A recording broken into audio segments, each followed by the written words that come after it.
Hello and welcome to the stream. Hope everyone is having a wonderful weekend. So we're gonna continue on our Army of the Dead. And before I start playing with the Army of the Dead, I need to check on something. Very quick.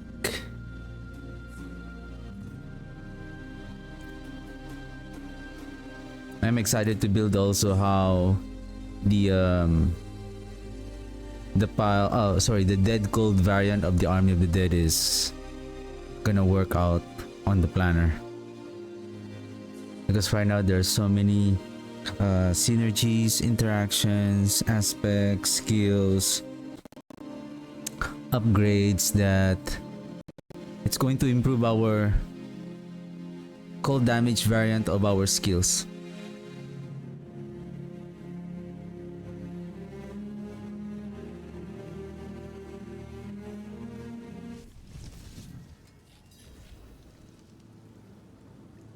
Missed equipment. I don't mind that.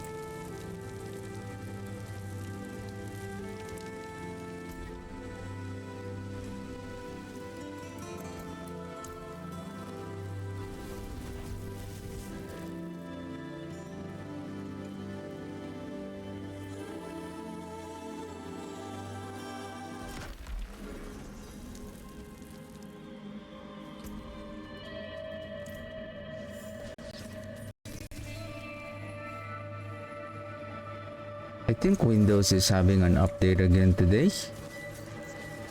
Good thing I'm not really playing in the game.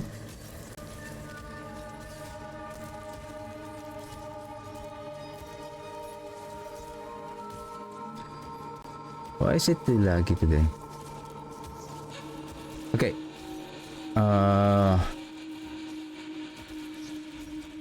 Let's remove this.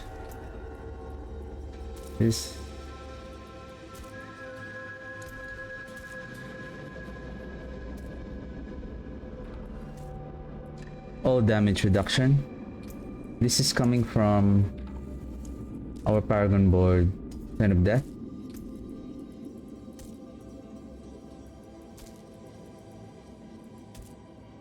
So yeah, so no more damage reduction. So we don't have any damage reduction because we're not wearing any shield. So what I'm trying to test here today,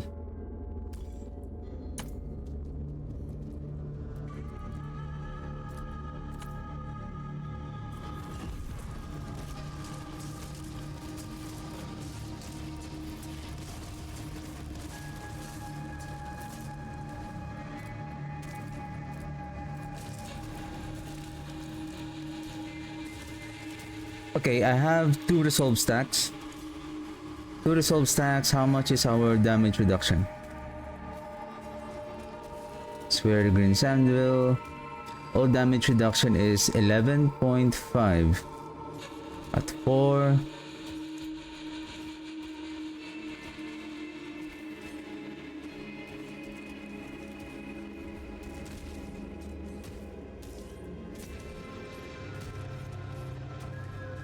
$27.9 at 8. Yeah, give it stacking.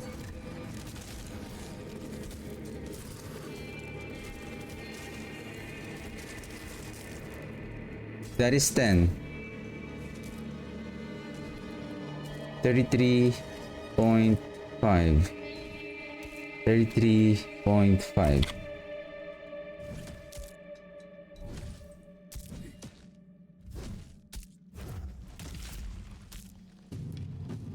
Oops, not the builds.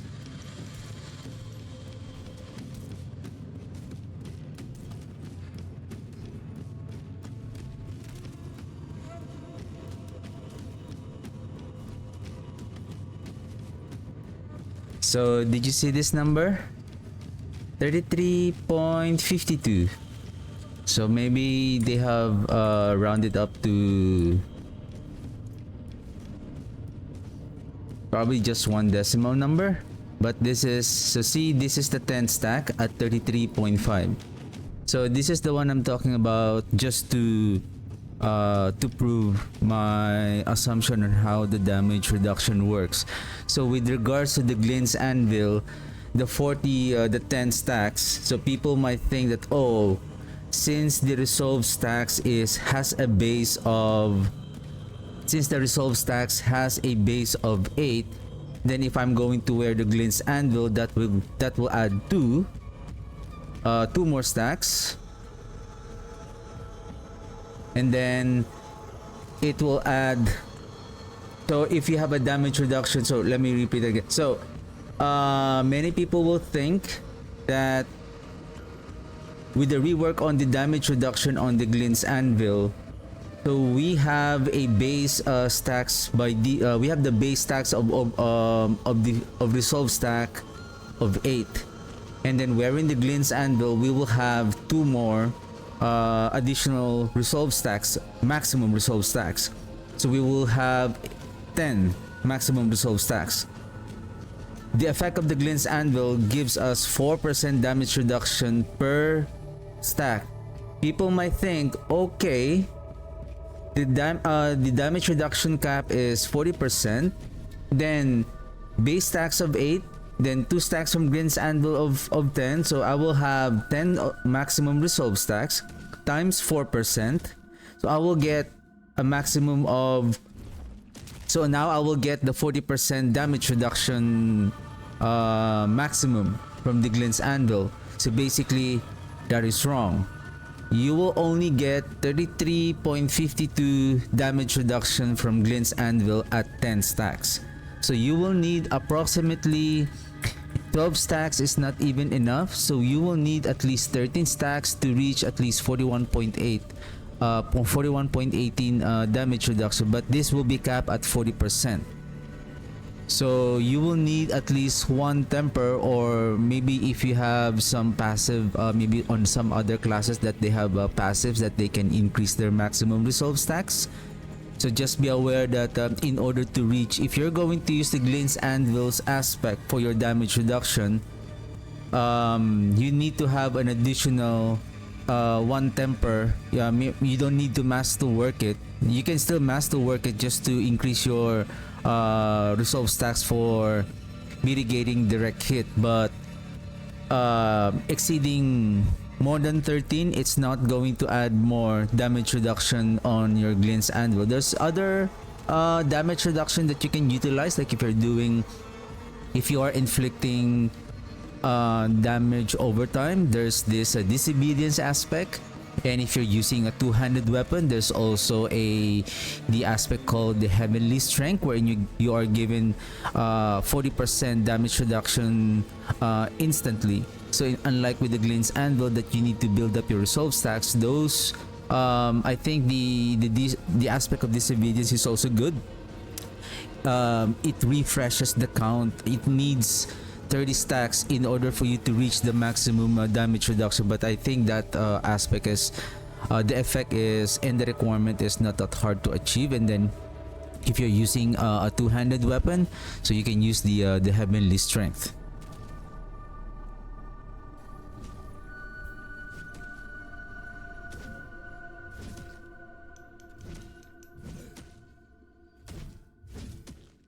So yeah, that's the my reason of going back on this, just to prove. And with regards to our give me a second, with regards to our army of the dead, okay, let me go back here for a while.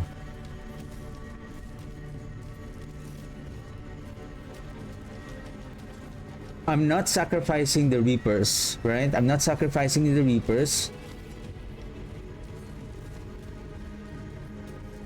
So I will have 3 and then plus 4 from the Undercrown, so that's 7. And then plus 4, so I will have 11 minions, 11 skeleton Reapers. I think that's good.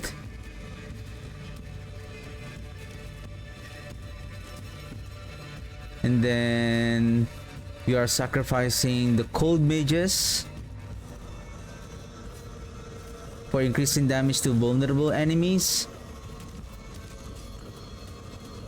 We have blood boiling for the overpower stacks. I believe with regards to the overpower stacks, maybe we can build up this the overpower stacks as quickly as possible. Can we double check?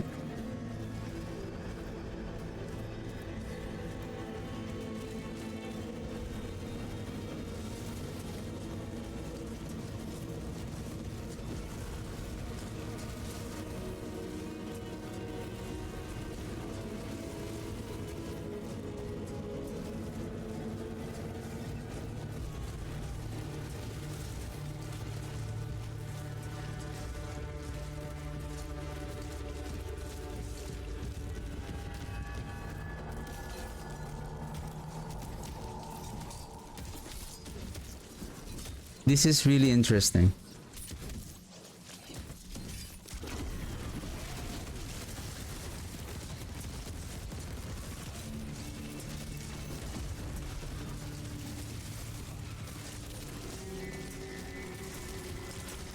I need hued flesh, 100%.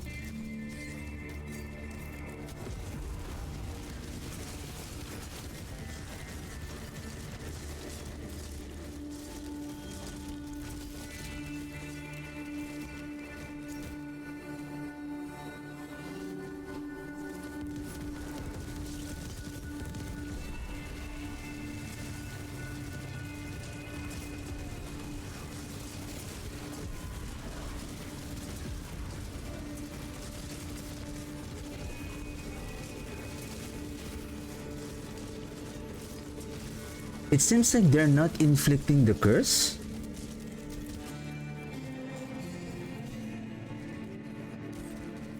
Well, I can see the ferocity. Maybe the chance for the Iron Maiden, because it has the chance for the ferocity or overpower. I think it inflicts ferocity more often.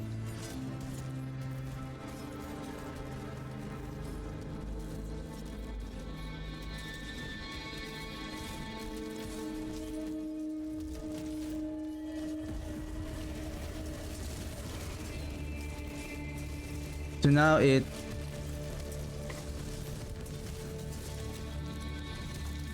because of the blood orb pickup.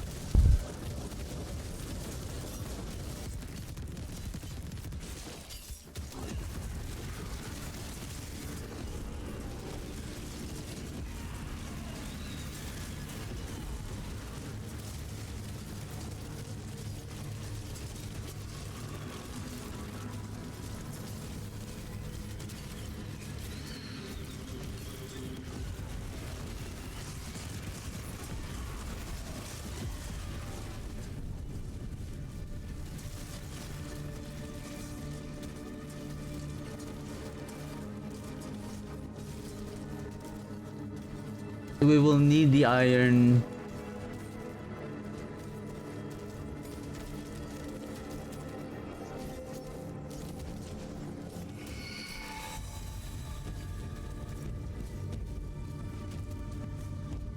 What is the effect of the days? I think this one, this circular.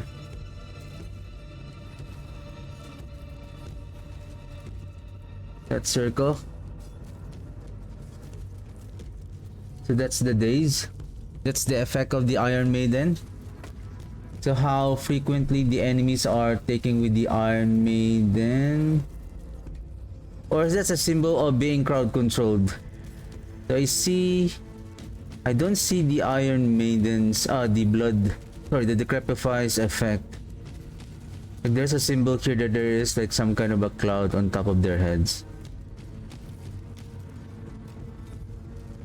Because there's not even a symbol that shows on the dummy. There should be like a symbol on top of the dummies, below the health bar at least, that it shows like there's a symbol of the decrepify, that hey, they are now inflicted with decrepify. Hey, they are inflicted now with Iron Maiden.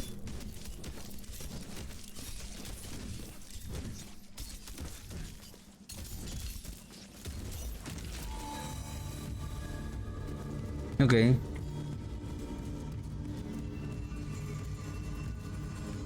Um.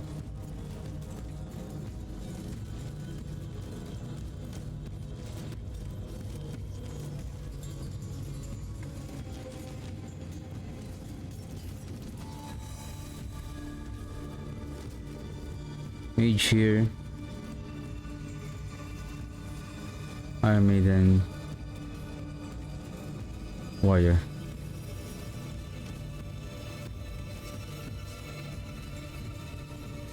Did I check if service and sacrifice is enough to activate corpse consumption to replace corpse explosion?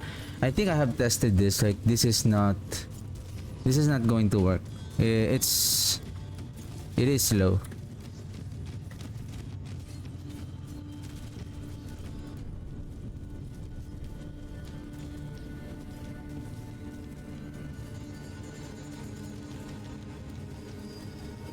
Check if by using the updated underground and sacrifice all the minions, if the CDR for Army of the Dead is efficient without compromising the production of corpses.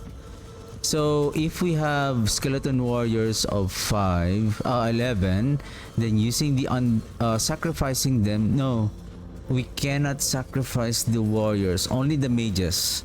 We cannot sacrifice the warriors because we need their cooldown. No, not just the cooldown, but more importantly, the corpse. This is our main fuel for the build.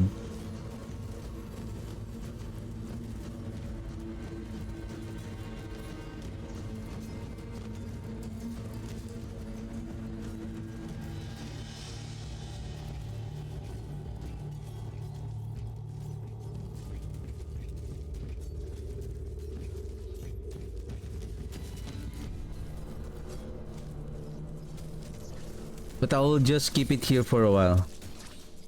Or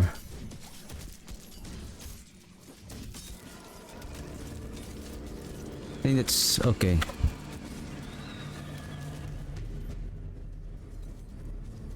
We need this. If we're going to use the air perdition, no, we don't need a mythic item here.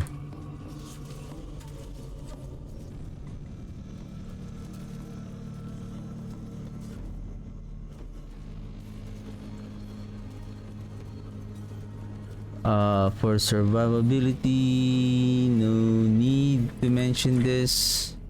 It is now pretty straightforward that we're going to use our heavenly strength.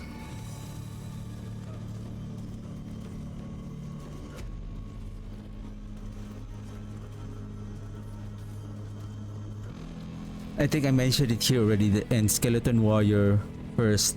Skeleton warrior, reapers, first upgrade.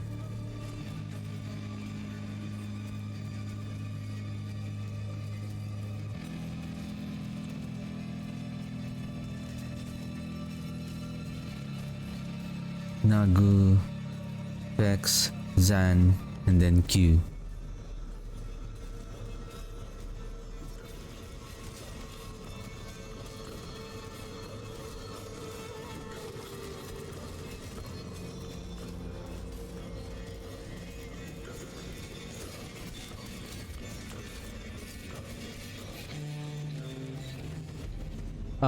Check again the notes section.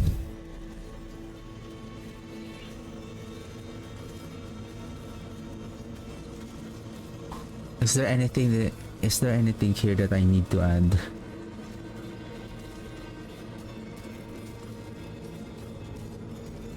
Basically it's pretty much straightforward. We now have probably additional.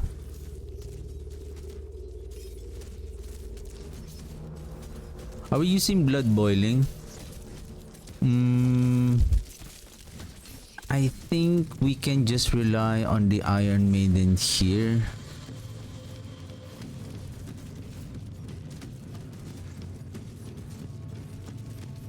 Paragon. What is this one?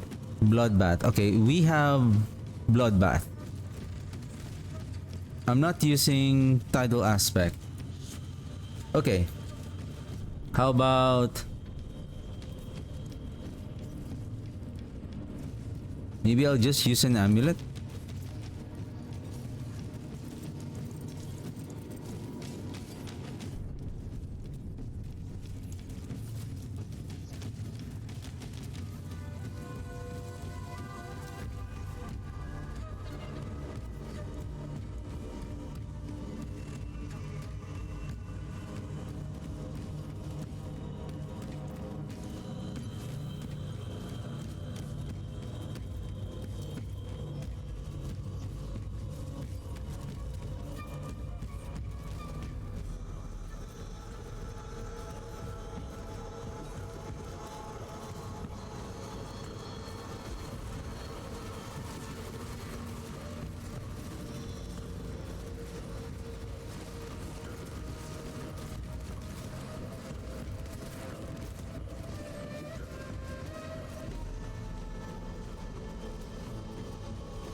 I think this build is going to utilize the...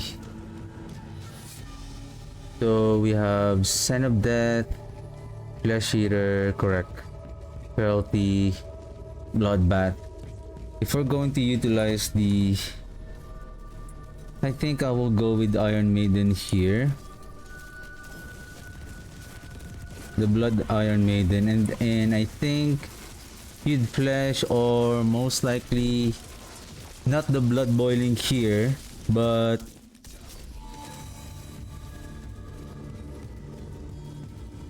the Tidal Aspect. Like, I think the Hued Flesh will be ideal here on the blood boiling for a higher chance to spawn the corpse, and then Tidal Aspect on the boots. And then we're gonna use the Red Blessing.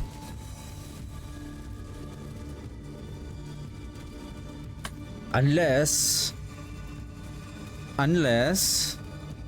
wait a second. The thing is, I'm going to lose my critical strike chance. We can still increase our damage using the Azurat.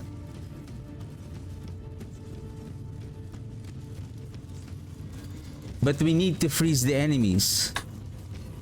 There is another tool that we can use. If I remember, it's somewhere here.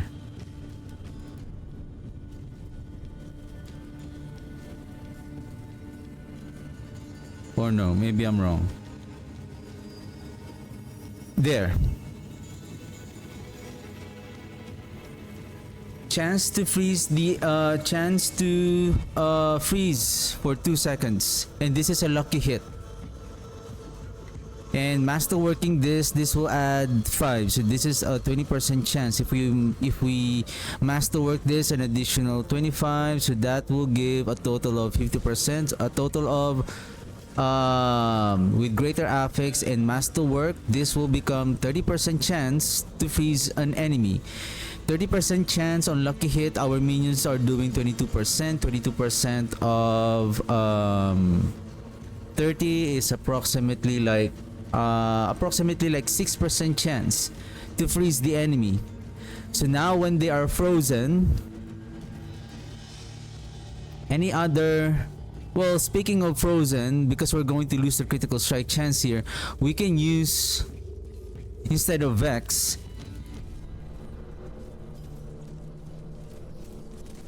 we can use the Thalrun, and then we can use the Azurath to inflict damage to the enemy while they are frozen.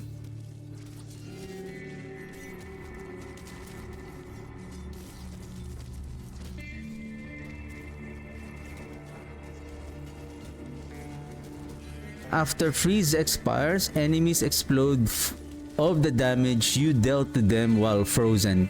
It didn't say that will explode of the cold damage you have dealt with them. So the Azerath is only going to happen when the freeze expires.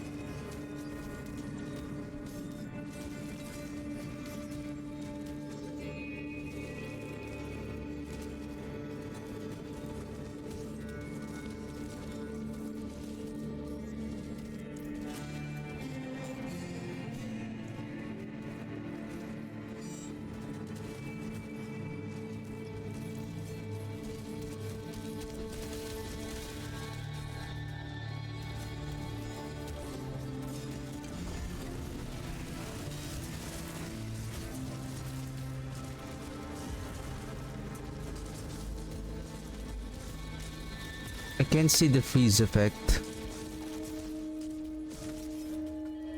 I feel like there's so many minions here.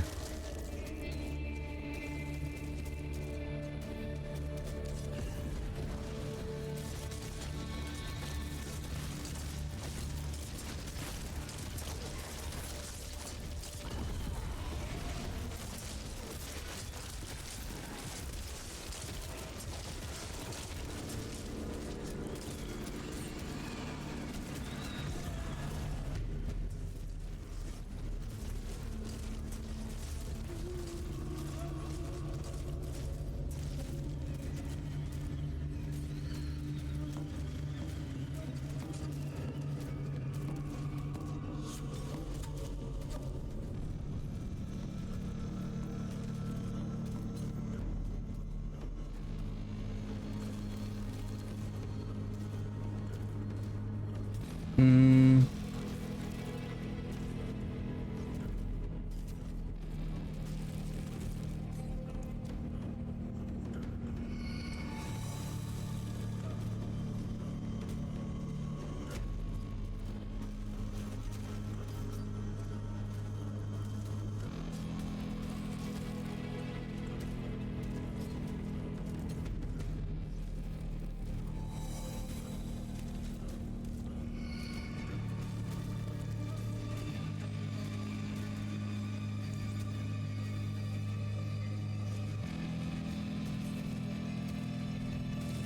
One, two. 1, 2. 1. One more time.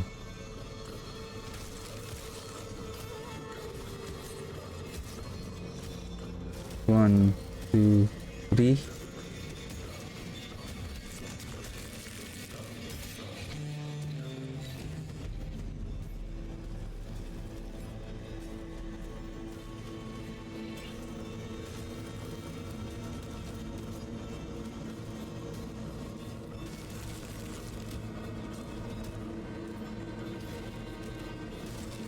Frost Nova unleashed. Unleash a torrent of frost, freezing enemies around you for 2 seconds. So the Frost Nova is only 2 seconds.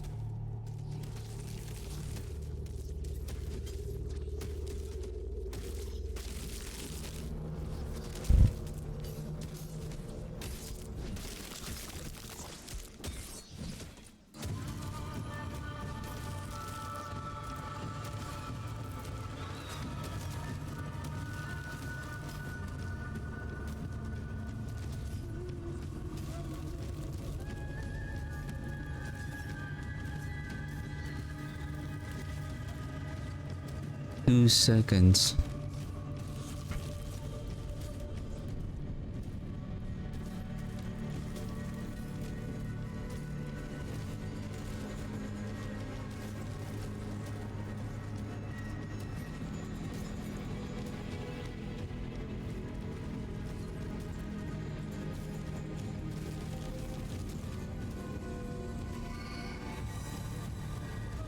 One, two. Yeah, around 2 seconds that we are inflicting that frost. 2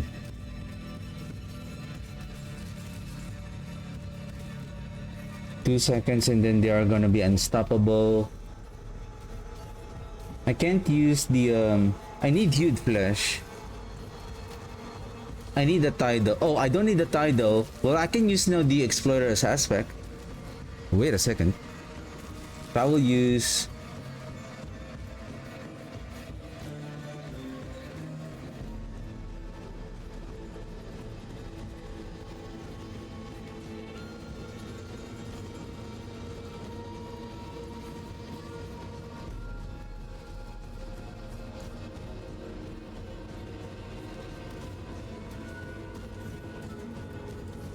one, two, three. It's longer. One more.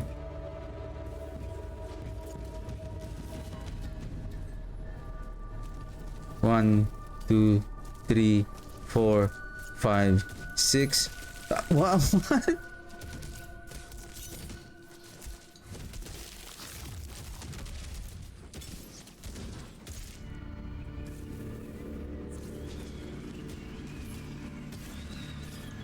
One, two, three, four, five, six. What? It's only 50%, but how come it is like almost double?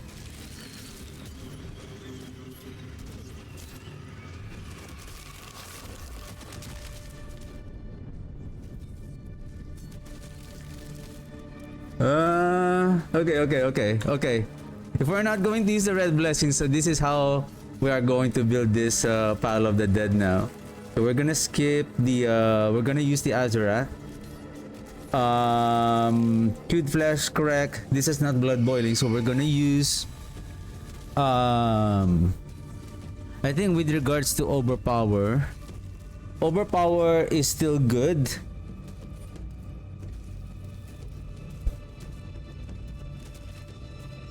But I don't need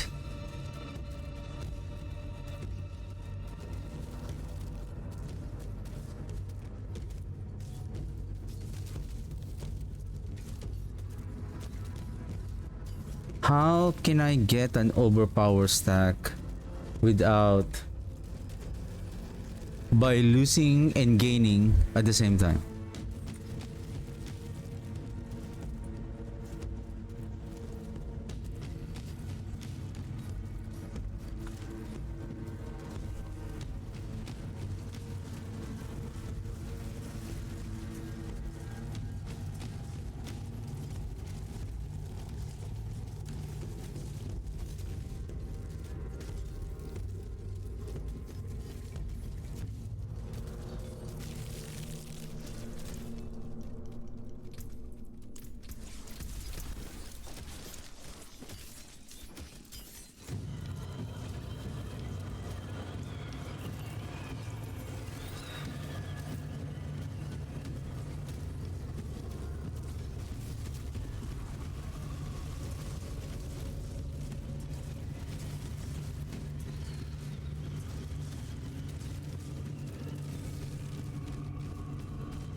How can I activate?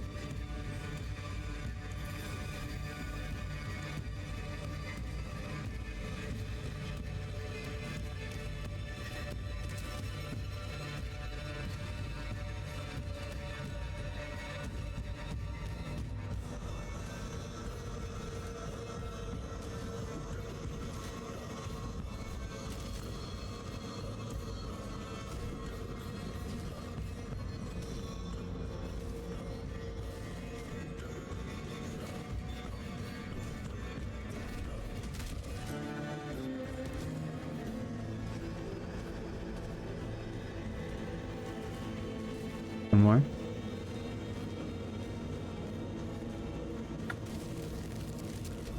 Huh? They're not frozen?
so many damage instances that are happening. You can't see.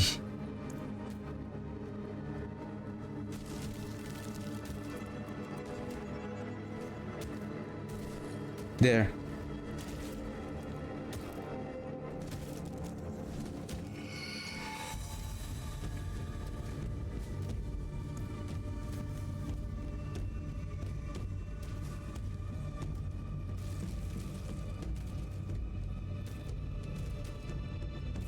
There.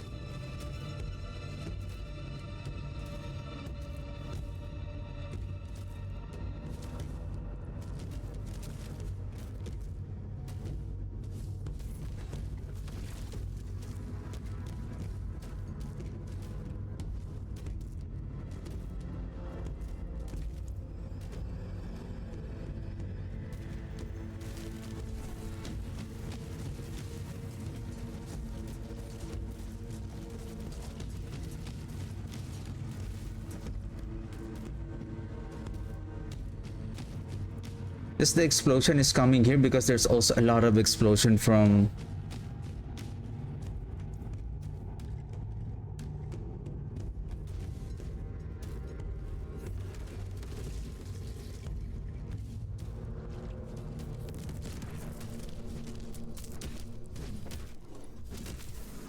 oops. Click.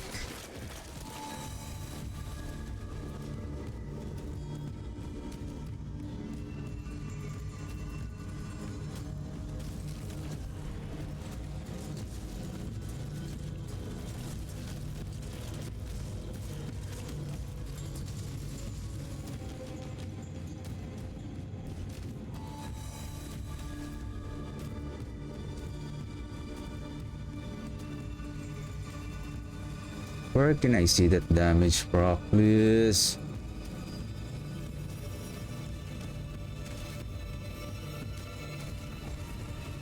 Oh my god.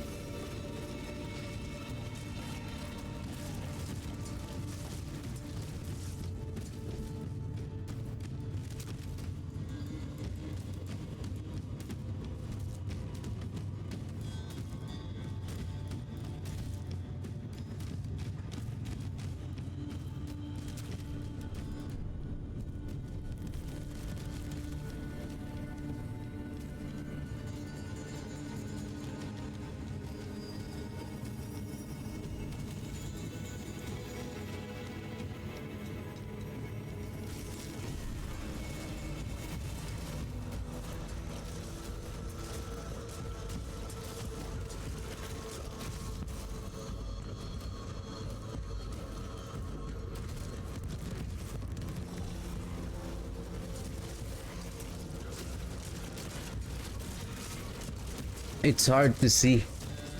But based on the damage on the golem a while ago, when the elite is getting damage after during being frozen out,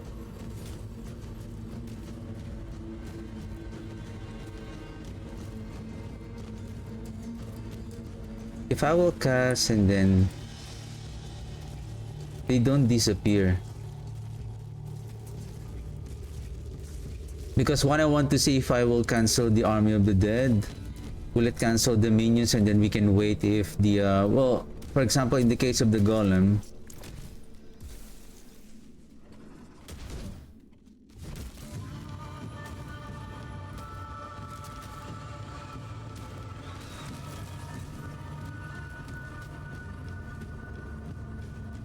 huh?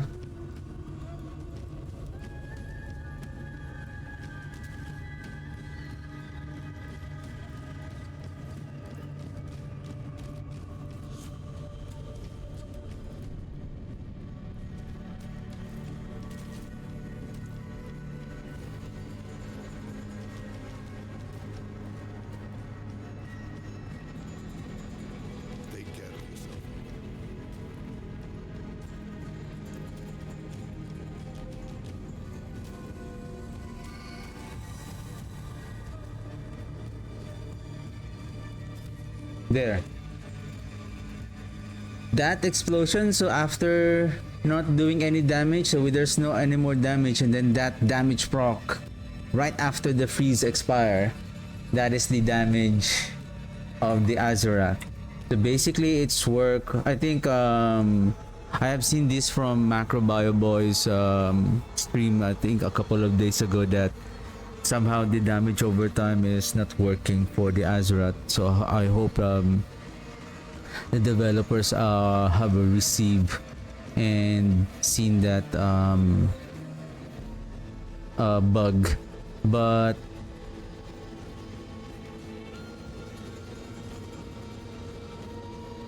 I'm also assuming that the Army of the Dead's volatile damage here, this is not a damage over time, that will also, it's so hard to see. I mean, if we can increase the damage of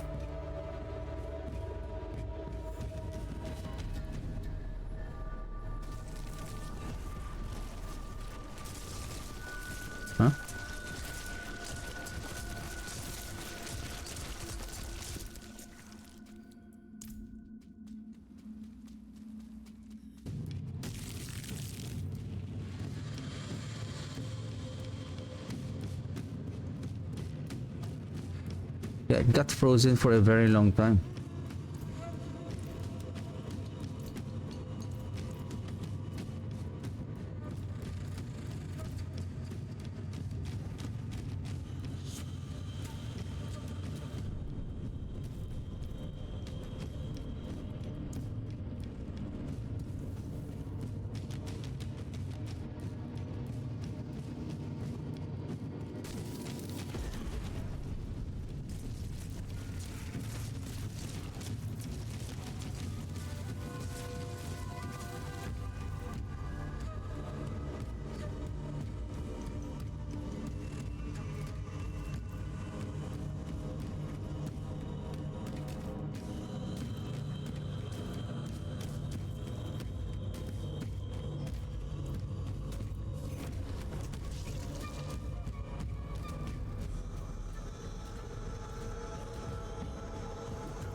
It doesn't work on the Army of the Dead?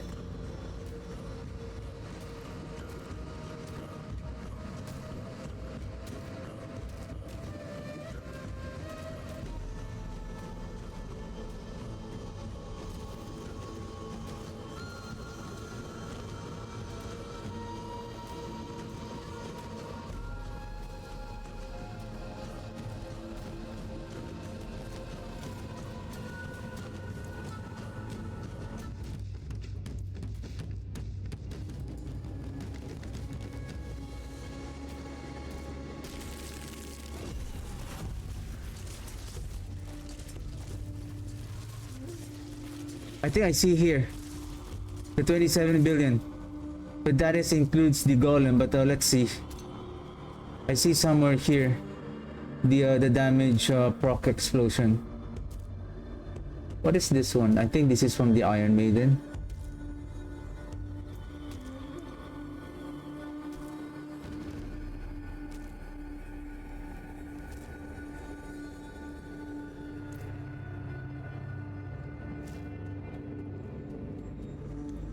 Okay, one more time.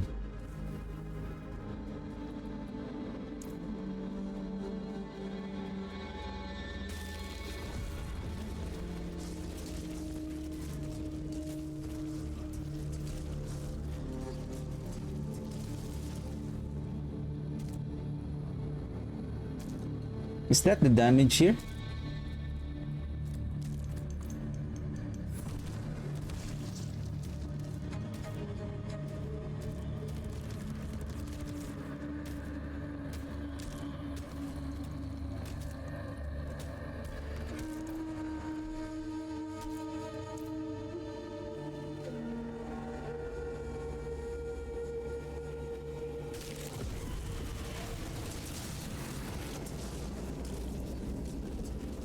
$42.9 billion damage here.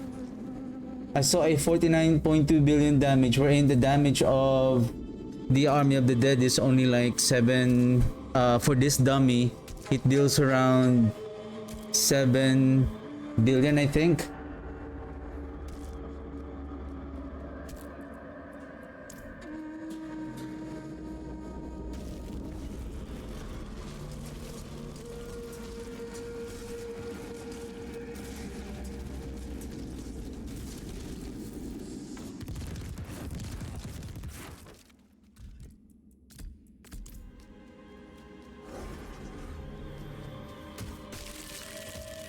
Read this.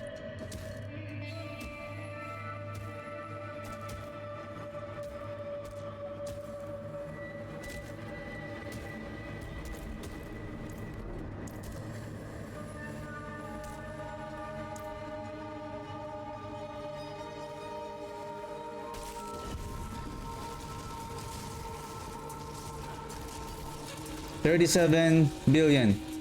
Wherein the rest is around, yeah, crit at 7, 10 billion damage at maximum stacks of volatile. See, we're doing like 6, 7, 10, 10. But a while ago when it was frozen, we see 37 billion damage. So meaning, after the freeze expires, we will deal all of the damage that we had inflicted. It's like we did an additional 120% damage, well, based on the Azeroth effect. But we are not going to deal damage once the enemy is unstoppable. However, Unstoppable will give us, Exploiter will give us 50, depending on, then I think Exploiter will be best here with increasing damage to them at maximum of 75 on the amulet. I know we need the corpse, we have our warriors, we have the hued flesh here.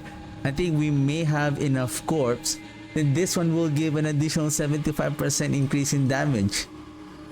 Plus giving 50% more crowd control duration, which is our freeze.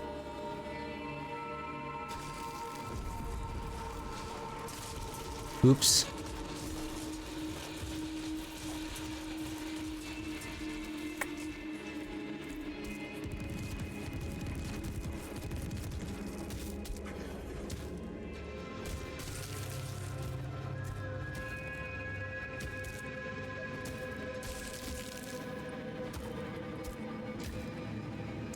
Four, three, two, one.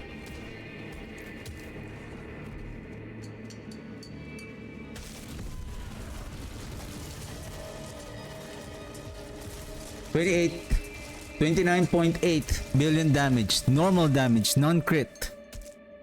So out of all of the damage that we are inflicting, like we are not doing any average of 10 billion damage normal. So that is the Azeroth proc. So meaning the Azeroth proc is working as long as we have inflicted freeze. However, we cannot add that freeze here because we're going to lose our critical strike chance here, and this is also important. As much as we want to inflict the freeze, now give me a second. Yeah, this is huge. This is a huge trade-off. Like, we're going to lose the critical strike chance in exchange for efficiency on freezing the enemies without the Thal rune.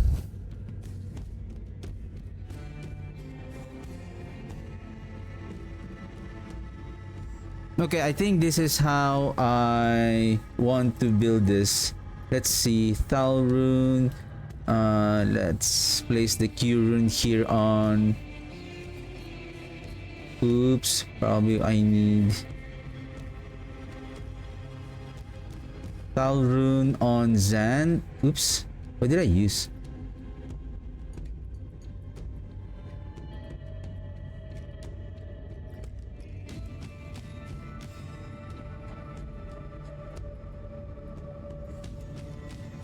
Zan and then Thal rune, and then Nagu, and then Q rune here. Then let's bring our golem now. Bring our warrior. Bring our mages here.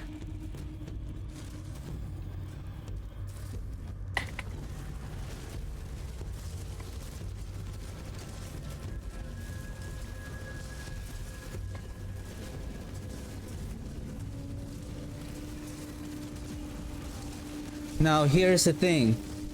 How can we build up our overpower stack? At least. We're using bloodbath. We're not gaining nor... Well, at least if we can gain one, then that will proc the 50% damage. At least.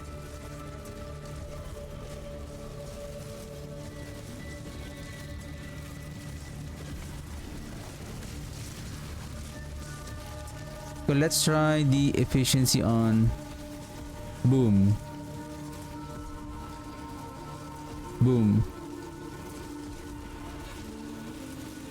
So every 2 casts we can inflict the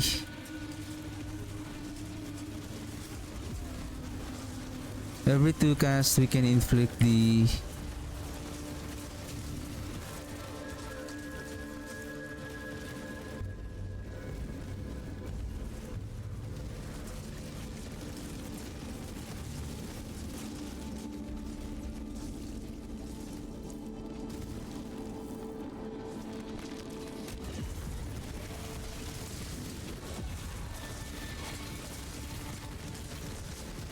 80.6 billion. But I know that is not our real damage here. We can deal more damage. But the thing is, we're not using... After freeze expires, damage dealt to them while frozen.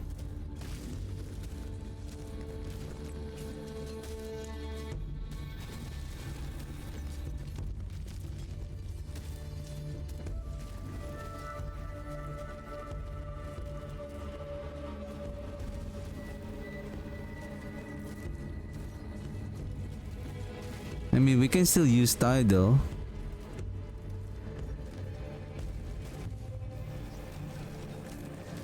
But I would rather use a multiplier damage here. Now, this is now my problem. I'm not gaining any more overpower stacks. And there's no other... You know, the thing with the pile of the dead now...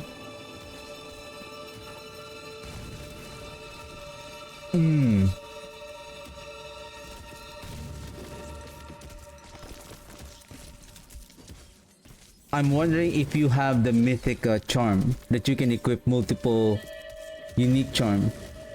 Then you can add the red blessing by picking up blood orbs. You're gaining overpower stacks. We're not getting overpower stack anymore. Like it's difficult.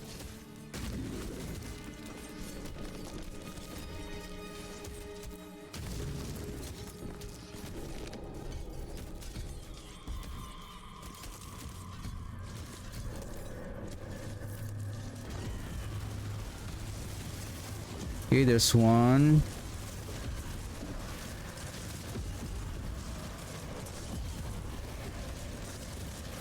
Okay. There's 4.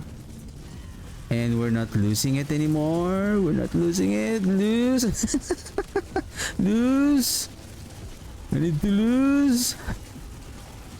3. Lose. 2. Okay. Okay.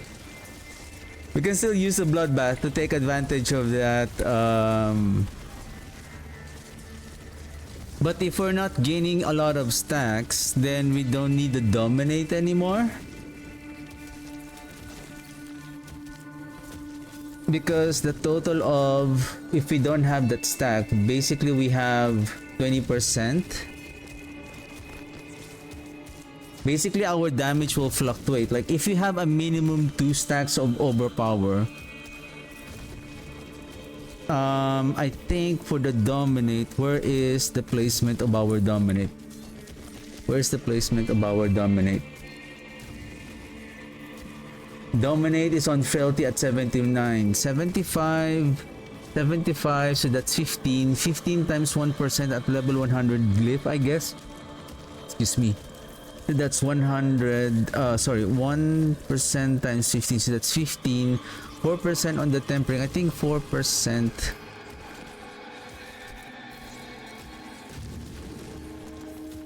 Wow, I have done so many calculation here. 4.5 times 1.25. So that is 5.6. 5.6 plus 15. So that is 20% damage per overpower stack. And then plus, if we have 2 stacks at least, then we can get that 40% because the minimum, sorry, the maximum damage of our tempering, like for example, for our like summoning damage, it's only 40. So this is an equivalent of 2 stacks of overpower, but that is not it, because we can still increase our overpower, our dominate glyph, and then that will increase the damage slightly. Then and then if you have 3 stacks, then this will be outperformed by an additional like around 20%. What we're trying to do here is to try to maximize the damage of the multiplier damage from the Paragon board. As of this moment, we don't have any reliable source of better multiplier damage. We can take advantage of the blood begets blood, but mostly of the rare and the nodes there. The rare and the magic nodes are mostly increased in blood skill damage. So we are investing on that Paragon board, and we don't only the life resistances, and then the legendary Paragon board, the legendary buff from the blood begets blood is the one that we're only taking advantage of. I think bloodbath is still okay. We're getting this increase in overpower damage. Not only that, we have an additional overpower damage from the rare nodes, and then one from, I think we can get more. So we have this. We have one more here. Then we have 2 more here, so that's 4. And then so there's more here. Okay, then we should be okay. Should be okay with. Okay, let's finalize this pile of the dead. Let's check. This is Gravekeeper, correct, amplify, dominate, essence, and then undaunted. Okay, so based on our testing here, so Nagu and Q, and then Zan to Talrun, and then Azrath. Mechanics, we're using Bone Golem for resolve stacks and Skeleton Warrior. Okay, let's review this again. The mechanics.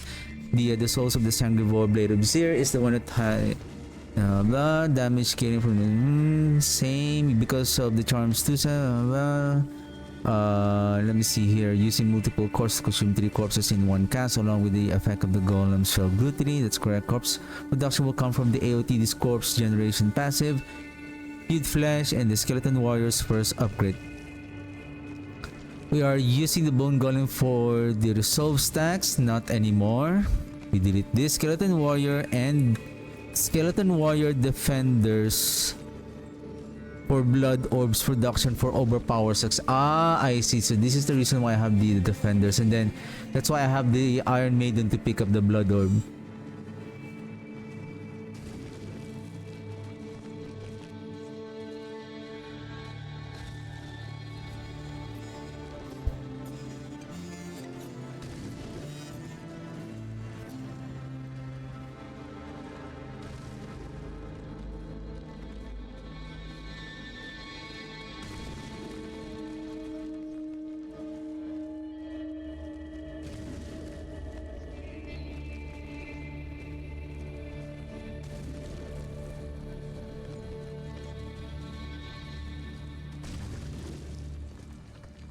With the fix of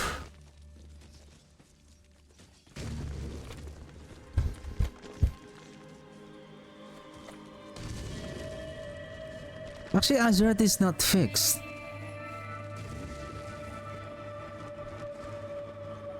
I think on some damage instances, or maybe in the PTR. But now we don't have power from the red blessing. We have 9. We can build up at 9 stacks. 9 stacks is...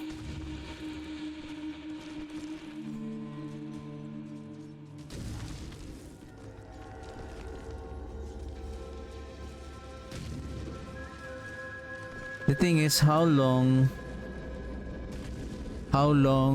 the enemies become unstoppable. And the thing is, with the Azurath, it looks fun. It looks fun. The thing is,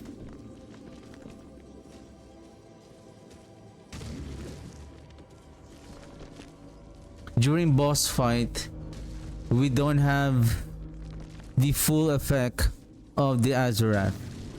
I just realized now.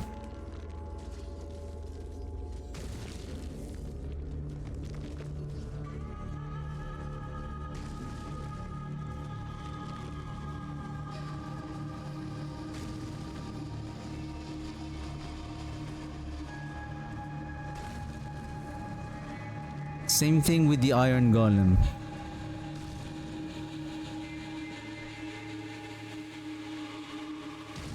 During boss fight,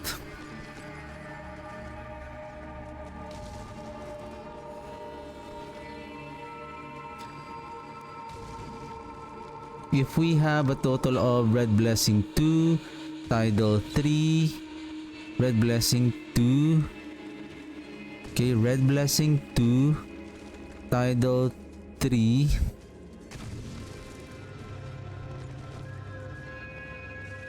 Red Blessing 2, Tidal 3, so that's 5, plus 4 base, so that's 9. 9 times 7 on the Red Blessing, so that is 63%. At least you have this 63% multiplier damage from the Red Blessing. At least that is a flat multiplier damage.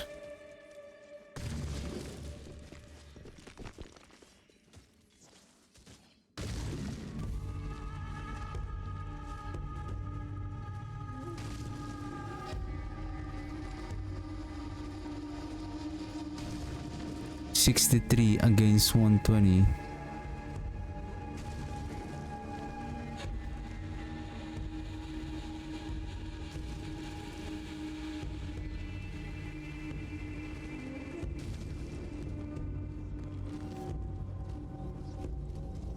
This is the only tricky part.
It's so hard to keep the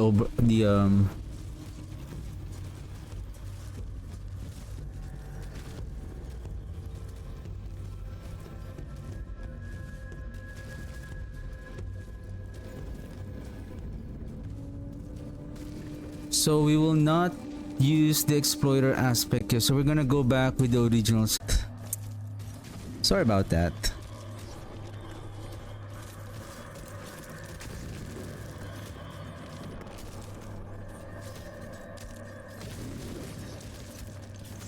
So basically the other one is already finished. So sorry, I didn't realize that I was not switched with the planner screen. So basically this is the ideal setup with the Nagu and Q, San and Q, then Nagu, maybe Vex. Back to the Regal setup with the Red Blessing, Tidal here, and then Hued Flesh there. Then basically I had just updated this one. You don't need the mythic here, like even the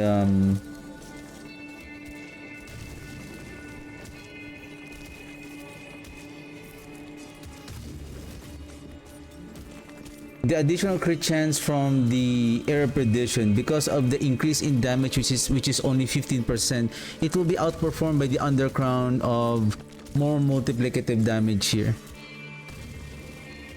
And plus, we were able to sacrifice the mages because we have an additional minion count here. If we're going to use the Air Perdition, we need more minion to reduce the cooldown of the Army of the Dead. So we're not going to sacrifice. So we're going to lose the multiplier damage from the skeleton mages to have more mages in the field. So that's the thing. So now we're going now to the dead code. So this is a I would say more excited to play. So we can use here, the more damage here will be Cadaverous 65% up to 65%, and then Hellbend, there's one more which is better, which is the crushing aspect.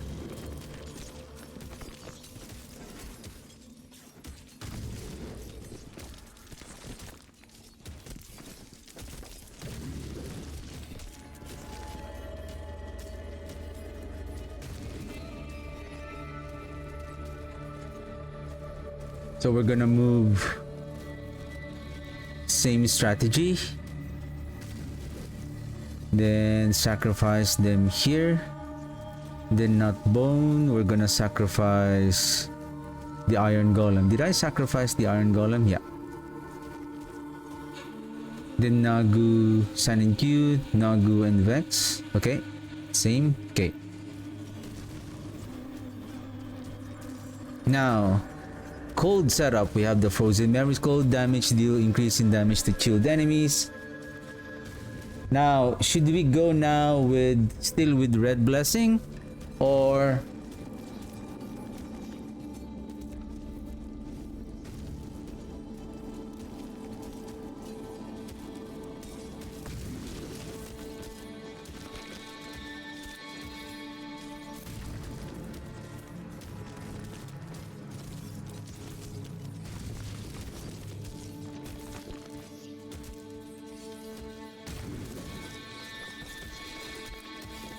what is my Paragon board here? Did I fix the Paragon board of this one? Wither. Okay, we have the Wither. Okay, perfect. Frailty, Sen of Death, and then Bloodbath. So we still have the Bloodbath. Thing is, Wither, Frailty, Sen of Death, Bloodbath.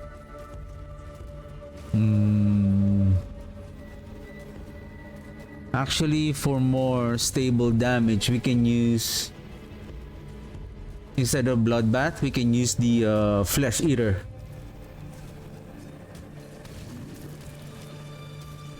We can use the Flesh Eater. What is this one? Gravekeeper, Essence, Dominate, Undaunted,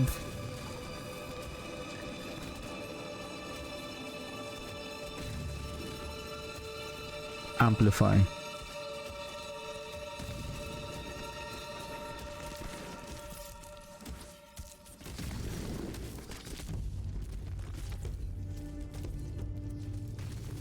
Think no need for this.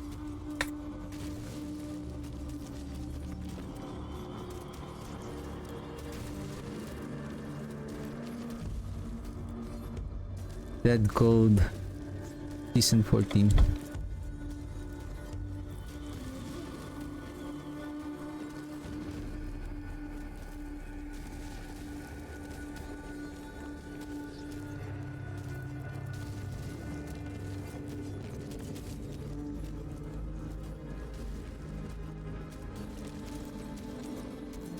Did I fix this one, by the way?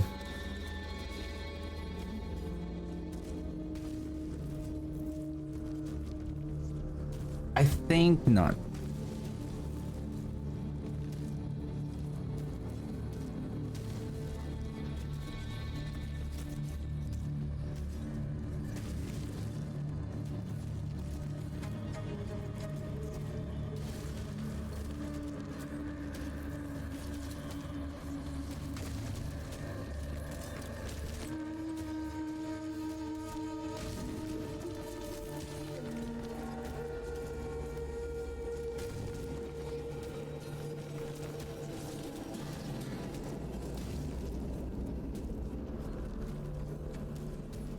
Okay. This is okay now. And then probably mercenary we're not going to use Alkin for his field of languish, army of the dead. With more damage reduction. Then okay, I think I can close this one now. Thank you. I'll see you on season 14, sir. Okay. Really strength, crushing aspect, hewed flesh, cadaverous, hewed flesh. I'm still thinking whether I should go with the Azurath.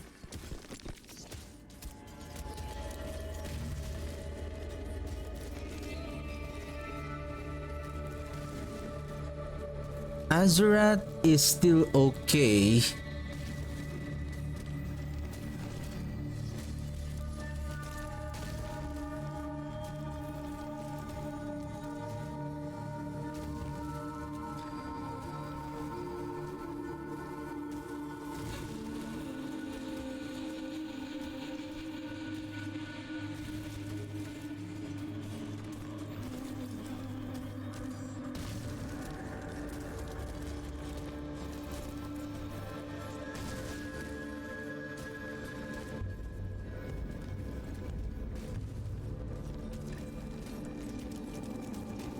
Check if Azurath, check the DPS between Azurath and Red Blessing in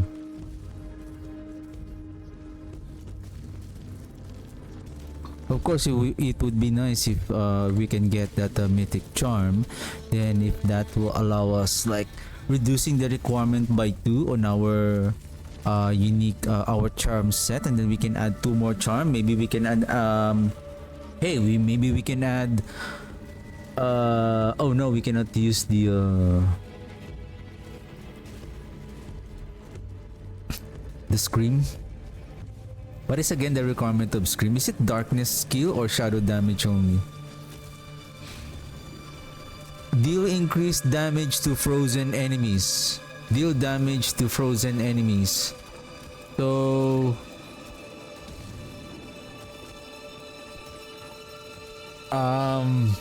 deal damage to frozen enemies.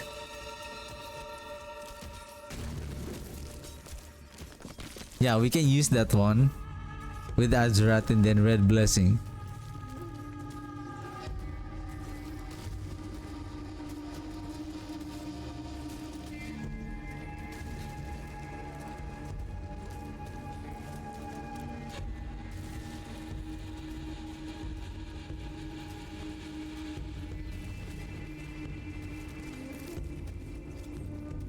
Oh, give me a second. Oh yeah. No, we cannot use the Signet of Pelgen on the Pile of the Dead because this is only going to work for gold or for cold damage inflicting skills.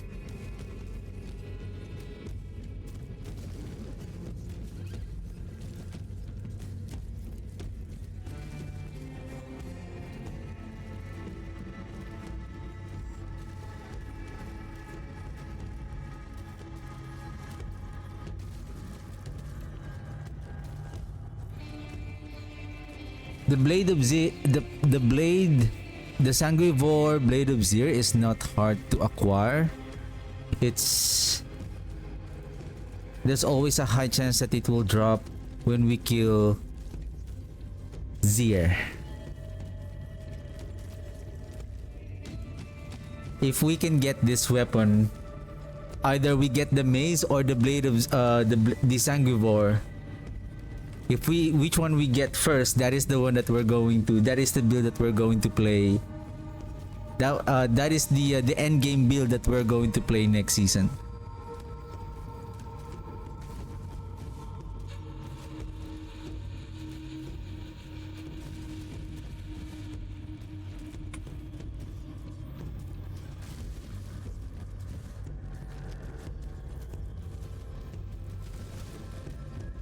This will be a potent combo. Signet of Pelgan and then this the Frozen Memories.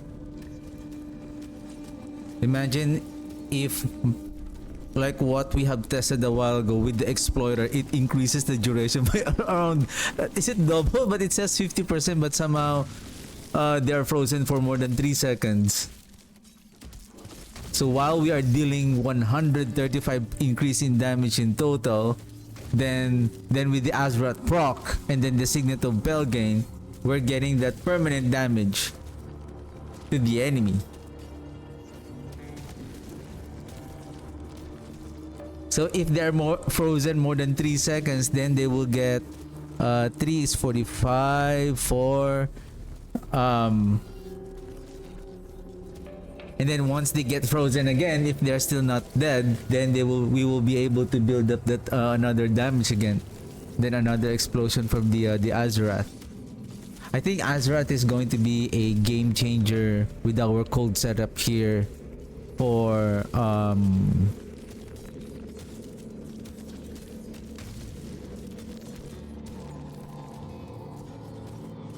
Season 14.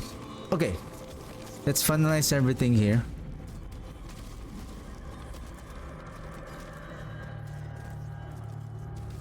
I mean, it's still the same.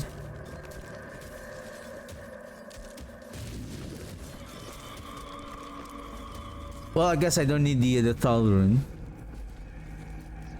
Vex would be enough. Cold damage multiplier, I would go with vulnerable damage multiplier.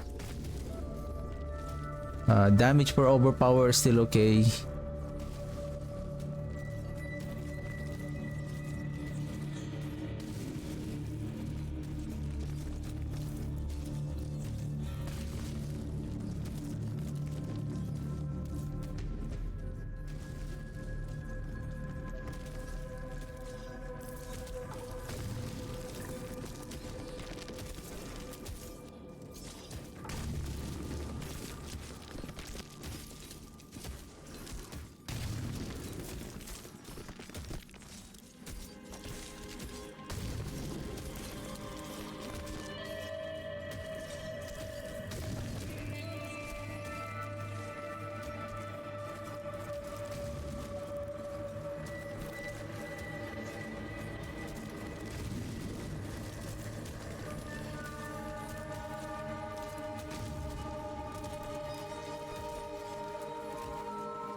Since we don't have too much cold multiplier here, having a cold damage multiplier here would be great.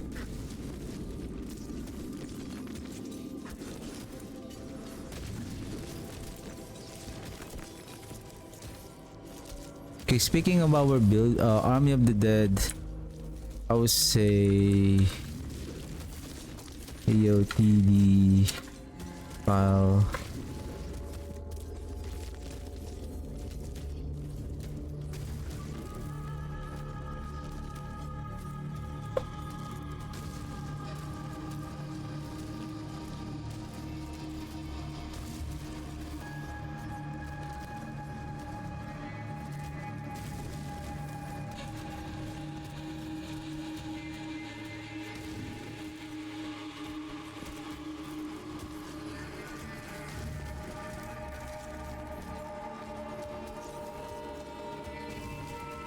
Oh shoot.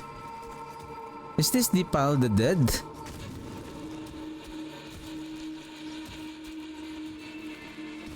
Yeah.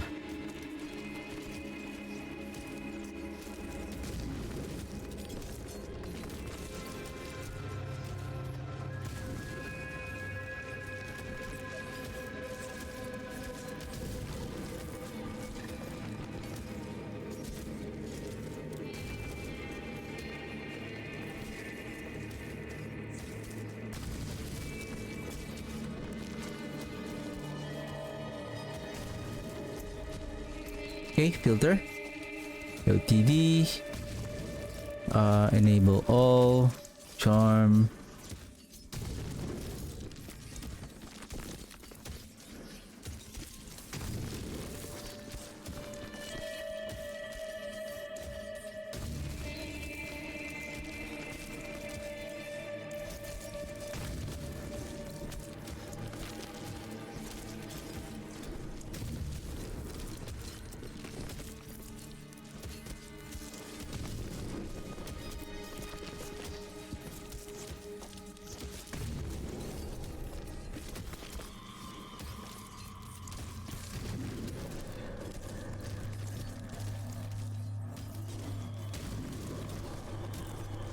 I'll be dead.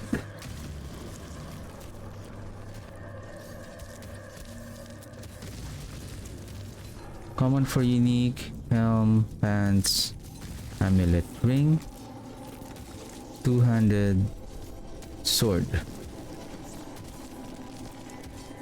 Radric seal, those are still correct. Unique, wanted for codex. Gloves, gloves, gloves, gloves, gloves. I don't have anything in particular with the gloves, but more on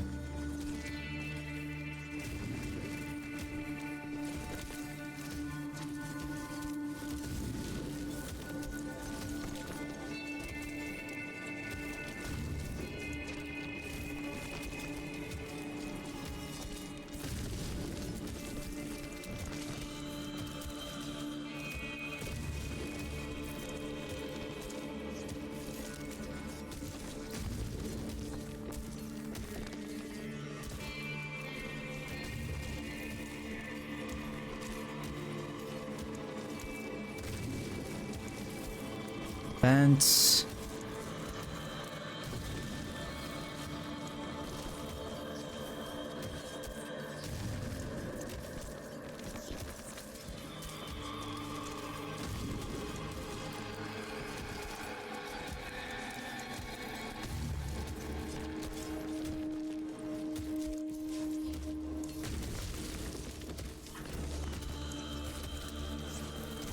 Trojans and life.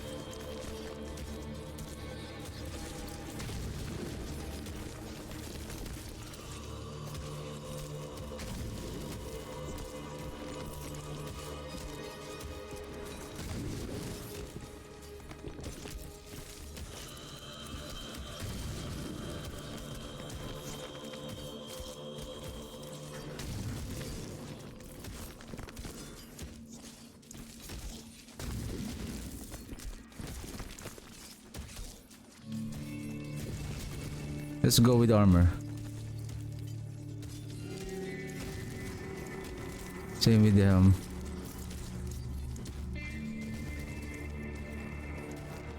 Trojans. Armor.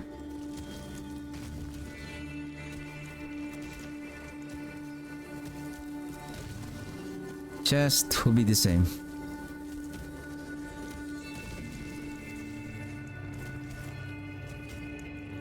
Trojans.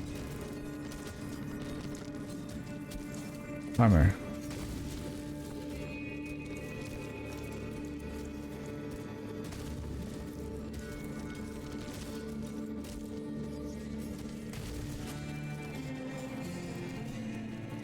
Done with your chest, boots.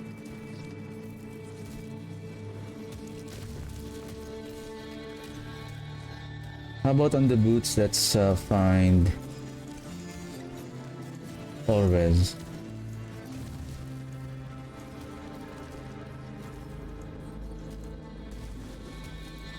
Oh, by the way, affix check. Okay, we're good. Here.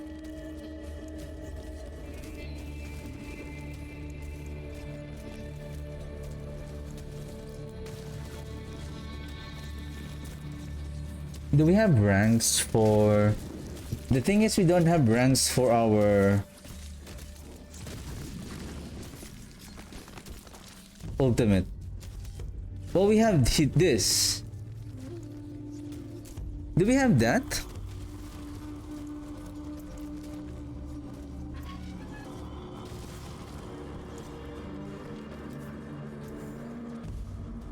Okay.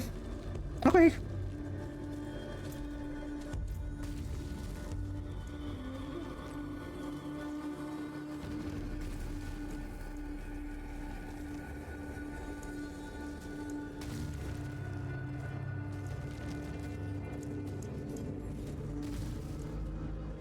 And then...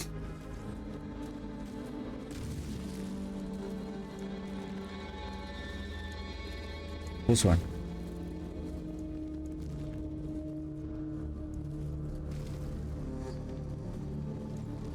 Okay, amulet is done. Ring.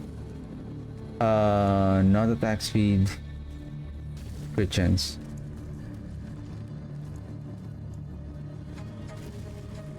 One hand. No, one hand. I mean, this one is okay, but we're gonna switch with two-handed weapon.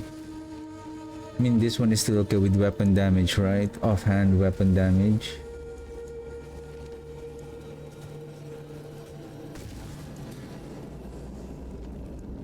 Then shield.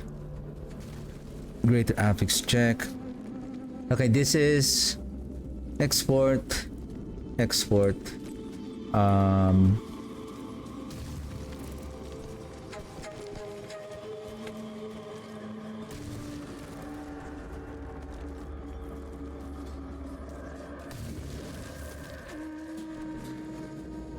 Really, there's an equal at the bottom.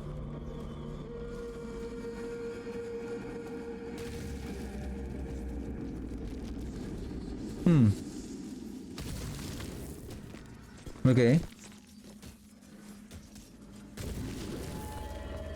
Well, delete.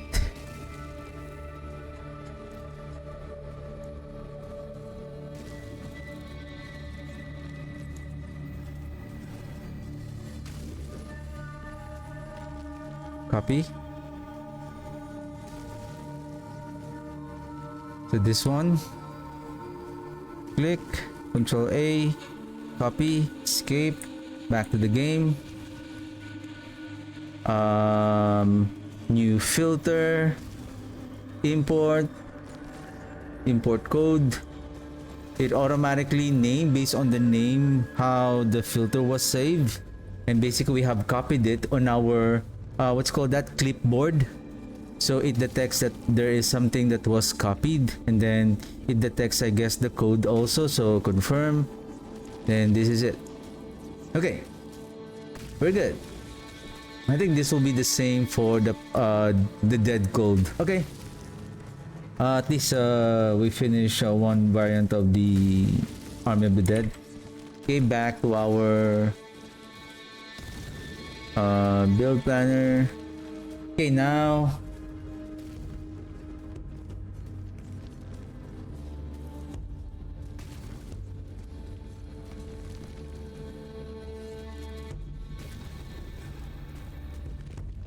okay, here cadaverous aspect, frozen memories,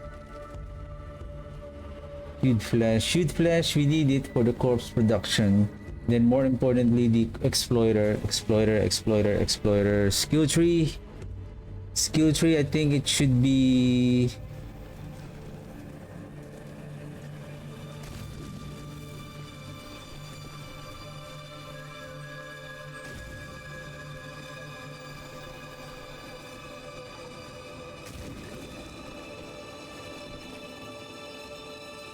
oh, I didn't notice this. Give me a second. I hope I didn't make that mistake also.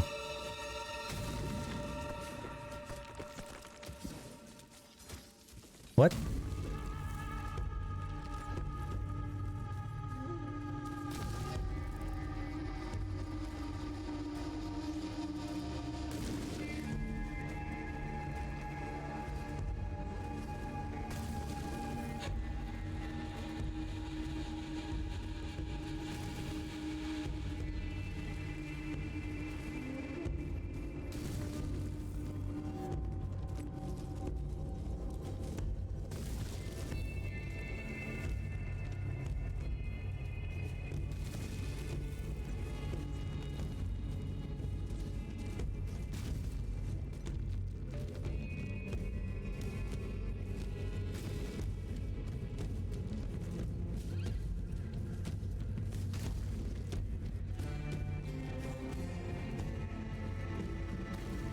Maybe I don't need all of the points here.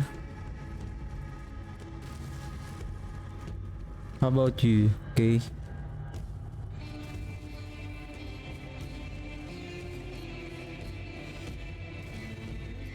Maybe we can just add it here on the Decrepify.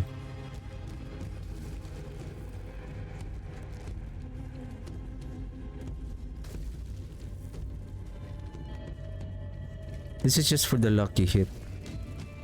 Cooldown. I think I don't need the cooldown. I just need this one. For more crit chance inflicted with additional crit chance, right? We need that. I think that's the play.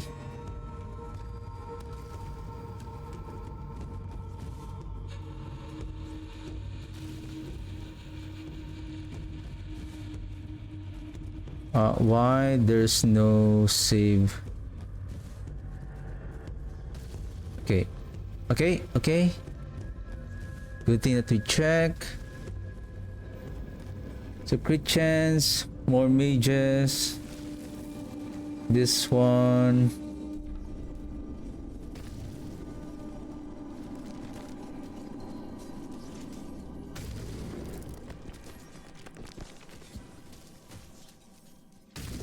Oh, how about Litany of Death?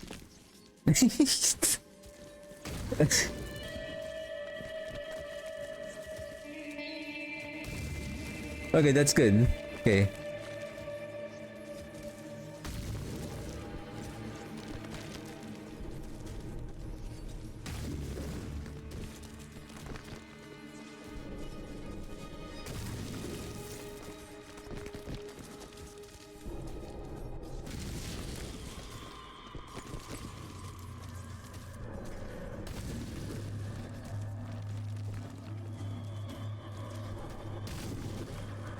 Am I using 40? Okay. I'm currently using the 20-second reduction chance to form a corpse, dead gold.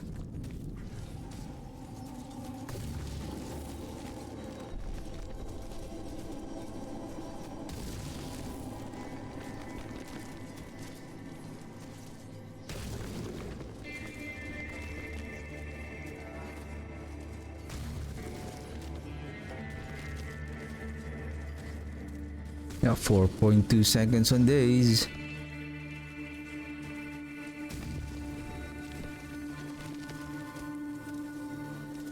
Kill.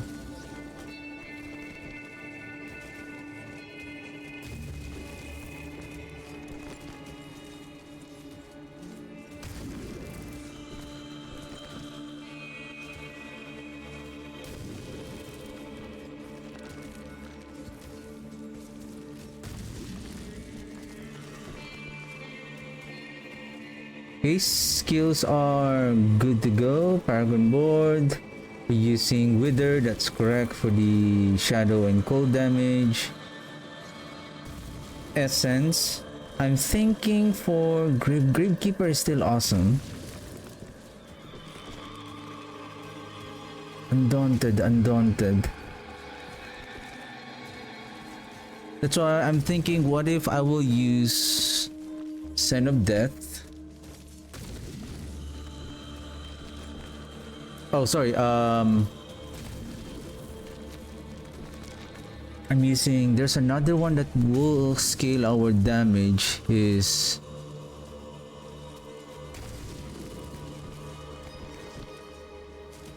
bonus to rare nodes. Are we? So this is the thing. Is this also fixed? Damage to corrupted enemies. We do have our mages. How about this one? Shadow damage.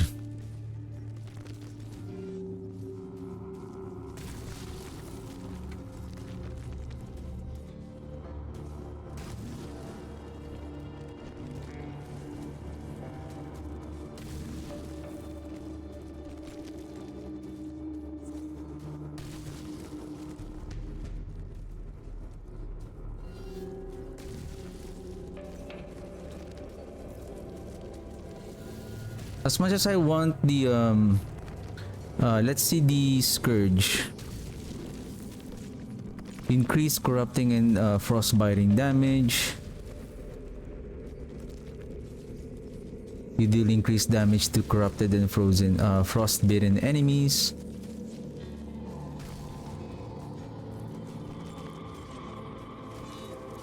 We're not doing frostbite, we're only doing freeze and cold damage, but we're not doing frostbite. The Scourge is not going to... We're not gonna take that additional bonus efficiently.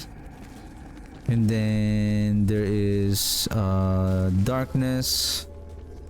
Oops. Yeah. Whenever you and your minions deal shadow damage to an enemy,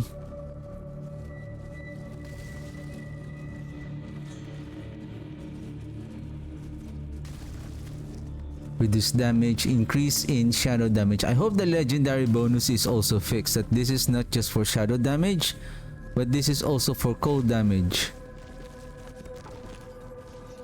Otherwise, we might be missing some multiplier damage.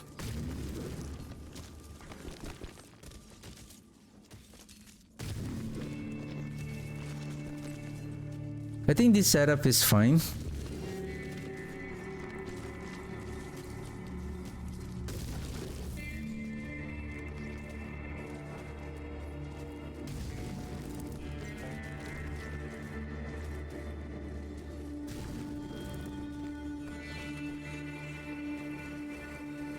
To be honest, if we take a look on the Wither here, it looks good.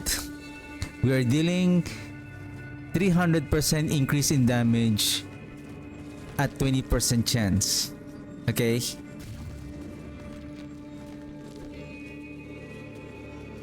This is still an equivalent of doing 60% damage.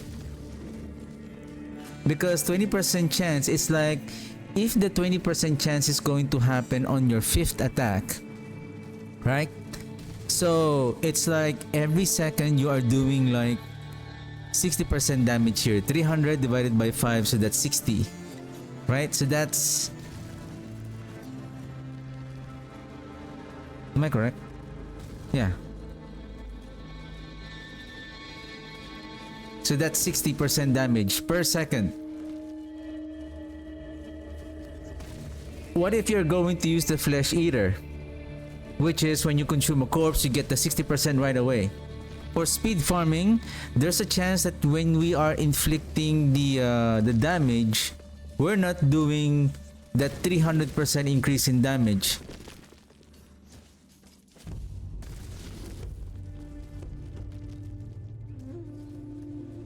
Okay, so that is like if the Wither is ideal for the shadow and cold, why not give us a flat damage here?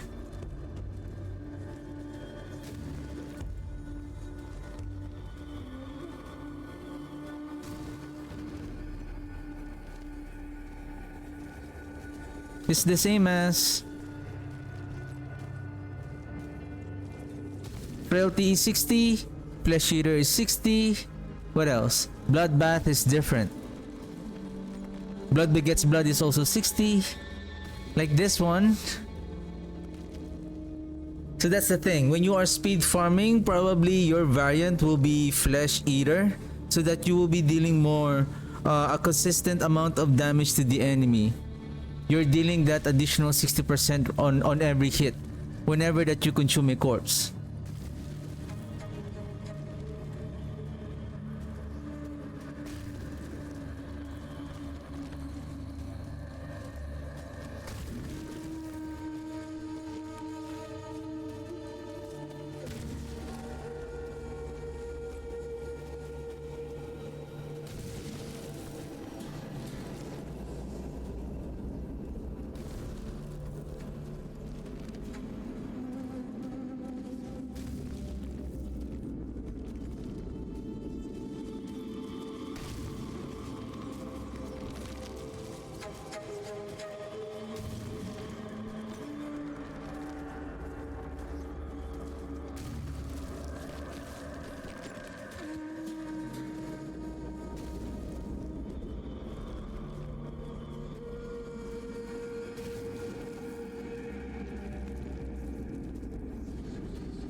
and save it in the armory and save this configuration in the armory.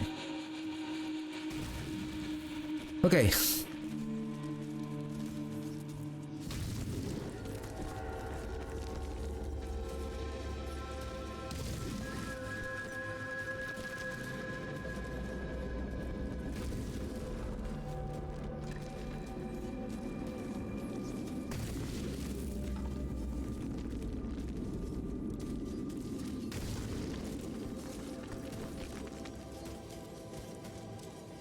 Okay, after number 3. Okay, before I proceed, I think this is the ideal setup. We have fixed the skill tree, we have fixed the paragon board. I'll just add the note here.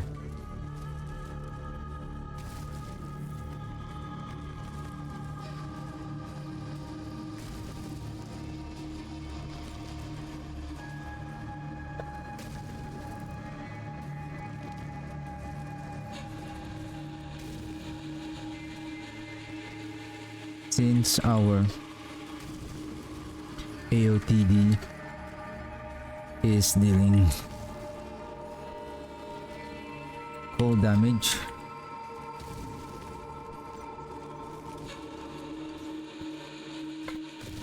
we are now taking advantage of the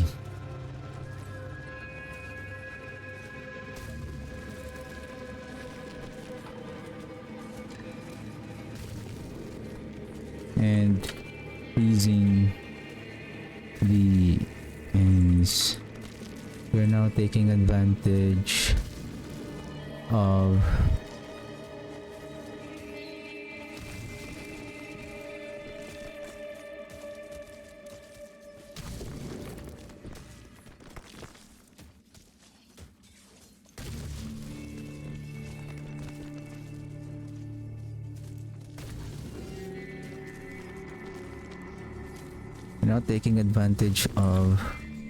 the cold and freezing damage healers, which are Azurat, Signet of Belgain, and Signet of Belgain and Frozen Memories.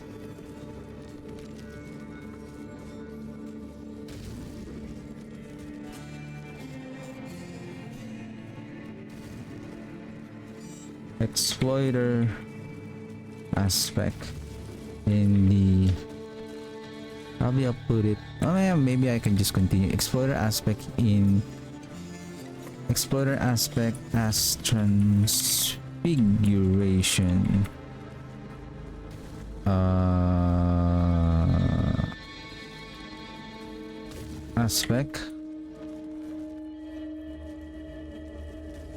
Explorer aspect as transfiguration in our amulet will help in increasing the freeze duration. Crowd control, because the freeze is not mentioned on the exploiter, but it mentioned crowd control. Crowd control duration plus a big multiplier damage. I would say plus up to 75% multiplier damage when enemies are unstoppable.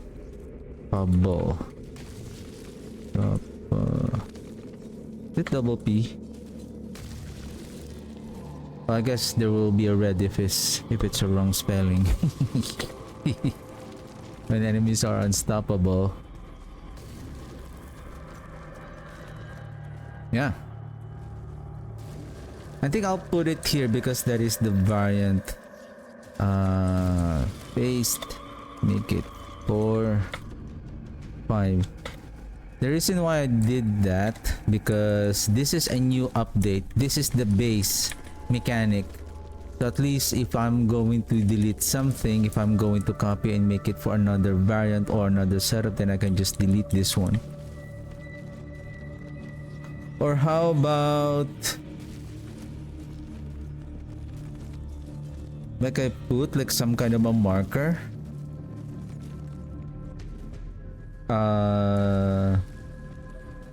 Say like this, dead cold mechanic. I'm just gonna highlight like this.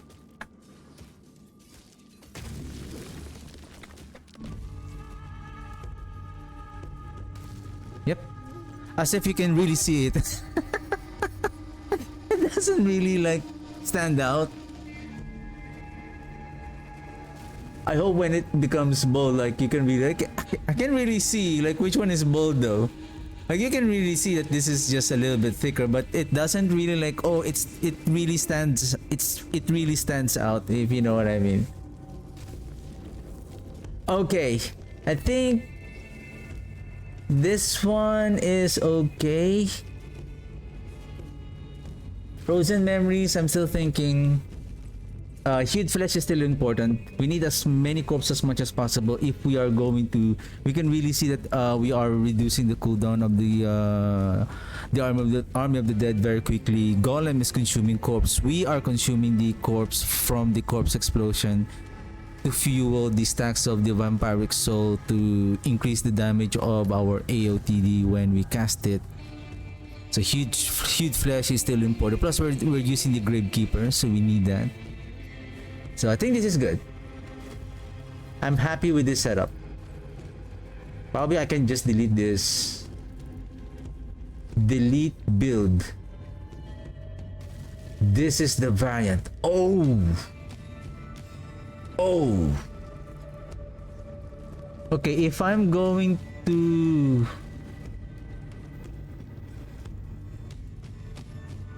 shoot.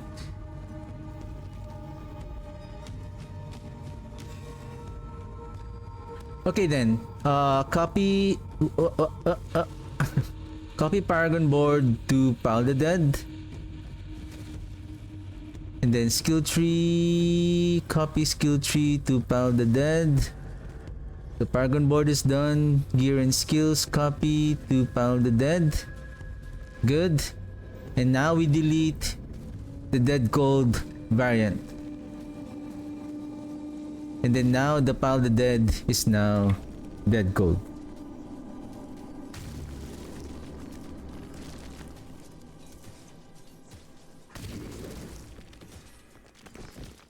Because the Pile the Dead is the main planner.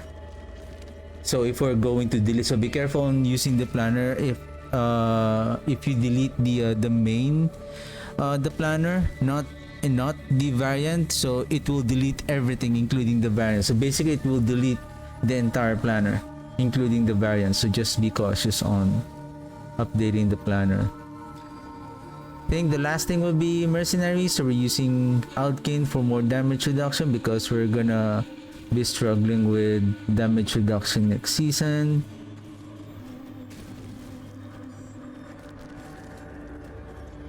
Okay, anything else that I missed?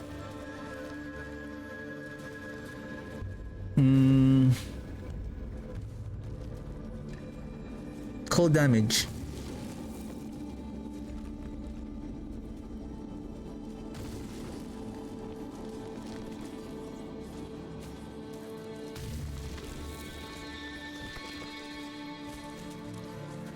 I think the Dead Cold may have a good potential next season.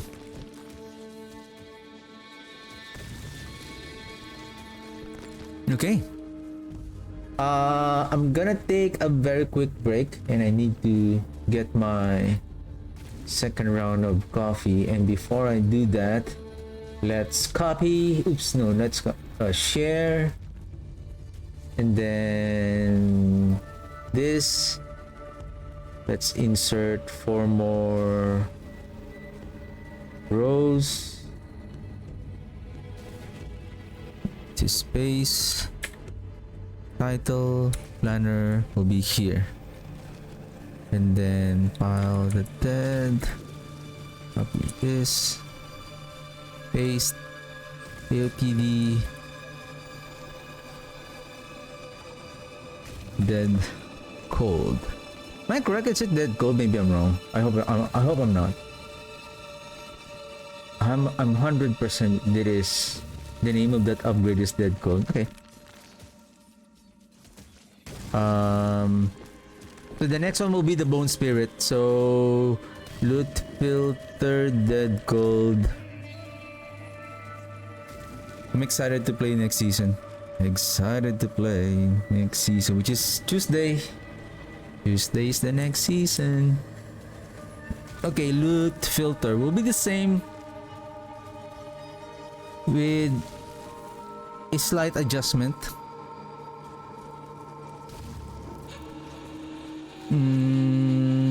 Dead cold, dead cold, dead cold, dead cold, loot filter. Okay. Loot filter, my friend.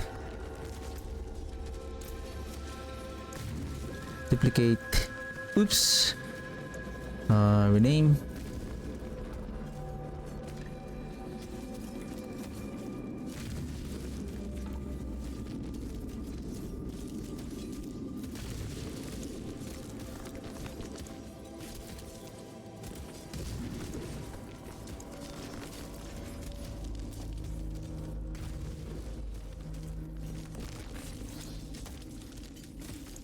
Let's just double check the greater average crit chance damage multiplier. That's correct. Pants, same. 100% same here. Chest, boots, still the same. Amulet, strike multiplier to all skills. That's correct. Ring, chance multiplier, one hand weapon, weapon damage. This one, damage reduction and weapon damage. Oh, critical strike chance. Okay, that's fine. Okay, export. We're done with this.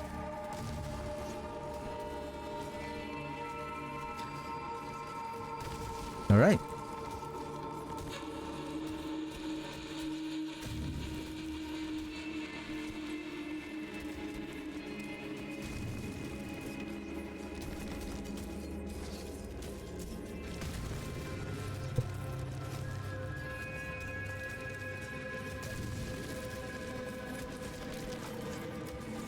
Am I missing anything here?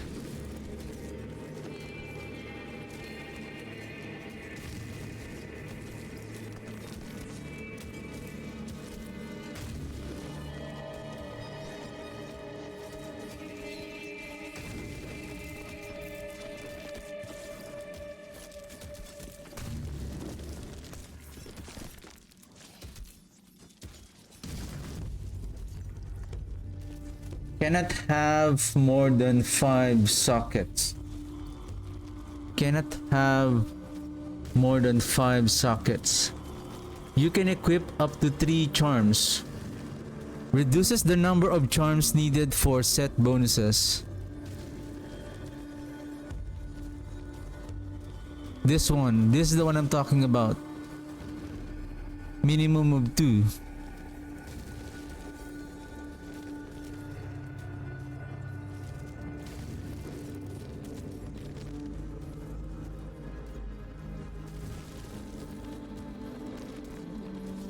Reduces the number of charms needed for set bonuses by 1 to a minimum of 2.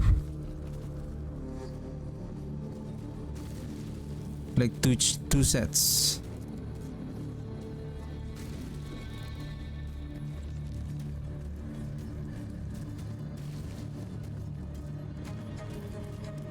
So it says here -1.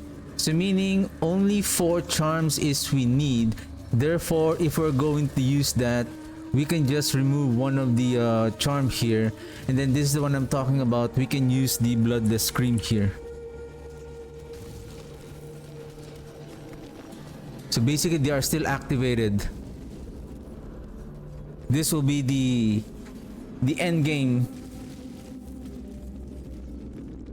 Oops.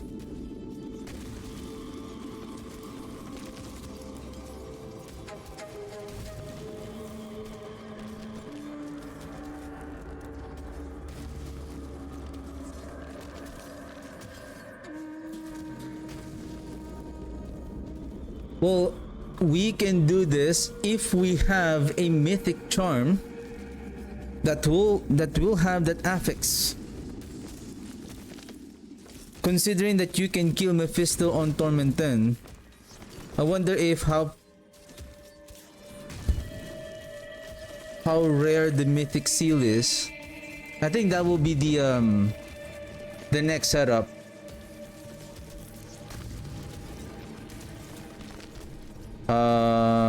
Let's add a variant.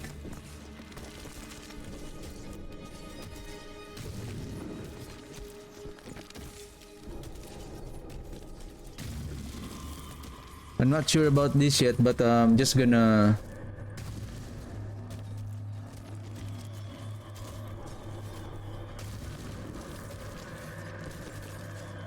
I think this is the ideal affix. All stats, +1 to charm slot. Yeah, then +1 to charm slot.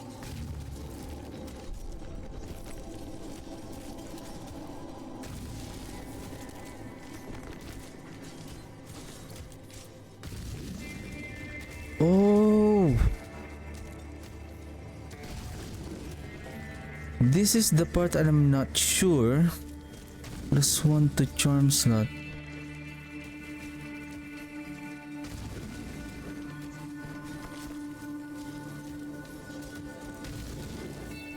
Can you have like this? So you have the 6 open slot to be able to equip the unique charm slot. But if you have the -2 charm set, I feel like you can add an additional charm here.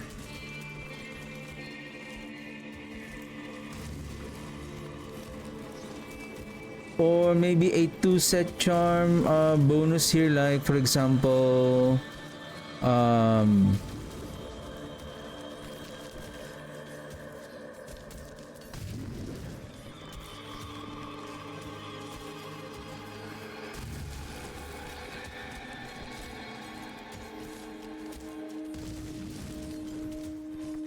this one is just 30 damage. No. I feel like this is going to be a very rare item to have +1 to charm slot, +1 to unique charm slot, and then the minus. Because now you can really equip 4 charms. You have the 6th slot to equip a unique charm, and then you have, since you can only you can equip at least 4 charm set, and then on the we can place another unique charm, because the 6th charm, the 6th slot is where you can only place a unique charm. If you have the +1 to charm slot, you're only opening the 6th slot in order to equip the unique charm. If you have the +1 to charm slot, I'm guessing here that if you have the charm slot and the unique charm slot, and you don't have the reduced number of charm, then basically the +1 to unique charm slot is not going to work because you have nowhere to place. So basically it needs to have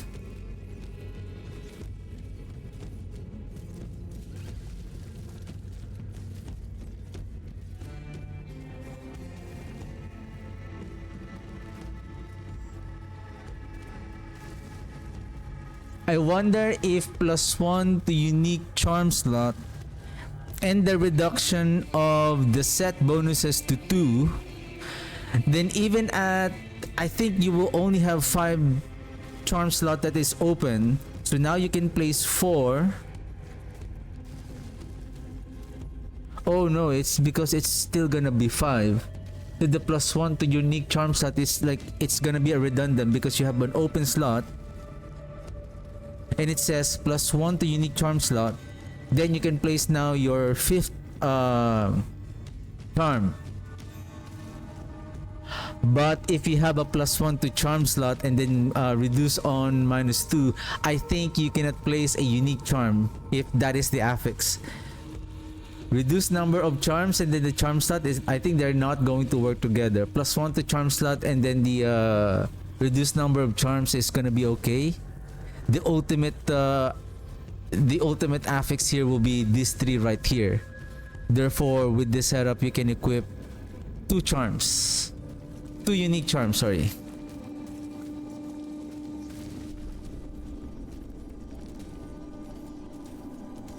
That's the build planner. No, I think it is not.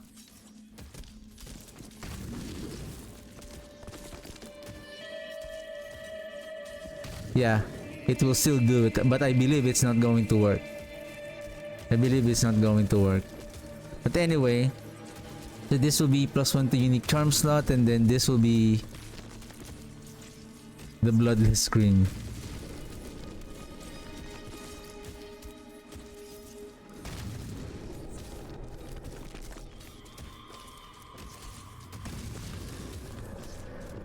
Check the mythic seal.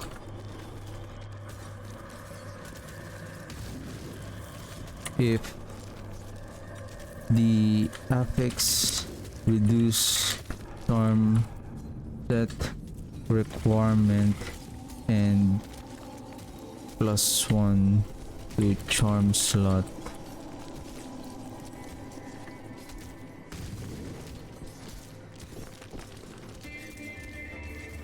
will work to equip 2 unique charm, or it needs also +1 to unique charm in order to equip 2 unique charm. Yeah. Alright. Dead code is done. Yay! Yay!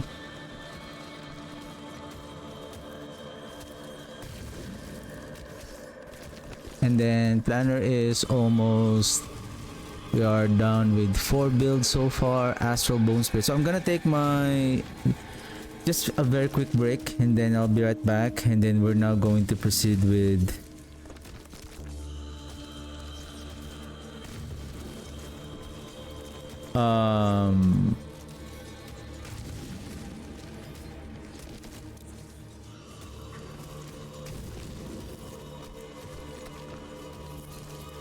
because we will place the title in the boots or amulets transfiguration, we will lose the necrotic carapace for fortified generation. We can add the corpse tendrils using the get over here, right? I remember this. And maybe we can switch the golem to grey bloom for attack speed in our warriors, and golem for faster inflicting of curse through blood moon breaches. I'm going to set this as draft, and then I'm going to make a copy of, I'm going to use the bone spirit that I have already built in season 13.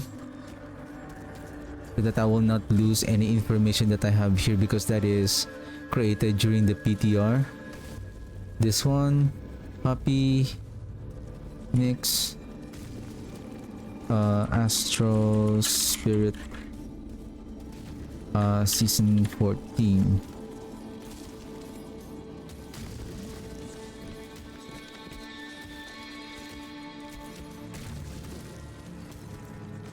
So now we can check, probably I'll just add a note regarding to check if the Grave Walker's Hand is gonna work.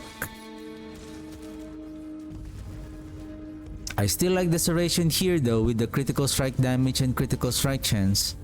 And then plus it's easier to add that core skills and then those other affixes that we want on the build.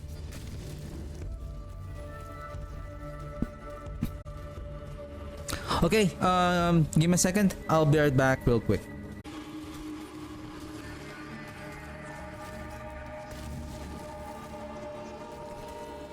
Okay. Probably I'm going to open the other one just for our reference.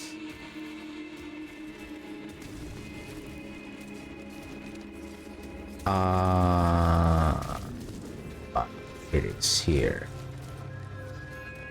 Did I save that already?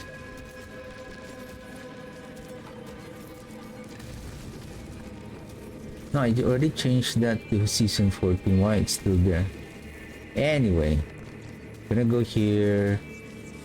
Then I'm just gonna open this one just for some reference.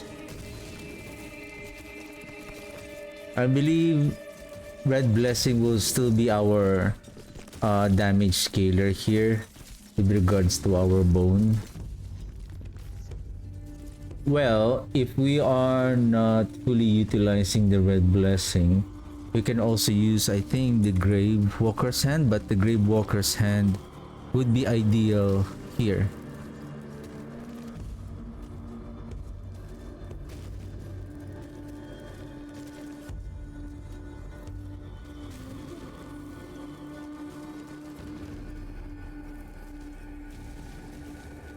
I still want to play this build because of its high damage potential, and so far most of the builds now that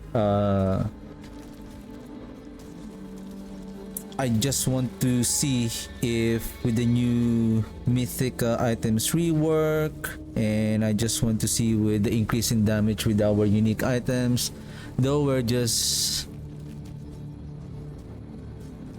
probably gonna do like this. Season 14 check.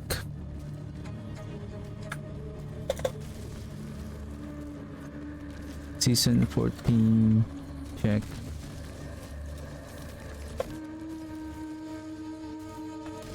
Check between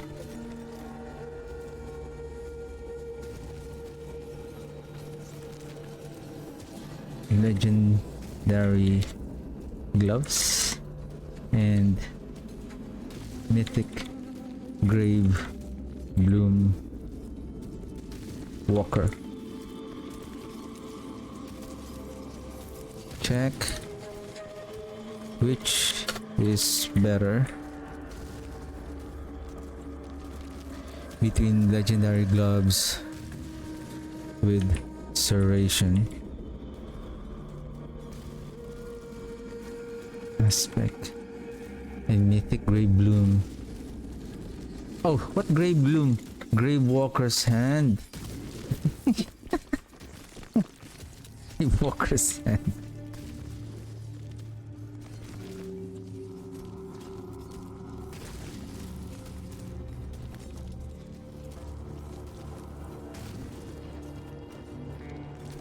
I think nothing much that needs to change here except for the position now of the title.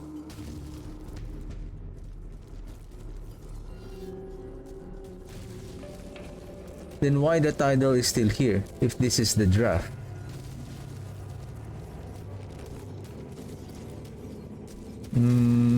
Did I place it here?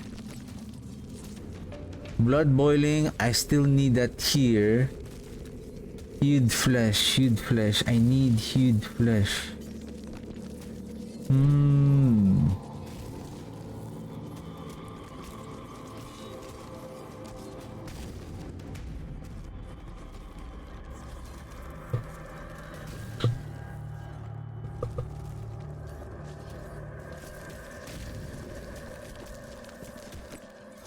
We use Lucky, primary resource, temper affix in our jewelry, and additional essence on our single target combat.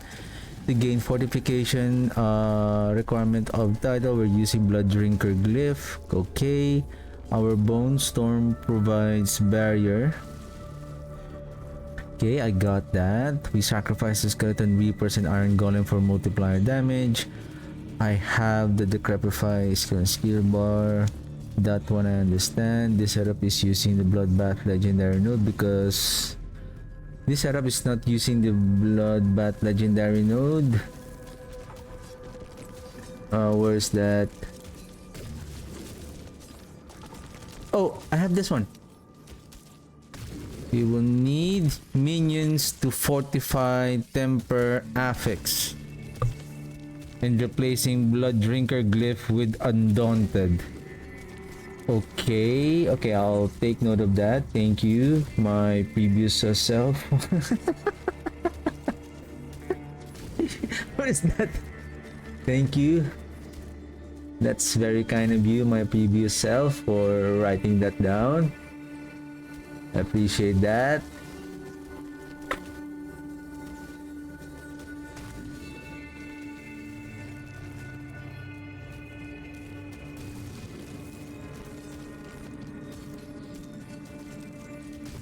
Vengeful.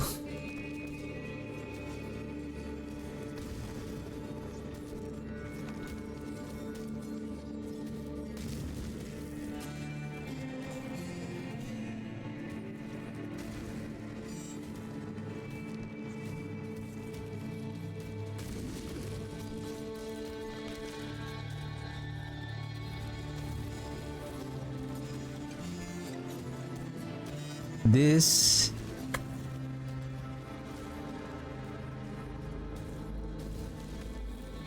for checking in season 14.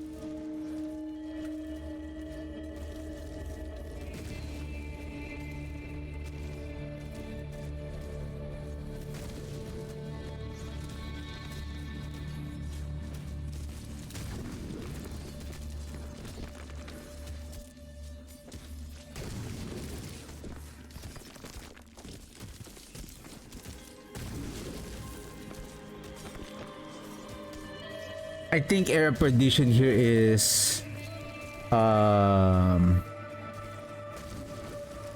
much is our critical strike chance? We have crit chance here, crit chance here. Approximately that's 12.5, 6.5, 6.5. Is it 6.5? Yeah. 6.5, 6.5, so that's 13. 13 bone skill, 13. Give me a second. 13 amulet. Do I have? Nope. So this is 13. Give me a second. 13 bone storm. We have a total of, I think, 55. Approximately 55 plus 13, so that's 68. What else? 68 plus base 5, so now we have 73. I think we have 4 on our bone graph board, so that's 77. Okay, what else? Because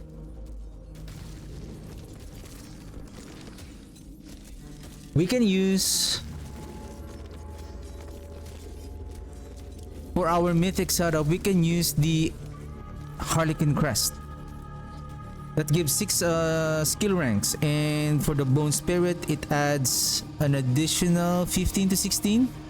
Then plus 6, that's gonna be huge, like almost 90 to 100% or 95% increase in damage. That's gonna be a big additional multiplier damage compared to, like, yeah, we are adding critical strike chance, but we are already at 77, plus the multiplier damage is just 15. So it's like this. I'm just gonna guesstimate.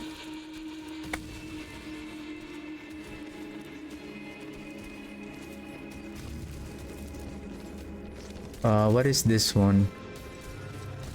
Is this the I think this is the calculator that I have created. So for example, this is the same.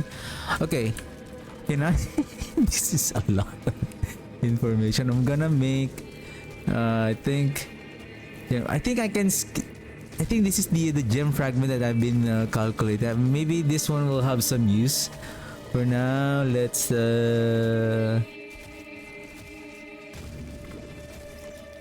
it's okay because I still have this data on the previous planner. Yeah, probably I'm just gonna keep it for now.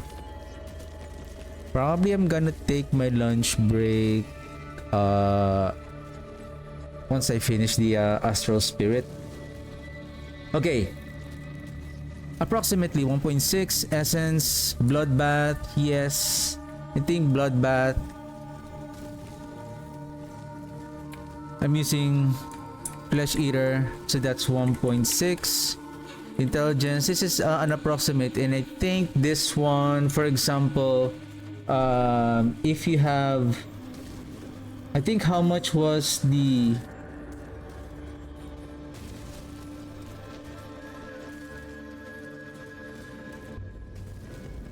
$600?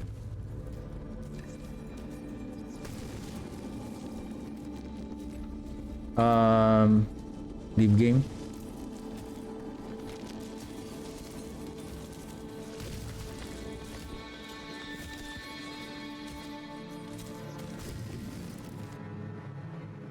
Let's grab our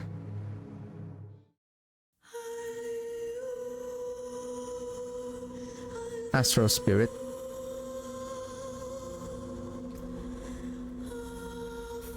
I think this is the one. Why are you naked? I'm sorry. I think I was testing on something. So it doesn't have any gear.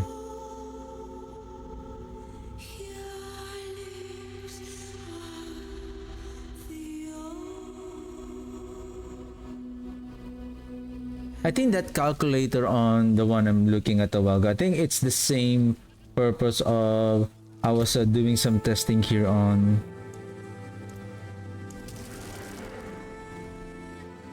this Astral Spirit. So 735. Okay. Okay.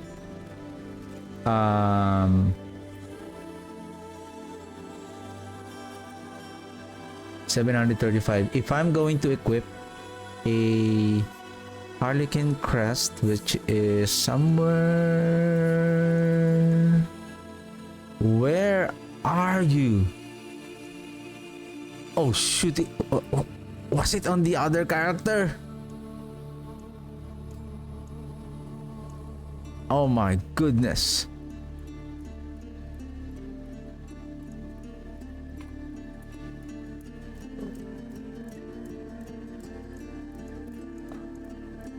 Oh my. But anyway, like for example, this one, this is +5. That's 110. 110 divided by 5, so that is how much? 22% per rank. Right? That's 22%. So that is huge.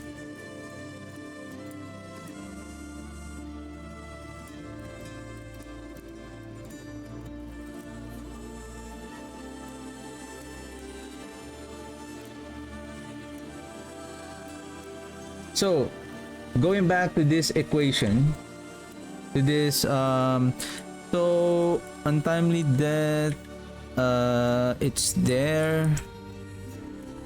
No, oh no, I think I'm using this on the blood blight. But anyway, what is our, so we have 60, let's say 60. 60, 60, 60, 70.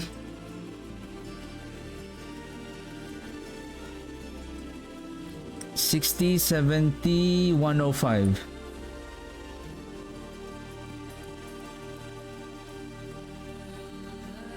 $2.05. So this is compound.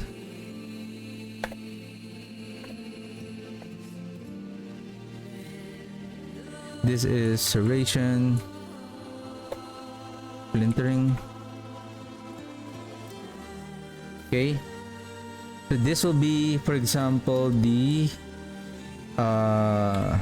air of perdition. So this is 1.15.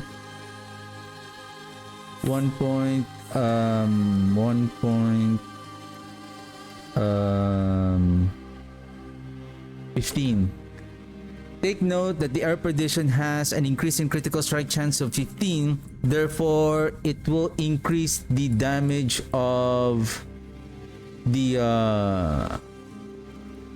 critical strike damage here. So I'll just add crit damage.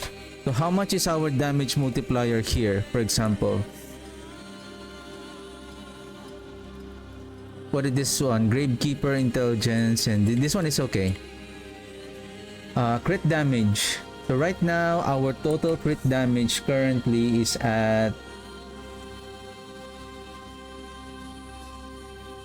I think these are additive damage with critical strike damage, but it doesn't show here the multiplier. It doesn't show here the multiplier. So I'll just ballpark here. 61, 61, 30, 91,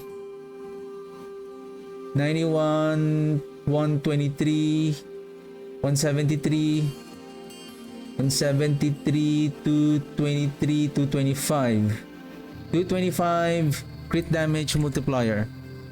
3.25. So 2.25 plus 1. So that's 3.25. Let me double check what is our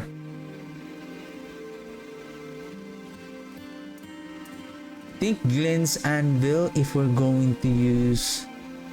Give me a second.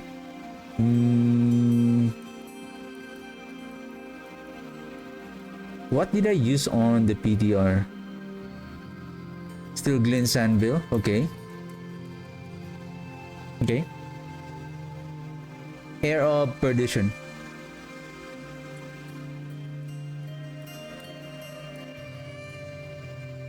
Increase in damage plus 15% increase in critical strike chance. Okay. Oops. It's here.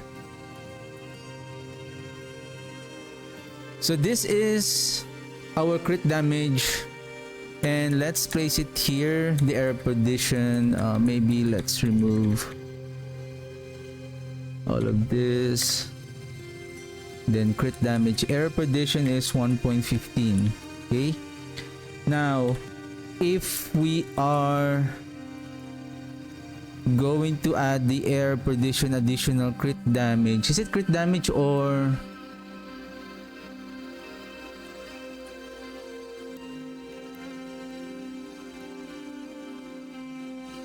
increasing your damage? Increasing your damage.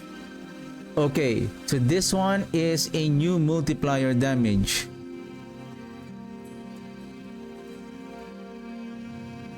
However, increasing the critical strike chance, it's like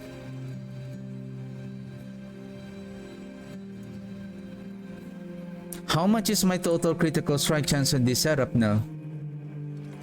Okay, so this setup, if I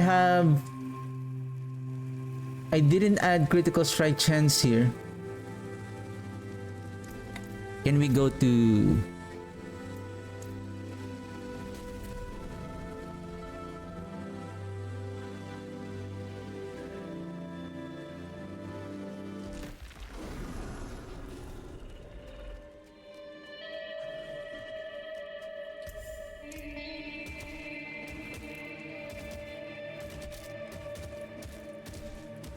critical strike chance is at 27. Activating the Bone Storm will add 20. So where are we getting the total critical strike chance? I have 5. I have 5 on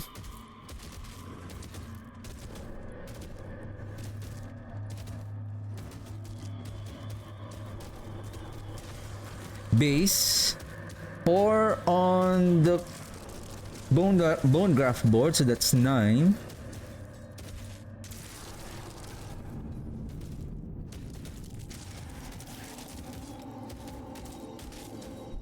Two, 3, 4, 5. Okay, I activated 5, so that's 5. So 5 and then 5, so that's 10. So now 10. Base 5, bone graft 5, so that's 10. So we are still missing 17. There's 5 here, and then dexterity. This is 1.4, 5, 6.4. We're still missing 10.06. This one.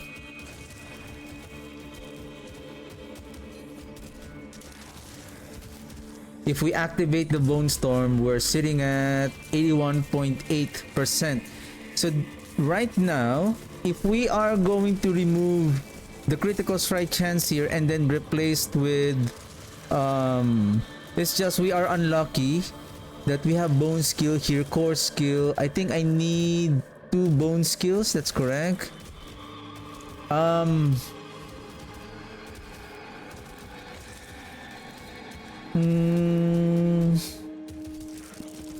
If I have minus critical strike chance here, so I'll be sitting at 77.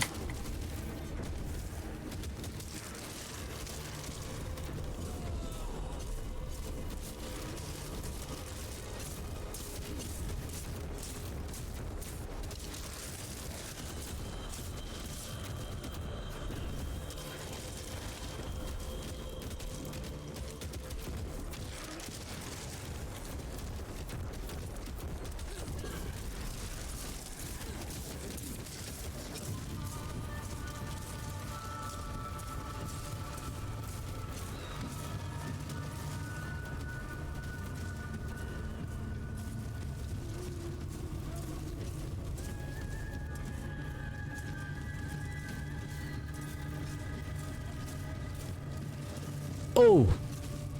Quintessence!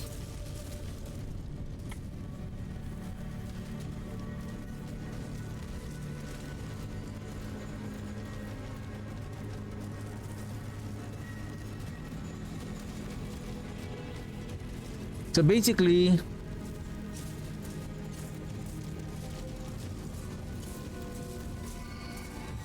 we have 27 plus 27, give me a second, 27 plus 55.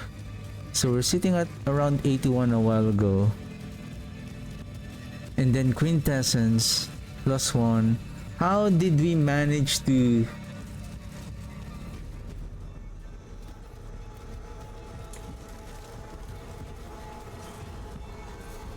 it end up 96?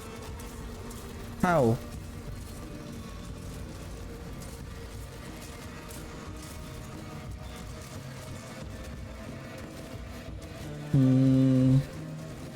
Critical strike damage 10%.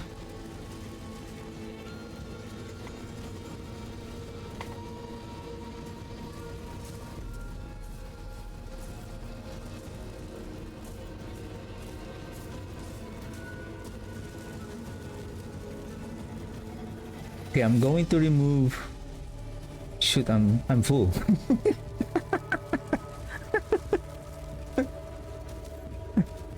Okay, give me a second.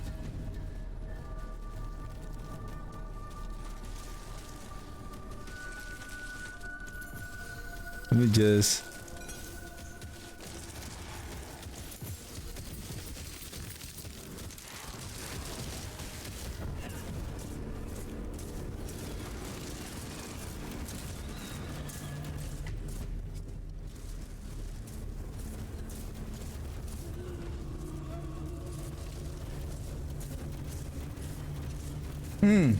Plus 5 here. Desperation. So 27 plus 55, somehow it's being rounded up for some reason. Supposedly it's when we activate the Bone Storm, it should be 72 plus 55, right? Your Bone Storm critical strike chance and cast speed now reduced. Okay, 44 plus this one, 71. So that's correct. Oh, sorry, I'm wrong a while ago. 27 plus 55 a while ago. That's 82. Okay, my bad. So 47 plus 44, that is correct. It goes up to 71. 44 plus 44 plus 77. Oh, so 44 plus 27, that's 71. Then the Serration, your corpse and bone skill gain an additional 5 critical strike chance. So from 77, 71 now it becomes 76. So we have this conditional critical strike chance also coming from the Quintessence and the Serration. So Serration 5, Quintessence 10. And take note, next season that's going to be 10. Take note, the Serration is going to be 10 now. So 10 and 10 Quintessence. So now if we equip everything,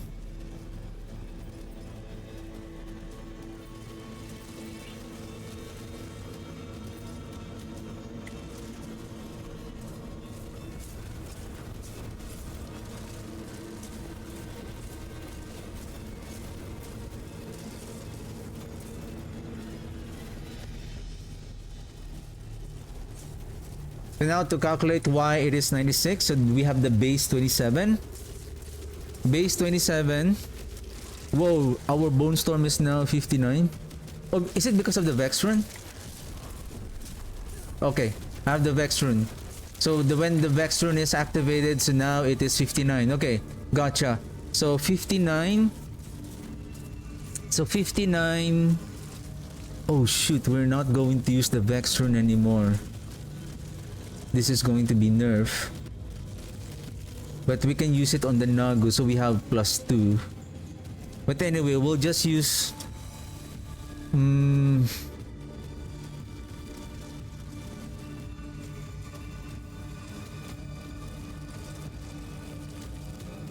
So we added +3 and then it goes up to 54. Is it like 56, 52, 50, 56, 58, 59? So is it going to be +3? But I'm just gonna use 55 for now. I'm just gonna use 55 for now. 55 plus 27. If I will replace the critical strike chance with resource generation on the gloves, let's just say I'm now at 26, 22. Sorry, 22 plus 55, so that's 77. 77 plus Quintessence and Dissertation of 10. So that's going to give us 97. Okay?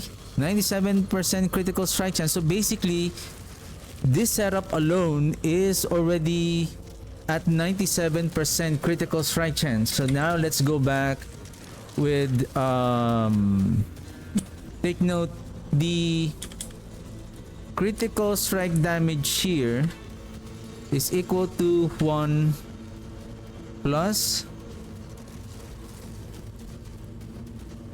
225 times the critical strike chance that we're gonna place here.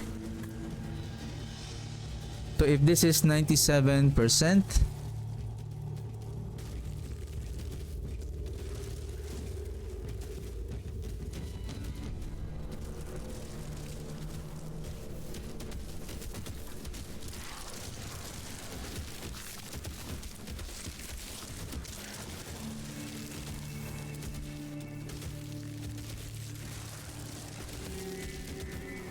okay, so our overall critical strike damage is around 3.18. That is still high enough. that our critical strike damage efficiency, we're talking about efficiency of the critical strike damage, is now at 3.18 damage in total based on our critical strike damage multiplier. Probably let's say crit damage multi. Then see, by adding air perdition, there's no point on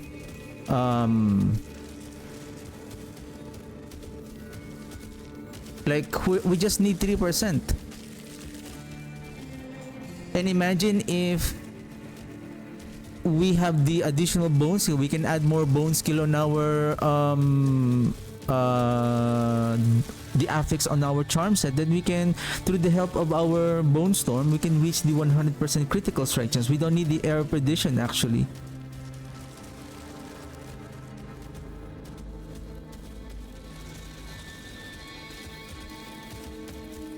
But the air perdition is going to add 15% increase in damage, right? So air perdition is going to give 1.15. Okay, so how much is our total damage multiplier now? So this is just an approximate. So we have 4,990 multiplier damage. So this is using without the air perdition. If we're going to add the air perdition, making our crit chance at 100%, let's say 100%. So let me write down here 4,990. Then we make this 100%. Therefore, our crit multiplier now is 3.25. And then the additional multiplier damage from the air perdition of 1.15. So I guess using the air perdition will increase our damage. However, no, we can still craft the essence and the maximum resource generation. However, if we're going to use the air perdition, we're going to lose our defensive. So we're going to lose the serration. Oh, sorry. The splintering. See how much damage that we're going to lose. Right? Because we need the damage reduction, we're gonna move the Glint's Anvil from the helm to the shield.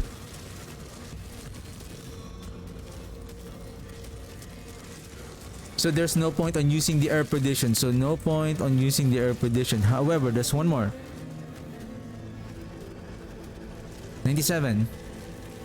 The Harlequin. Plus 6 ranks.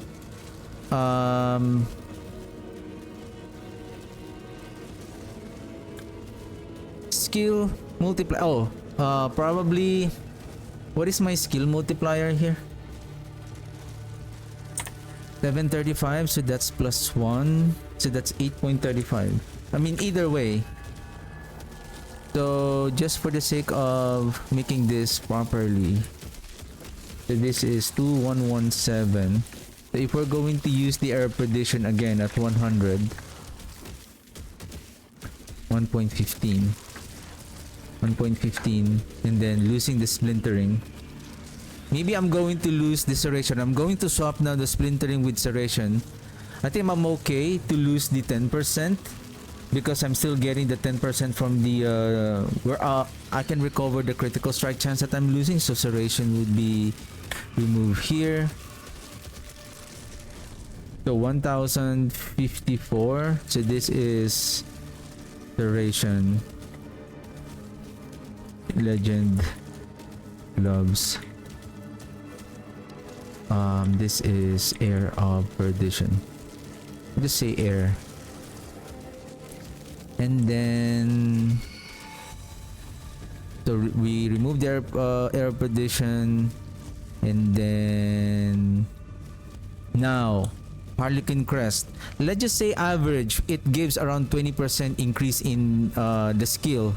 So 200%, so that's 0.2 times 6 ranks, so that's 1.2. So we're gonna add I'll just use the base 135, 8.35 here plus 1.2. So this is 9. Just do it like this. Plus 1.2. At 97.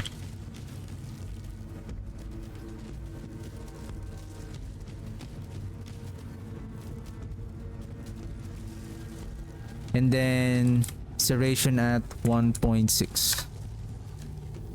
So the air, oh right, it's gonna be the same. And one more thing, we're going to lose 10%. 87.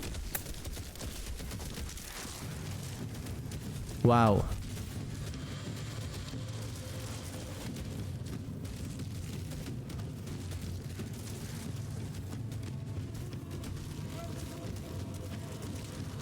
Is it still 360? But either way, it's just, it doesn't matter. Yeah, 360 is still fine. 369, 360, it's still fine. So this proves that Harlequin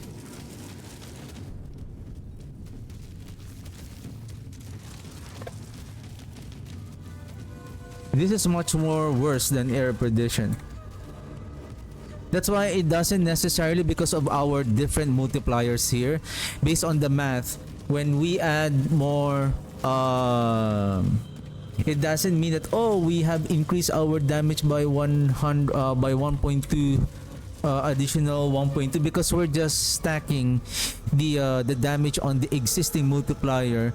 Because of our different multipliers involved, adding a different and unique multiplier damage will scale our damage even further. That's why losing the serration here, like right now we have 1046.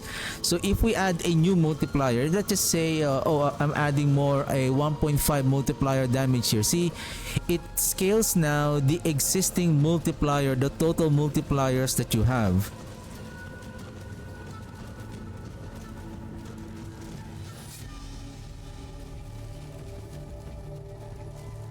So, and take note, it also affects your critical strike chance. So,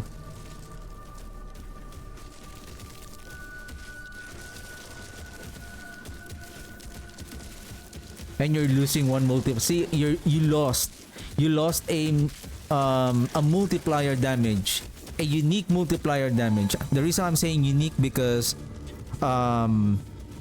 maybe not unique. What is the ideal word for this? Basically, it's just a different multiplier. A different multiplier, that's it. So we lost another 60 multiplier. That's why, see, it's huge. So anyway, going back, so it means that we don't need additional tip. Did I mention anyway, I'm just gonna read this again. To gain fortification title, we're using the blood drinker glyph. I understand that. And then this one, we sacrifice the skeleton reapers and iron golem for multiplier damage. Yes. Add the decrepify skill bar. I understand this. Also, this setup is blah blah. Vengeful Sinew, Blood Moon breaches for more DPS. Checking for season 40. I'm not using. I think I was on this part already. If you're going to use this Inferno Hordes, you can swap Vex Rune with Serune to activate. But this is I don't know which one we are going to use. This one is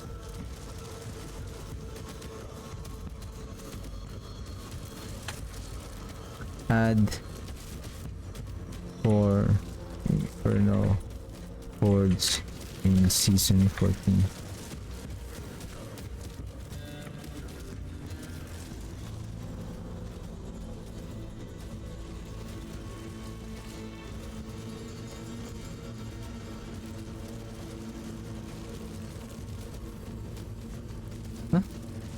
What the? Huh? Where did it go?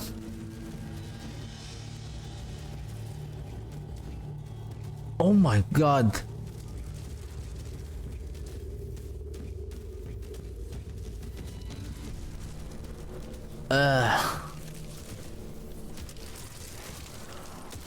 Why it deleted the bottom part here? Man. I have no choice. Reload. I hope I was able to save my previous setup.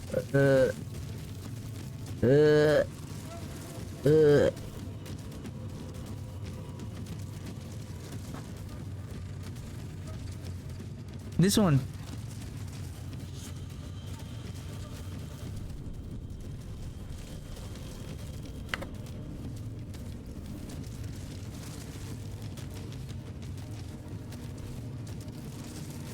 Add tip for infernal. Add setup for infernal boards.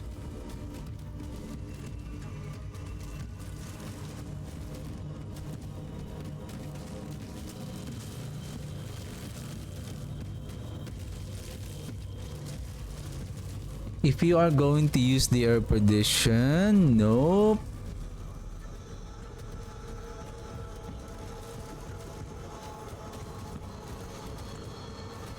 When using two-handed weapon, use critical strike chance temper affix. I think there's no more additional tip. Probably I'm just gonna note.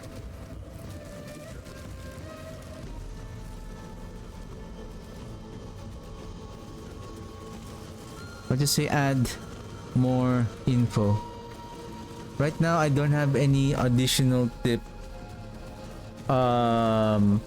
Probably I'll put this on number 2. Then number 1,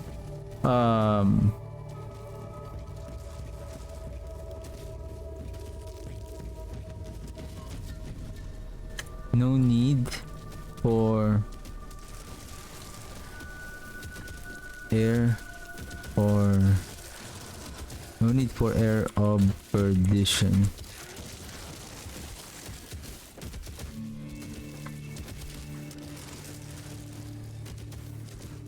I would not recommend to use the air of perdition or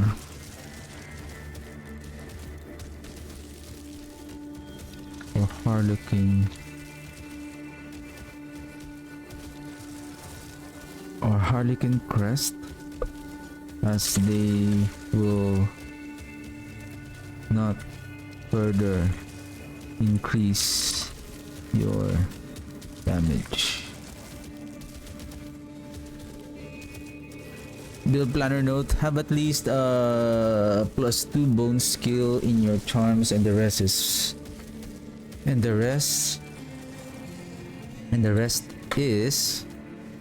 plus core skills. The bone skill affix in the planner somehow doesn't show.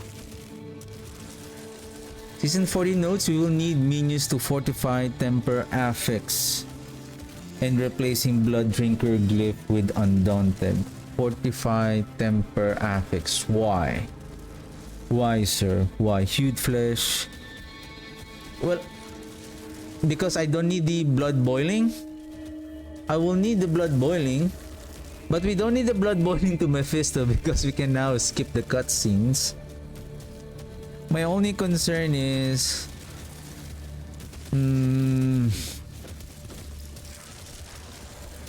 I need hued flesh. I need dye though.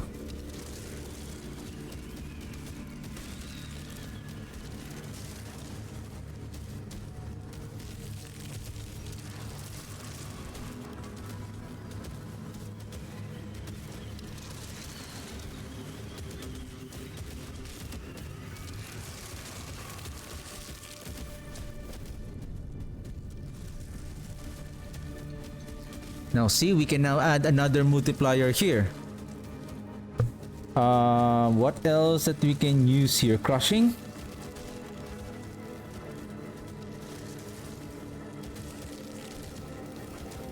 Right? 65% increase in damage, yeah.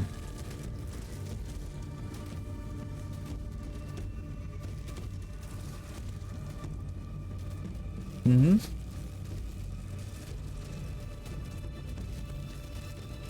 Now, Sear and Vex. I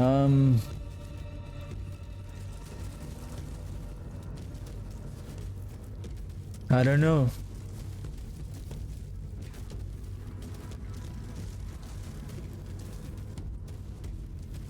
I mean, at least this gives one to skills, right? There's no other. Like Tamron is just 50. See, this is not yet updated. The Vex rune now is 500. Oh. No, this is correct. This is 300. Originally, it's 100.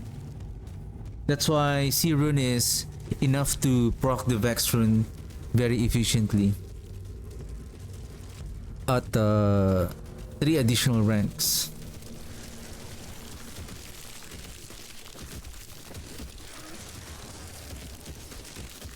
Or if we need more, probably Quarun, just for an additional movement speed.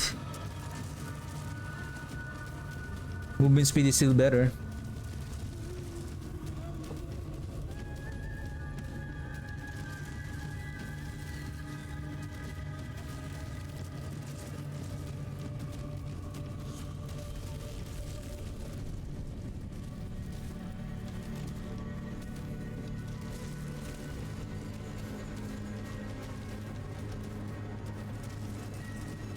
Minions to fortify Temper Affix and then Blood Drinker Glyph with Undaunted. Minions to fortify Temper Affix. Minions to fortify Temper Affix. Ah, okay. Yeah. Fortify. Man! Is it available on the ring?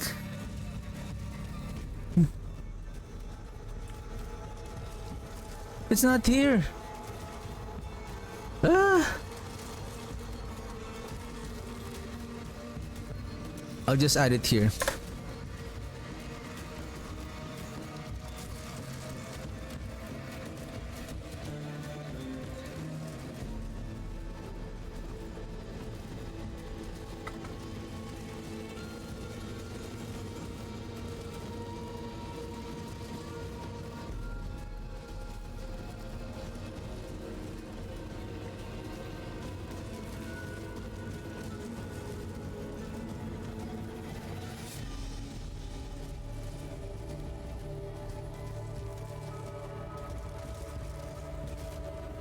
Use chance for minions to fortify Emperor Affix in the amulet.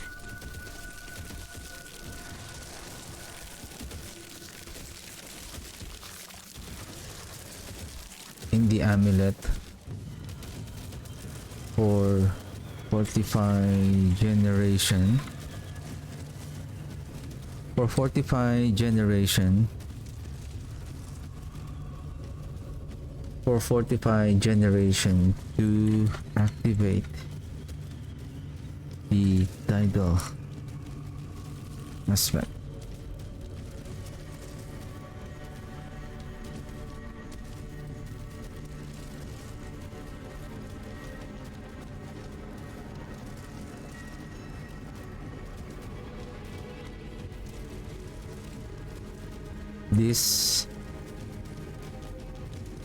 This affix doesn't go in the planet. I think this should be on the top.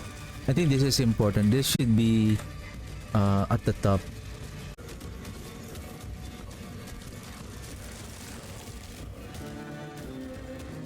Okay.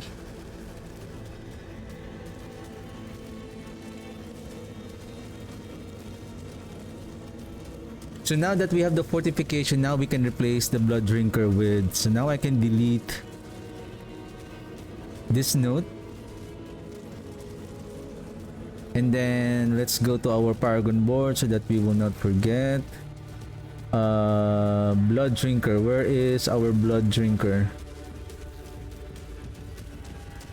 What?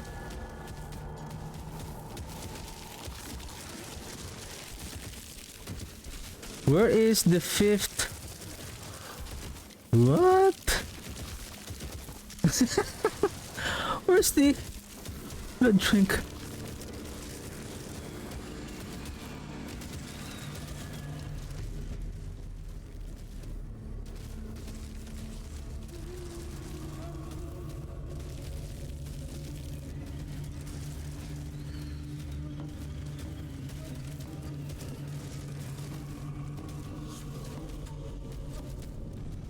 For damage reduction.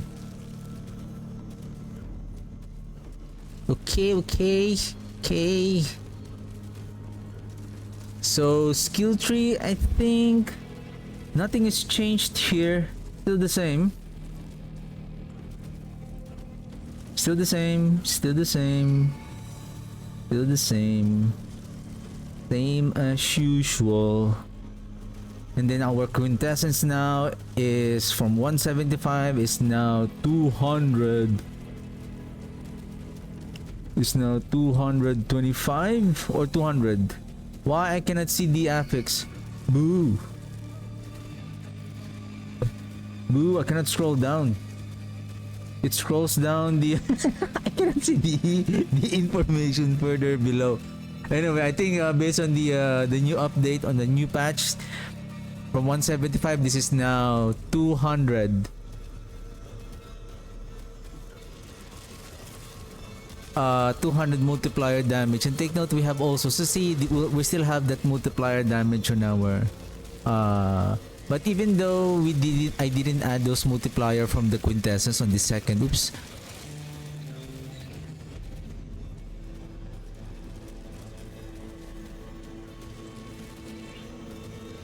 Just give me a second.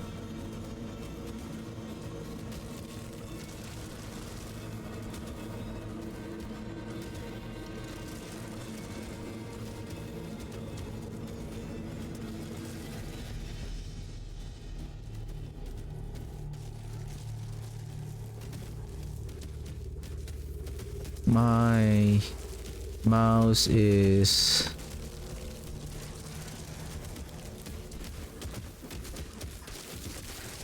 I accidentally clicked the fastest DPI. Anyway. No, not deluge there. So this is already corrected. Anything else that I need to know? I think I don't need the critical strike chance there. Double check, macabre skills, maximum, oh yeah, the affixes, maximum resolve stacks. This is now armor. This is now armor. But we're gonna focus now on intelligence. Or how about essence regeneration? Oh. I think essence regeneration here will be essential here to increase our multiplier damage from the core skill passive. Core skill, crit damage multiplier, damage per overpower stacks. Damage for overpower stack. Yes, we can still utilize the overpower. We're using the overpower. Yes. Yes, sir. You'd flesh. Right. Critical strike chance. We're gonna use resource generation.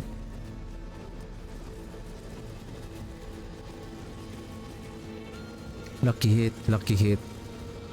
Now this one is gonna be lucky hit. Minion to 45.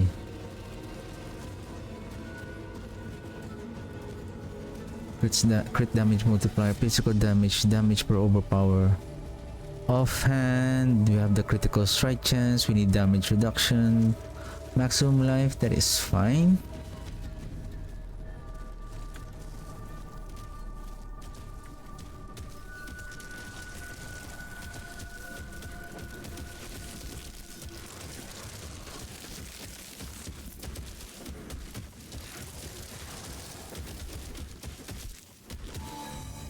So the sinew is on the butcher.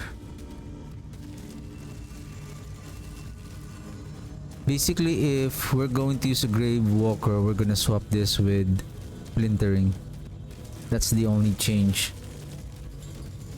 And mercenary, I think mercenary is still correct. Paragon board, it's still gonna be correct. I don't know, because of the somehow the other one more paragon board is full screen. See, some it won't fit. It won't fit the fifth. I don't know for some reason why. Anyway.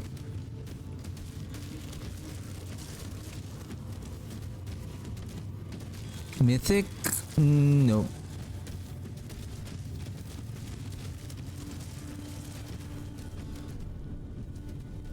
Alright. This is it. So the next build that I'm planning to do, so we're done with Astral.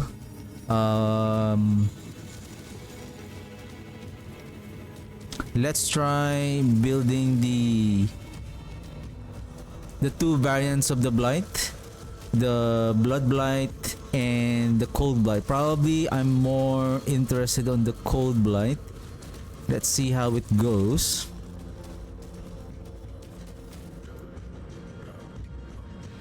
I think it's almost the same as the Army of the Dead Cold. Probably we can use the Army of the Dead, and then we're just gonna rework the skill tree, and then the items.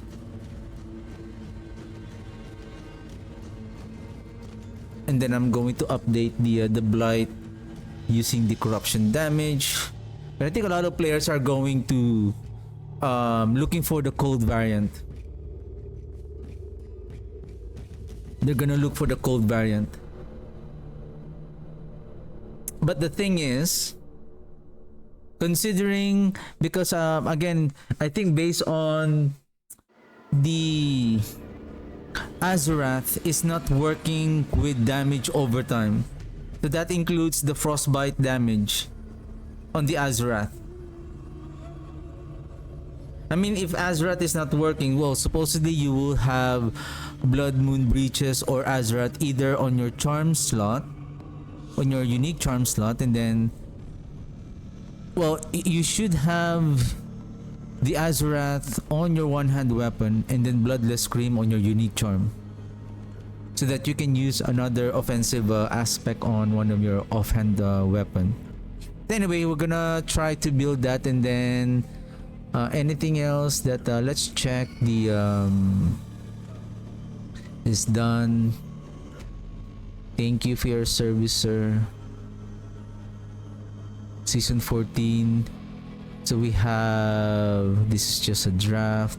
Probably I'll just call it like Supersede.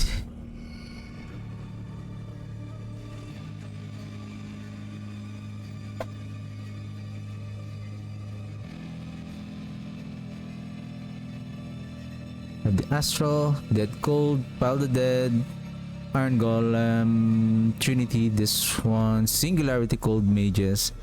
We have the Blight. Then we're gonna build the... Oh, speaking of Astral Spirit, I think nothing is changed with regards to the loot filter. So speaking of this one, so let's copy, oops, share, copy link, build guides, Astral Bone Spirit, and then loot filter. Let's go. Oops, I'm disconnected. Let's wait for the game to, and then I think it's still gonna be the same. Still be the same. I'm just gonna copy the loot filter, and then I'm gonna take my lunch break now, and then we'll work on the blight cold variant, and then probably polish the blight blood variant also, which I have already played already. Astral Spirit. Okay.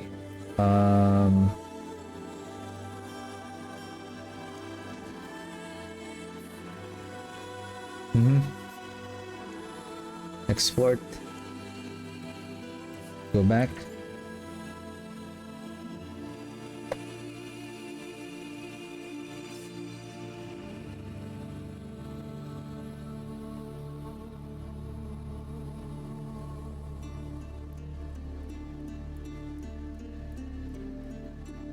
All right.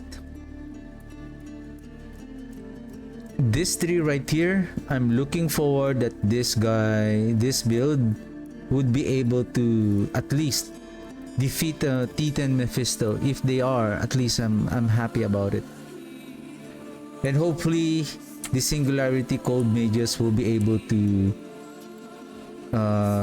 defeat Titan Mephisto also. Singularity Bone, this one, unfortunately.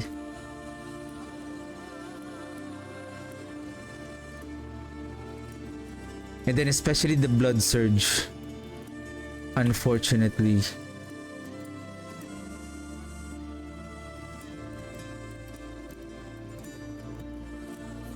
They're gonna be much more weaker this season, but I'm looking forward for the Blood Surge. The bone variant.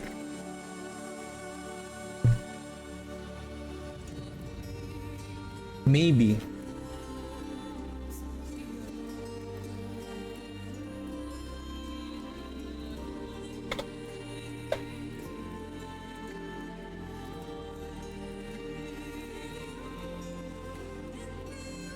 The bone search. Darkness.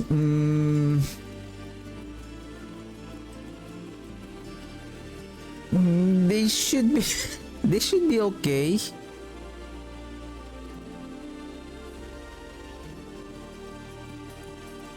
But they will be outperformed by the cold mages because of the new mechanic, like the Azeroth. And then let me double check. I believe the cold mages have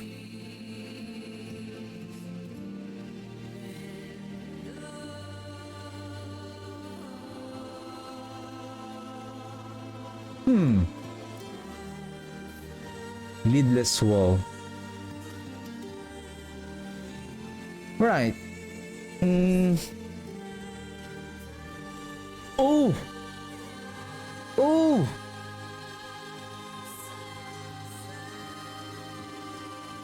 We can use the lidless wall on the Bone Storm! On the right! Aha!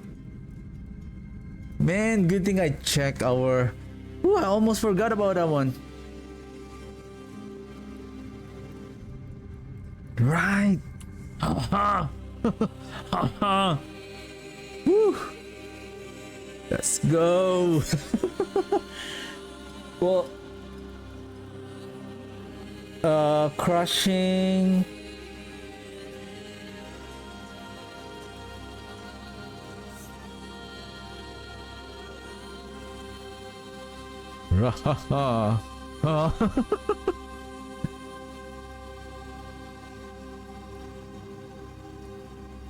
Wow, I almost forgot that we can now use the lidless wall. You see now that the lidless wall is now working, right? So how can we still use a mythic item here? There's no more, I mean the iconic mythic. Probably, give me a second. I would not recommend to use the air perdition or harlequin. Okay, I didn't use the word mythic.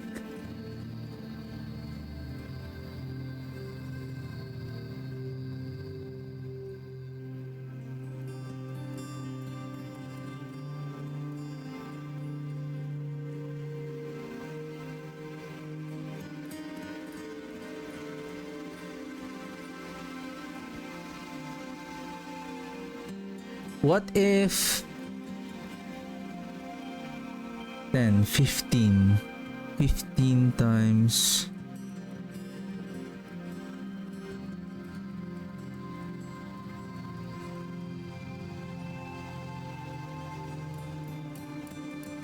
okay, let me take my lunch break first, and then what I'm thinking here, if we're going to drop the Requiem and use another multiplier,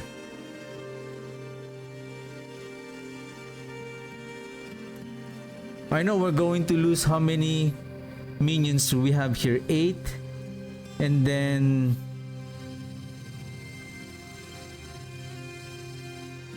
and then 8 warriors as well, so that's 16 times, so that's a total of 160. That's a total of 480 multiplier damage that we're going to lose. But if we're going to add, say, the frozen memory, of 45 stable damage, multiplicative damage, and then when they are frozen, that will become triple. So that's going to be 135. So that 135, is that going to be more potent than the Requiem? So we're gonna check also on that approximate damage calculator, and let's see which one is gonna be better, and then you will see.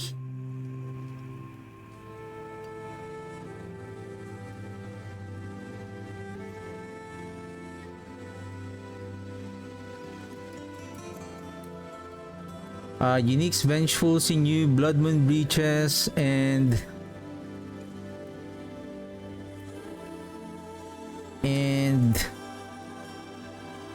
Leadless Wall.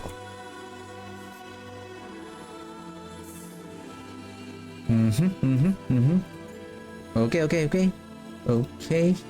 So basically that's already automatically being updated on that link, so I don't have to worry about that. It will be the same link. Okay, I'm gonna take my lunch break first, and then we're gonna continue, and I'm gonna go back with that cold mages, and let's see if we can add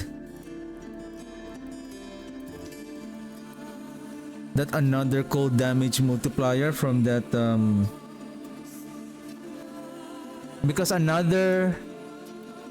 because if we can drop, because this is what I'm thinking, if we can drop the Requiem,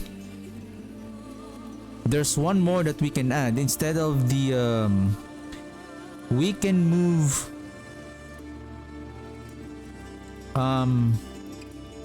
maybe Torment on the amulet, and then we can add the Signet of Belgain.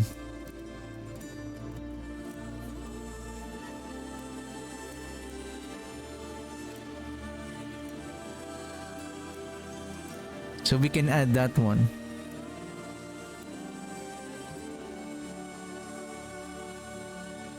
But we'll see. Okay, I'm gonna take my lunch break first, and then I'll be right back. See you guys later.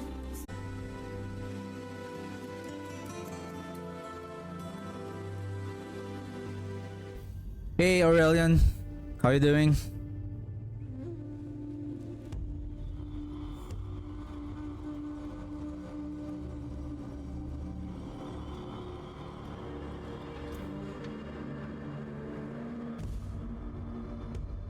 So I need to check on something.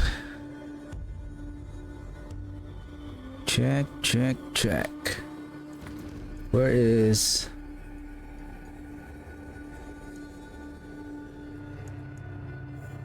This is the bone, this is the darkness mages.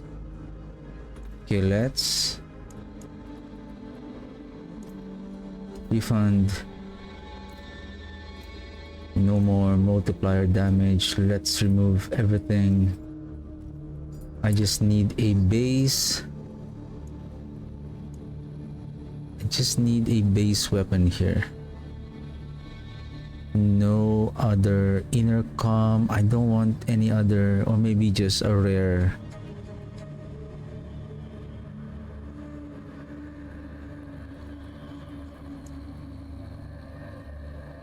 Single hand weapon would be enough.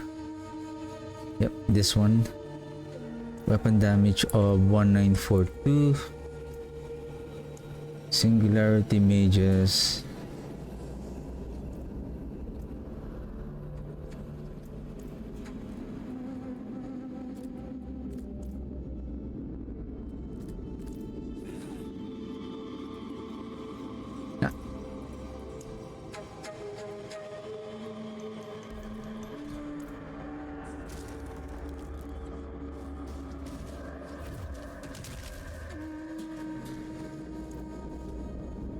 Let's remove right here. Dismiss. Variana, dismiss. How much damage that you are doing?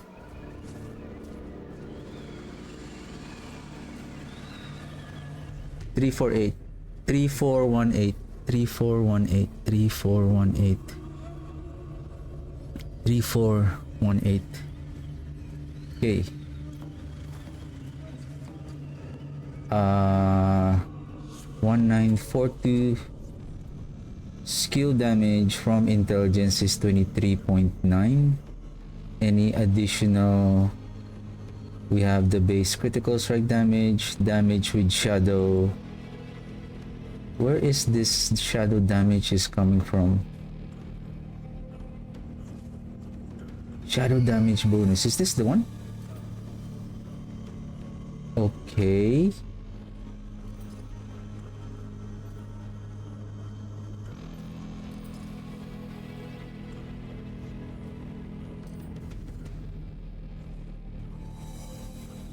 Okay.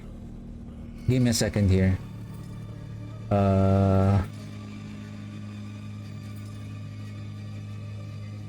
Let's go back.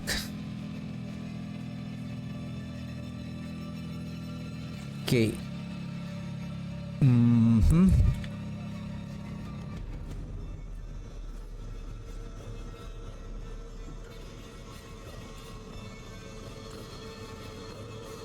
Probably I'm gonna make a new sheet. This is season 14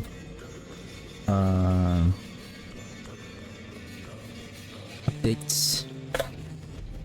Then I'm gonna make a duplicate damage. Okay, issue here. Let's delete everything. Color white. Okay, where is... Can I borrow you guys for a second?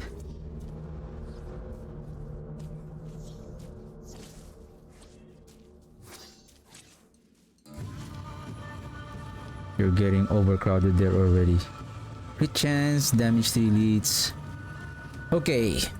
Let's insert a couple of rows here, or probably let's add... So no more fealty essence, no more of this. This is Paragon. Legendary nodes.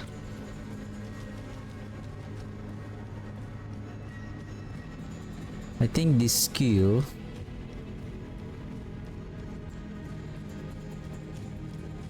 Let's delete everything.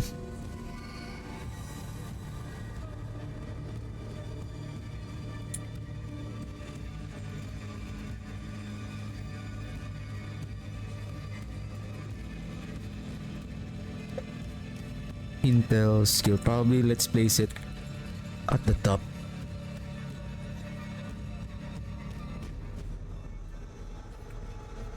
Oh, I have the additional damage here. Okay. Okay. Okay. Probably you should be here.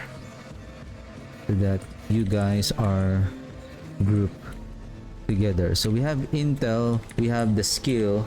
So for the skill, this is the mage skill. And then weapon damage. So we're now at okay, weapon damage is base weapon damage is 1618. Oops, why? Whoops. 1618. Probably I'm just gonna show the game for the meantime, so that you will know where am I switching at. Critical strike chance is 5.5. Where is the 0.5 is coming from? I wonder where's the... Oh, the dexterity. 0.5. Okay, okay. Crit chance at 5.5. Intelligence currently at 191. If your intelligence is 191, then this is this times 1.25. This is 21488. Is it being rounded up?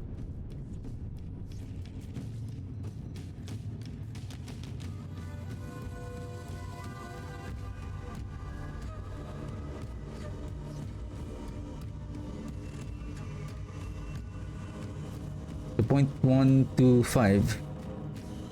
So that is the 23.9. So this is rounded up by 1 decimal. So this one should be all.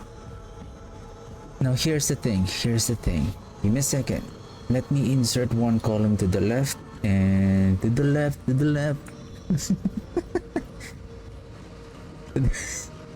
Okay, let's insert one row column here. So this is 1 point. So this one should be, I'll move it here. Hey! Then our skill damage is 1 plus this divided by 100. So that is a total of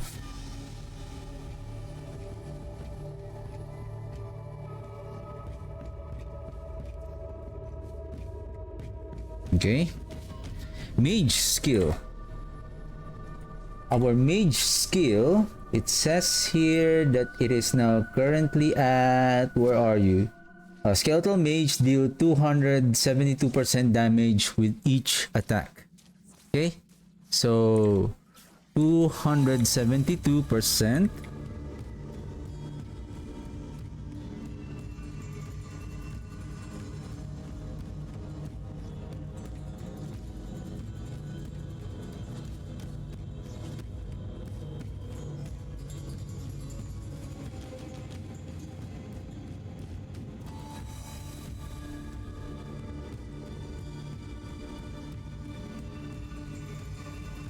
Okay, then this one is 272. Therefore the mage skill is now at this divided by 100. Give me a second, why it's only 1.03?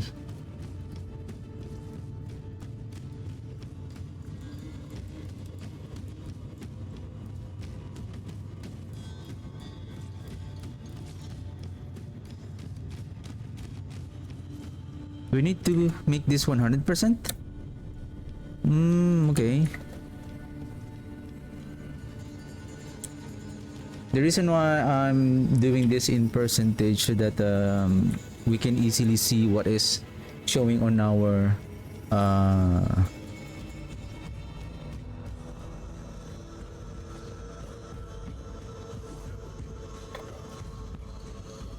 character stat sheet. I think this one should be plus 2 going up, so that is 7.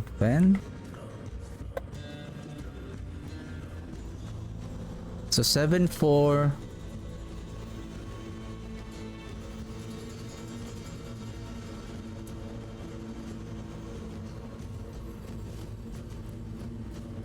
I think this one is not +1. This is just the flat 272. 5452 base damage. Oops. Why it's not, it didn't switch with, sorry.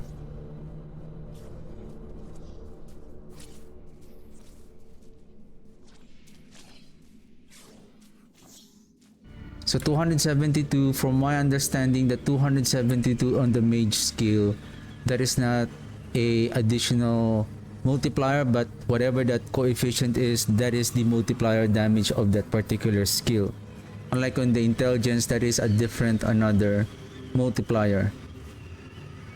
So I'm expecting that it is dealing damage of 5452. That is not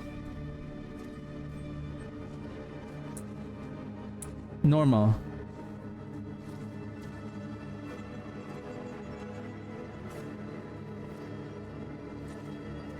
Crit strike. Let's color it yellow. So therefore this damage, now when it critically strike, then the damage of the critical strike damage should be somewhere below. Then this one is the same as this,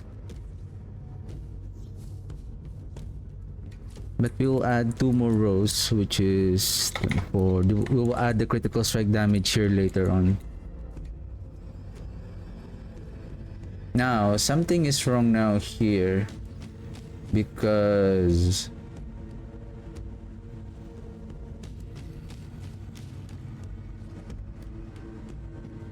I didn't see this number.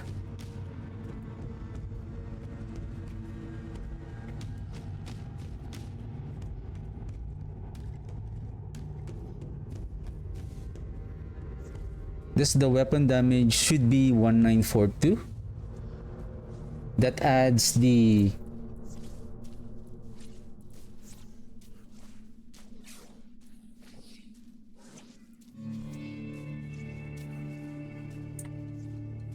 okay.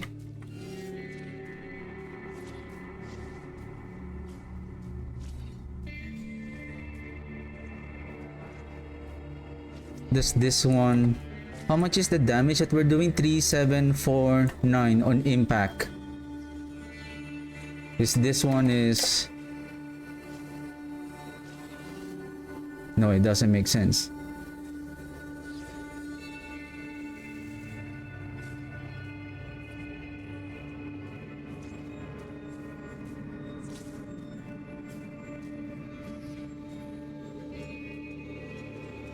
So it's supposedly 19 or 1618 times 1.24 times 1 times 2.72. So yeah, it's 5457 if this is 1618. Am I missing something here? Increases skill damage, but how come we're only doing 3749? Or there is a, well, that is not accounted already. Monsters at this level have 80% visible damage reduction, but I believe that one is damage variance.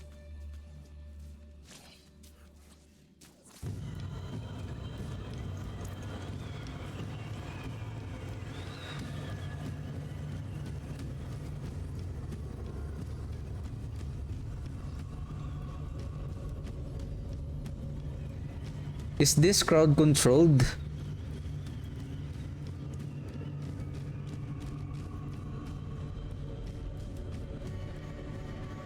Skeleton mages deal increased damage for every 1 second that the skeletal mage is alive. If I remove this also,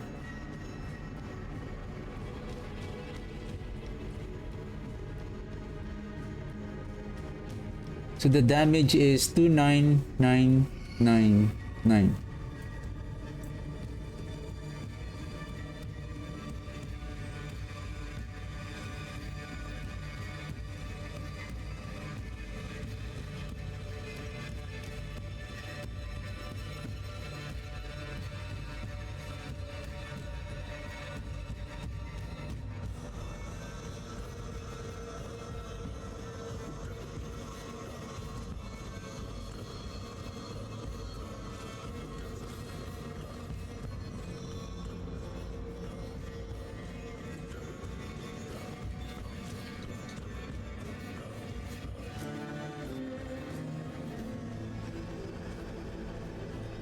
I don't have the singularity, so we're not doing that damage from the singularity.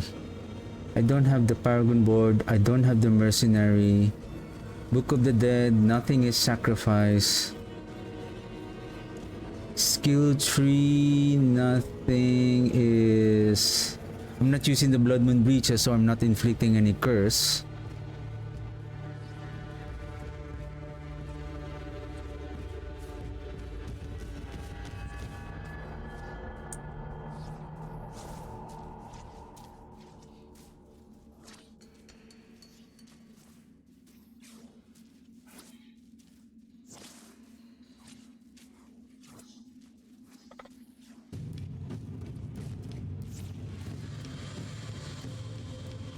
If the monster's damage reduction is also applying,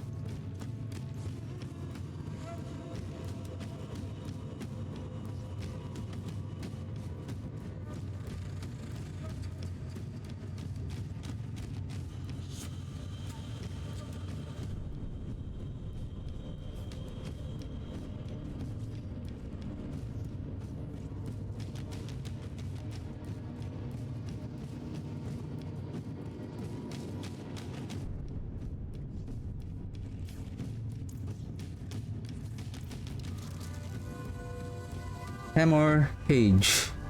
This is 80%.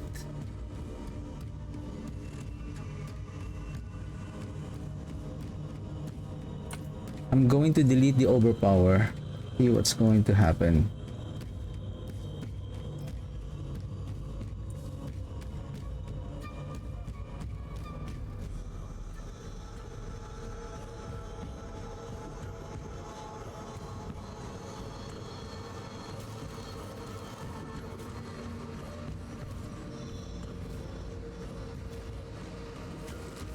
Eight, 2.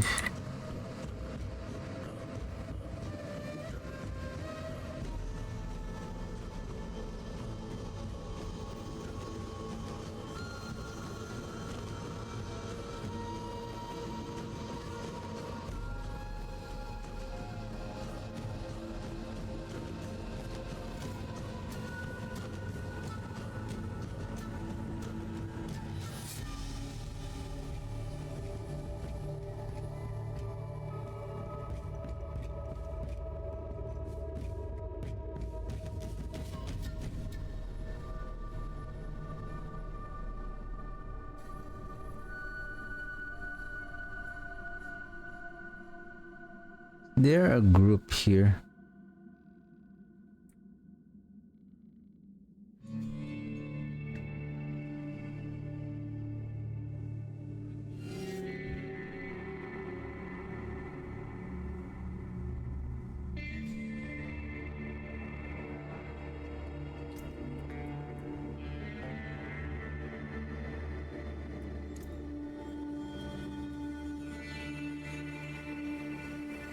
Or are we doing the least amount of damage here, which is 1330?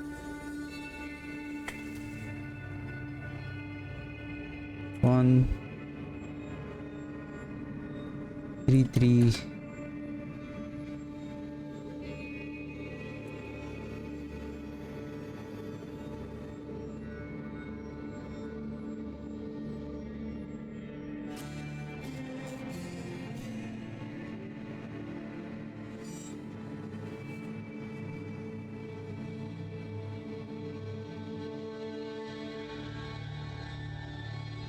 1.45. 1.45. divided by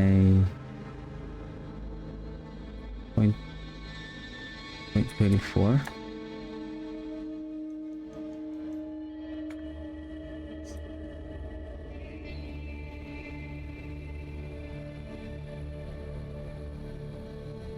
What? Oh.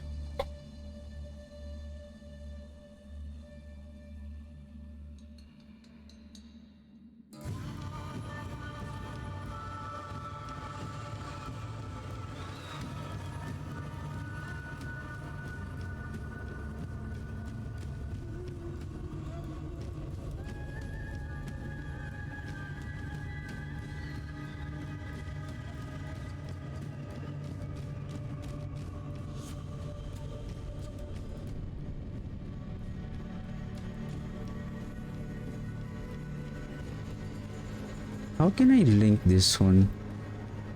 There.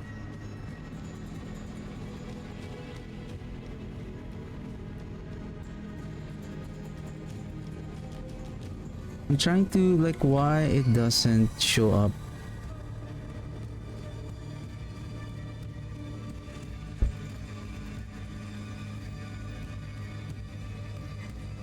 %?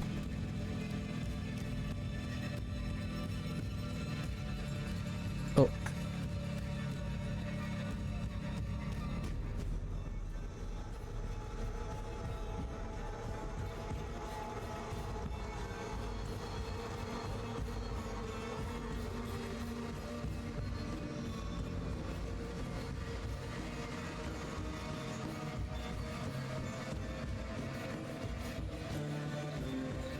Thing is, how would I know if this is 168 1942? So what I'm trying to do here, if this is the calculator that's showing, considering that this is the only multiplier damage here, if we are applying that 1942,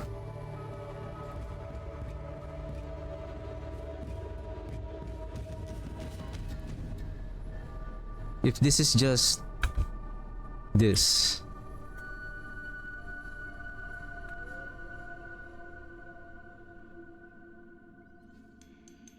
1.8,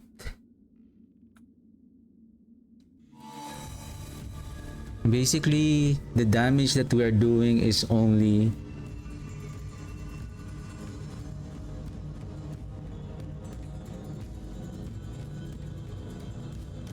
is 0.80 only based on the coefficient of the hemorrhage here. If hemorrhage hits an enemy already that is frozen, oh, let me remove that one.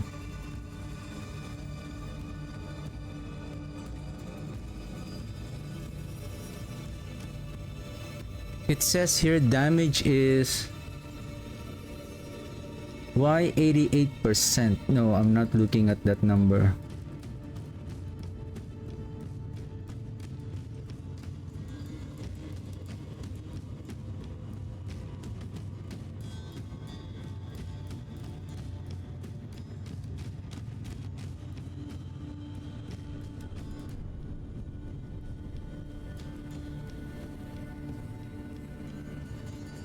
Why it shows 88?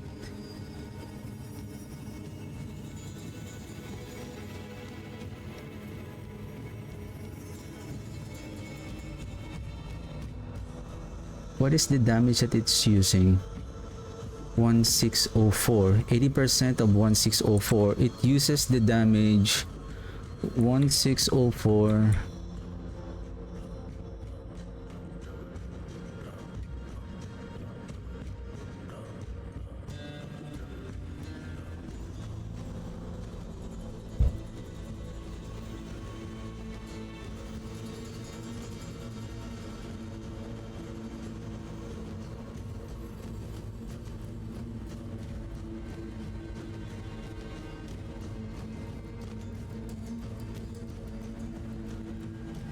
Does it account the weapon attack speed already?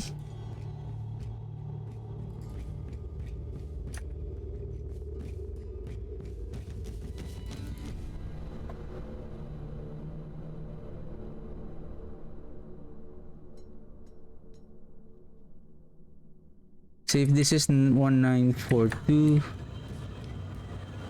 it's a number. I'm just gonna guess here. The thing is, I shouldn't have.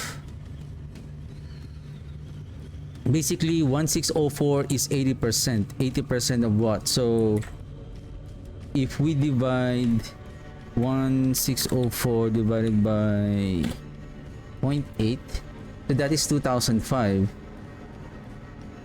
So what is 2005? Let's just say if your attack speed is, do we have attack speed coming from the weapon?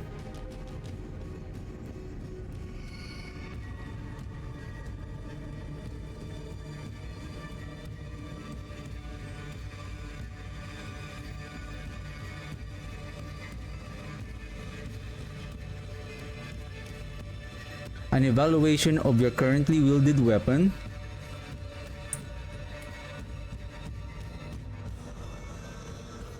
Weapons damage and attack speed.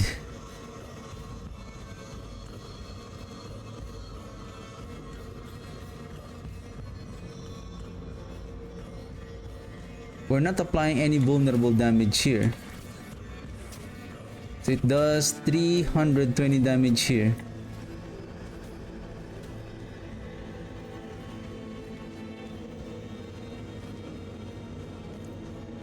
Well, looking at the damage here, it says we're doing... Sorry, I'm not looking at the numbers, that is wrong. Just looking at the coefficient. So we are doing... So I think I'm expecting that this...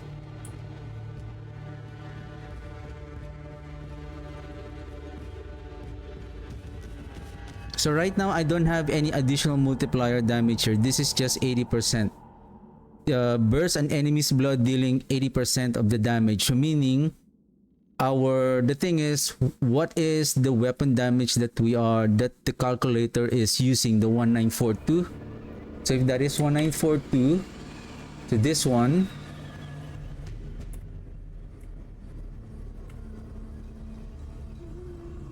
and we're using 80%. And then if the damage reduction of the enemy at 80%, if that is applying, so we are hitting around 385 or 1618 of the weapon damage.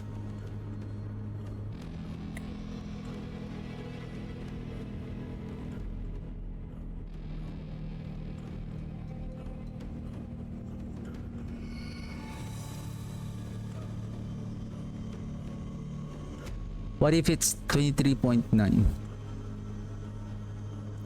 Okay, let's hit 320, 320, 320. Okay, it's here. And then I just used whatever intelligence that the calculator have, but I would say it is close.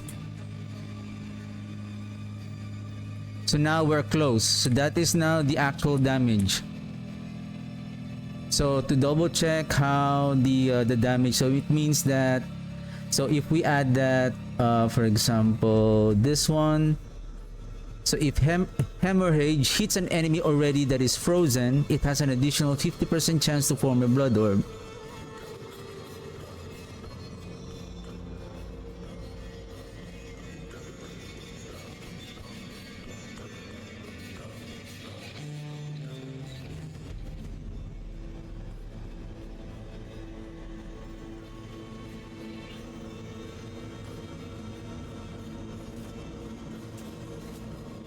So 320 damage. So if this is damage,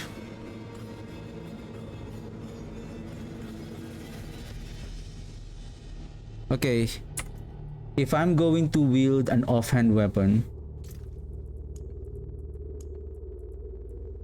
do you have an offhand, please? Offhand, offhand. I need also a two-handed weapon just to double check. Offhand weapon, and then focus without any aspects.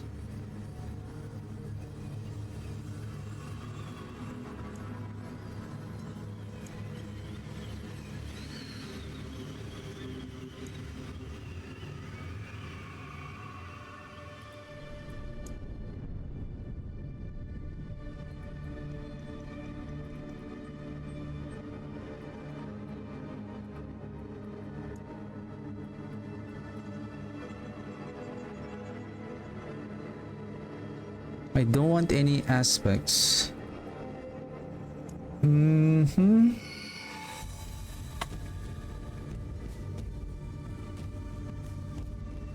Blacksmith.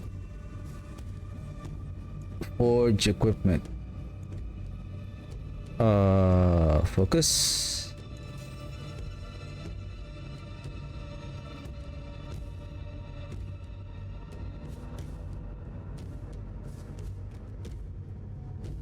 So technically the one that the calculator using is that one. And then 2791. Let's go back here. 2791. The damage is 629. Okay, give me a second. 2791. 2791 629. 2791.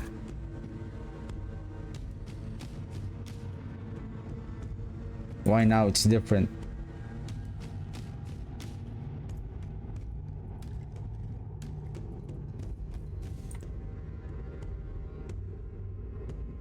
Oh, right.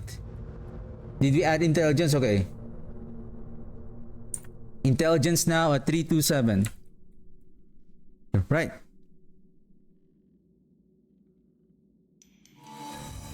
So 629. That is the one. Okay, so meaning, so the weapon damage is, I'm gonna write down here. So the weapon damage here is the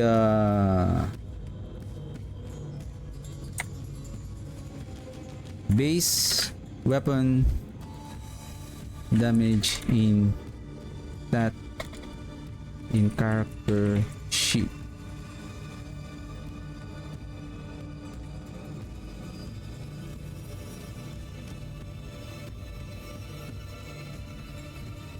So normal damage includes, probably I'll write down here times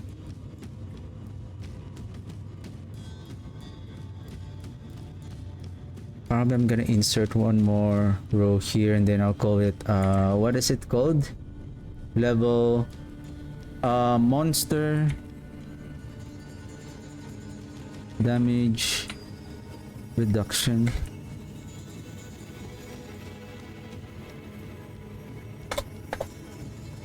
Just right here 80%. Delete percentage 80%. And then this one multiplied. How can I? Okay.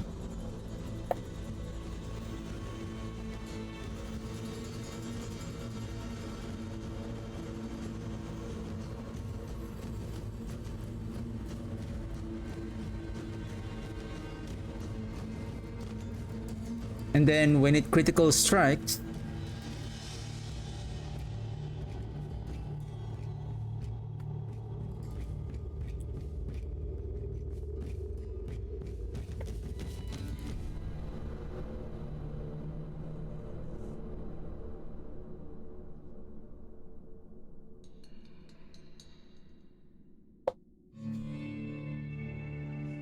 so crit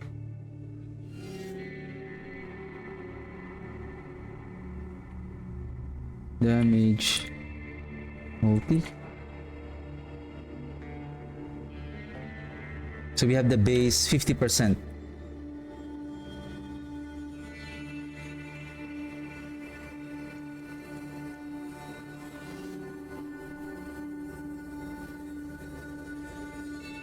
So when we critically strike, this is an additional multiplier. I'll just add it here. Then this will be the additional damage multiplier. Oops. I'll just copy this one. Additional critical strike damage multiplier. So this is additive. I'm gonna remove this now. Oops.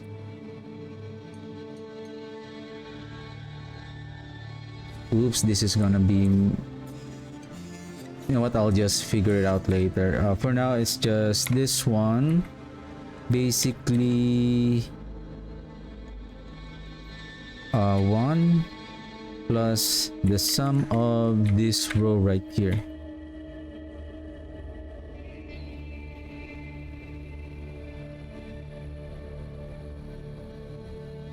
So when it critically strikes, it will deal 944. Let's try.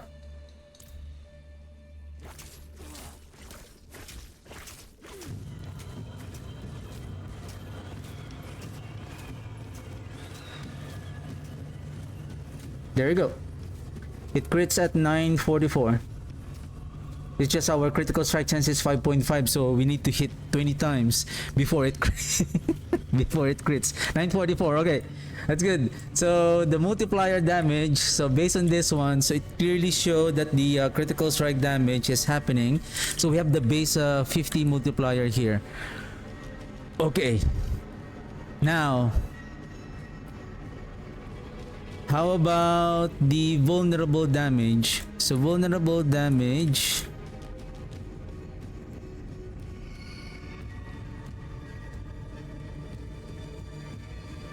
Vulnerable damage multiplier is, it has a base of 20%. So if the enemy is vulnerable, so we're expecting to hit like around 1132 on critical strike damage. And then normal. Now this is the thing. Okay, I think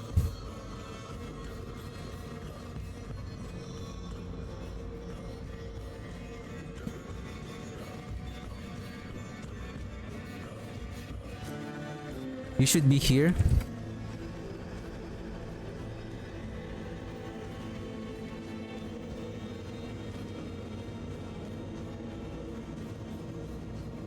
$50 normal.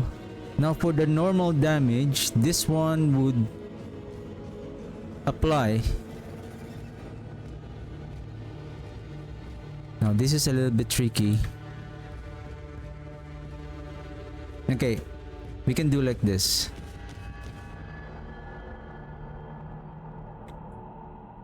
This is vulnerable.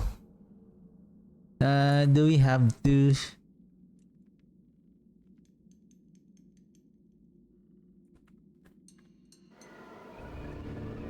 I can just zero this out if it's not working.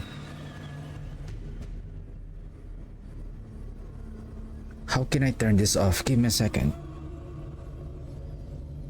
Because what if you critically strike and then there's a damage multiplier?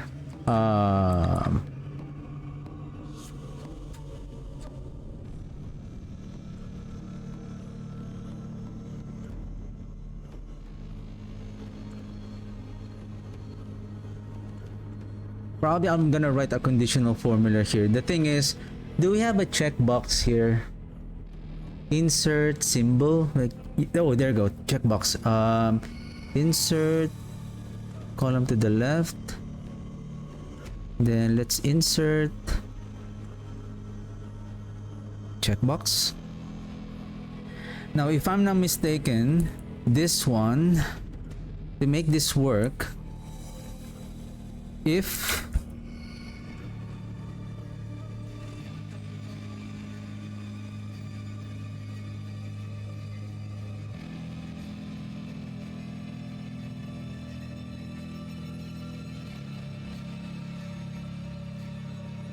how can I make this move? I'm so annoyed. How can I?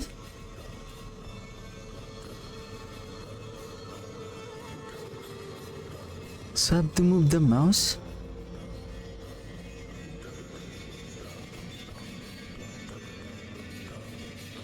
If this one is equal to true, then sum. If not, just blank. I think that should be it. So what What the heck? If this is turned off, then this will become 0. Same thing with this one. Let's copy this one and then let's copy this one. So when this is turned off, then it's easier to like, oh, okay, I'll calculate just the damage multiplier, then it turns on 944. Now, if we apply the vulnerable damage, so we should be hitting around, now for the normal damage, then I have to include the vulnerable damage here.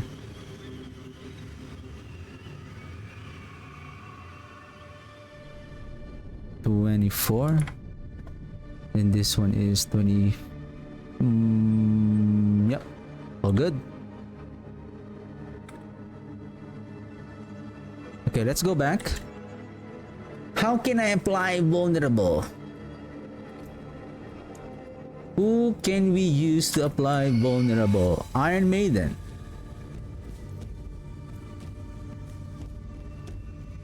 This is a very easy. We just need to turn off the other one. I'll use this one. Then let's turn off everything. Vulnerable. 755. 755. And then crit at 1133. Let's go back. 755 1133. There's only a very small difference, but so meaning this is how the vulnerable damage is now being calculated. Now it's time now to test our mages.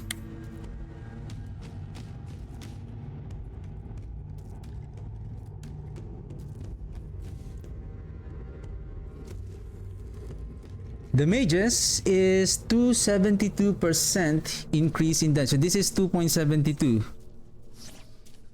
So this one, mage skill, is 272 currently.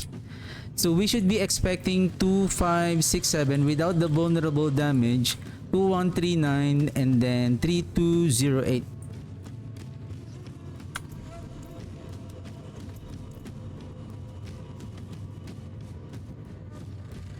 Why they are doing 5886?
Right.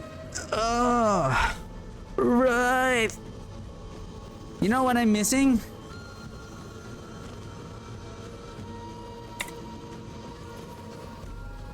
This one.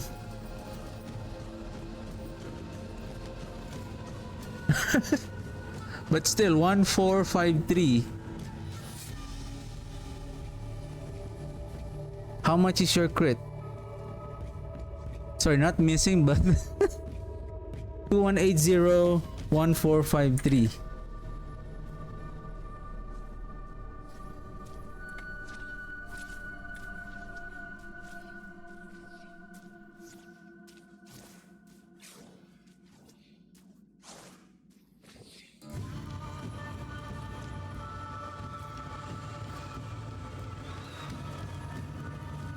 How much do you crit? 2180.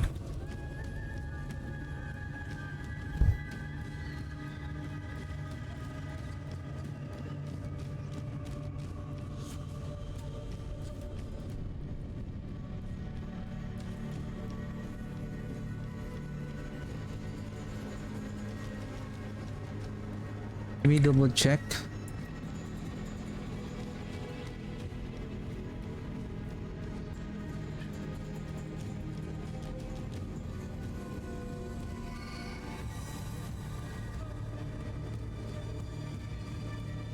Hemorrhage at 880. Oh, because of the intelligence. 221. Okay. Okay.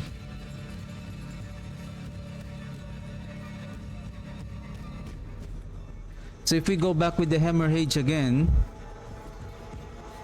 it is 570 and then 885. 5570 and then 885 on crit.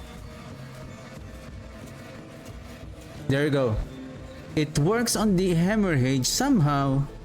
It has the same principle of this is 80. So now this is 204. Oh.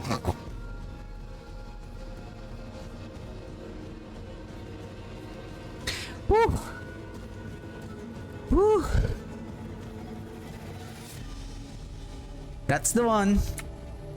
So now it's working. So the calculator is now working. The calculator now is working. So what I'm trying to test here, like how impactful is, or does the singularity mages is really working? Okay. Okay. Let's add additional multiplier damage here. This is legendary nodes. Probably I'm gonna insert one more cell above. I will use singularity mages.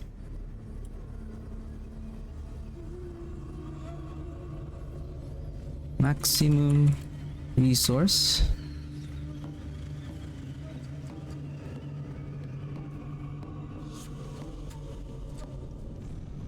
Maximum resource is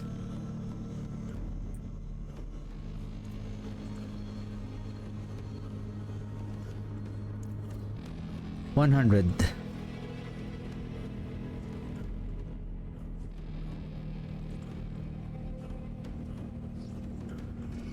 Okay, maximum resource is 100. So the singularity mage, I would assume that this is another layer of multiplicative damage. So this is 3%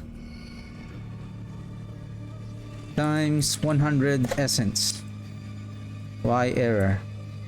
3 because there's no mathematical operation. So this one gonna be 4. So we're expecting that the damage without the vulnerable damage that the mages are going to do. So let's turn off this one. Let's remove the resource first.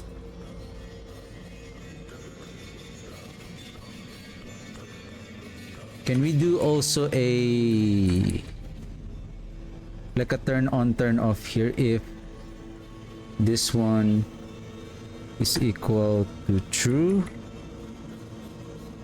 Then calculate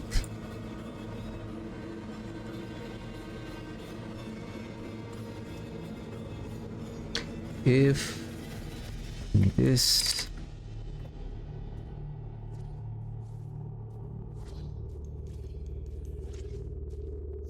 turn on, there it is.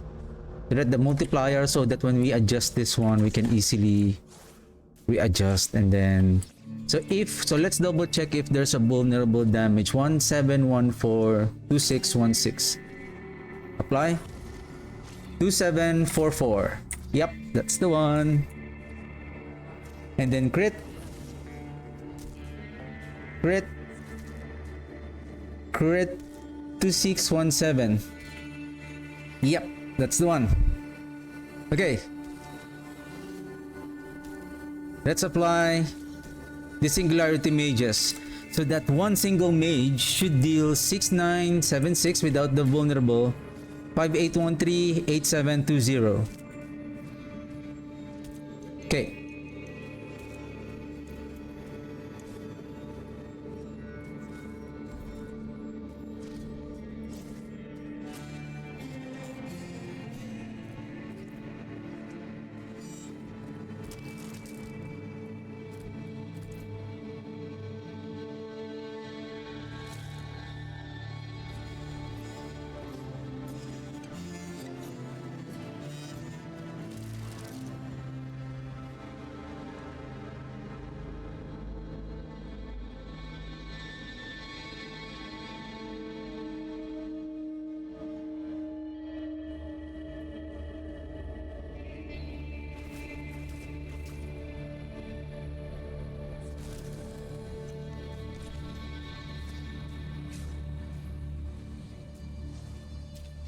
I'll just stick with the 4507. Okay. I think it's not an additional multiplier. I think the Singularity Mage, I'm just gonna guess here that this one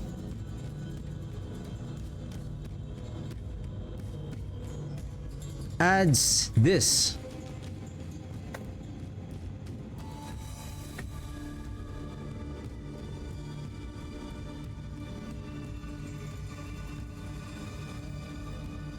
But it's 4,000 something.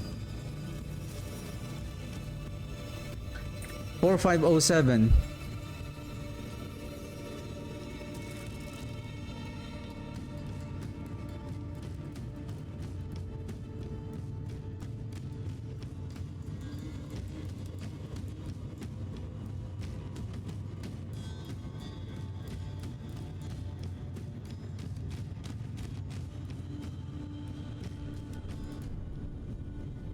It says here that the Skeletal Mage deal increased damage for each point of essence consumed.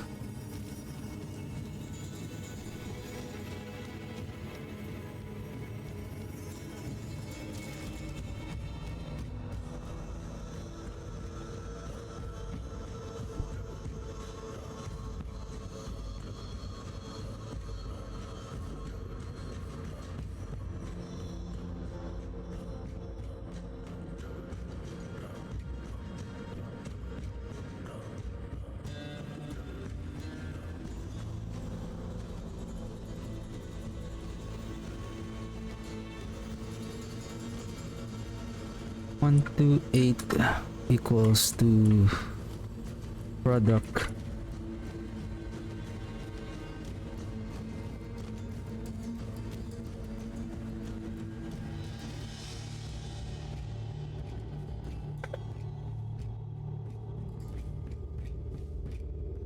.6 times this.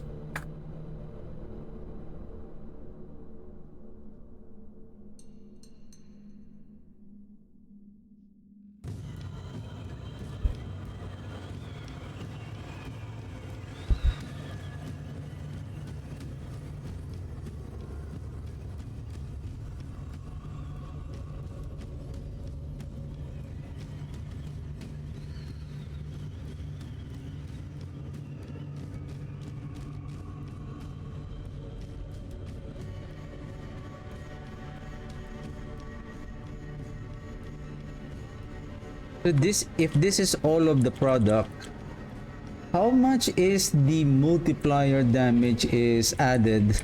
So this is now, if we add the Singularity Mage, it deals around 4507.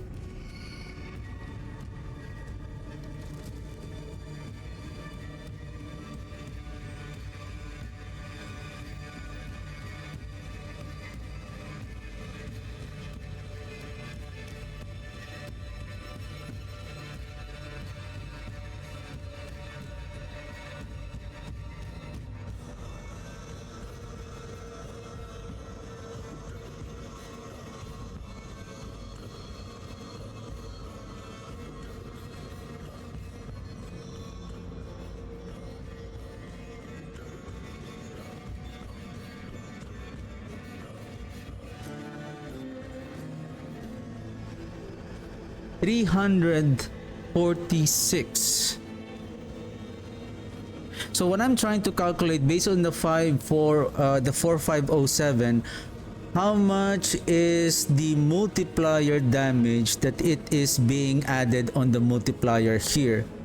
Somehow it says here that 346. I hope I'm not I only have maximum resource here of 100. Somehow. So I just reversed the formula. So the weapon damage, supposedly I multiplied everything. The weapon damage, sorry, I feel like my math is wrong.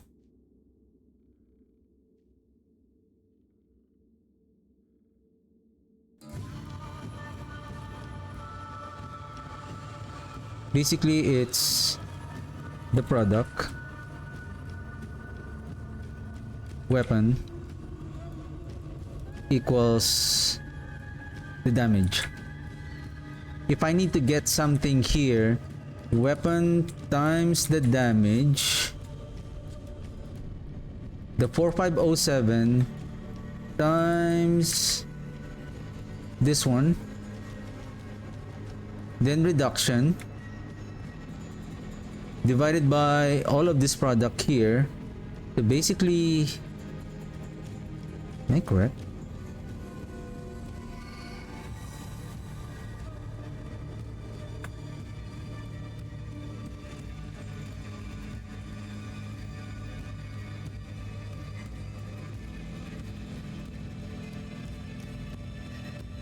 No.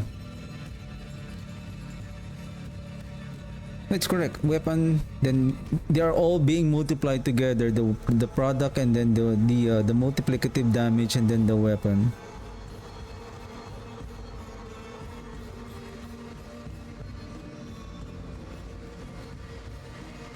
No, damage, which is the Q23 times 0.02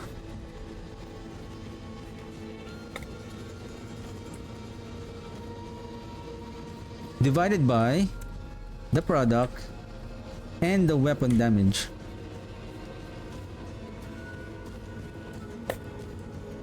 There you go.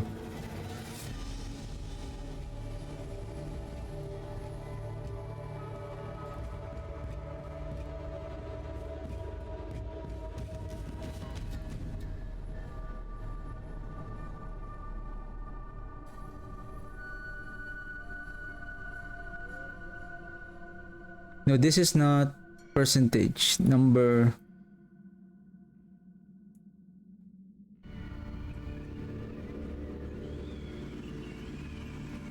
So why do I have to? No, this one there's no need because the 4507 that is already deducted by the 0.2. The 62.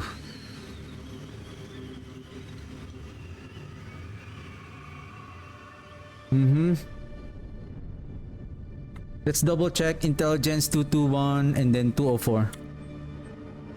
Intelligence 221, correct. And 224 or 204 on the mages. 62%.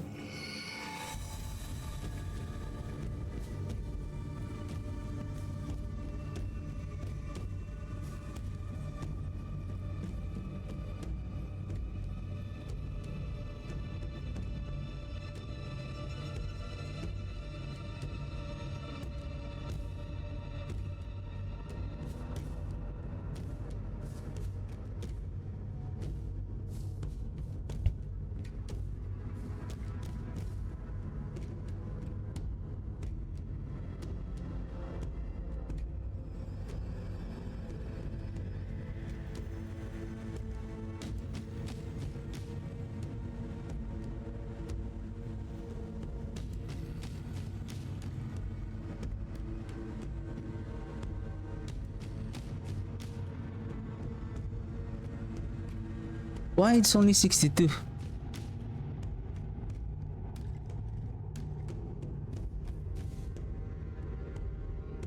Give me a second. Be right back real quick.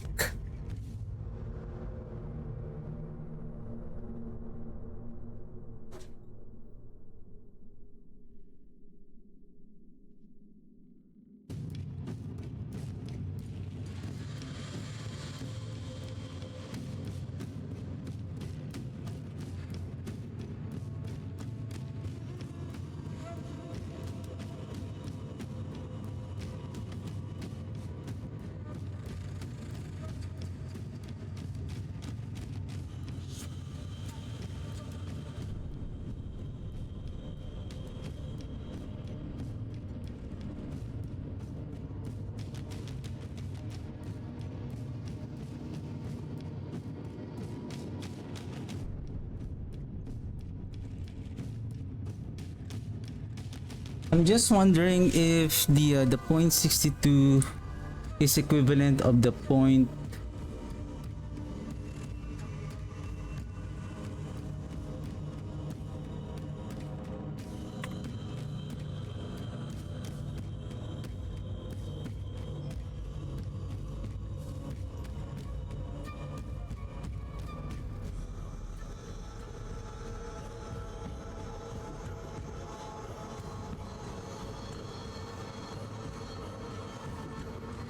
because the 4507 is the result of the damage with the damage reduction of the 80% damage reduction from the monster. So when we calculate the 4507, what we can do is that if there's no damage reduction, if that 4507 is a 20% of the damage,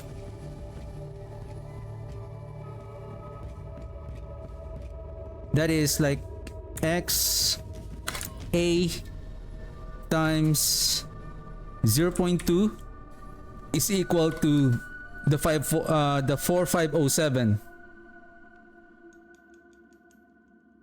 To get the actual damage, it is this divided by 0.2, 22,535. This is the multiplier of the singularity mages, 310. But why 310?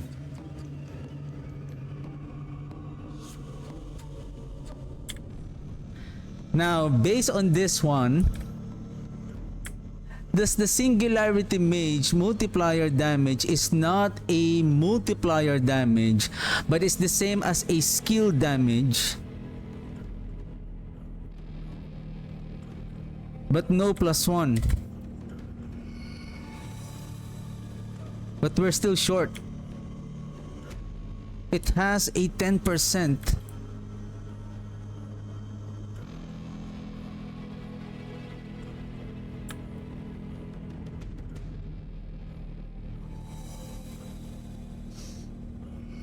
Where is the 10% is coming from?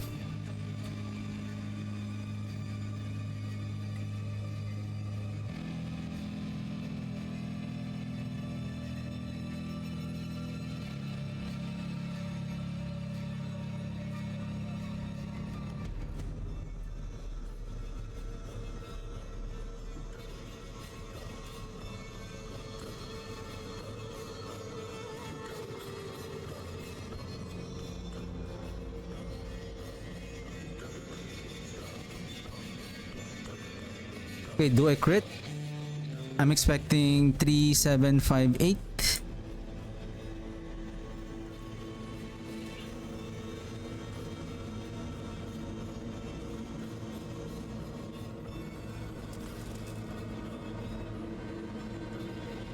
I'm going to do a estimate here.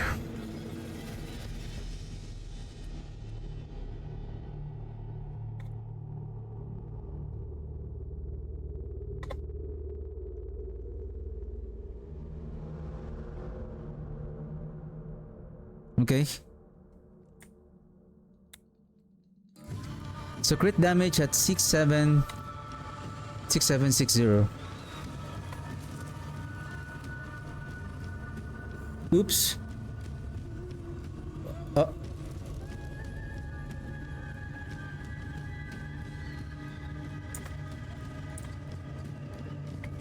Because of the resource.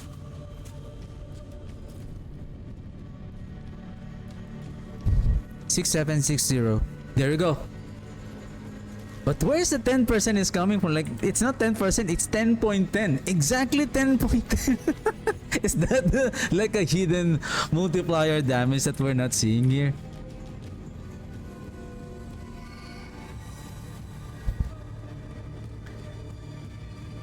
Okay, okay. Now, last test. Let's apply the vulnerable 5408 8112.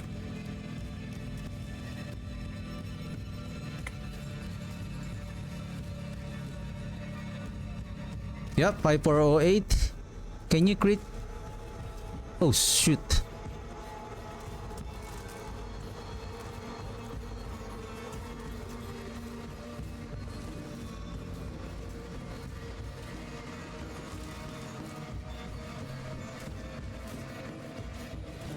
Oh, I didn't see the crit damage. I didn't see the crit damage.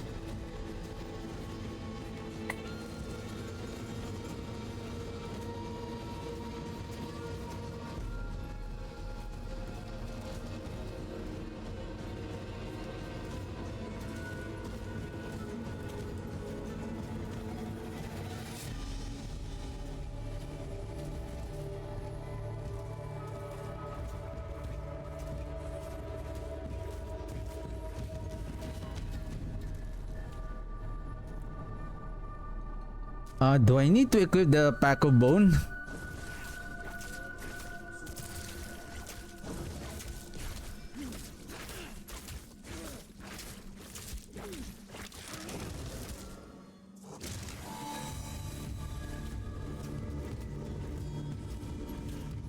Eight one one two. Yep, that's one. Oops. 8112. Okay. One more thing to check. So that increase in damage. So there is another one, another multiplier. How these multipliers are being added on our skill tree. Now let's add this one. Skeleton Mage deal increase in damage. This bonus. I'm not going to use the singularity now. This bonus increases 1% for every second that Skeleton Mage is alive, up to 25%. This is also a multiplicative damage. This is also a multiplicative damage. Somehow, the thing is, does the multiplier damage here, does the multiplier damage on a skill tree is not an additional multiplier that we add another +1, but just a multiplier, whatever that value is. So, going back to here, what is the name of that passive? Duration Mage duration bonus. So this is 15%. So it will be the same as this. It's just 0.15. So we're expecting our damage at 676 without the singularity. Oh no, now this doesn't make any sense. Right, so I think this one, I have a feeling that the singularity mage are designed to increase the damage like this, not having a +1, because this could become a huge amount of damage multiplier. That's why it is designed like that. But in the case of this one, it adds I think not 15, up to 25%. So it doesn't make sense that if we're going to add a 25% here, it's not going to. But the thing is it being added on the mage skill, or it is now a similar effect of the intelligence, like an additional 1215. So we're expecting 5663, critting at 8450. And then let's turn off the singularity mage, so it would be 1872725.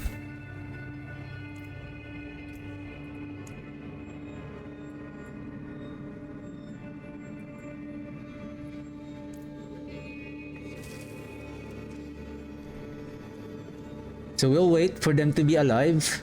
Keep on increasing.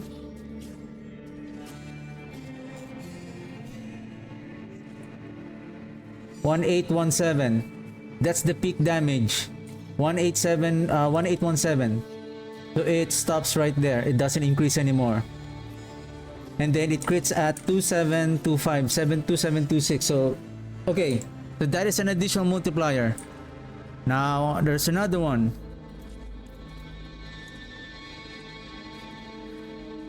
Increase damage to crowd control enemies. So we can use the Decrepify to crowd control the enemies.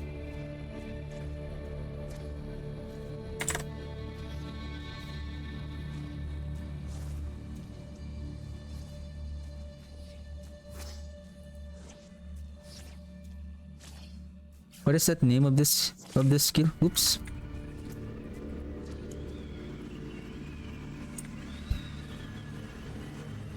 CC damage bonus. So we can write like this. If we have this one, then this is an additional 30%. So this is the same as like this. If this is turned on,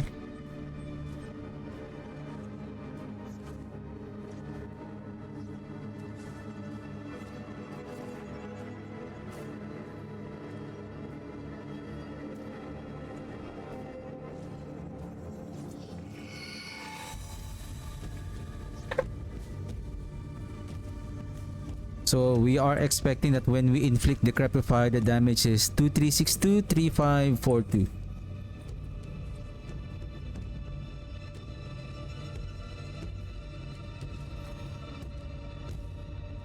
Huh?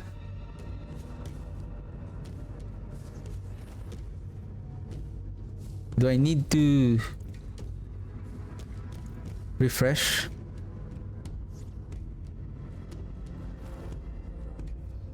Two, 362. Yep, that's the one. Now crit. Crit.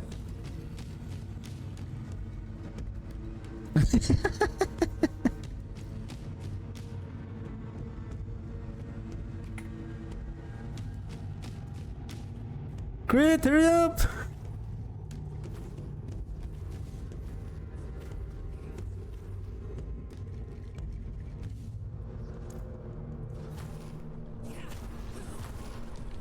Three, 5, 4, 3. Yep, that's the one. There's, I don't know, for some reason there's always a 1 point damage difference. Okay. So based on this test, the Singularity Mage is a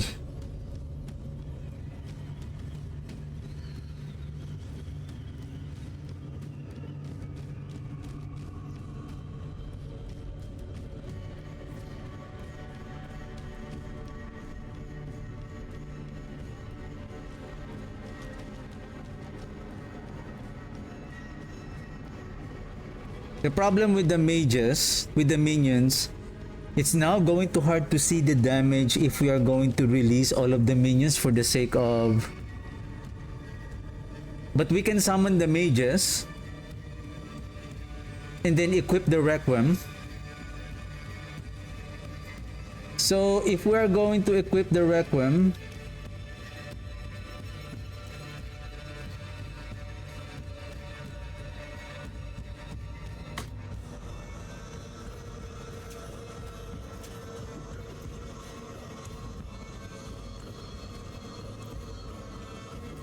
okay, with one mage, essence at 140.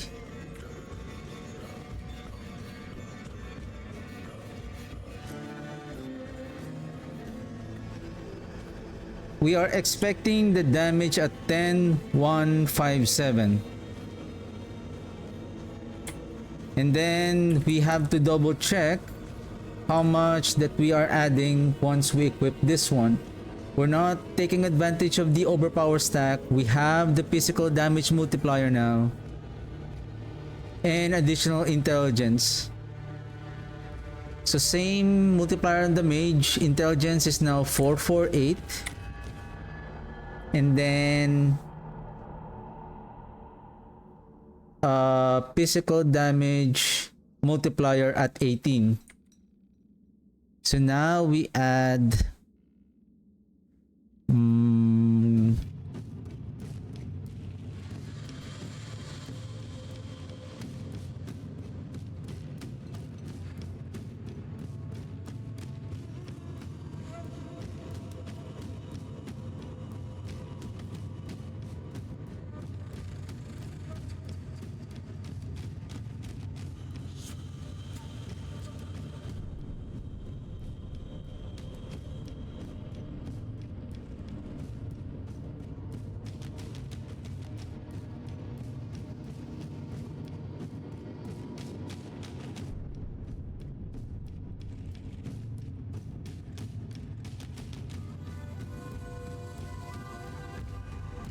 but we're not doing a crowd control, so we're gonna turn this off. Mage bonus, it's still there. Probably I'm going to turn this off also.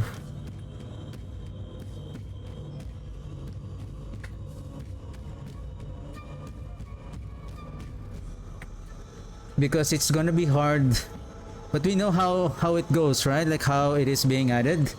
At least we know. We're gonna turn that off for a while, then crowd control, and then I mean I can keep it that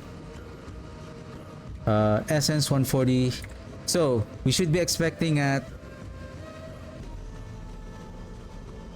916 13,523.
It says here 9833 now. What is wrong now?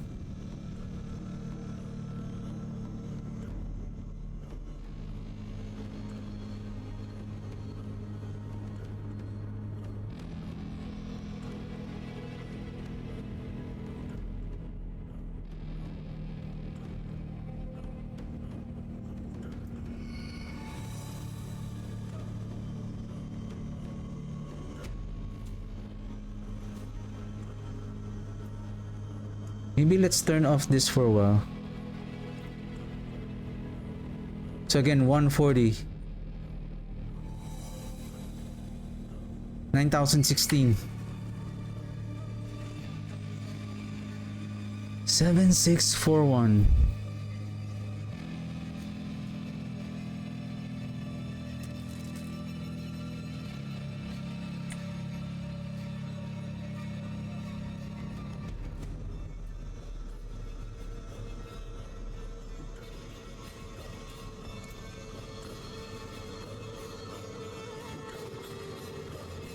This is 17.5.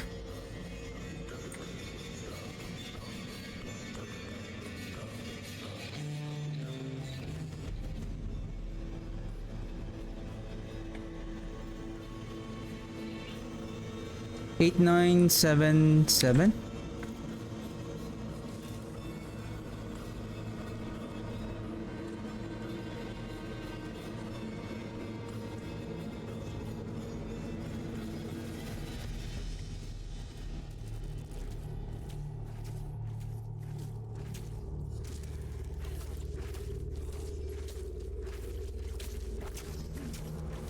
Eight three six one. 8361.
Oh, give me a second. The physical damage multiplier is not being added here actually because our mage is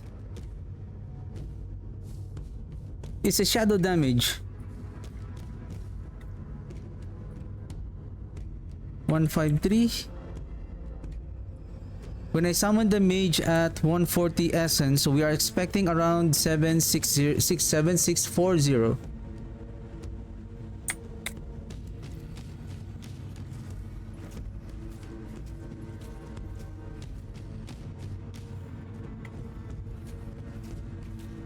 I guess it calculates at 1533. 153 resource. Okay.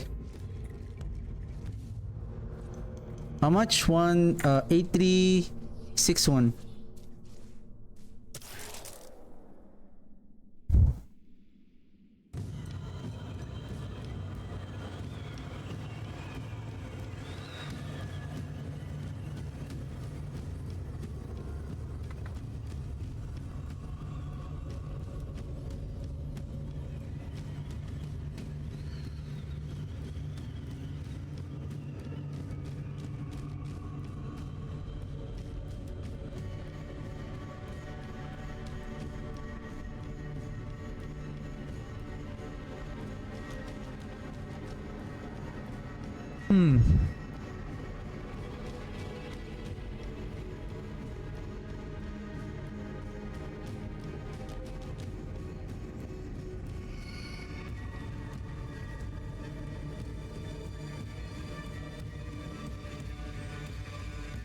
How did I calculate this again?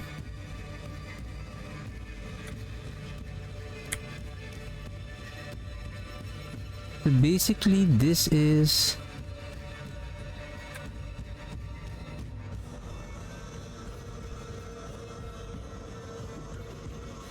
okay. Can we go back again without the requiem?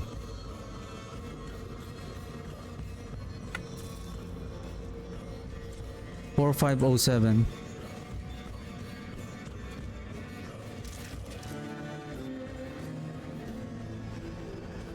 And then going back with 221 intelligence, 45. Because what if that 10.10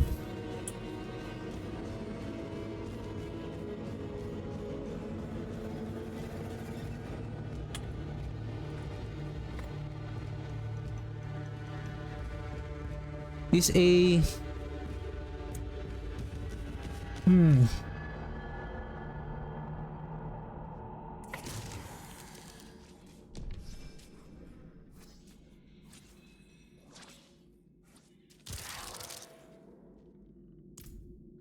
solving the mystery of the silly mages.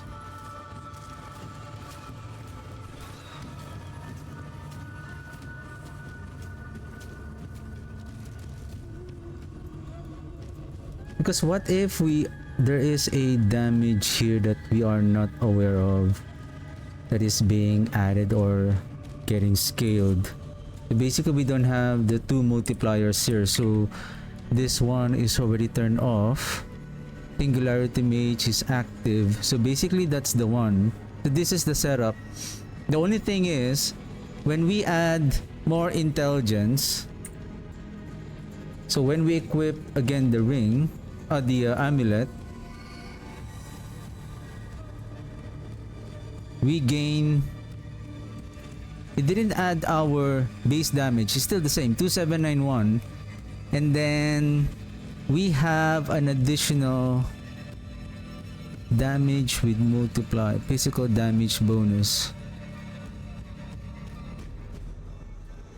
Well, the physical damage bonus doesn't matter because we're not doing any physical damage. This is a darkness mage, so this one is, it's not going to be applied. The one that will be applied is this one.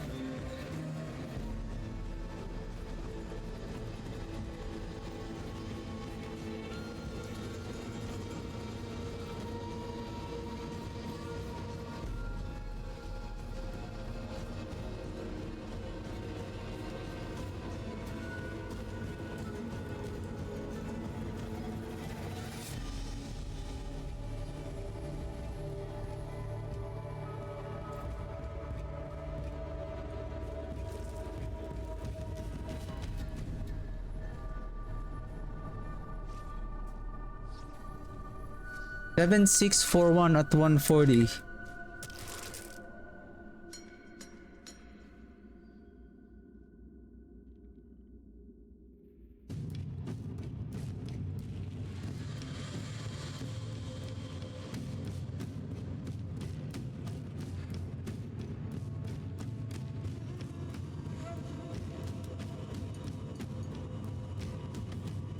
Basically, this is wrong. It should have been this.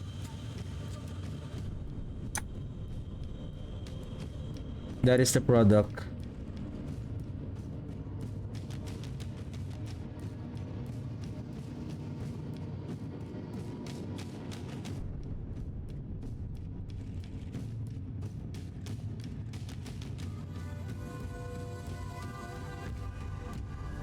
Now, it says here, can you still see it on my screen?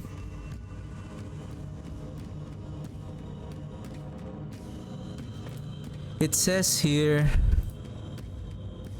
12.77%. Where is that additional percent is coming from?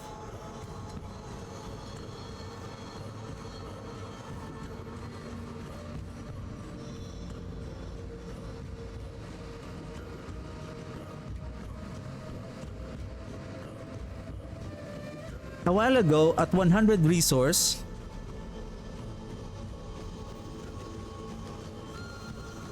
at 100 resource,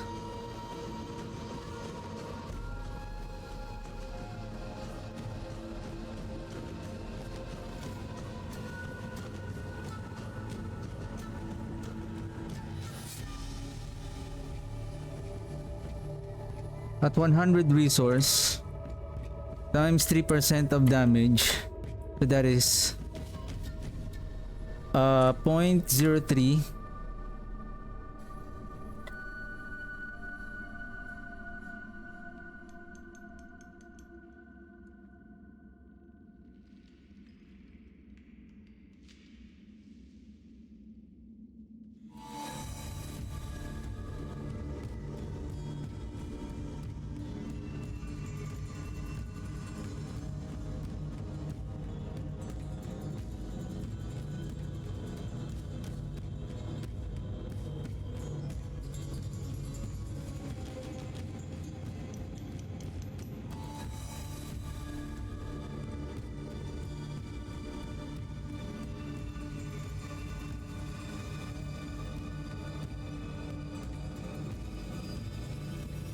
What I'm trying to calculate here is, it says here like there is this some kind of a variance for every 100 resource.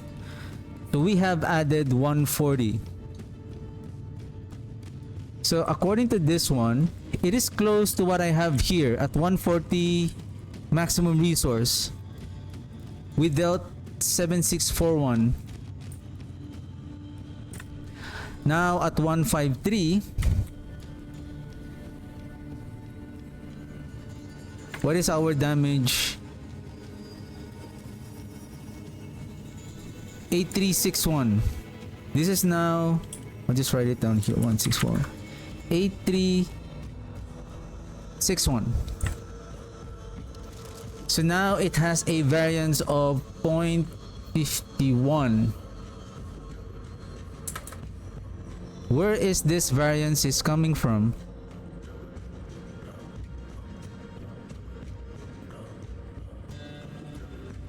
Now according to this one, on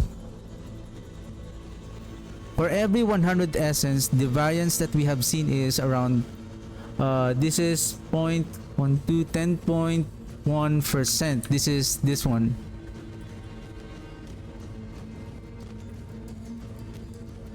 Now it increased by 4.51.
now this is the thing, like we are eyeballing this, like because we don't know how this multiplier damage, especially for the singularity, it looks like it's big. What if there is some kind of a bug? If nobody is using this build and then we don't know that there is a bug that it's going on here.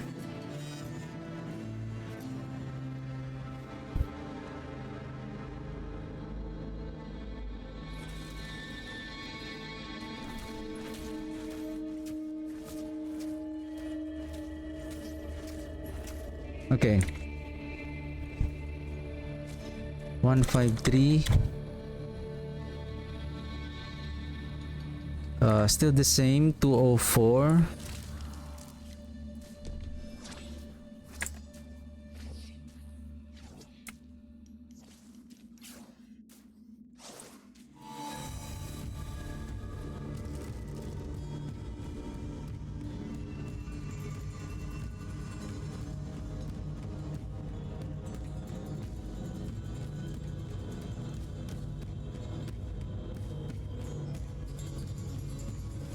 Okay, now I incorrectly added the intelligence. It's now 448. So it is now 8154.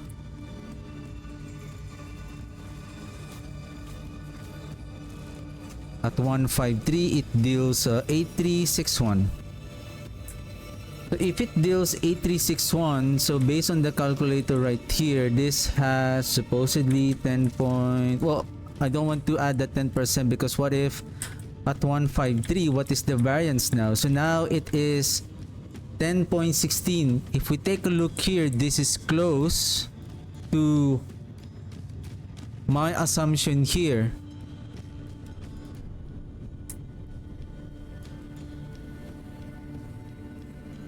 But where is the variance is coming from?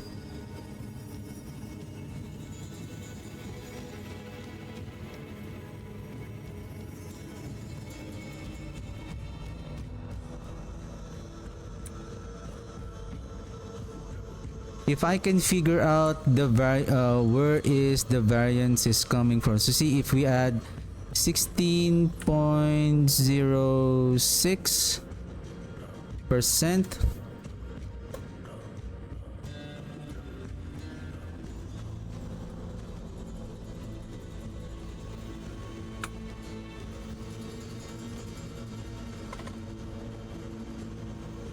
wait a second. Oops.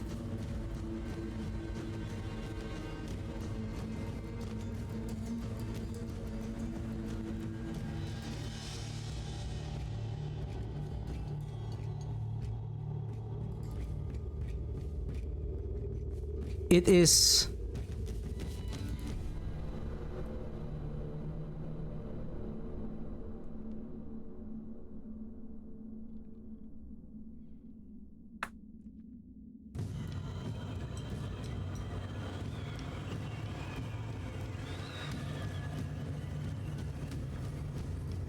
the multiplier damage I'm expecting at 153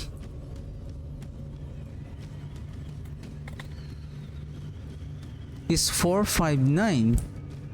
According to this one, based on the calculated based on the calculation that we have a while ago, it only shows 4.16.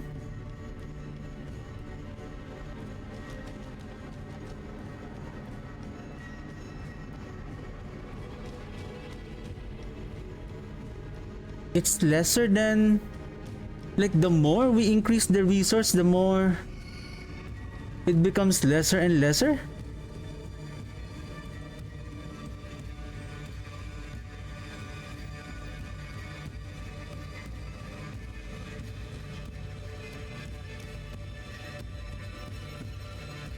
%3 for every maximum resource consumed.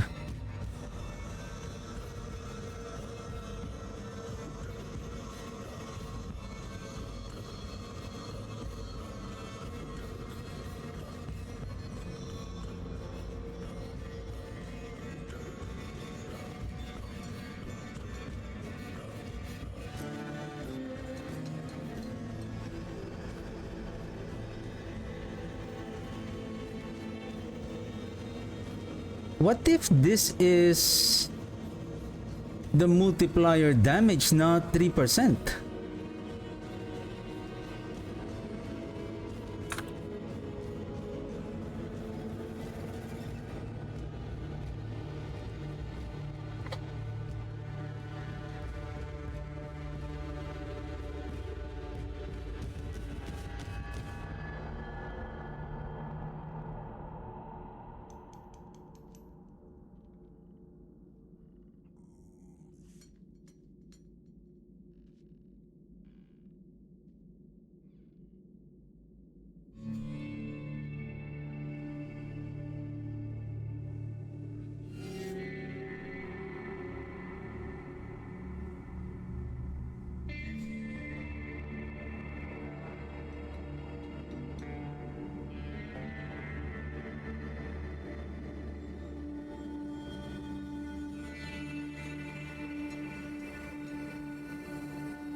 This is the one a while ago.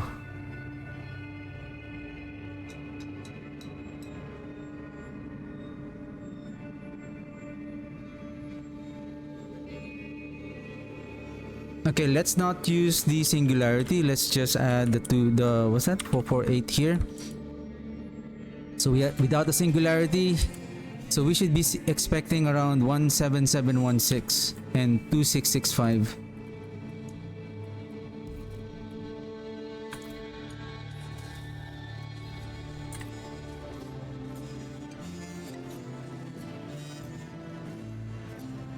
Yep, that's the one. That's the damage. So it's working.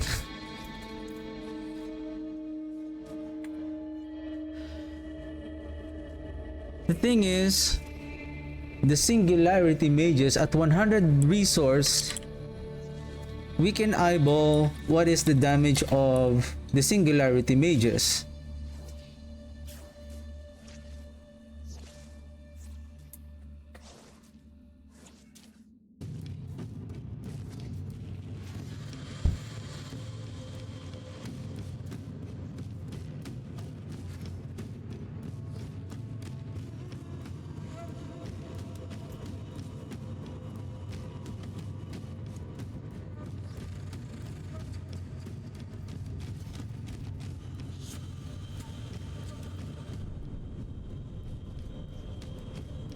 Skeleton Mage will consume all of your remaining essence on cast to raise a more powerful but temporary mage. Skeleton Mage deal increased damage.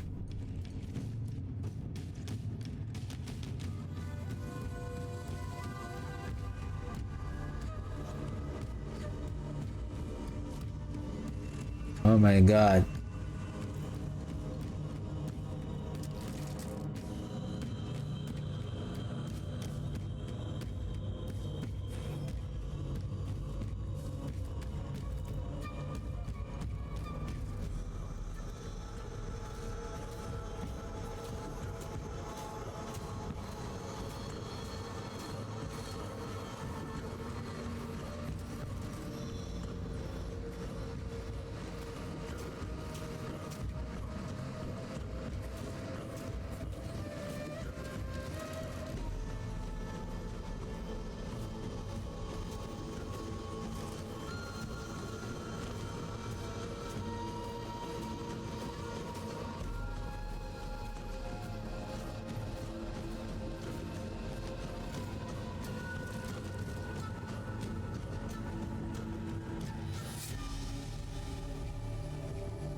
Oh, I got the variants a while ago.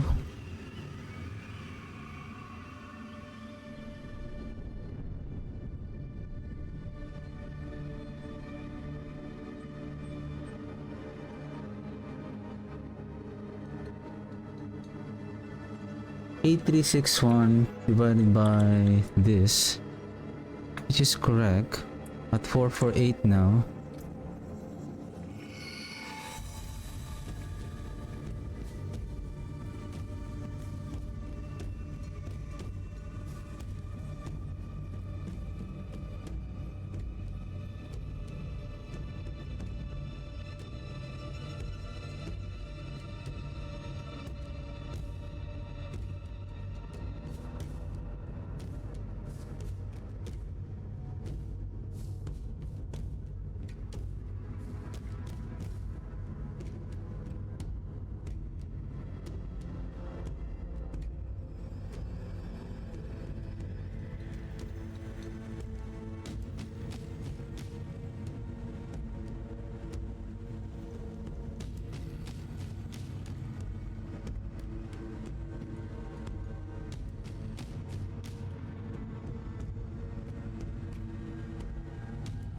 I'm just wondering if there is something wrong. Sorry, I was looking at this one. I'm just wondering if there's something wrong with the math here. It's still the same process. Why it is become more lesser?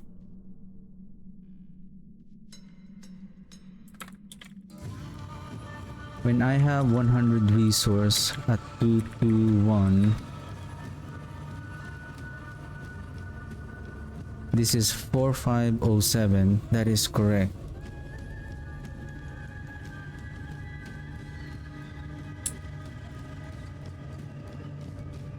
I think I got the number based on, if I don't have that multiplier, it's 4360.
The 4360 has the 0.2 reduction already.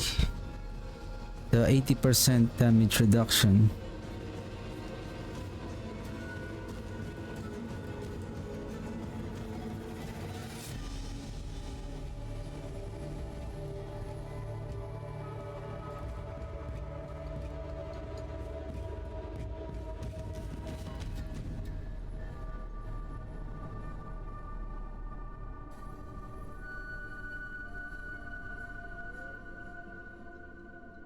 What did I do wrong here? Why the number is not...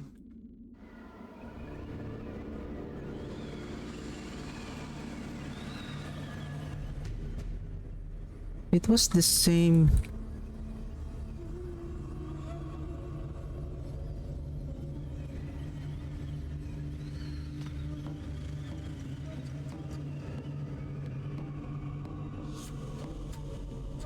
$4360 divided by the weapon damage. Is it 4507?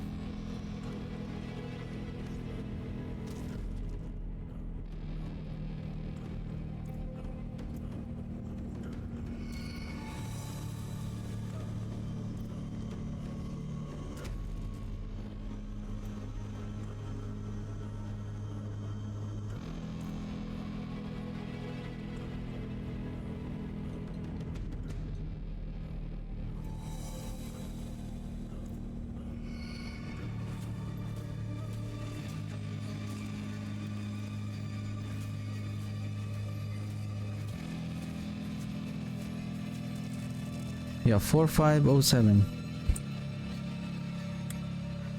That is at 100 resource.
Why it doesn't show the number? I was able to get that number already.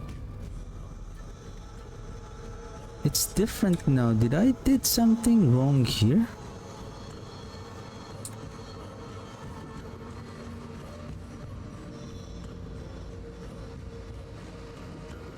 This is 4507 divided by that one.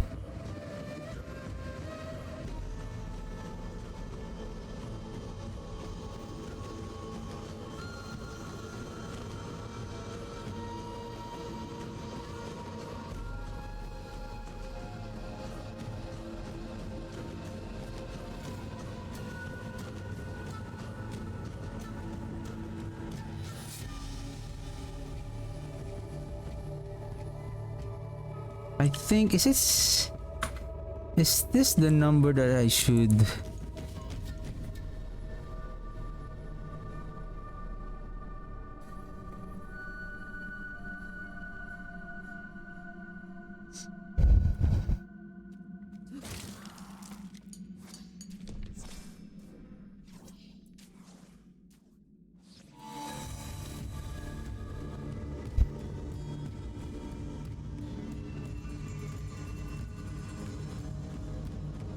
Yeah, if they're dealing 4507 at the same weapon damage here, divided by this guys, this is still 221, and then 204 on the damage.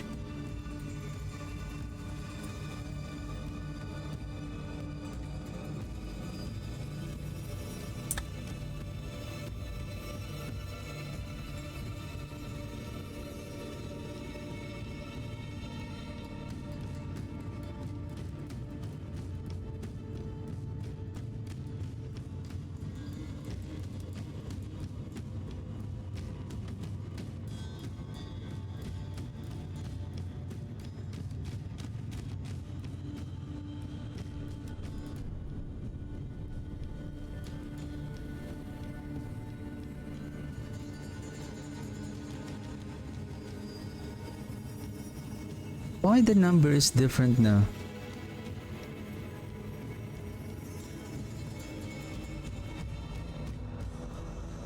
Four five oh seven.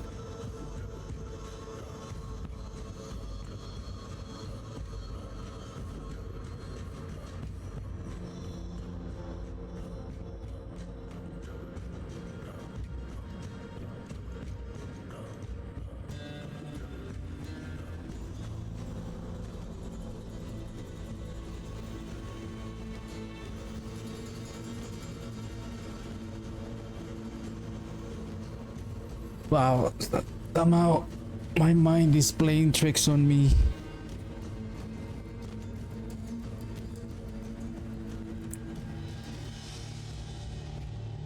Yeah, this is intelligence multiplied by the mage skill.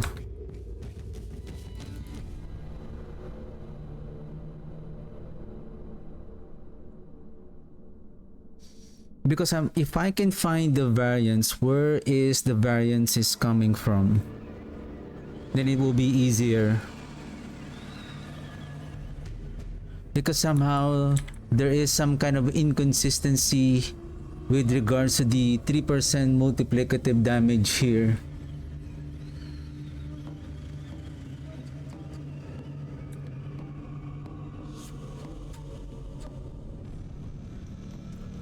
Come on, mage, show me the way.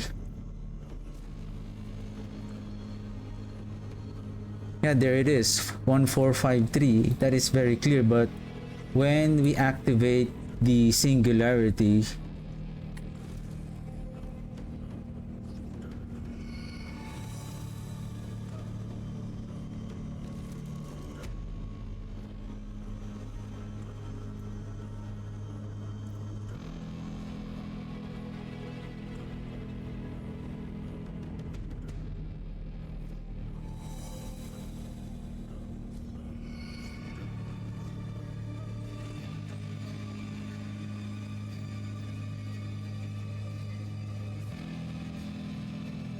because somehow, why I forgot how to calculate the variance again. Basically, this is the one I didn't change the formula unless I did something here.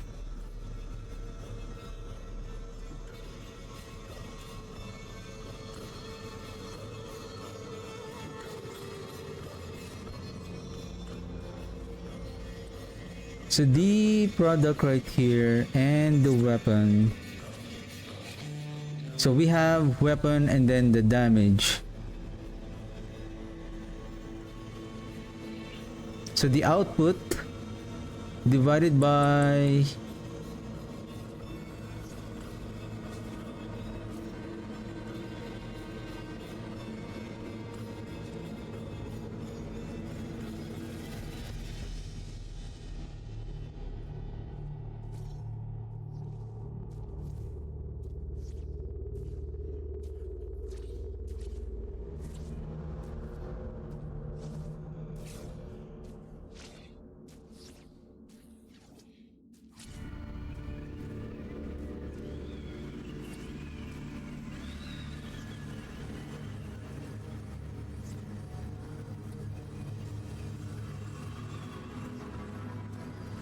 yet this overall total, it is being multiplied by the 20%.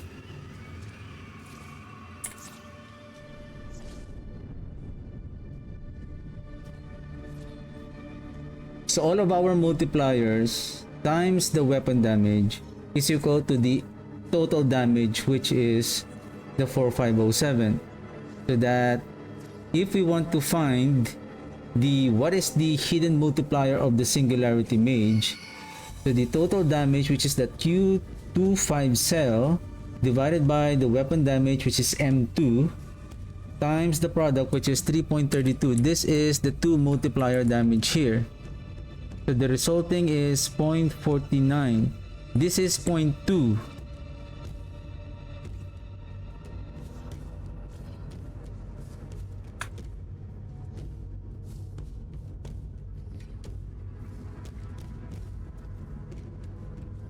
Therefore, if this one we divide this by 0.2, so this is the damage multiplier coming from, but it doesn't make any sense. I remember I was able to get this at 6 point something.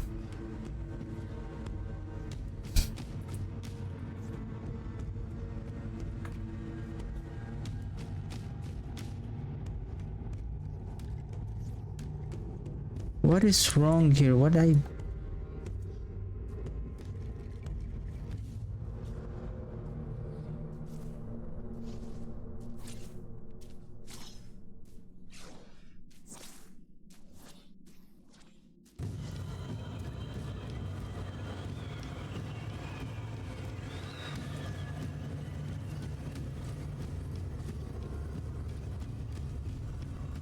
This is not percent.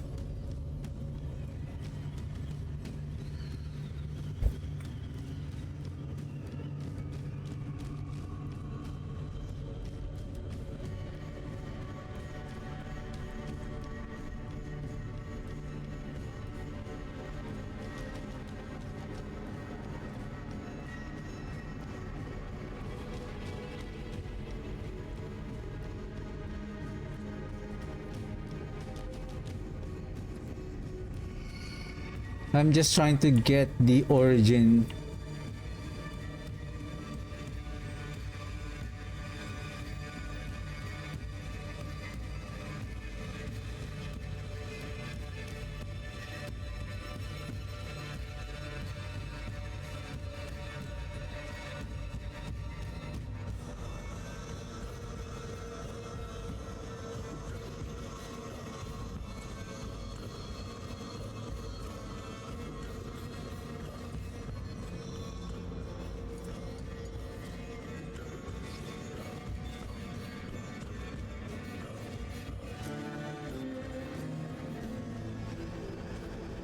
I can get back to those calculation or just want to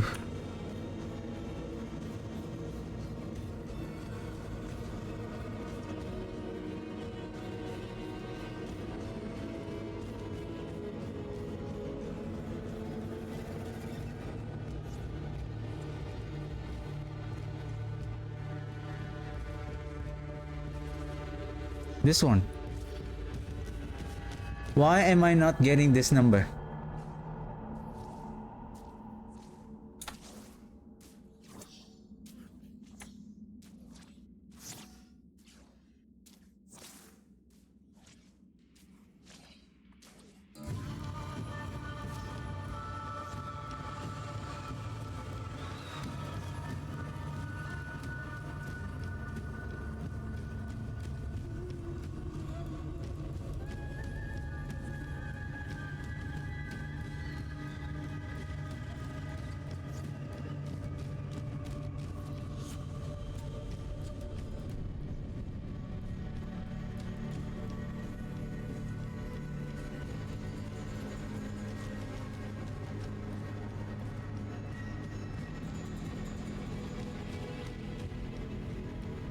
Oh, I think I know the reason why.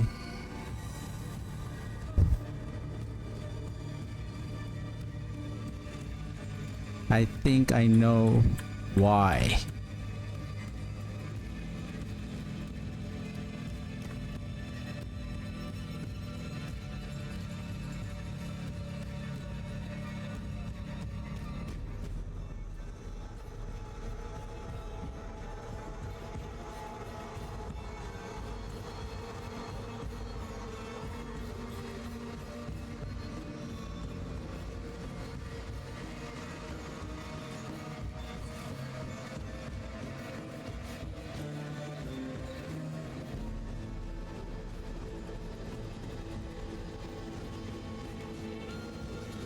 Gonna make it a little bit smaller for the meantime. Oops.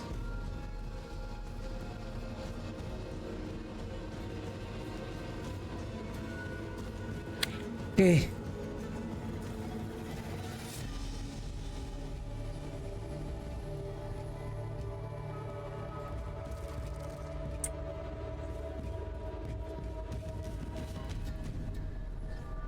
At 100 resource, that is 4507.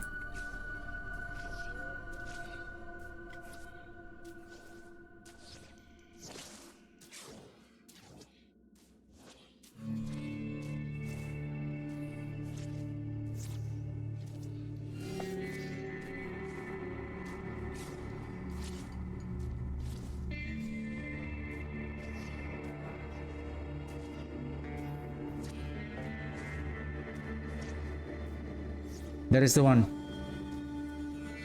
Now, if we're going to use the Requiem at 448, this will become 140.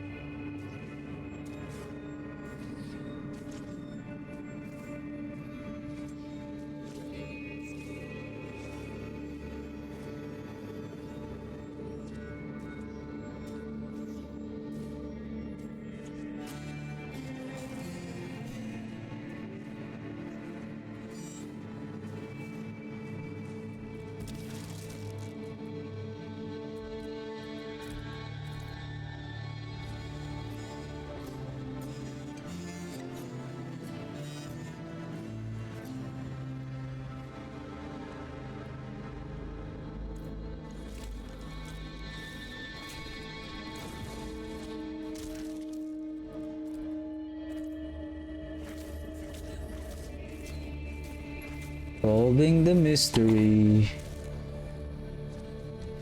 7641.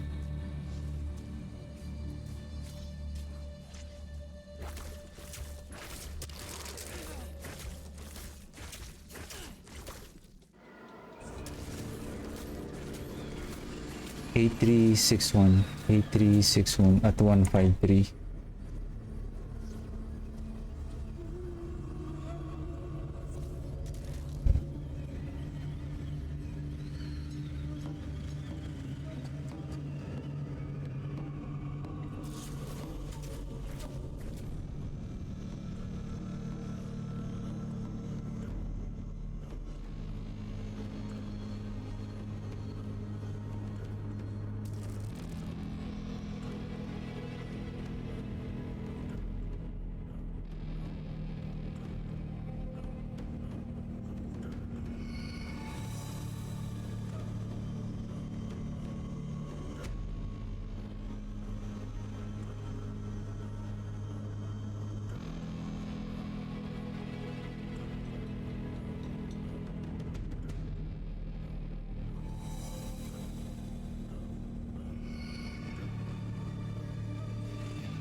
There you go.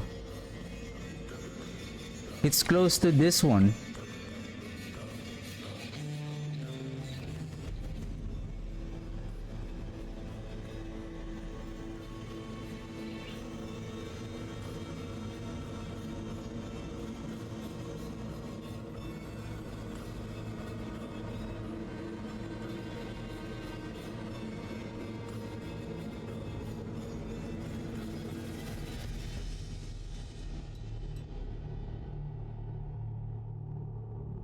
Is it being round up? No, this one is 310. Now this is...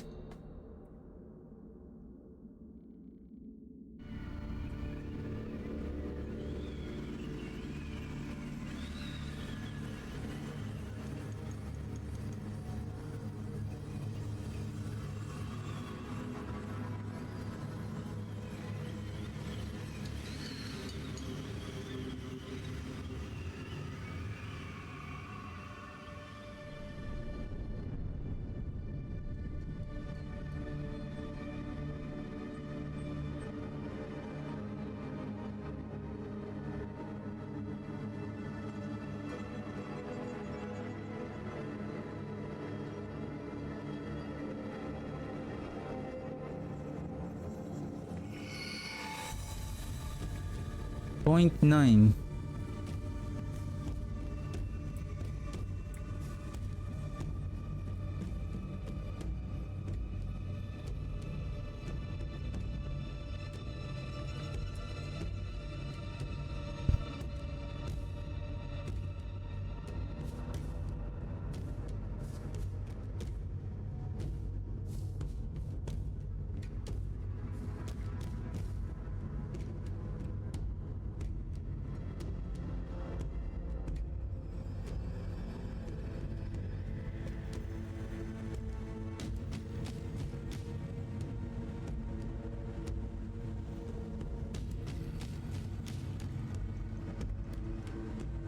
The additional is 70.66.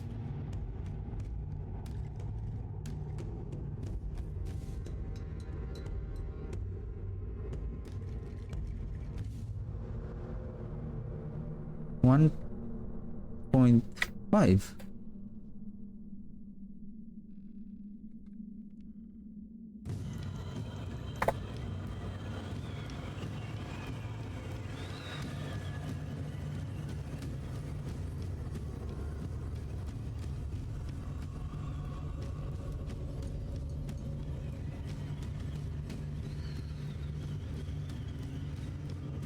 10.66.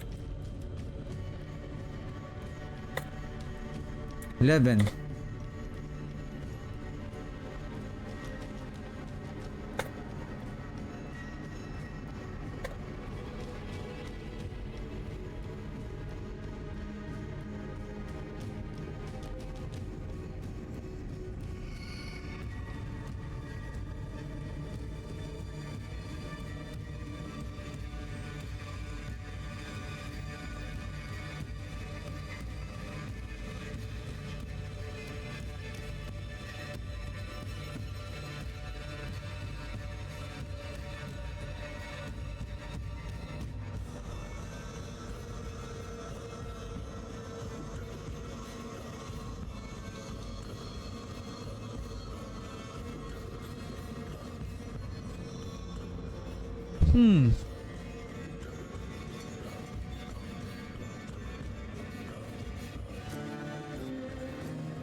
Like how the variance is affecting the damage, that's what I'm trying to if we can figure out what is the variance between the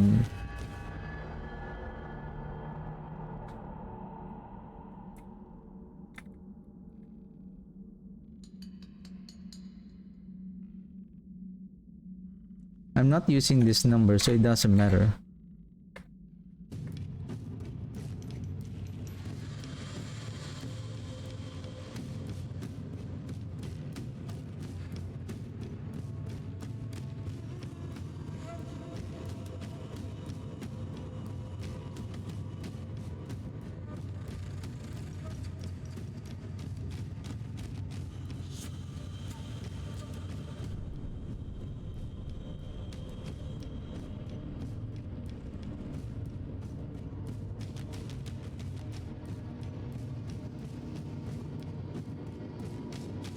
This is at 100.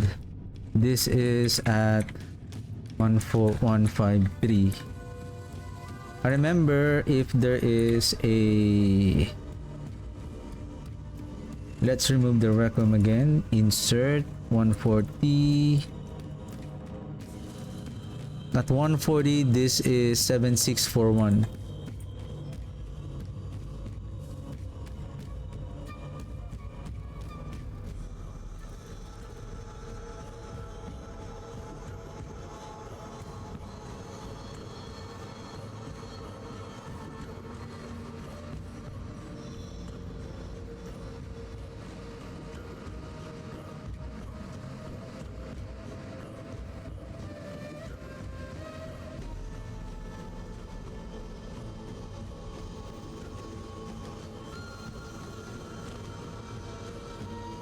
So additional 10.1 10.13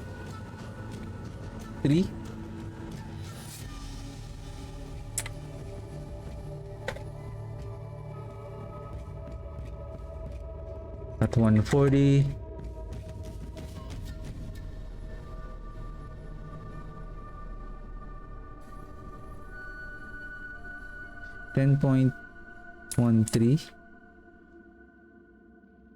%, divided by 100.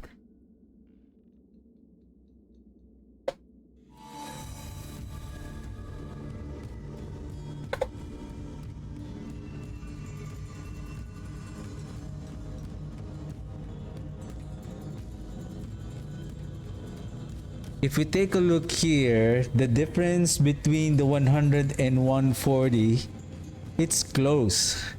Somehow, when it jumps to 153,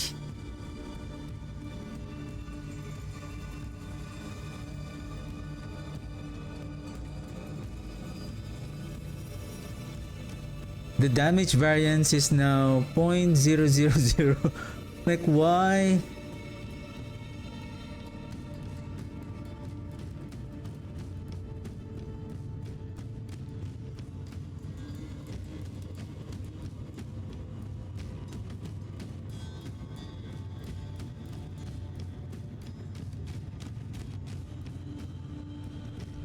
How about we do like this?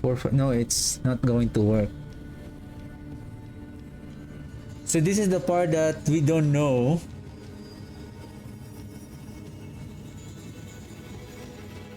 I mean, is there a diminishing return when we keep on increasing the resource of...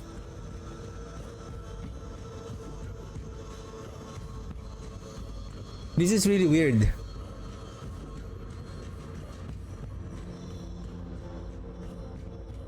Like how we can build the singularity mages in the optimized in its optimal setup if, based on our testing a while ago without the requiem, this is approximately, there is a 0.10.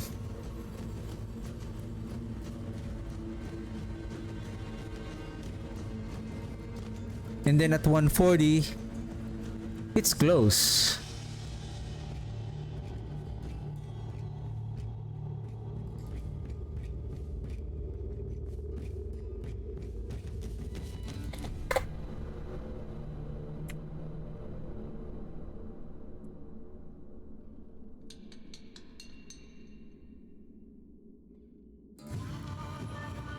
No, this is not percentage.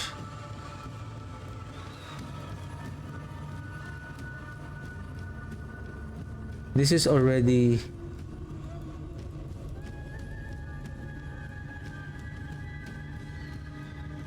I think like this.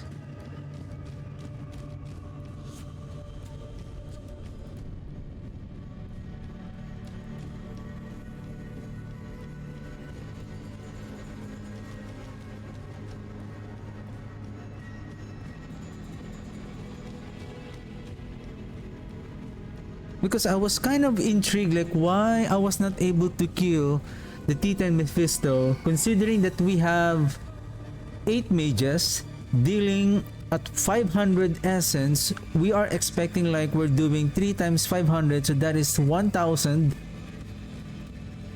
multiplicative damage, but their damage is not that big enough. So I guess might be the reason why.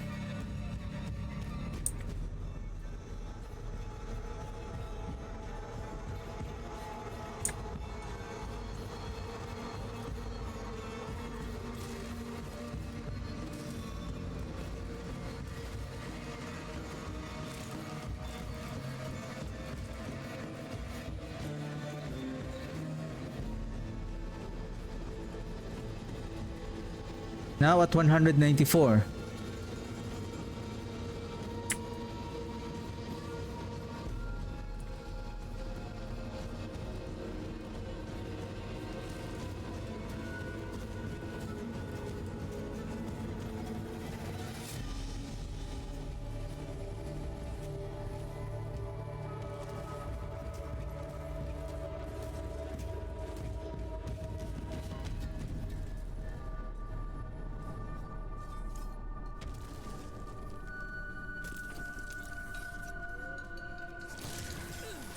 No.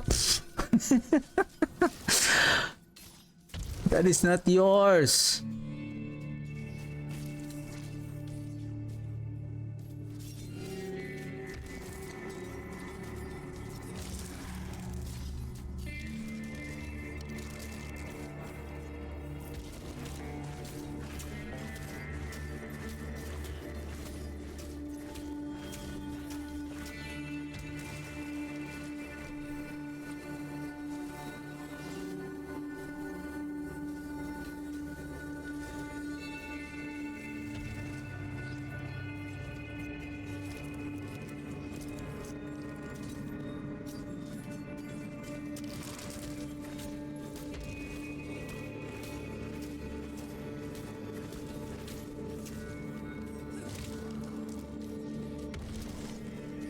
$11.2.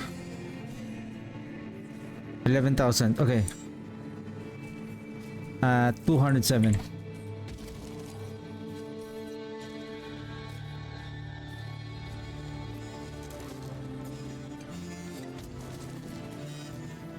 Says 11,200.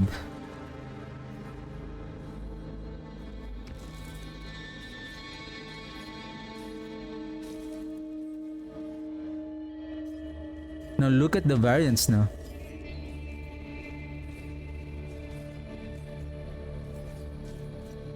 The variance is now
where does the damage increase is coming from?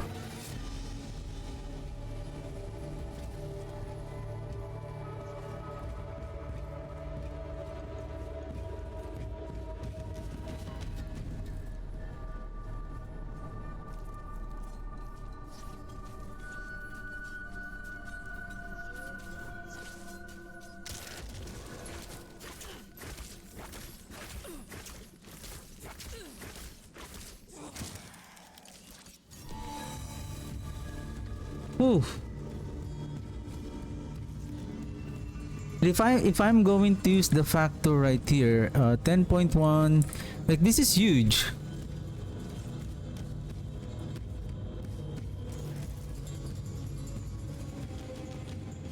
Oh, did I use the Requiem?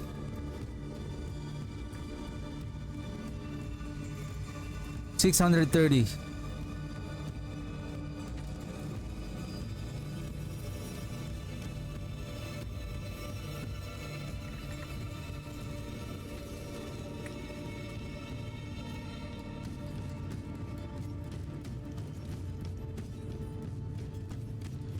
So it's 9.48. 0.48 at 207.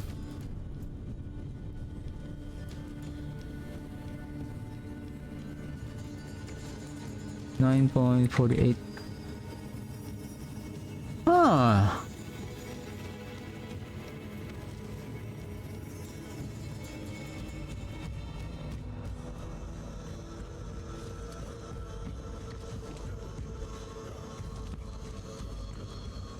Like from 100%,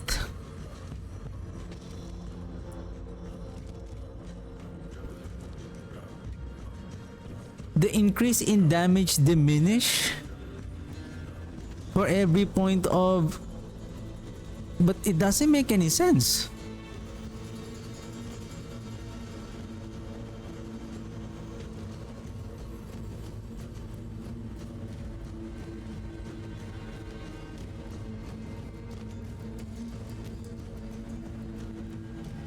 Oh my god, I was not able to complete the other builds because of this.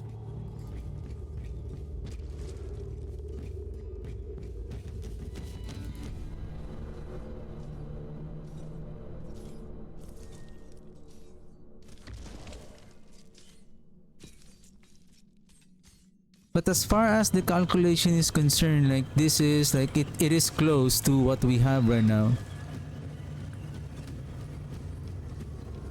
So if we take a look here, 9.48 in 207. Let's increase this further. Let's equip now the underground. So we're adding 772 intelligence. Still the same.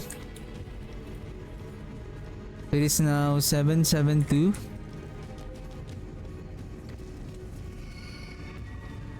So what is now the damage output at 2? Maybe let's switch with bone skirmishers. And then how about we add... I don't want to add the torment.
Why?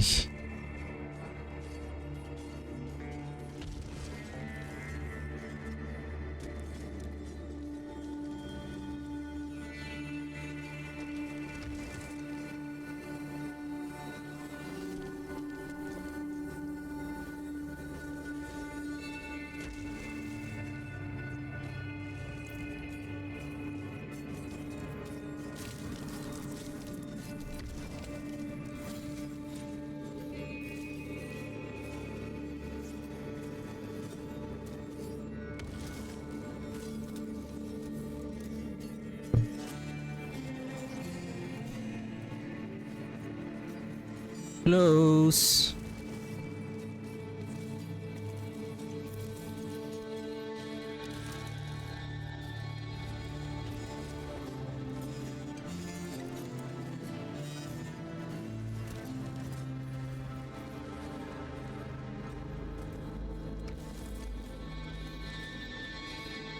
Basically, it's close to that 100%. It shows how much. Oops.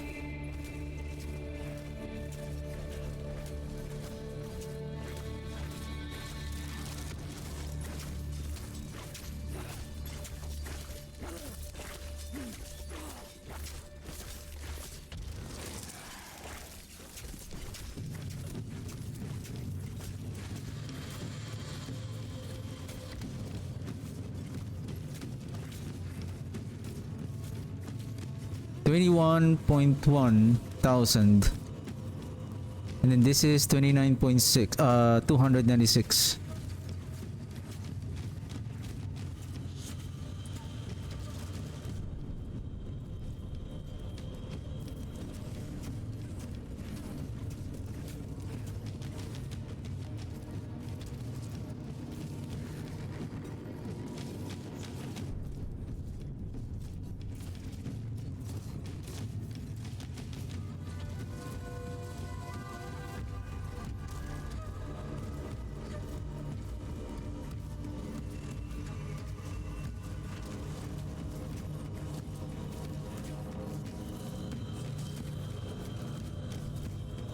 310, 20.10.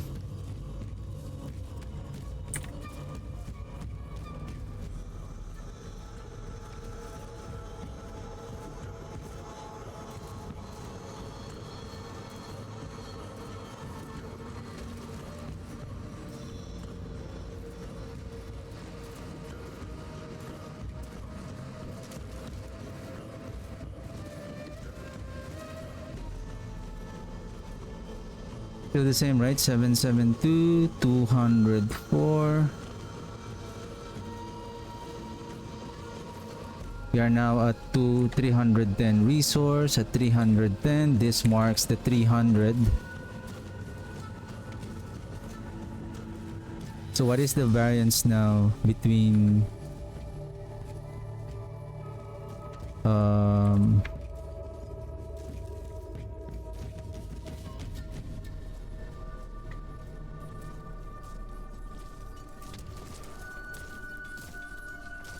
this number divided minus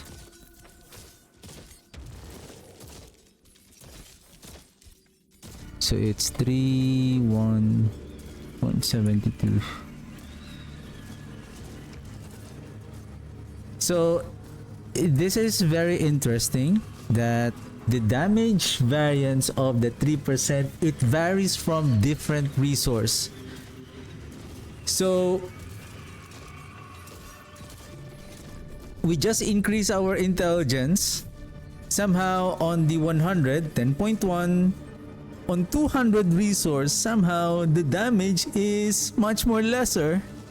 And then once we come to 300 now, then it becomes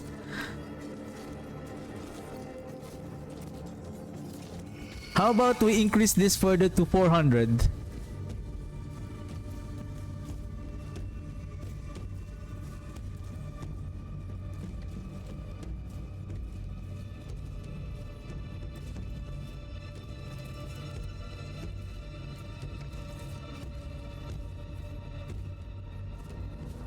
Just want to make sure that I'm not missing any multiplier. The damage physical again is not being included.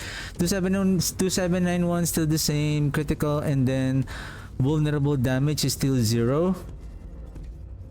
Other than that, with regards to our mages, we're not adding anything. This unique, it doesn't add anything but just increases.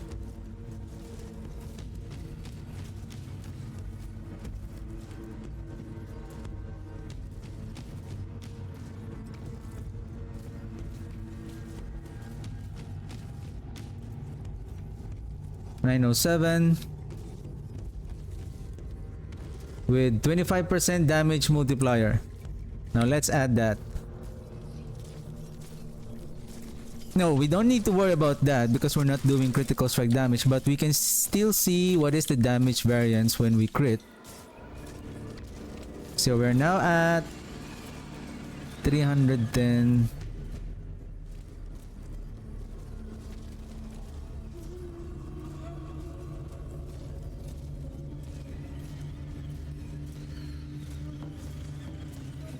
$22.8.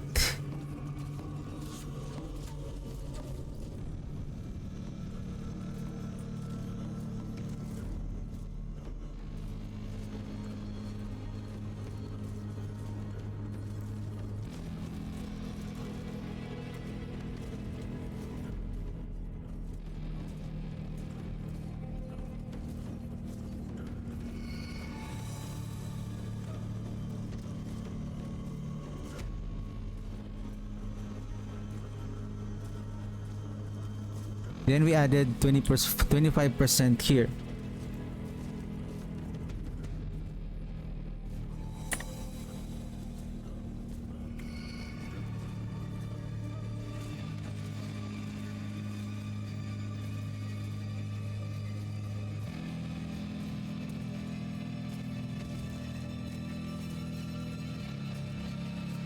But it doesn't matter.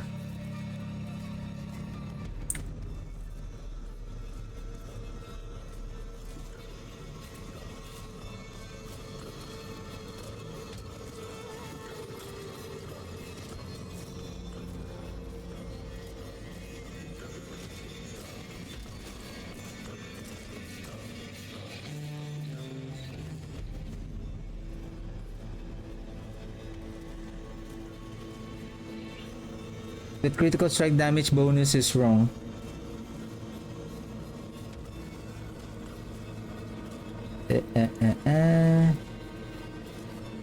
Just want to make sure our paragon board is off.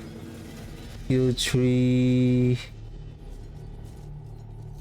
Nothing is affecting our damage.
We're now doing 22.8 at 310 at intelligence of 907. Still the same multiplier on the mages.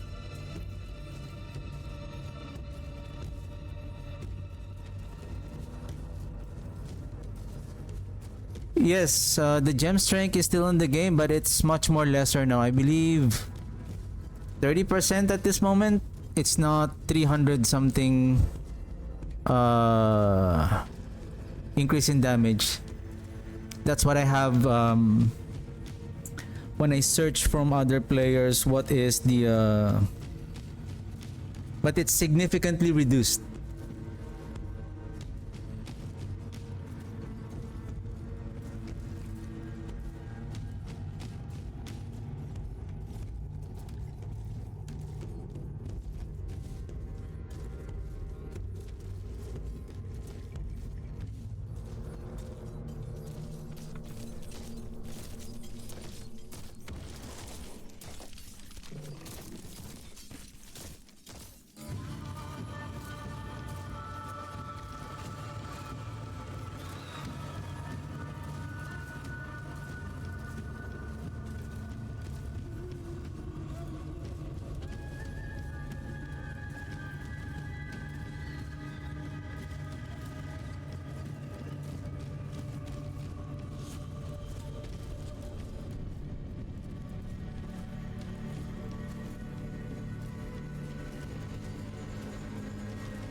It's 10.28.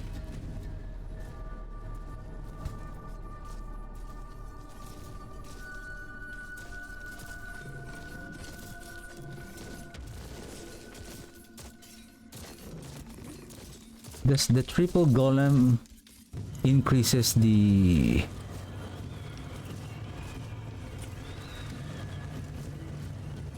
they do. Okay, that's good to know. That's good to know.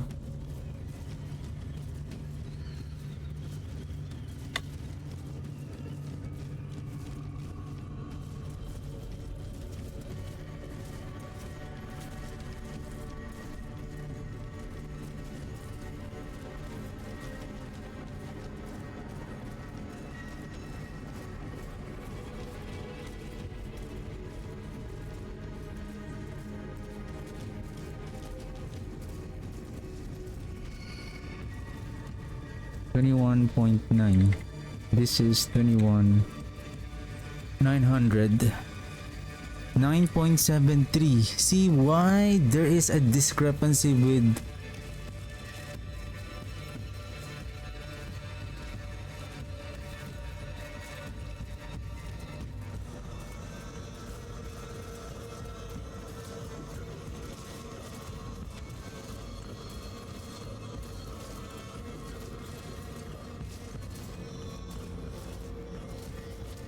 does the warrior are applying vulnerable? They don't. Now show me critical strike damage.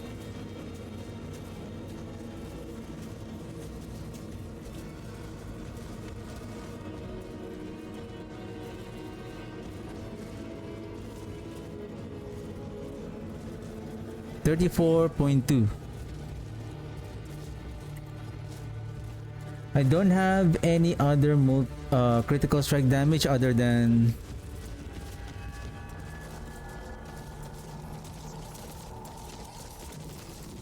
see somehow the critical strike damage is also got affected by that discrepancy.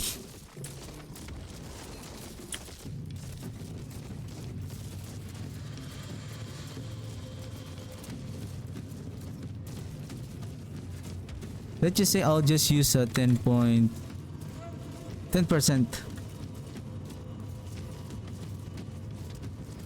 How much? 38.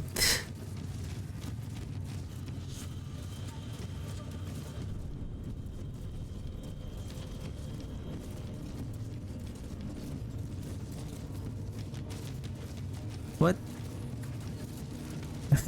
Probably I summoned.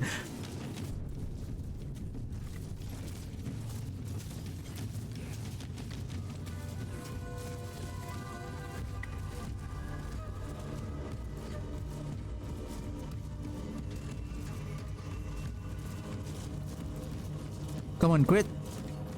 Crit! Before you die! 34.2.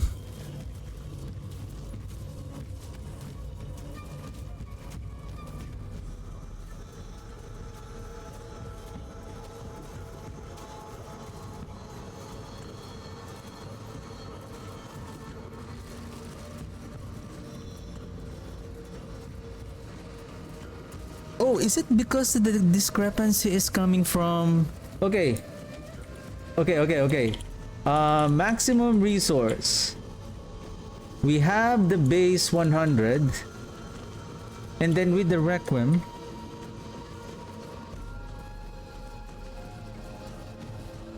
Depending on your Requiem, right now we have 13.5.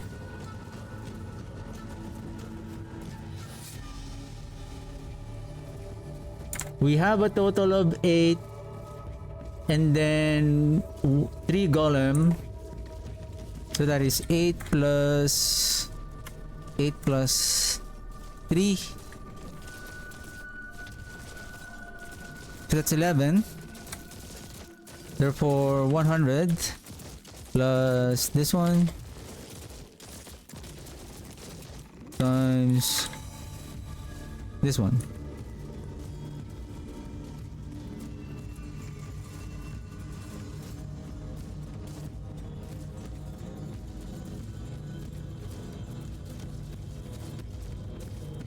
And then we have a maximum resource from equipment. Oh, this is going to be heavy. This is going to be heavy. So we have resource here, 35, and then 40 right here. How about nothing here? Okay, so we have 40. Okay, just to the helm, amulet.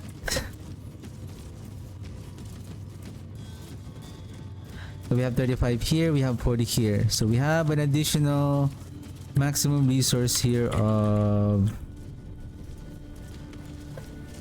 75. So this one plus this one. 3, 2, 4. Is that the one? It's 337.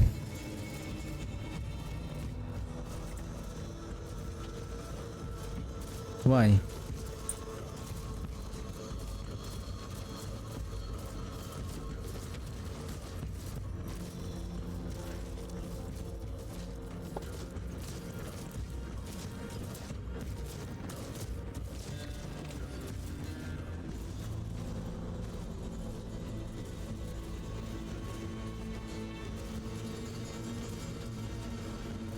Okay, 4 warriors and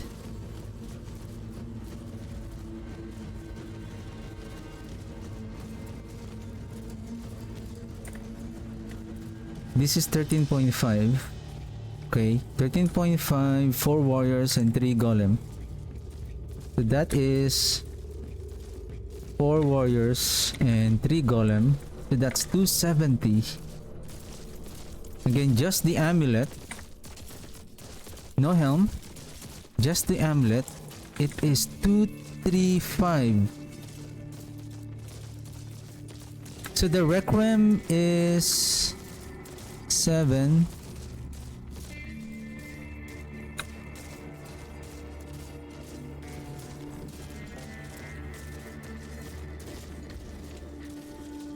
Hey!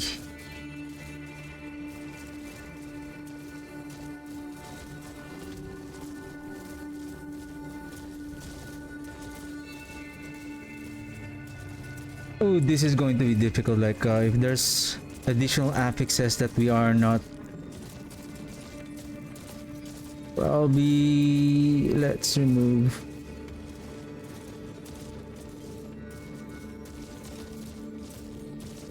You guys are starting to give me a headache here.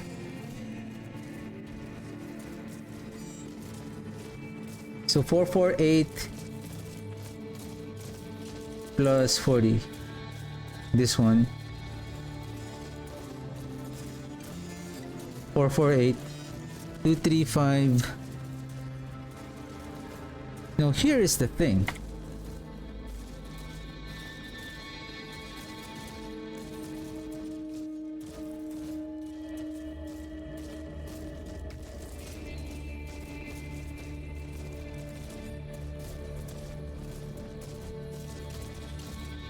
I have, based on this, 13.5 times 7.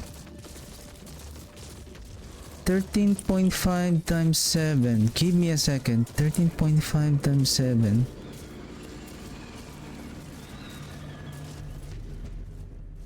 Well, I guess the 3.5 times 7. This gives a whole number.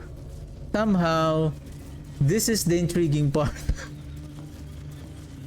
It deduct our maximum resource by 1.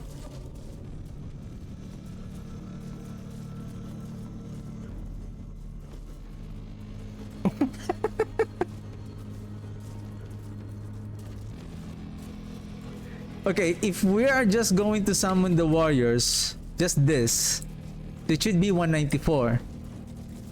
Okay, let's remove the golem. That's correct.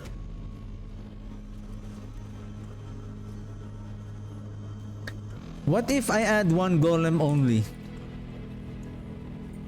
So that's going to add an additional...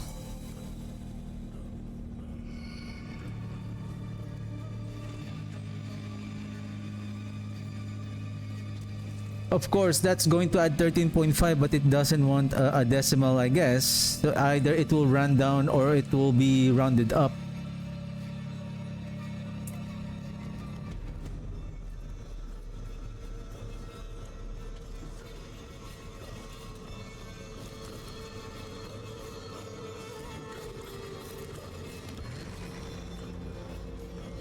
207. It was round down.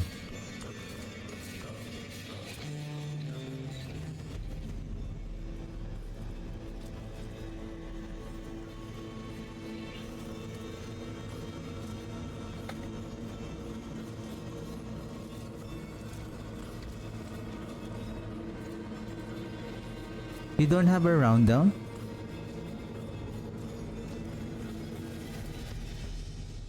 What the?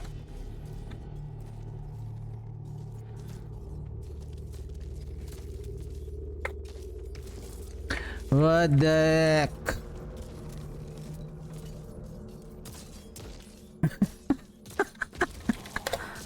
Okay, round down to this number.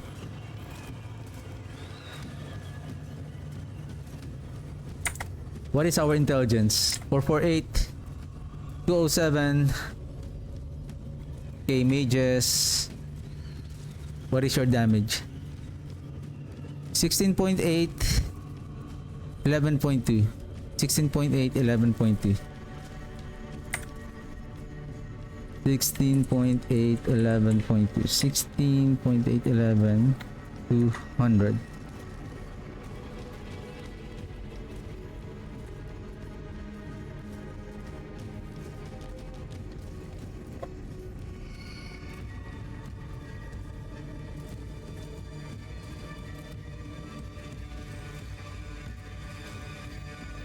But we don't have the crit damage multiplier, do we?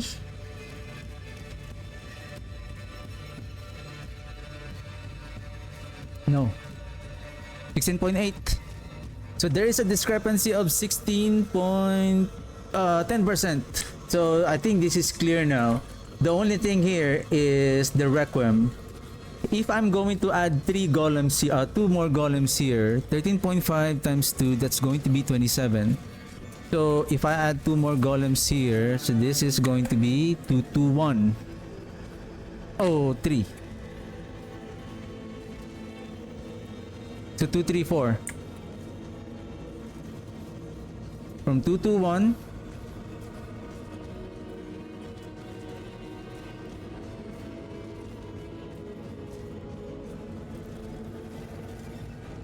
Yay! So at 234. Okay, 234. Still the same percentage. 234, 234. So we are expecting that the damage of the mage is approximately 12.6 and 18.9. 12.6 and then 18.9. 12.6, 18.9 at 234. Yay, it's there. 12.6, crit, crit, crit, crit, crit. 19k. But there is a little bit of discrepancy. But I think maybe 10 point something is the one that I have calculated a while ago would be. But I think it didn't add.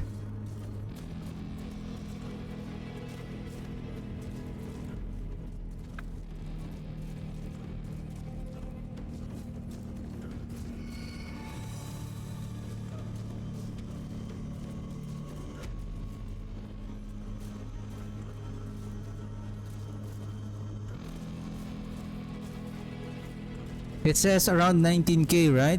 What if it is 19? It is only 18 point. No, it should show 18.9.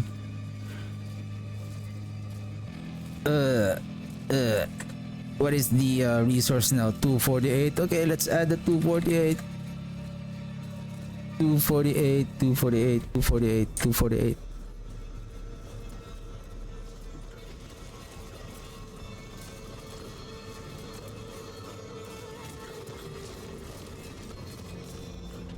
At 248, 13.3, 20,000.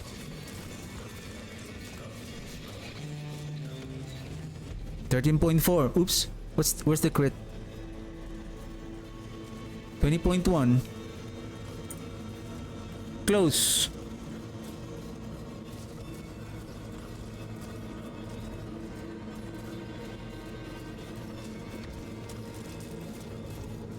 Okay, to fully check that everything is going well, I'm going to check now the mage duration bonus.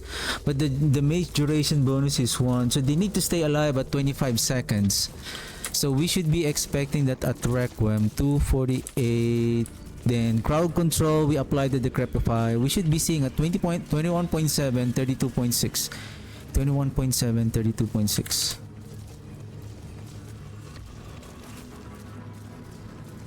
Guys, could you stay here? Okay.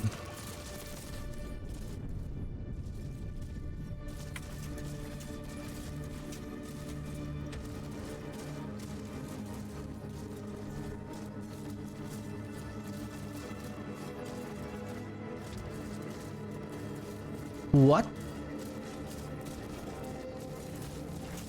Did I summon the mage at a very low resource?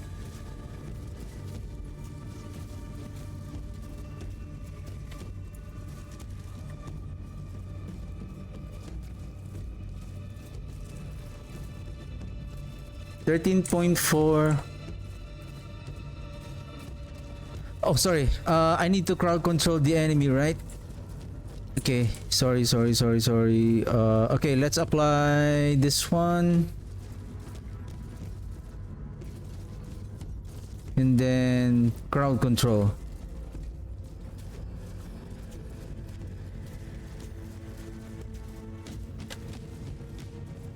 Okay, here we go.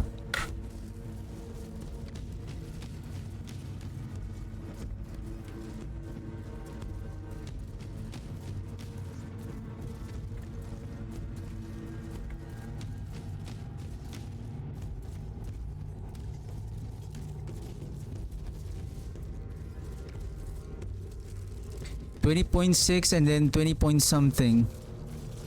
So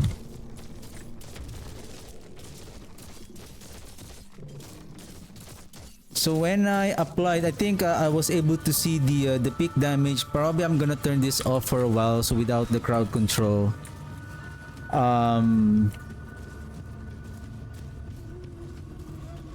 We need to expect damage of 16.7 and then 25.1.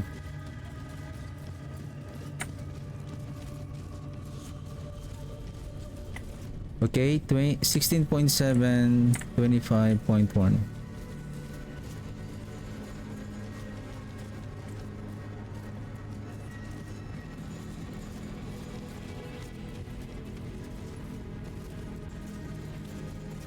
Sixteen point 16.3, 16.4, 16.7, 16.7, crit, 25.1.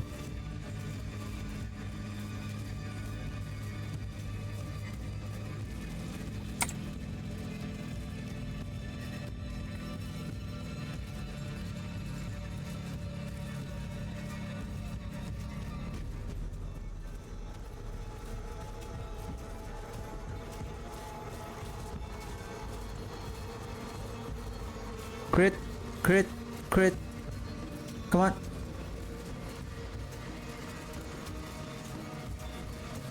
$25.1. Okay. It's there. It's here.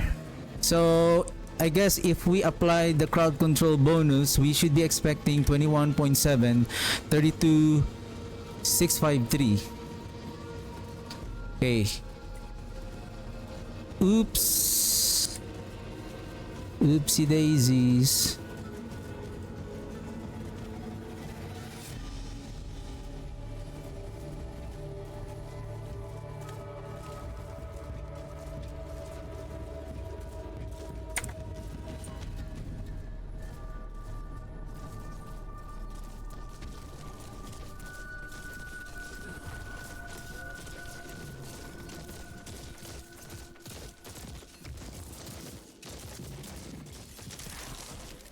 $15.8.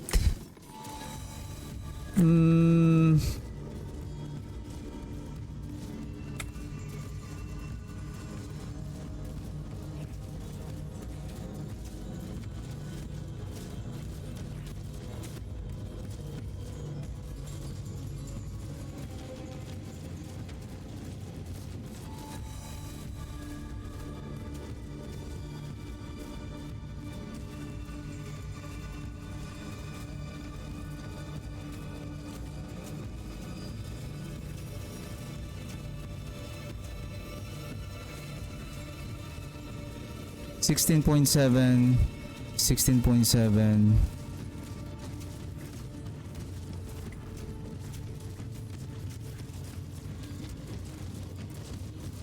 All right, I need to turn on. Okay, one more time.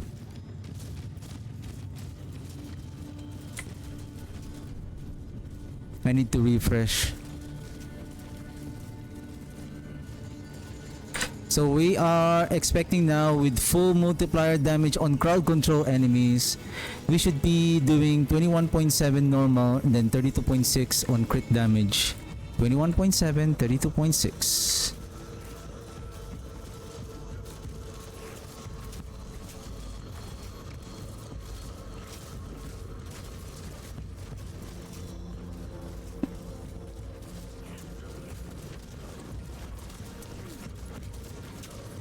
$21.7, 32.6.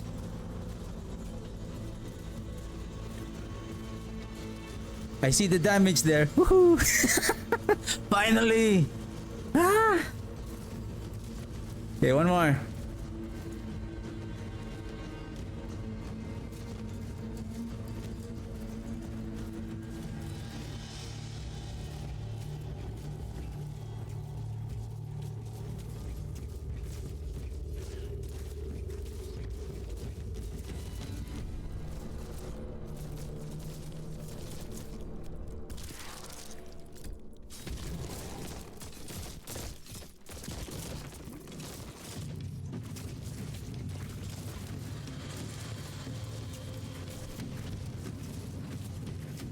$16.7.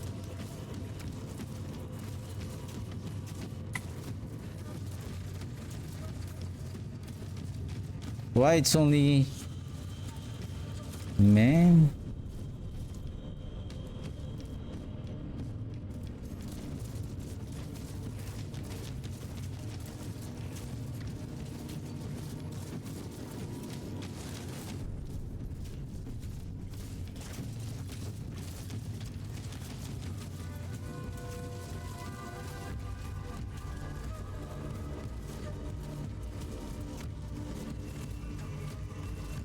Jeez, it's so hard when the skeleton warriors are also doing the damage there.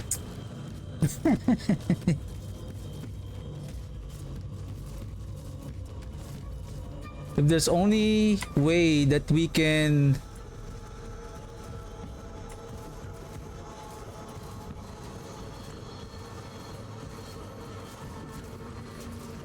Four, six, seven... Crowd control 21.7, 32.6. Okay, there you go. So what does it mean? So this is how the Singularity Mage are doing its multiplier. So where are you? So apparently there is an additional of approximately like 10.1% in the Singularity damage output. We don't know where is the discrepancy is coming from, and the maximum resource is being round down because 13.5 has a decimal. It will come to a point that there is, based on the number of minions that you have, the 13.5, if it has a decimal number, it will be round down, not rounding up.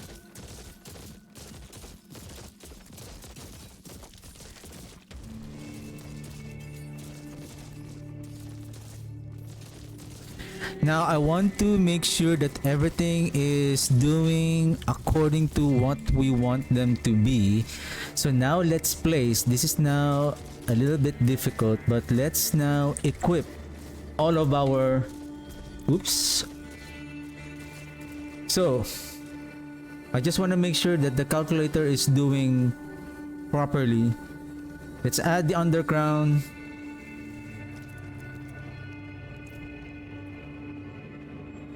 So we should be summoning... Where are the warriors?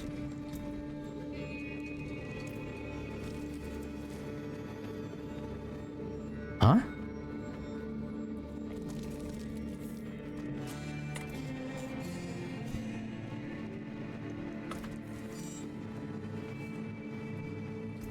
Thus the warriors are being passively summoned by the underground, and especially with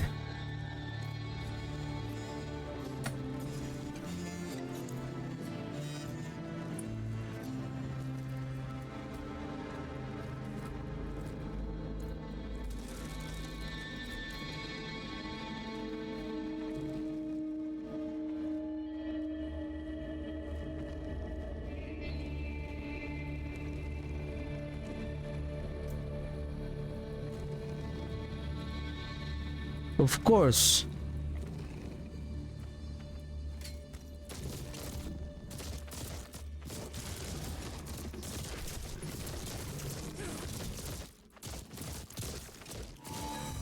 You have the hued flesh.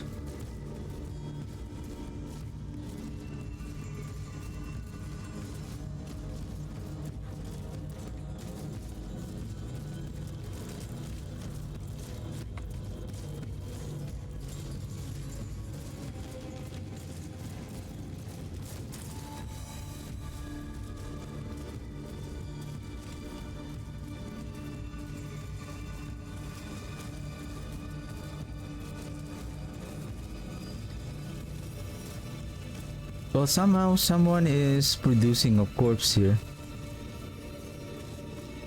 Let us double check. 323 with additional maximum resource of 35. So let's go back here. So we go back to Helm with 35, and then total minions is now 8 plus 3. It's 11. Oh, why this one has... What?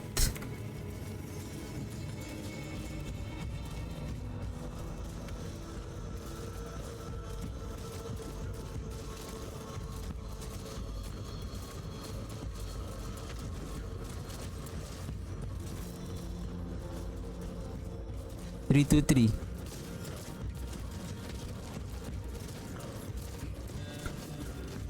Without the CC for a while, we should be expecting around 21741. And then intelligence of 772. Whoops. 27,385. And 41,000. 27,341.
$28.5 maximum.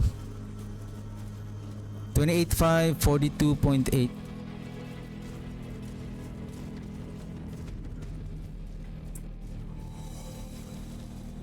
And then at 337. 28.5 at 42.8. It's there.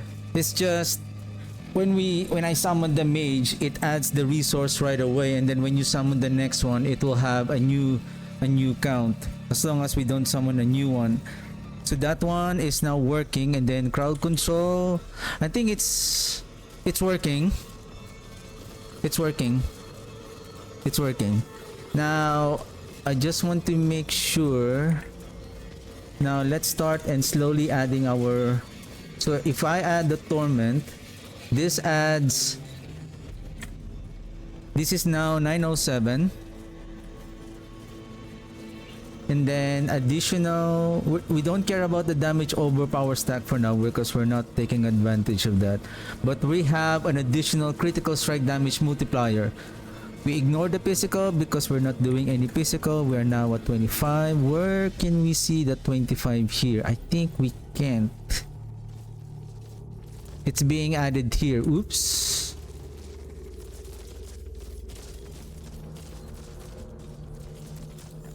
Maybe we can interpret this 87.5. The critical strike damage bonus, the total critical strike damage bonus here would be... No, I don't want to write that down.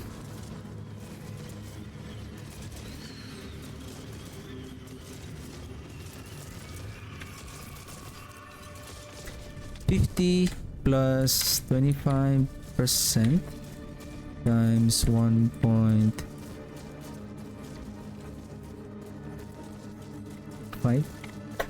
87.5. Basically, that multiplier is wrong. Somehow it adds the 25 as an additional critical strike damage, and then the 50% multiplies an additional 50% of that 25.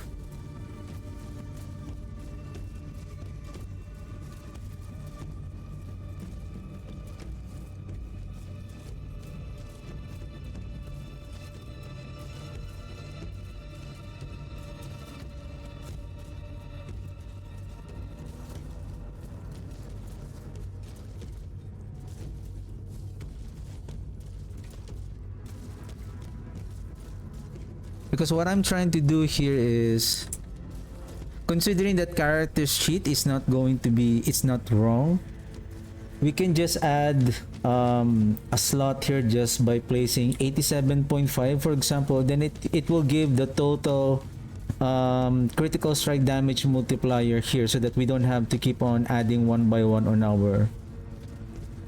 Can we do that? I think we can. We can just do like this. I'll just write this down here for a while. This, and then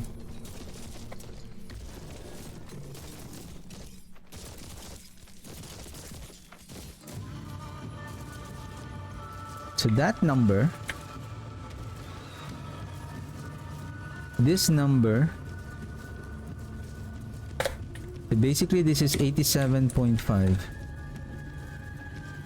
minus 50 .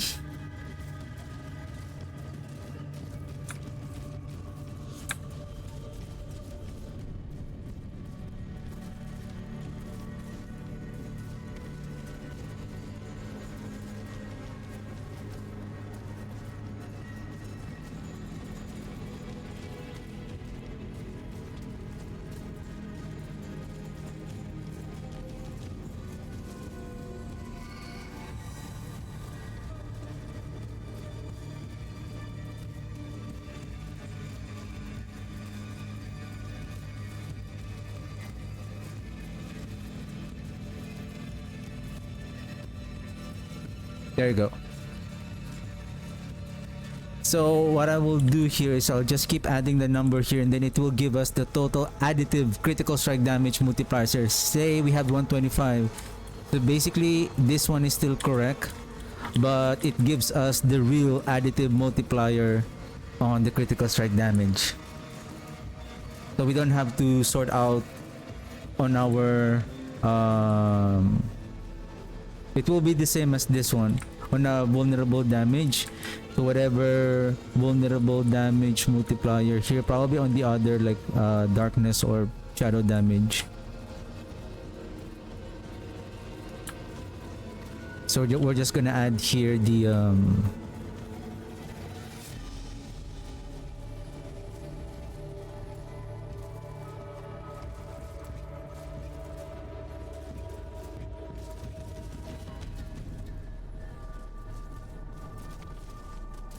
so by base, this is the base.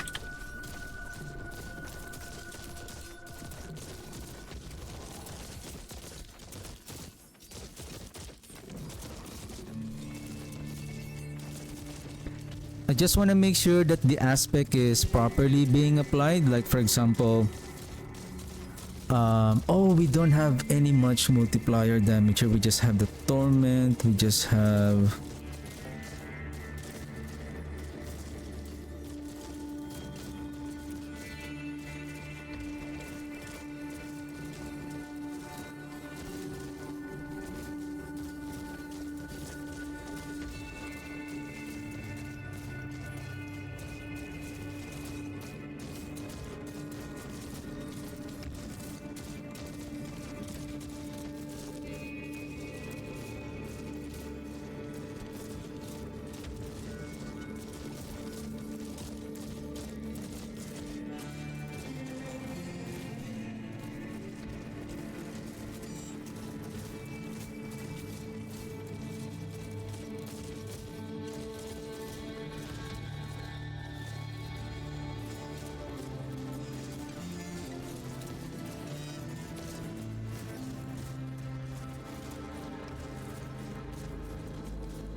this one doesn't add any damage. It's just we're having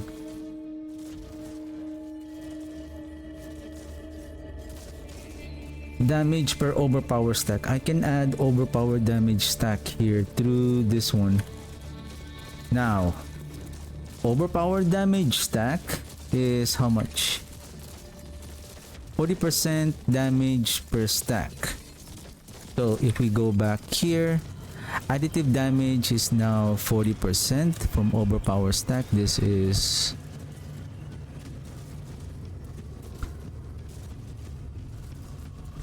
a 337. Our damage is supposedly doing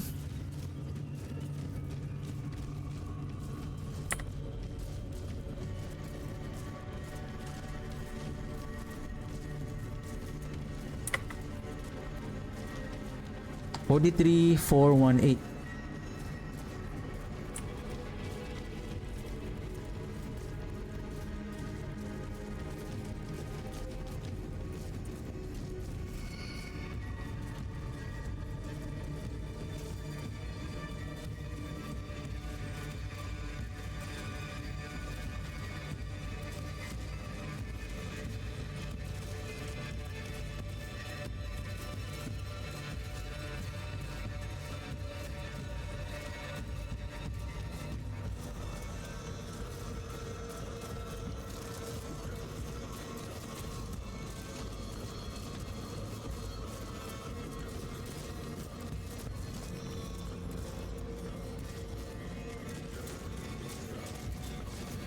Why it's only 41.6?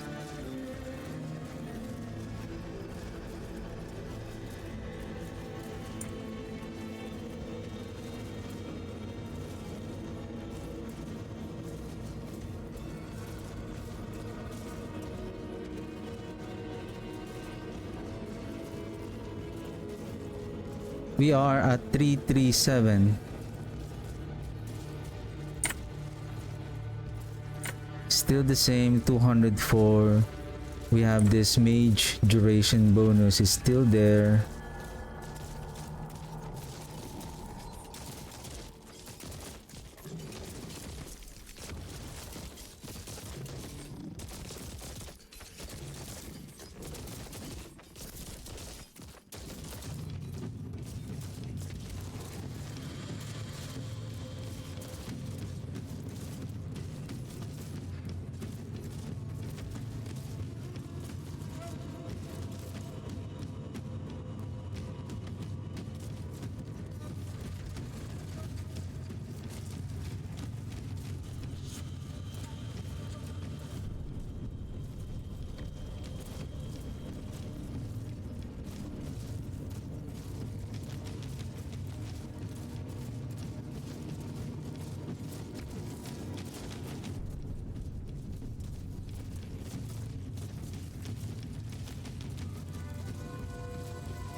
$31K is the one I'm seeing there. So if I bring back the 40, so that should be 43.4.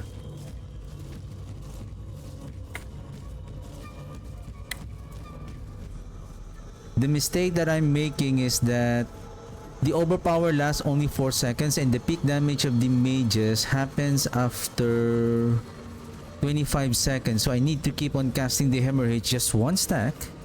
Just one stack.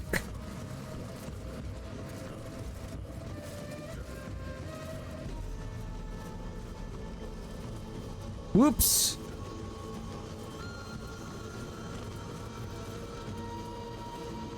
$43.4, give me a crit. 58.1.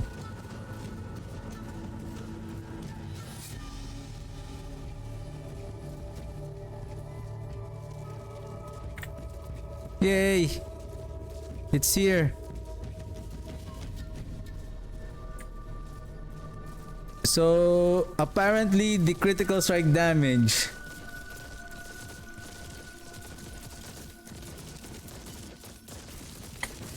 come on.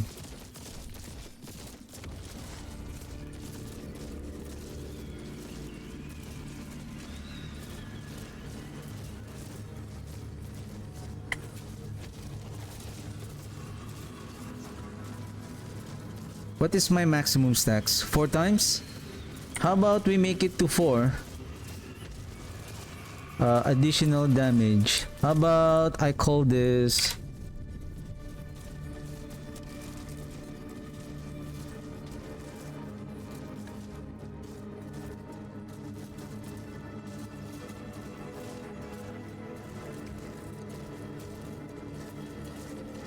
This one is equivalent to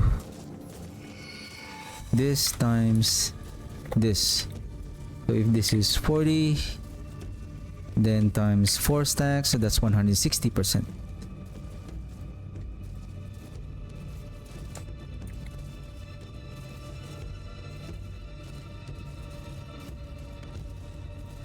So that's going to be 80.6.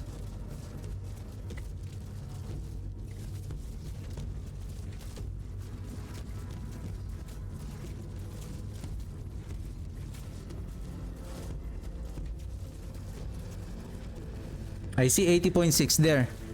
80.6 normal damage. And then 151k on crit. 151k on crit. Why it's 1-4? Am I missing something here?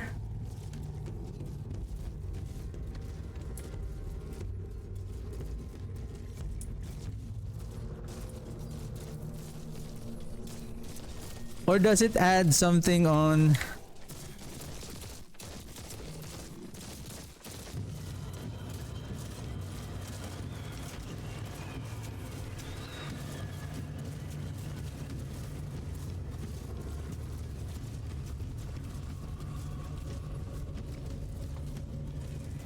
Oops. Oh my god.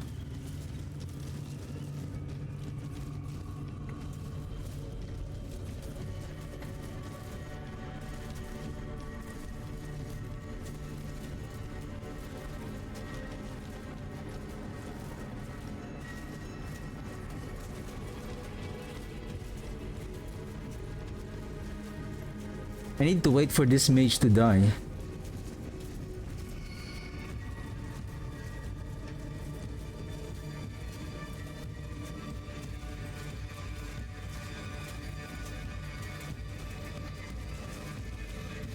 Okay.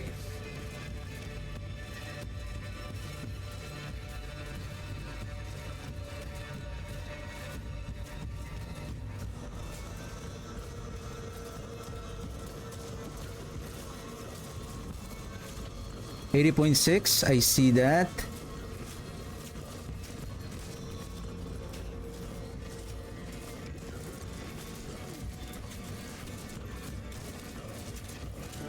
It's 151. But why?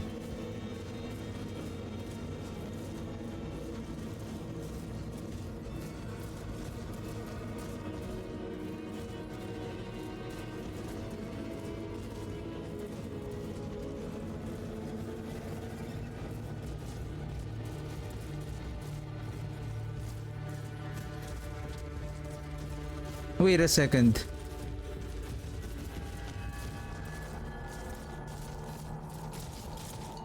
If I don't have this, 15 and then 10, this is 25% overpower stack. If I will do an overpower, so the damage has a base of 15. Okay, but it doesn't matter because when we equip this, then we should see how much overpower that we are doing per stack. If we're doing 4 stacks,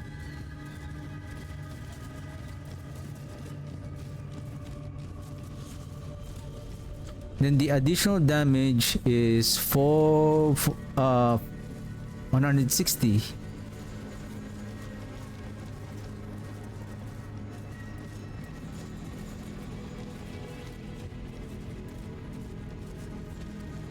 Something is weird. The critical strike damage here based on this one is 175. If we add the multiplier damage here, what if so far it is correct without the additional multiplier? Somehow, whoa, whoa, whoa, whoa.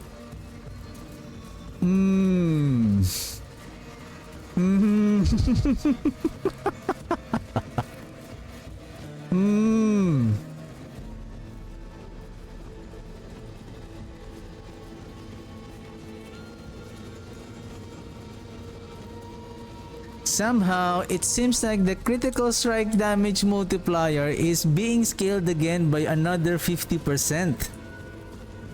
So, if our math is correct here, then this should have been 87 minus this one. Now, let's add an additional multiplier down just to prove this. If that one is if that is what's really happening. So let's just say let's add an additional this one. I know this is also another torment, but it's okay. Additional 50% critical strike multiplier and additional overpower stack. So our intelligence is now 1041. And the overpowered damage stack now is 55 per stack. And then our overall critical strike damage that it's showing here is 162.5. So this is 162.5. So we should be expecting that our normal damage is 107 and then crit at 280. Now let's check if this is really happening.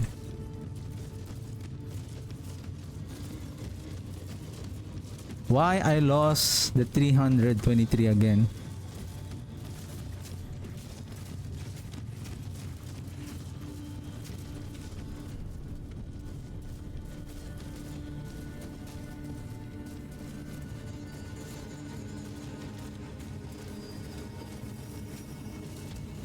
Okay, if I'm going to... So 323. So that is 102,269. Okay. 102,269.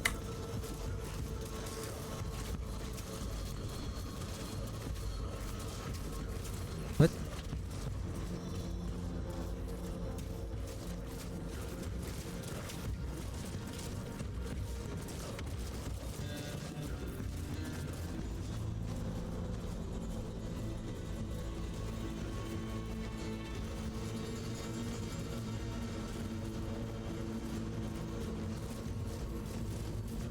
Oh my god, I deleted this one again.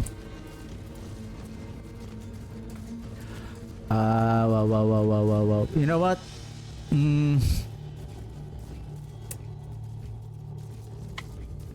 I keep on overriding this. 100 plus times this plus equipment. And then if we have one more mage, so that's going to be 337. How about I'll just write here 4, I think 8 warriors, 3 golem, 1 mage, and then this.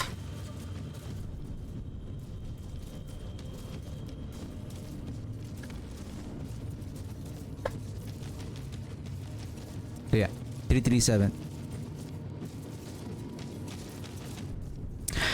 At this rate, at maximum overpower stack, we should be seeing 107 and 280. It's just I don't want the warriors here. Could you come?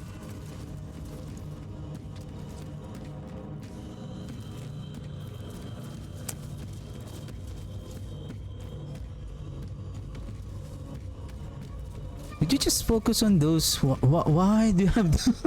This is my mage dummy. Come on, guys. Okay, 107, 280.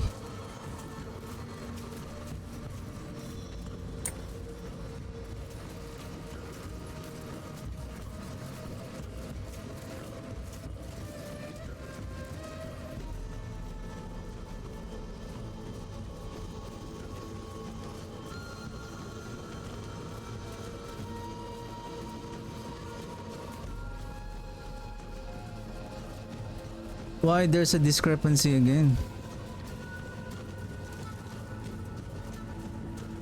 Crit strike multi 337. Intelligence is correct at 1041.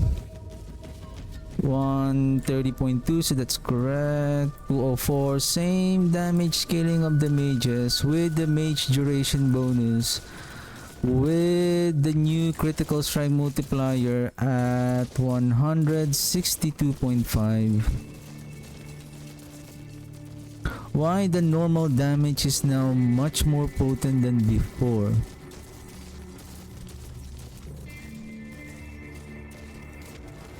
I know I added an overpower stack here at 55 damage, 55 per stack, stacked up to 4 times. That's 220. Come on, we can do this.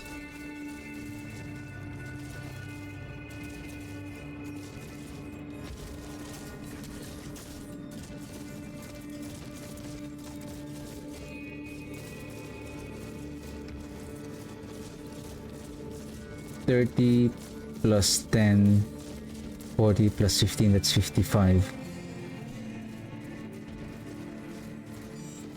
Ah! Found it.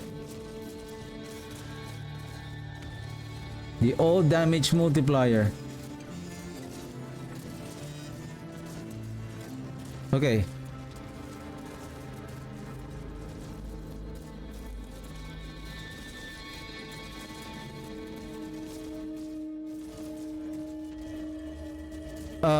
Basically this category is basically all damage. This includes physical damage, if you're doing physical, if you're doing so how much is our all damage? This is 13%.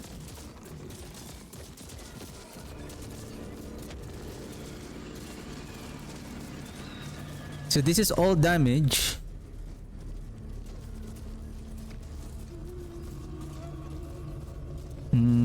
Word.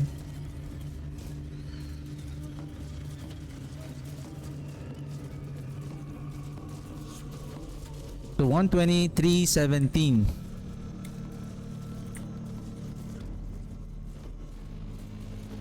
Now we're back at silly 323. 115.304. 115.304. 113. 115, I see 115.303. 115.303. That's close.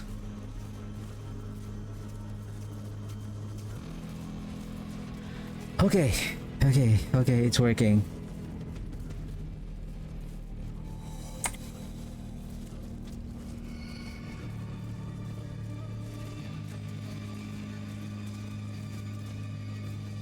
So now it will be 123.17.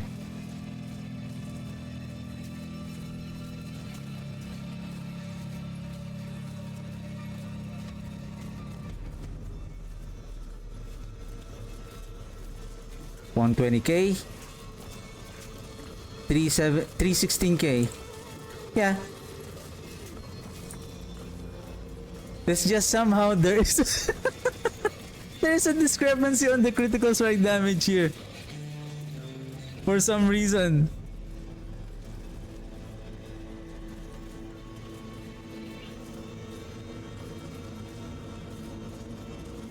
Normal damage is okay. If we are really going to follow the if we have the 50%,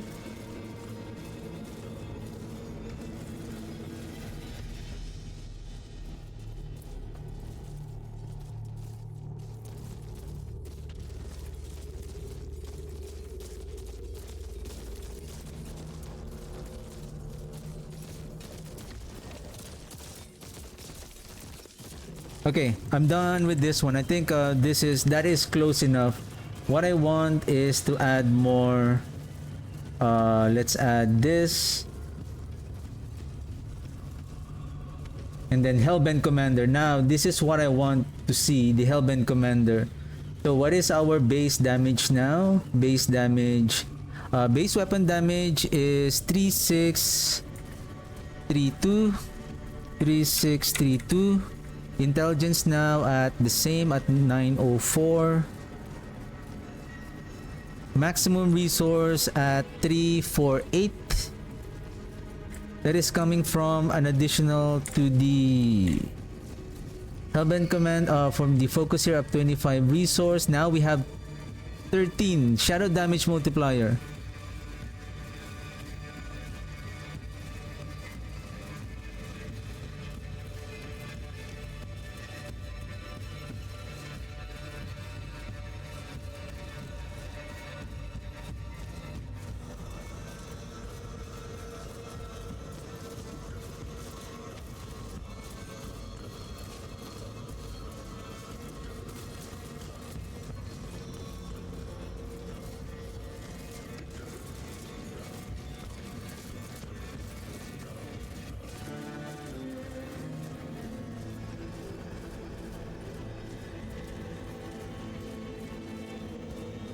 Where is the oh, I have 22 and then 13 and then where's the other one?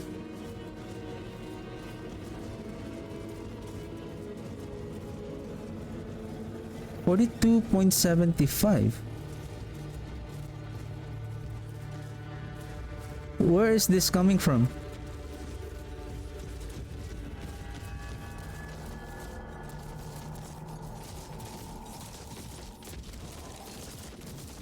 Shadow damage. Oh, okay. But I think that is included on this one already. This is the only thing. Shadow damage. Shadow damage plus 13. Now the thing here is we will have something like this. So for the all damage multiplier, we have under all damage, we have shadow. In this case, we have shadow that we are utilizing shadow damage, so we have shadow damage. So at this moment, we have 13 on our weapon. So this is, let's convert this into then some. Okay, then shadow damage we have on our weapon, we have 13 and then critical, oh sorry, 13 and then okay, here offhand 25 and then 22 plus 13, so that's 22 plus 13, that's 35 here.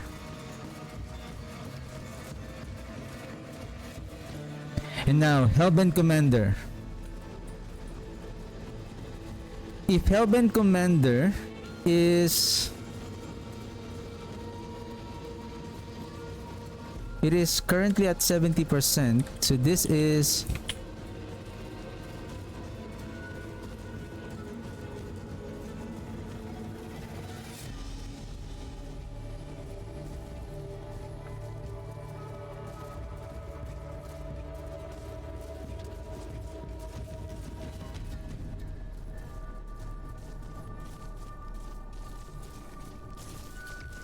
$376,987. 376,987.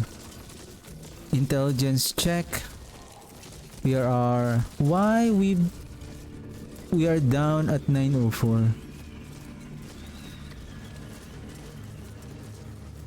Huh? Oh, okay, never mind. 904.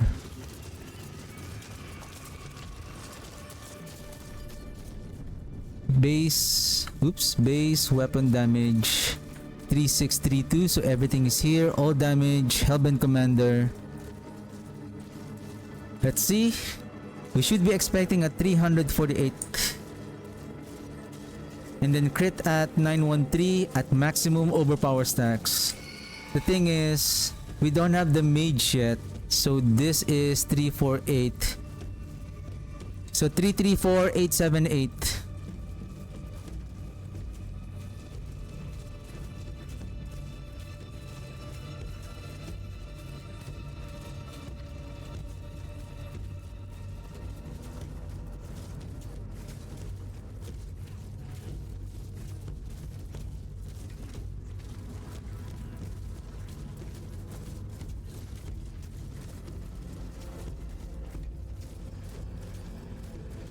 I see 333, close to what I have.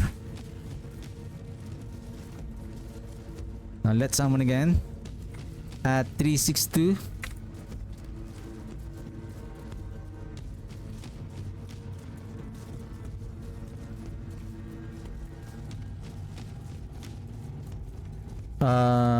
Some intriguing thing is going on here.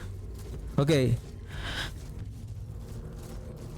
I feel like the all damage multiplier here, if you take a look here, the I don't know what is the value of the damage multiplier here.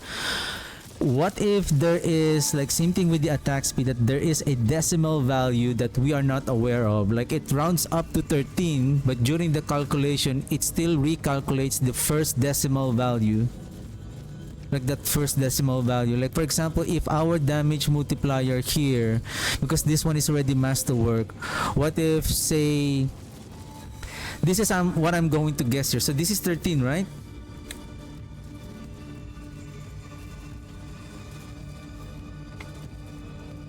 If that 13, what if the thing is, we don't know if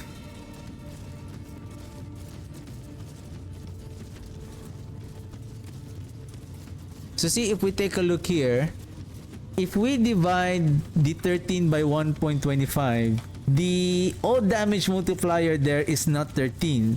So the base damage is 10.4. That item, that affix, is not yet a greater affix, and the maximum of non-greater affix of that all damage multiplier is only 10, but it shows here it's 10.4, meaning somehow it is being rounded up by some reason, that maybe this is, maybe it is 12.5.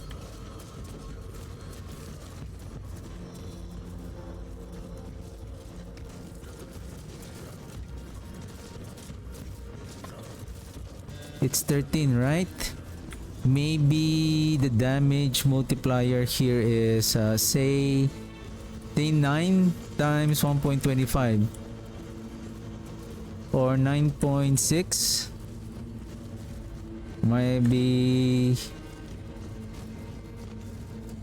White's 13. Give me a second. Oh! What if that is a maximum row and then it's only 12.5 and then it's upgraded into 13 but it's actually 12.5?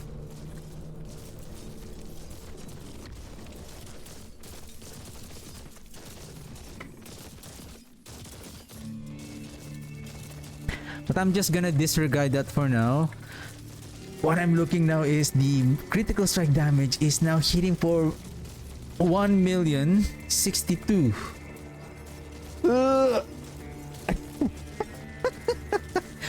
Maybe this one increased already.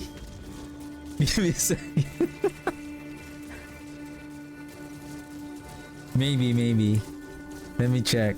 Crit damage. Yay, it's 218.8.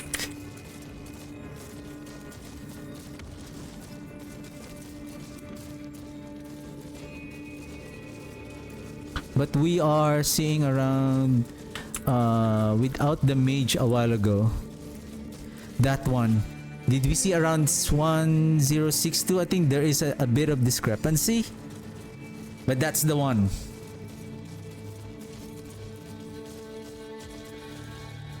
So what is our maximum resource? 362? Because now we have added one more mage. So if we're going to do this again, we should be seeing 348. And then, so now we have the Hellbent Commander activated. 348 and then 1.110k. 348 1010k.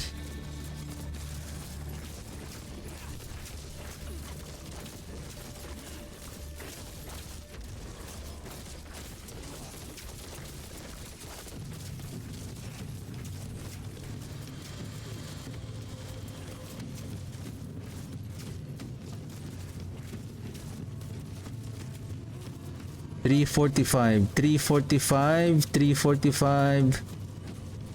1102.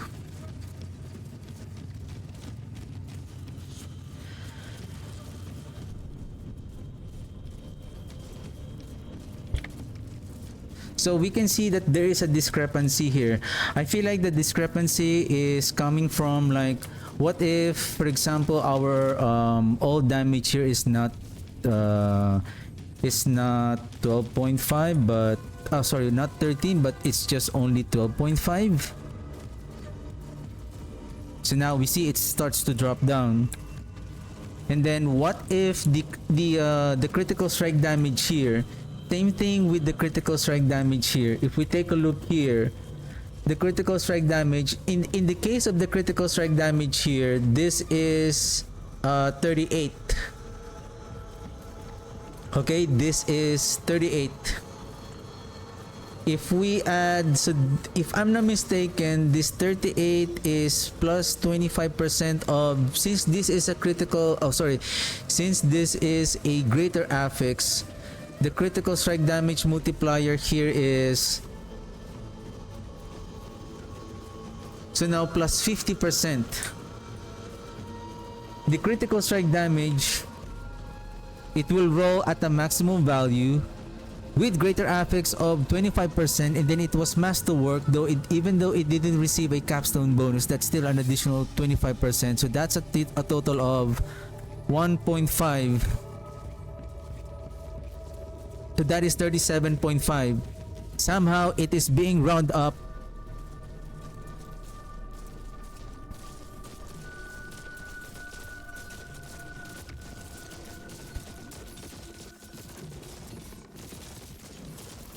What if this is the real value that the damage is being calculating? That's the thing. It's like it's so hard to check unless... So this is just a trial. So this is the one of the project that I'm working on. So in order to really see how the damage, now at least we know, because the reason why I'm doing this, I know it's kind of it may give you a headache, because what if the numbers are not working accordingly based on the description on how the skill is being scaled. But so far, the way that Hellbent Commander is working, it's doing according to what it should do. And the thing now with the critical strike damage, so let's do it this way. So this is the damage output, 345 and then 1102. Because the more the damage is being rounded up, the more it will cause a discrepancy, especially now if we add all of this damage multiplier on our Paragon board, like Paragon board, and our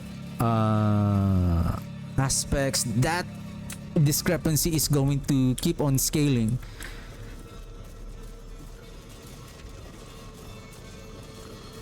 So with the case of the critical strike damage, okay, let's see the critical strike damage here. We have 25. The thing is, I don't know.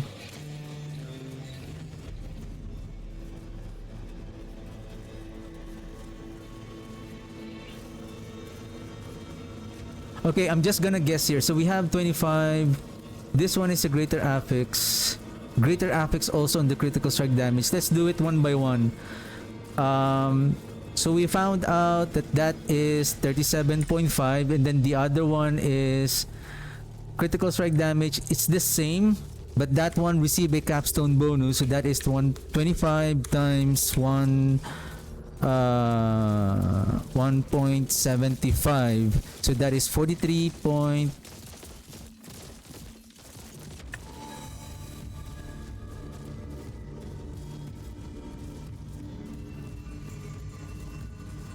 No. Capstone bonus is 50%.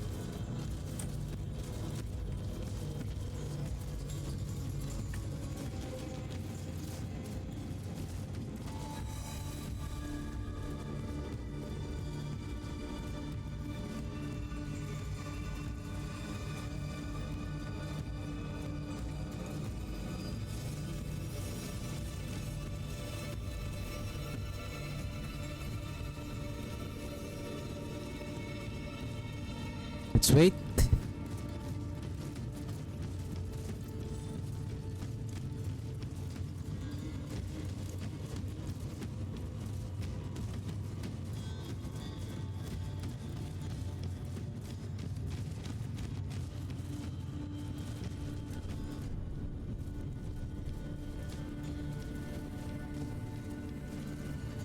I didn't check which one.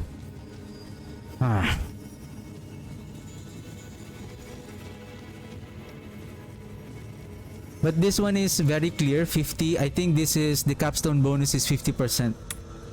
That is 50%, so that is multiplier of 2. So that's 50. And then on the other ring, that is 25%. So what if, so I'm just gonna eyeball this way, 25 divided by 1.25. So that is 23.75. If that is the base, I would assume that that is 23%. It rolled for a 23 critical strike damage multiplier times this one. So that is 28.75.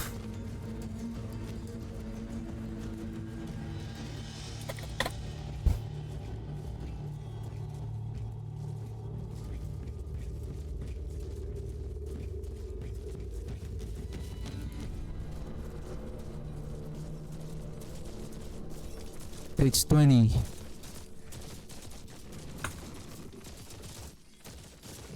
So the total critical strike damage here, and then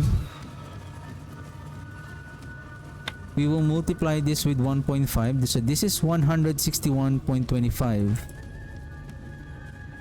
Do you have the same formula? I believe you have the same formula. I'm gonna delete this for a while. It's still summing up these two columns right here,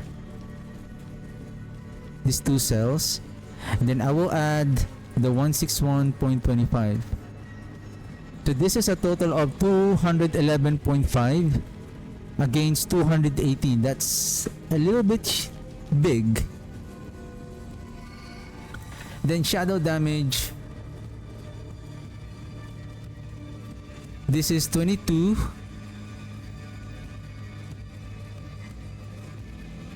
Plus 13. 13 divided by 125. That is 10.4. It rolled for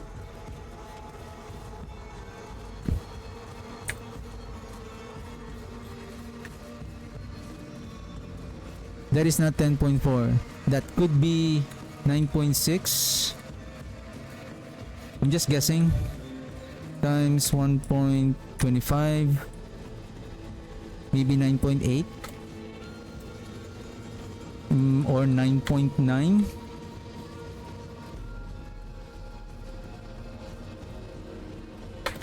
Or what if it really rolled for 10?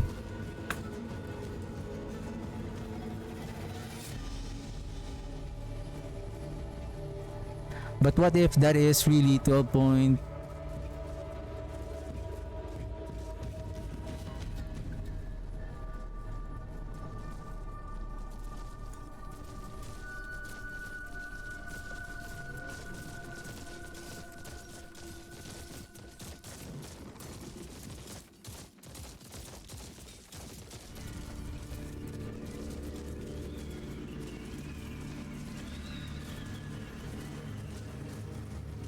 Well, we managed to close the gap.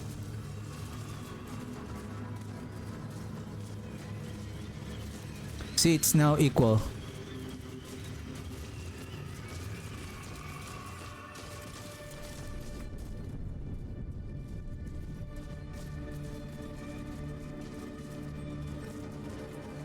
What happened?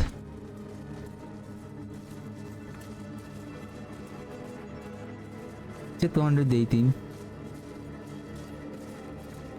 to 18.8?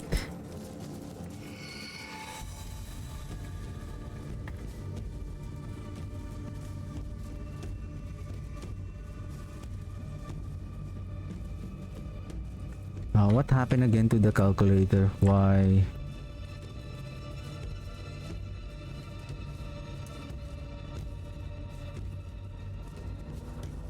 This one minus this, then divided by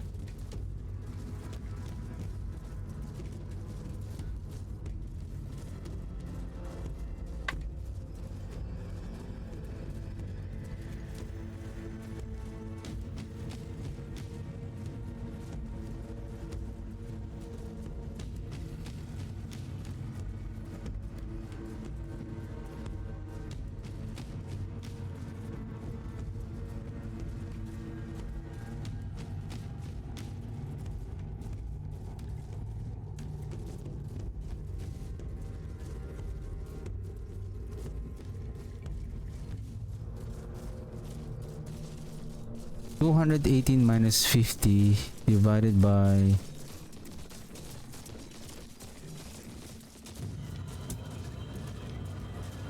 1 minus 50%. This should be 60. Oh my goodness, what did I do wrong?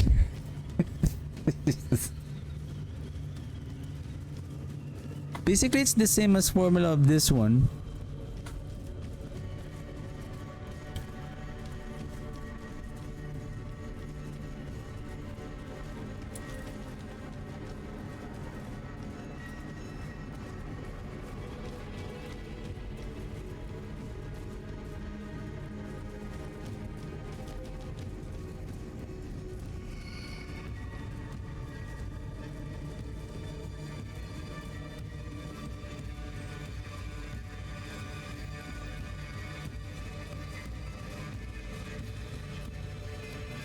There. Why am I dividing it by 5?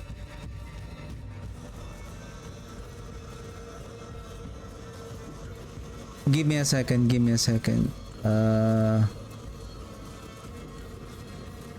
Yeah, because the damage of... Okay.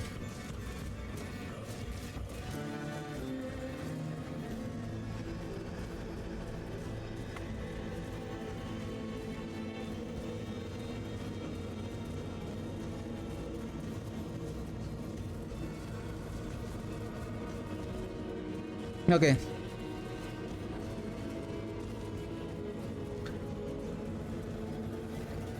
The intriguing part of the critical strike multiplier damage here is that when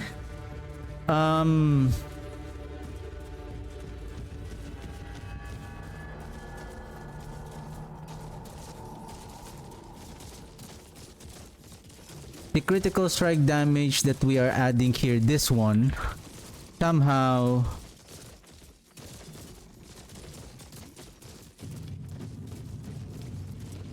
it is being multiplied again by an additional 50%. So all of our critical strike damage that we are investing is being scaled again by an additional 50%. Is it also the same with the vulnerable damage?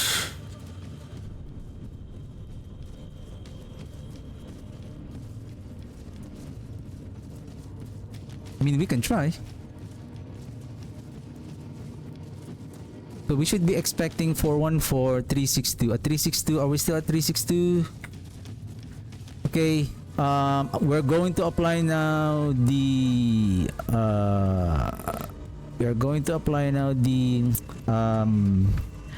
what's that? Iron Maiden.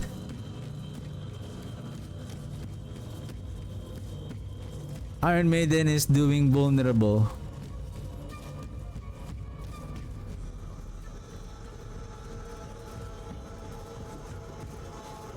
To make it simple,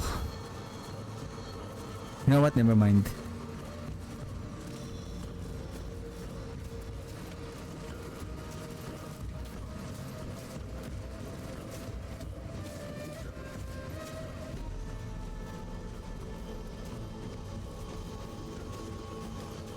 Four one five, 1323, 415. 1323 1323. Okay, 415. Yeah, there you go. The thing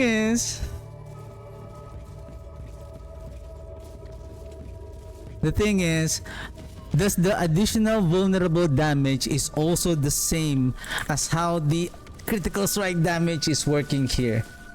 But now we have the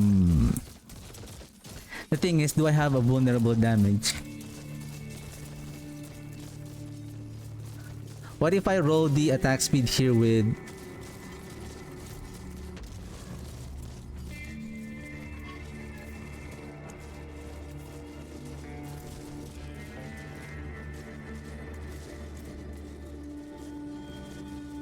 Oh my god, that is expensive, sir.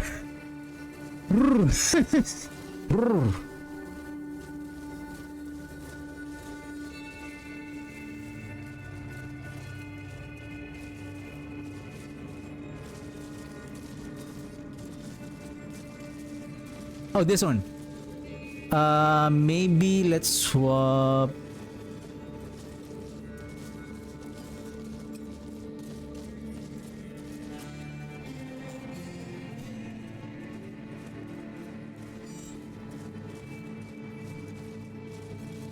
Okay.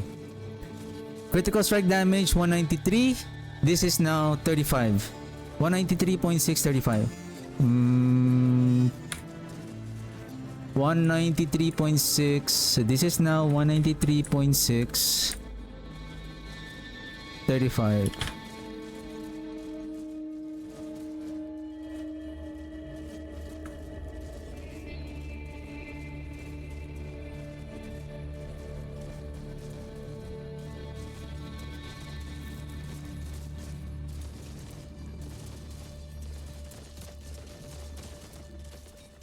Four six six 1370. 4661370.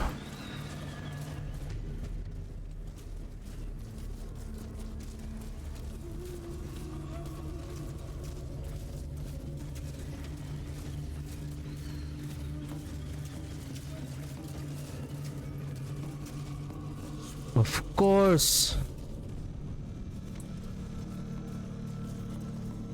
It's still 1362.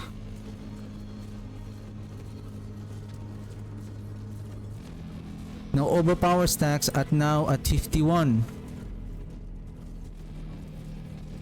Oh my god.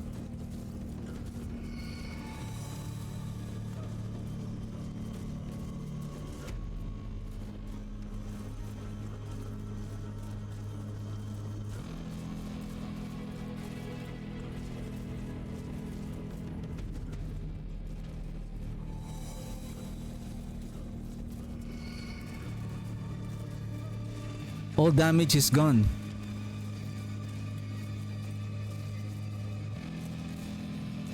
But the thing is, how can we check if the all damage is gone?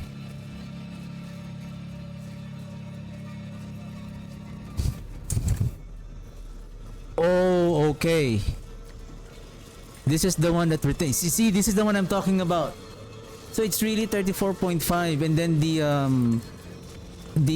all damage, I believe it's somewhere here. When we add it here, the shadow now is 47%. If you remove all of the thing is, how can you tell? Like, the all damage should not be adding to the damage. This is going to be, the all damage multiplier should not exist anymore, to be honest.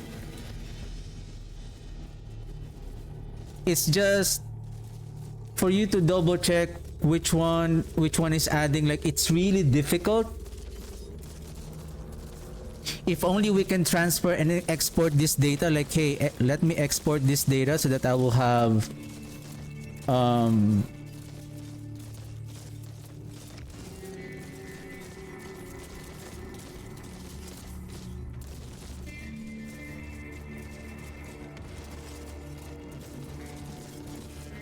so it's 34.5, 193.6, and then 35. So 34.5, so that's the damage multiplier. It's just 34.5 now, and then 193.6, and then 35. Okay, so we should be expecting 412 and then 1211. Double check what is our overpower stacks now. Still at stacks at 4, and then 51% now. Okay, 4112, 1211, 412, 1211. Oh my god, it went down to 48 again. 396, 115.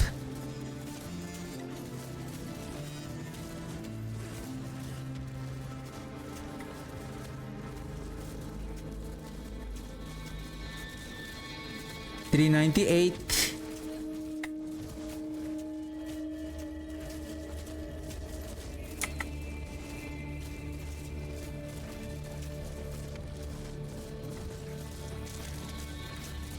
The mage didn't crit.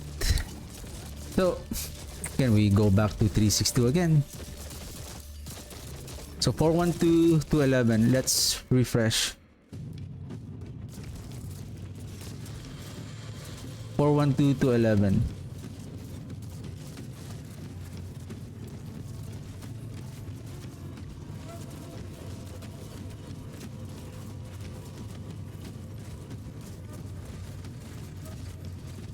Four one four.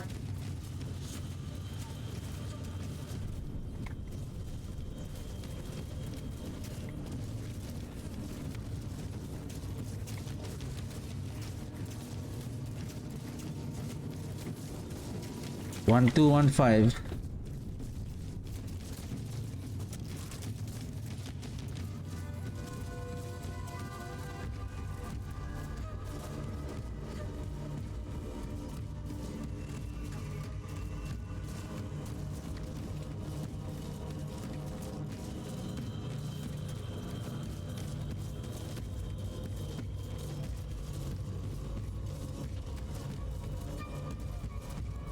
Where is the discrepancy is coming from?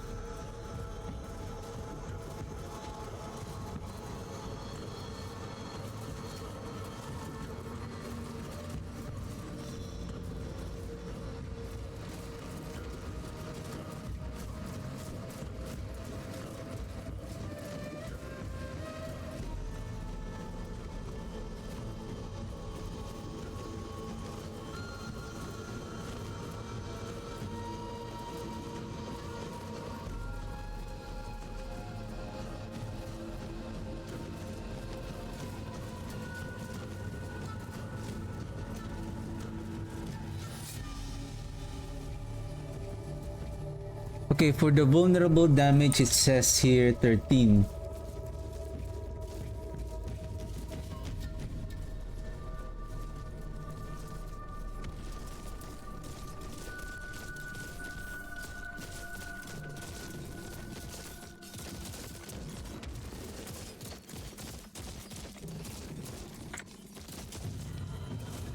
Intelligence is still correct at 933. Nothing is affecting the mage skill also. 933.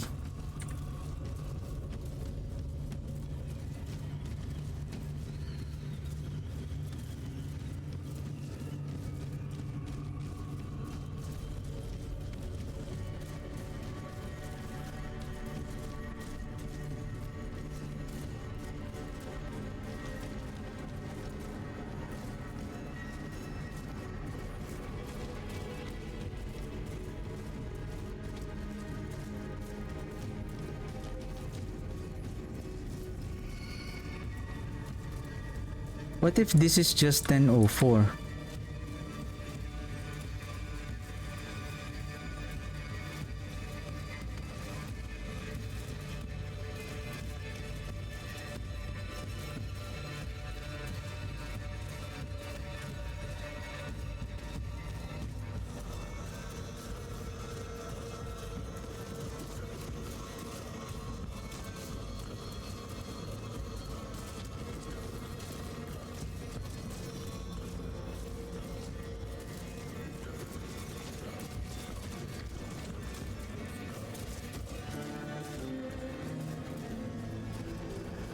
$97, 95.73.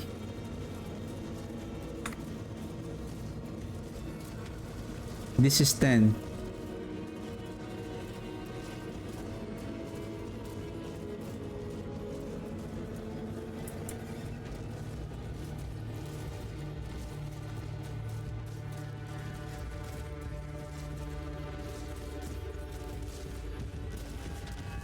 What if this is not 35?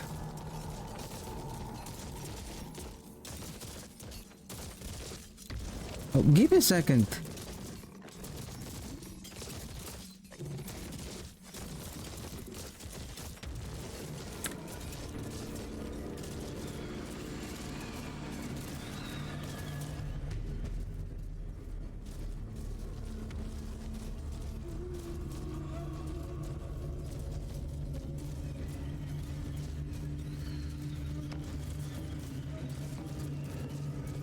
Oh really?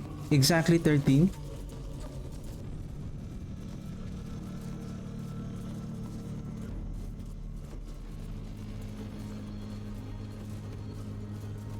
$13 times 1.2, 15.6.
that correct?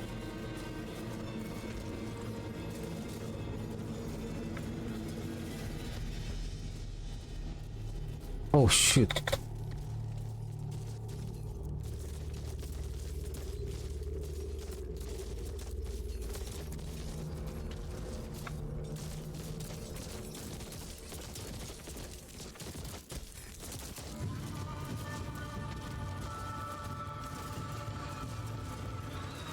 Oh no, that's correct.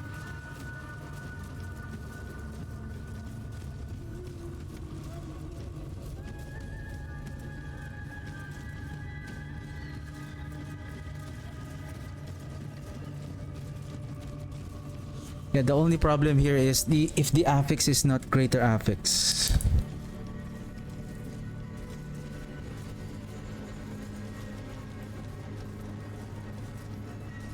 But as long as we're close, I think what matters here is the damage is close enough, because the discrepancy will be coming from like what we are seeing, like for example a whole number.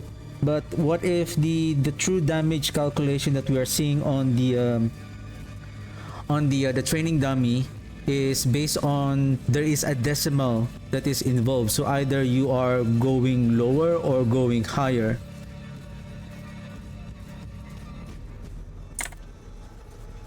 $193.635 and then physical damage at 34.5.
That's why.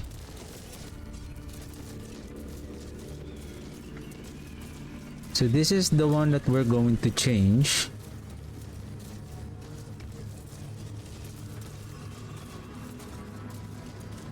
Okay, let's do this one more time at 362. Okay, still the same. 4141217.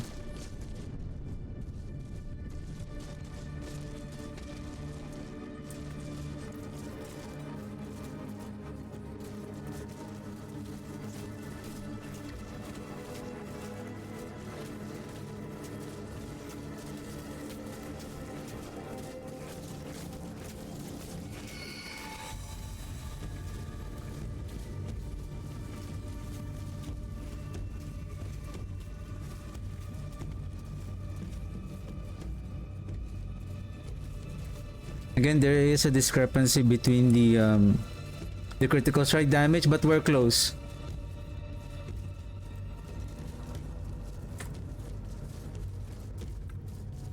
Okay. Another thing that I want to check. So this is legendary nodes. These are all the damage. I think you should be out of here, Harlequin. I guess critical strike damage multiplier. So I would say that these are all damage multiplier. This is oops. This is aspects.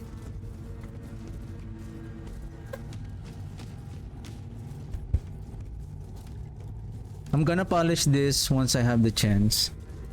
Then uniques.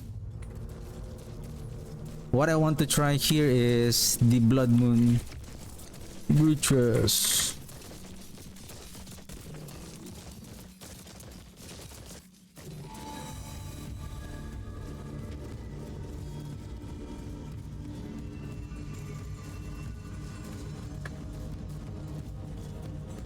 So Our Blood Moon breaches is around how much?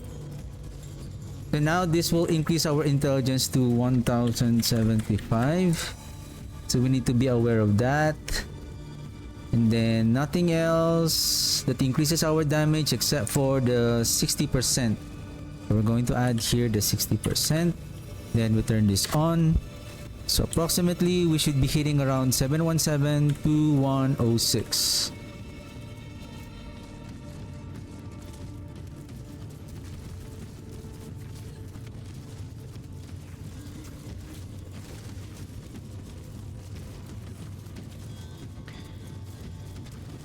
Are they in vulnerable state? Maybe I'm going to turn off the vulnerable for now. Just for the critical strike damage. So 529, 1553.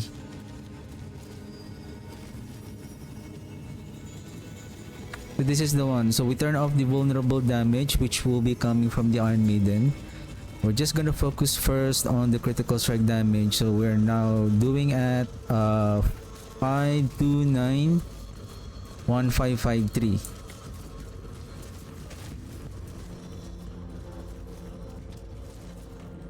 And then our mages is now 348. Let's calibrate that. So that is 508 1494.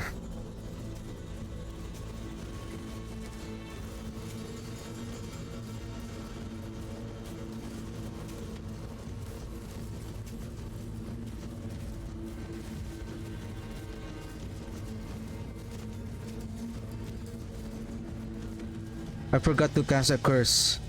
If I'm going to cast a curse, I'll just hit the Decrepify. Oh shoot, someone is doing vulnerable. Alright, the minions are inflicting the vulnerable. Okay, and then let's add them together. Unless we turn off the Iron Maiden.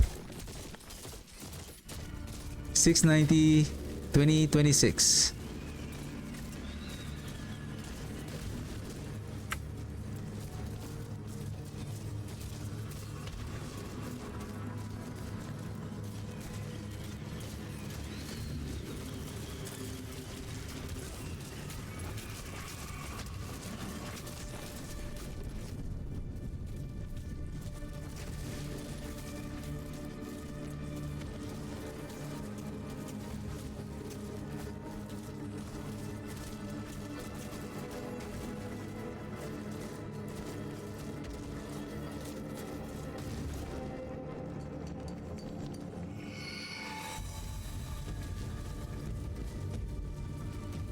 That is strange.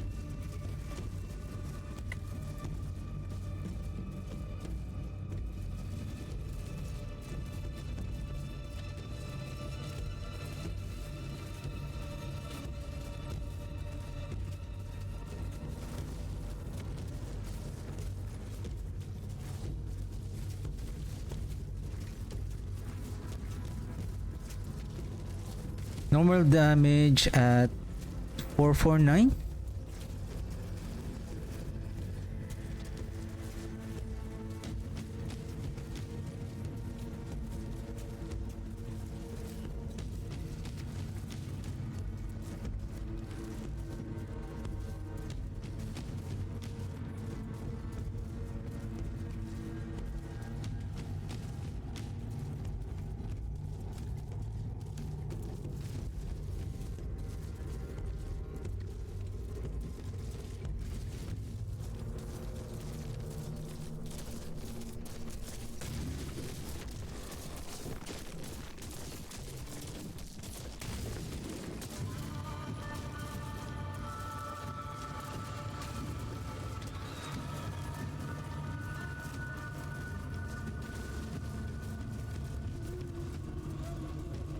Why it's 449?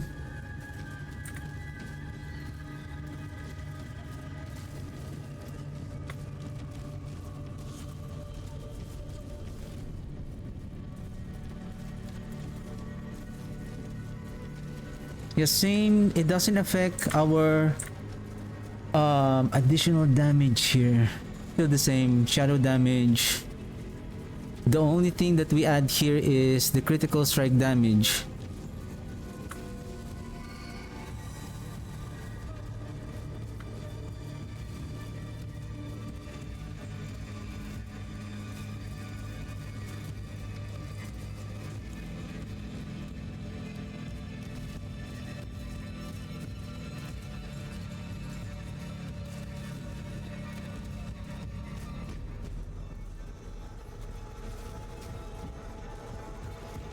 So basically now they have the curse.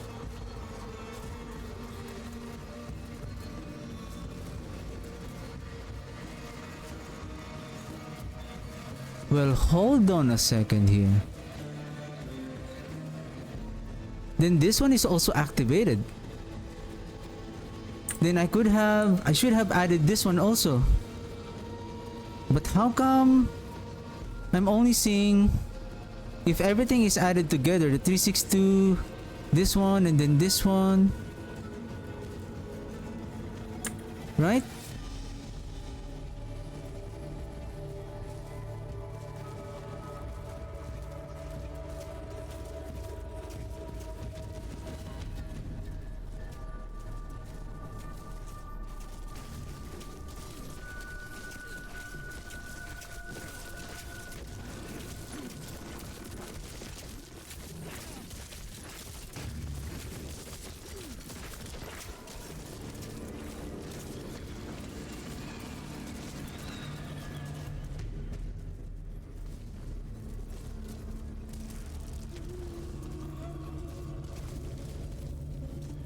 Unless they are not inflicting the decrepify properly. So if I'm going to cast the decrepify altogether,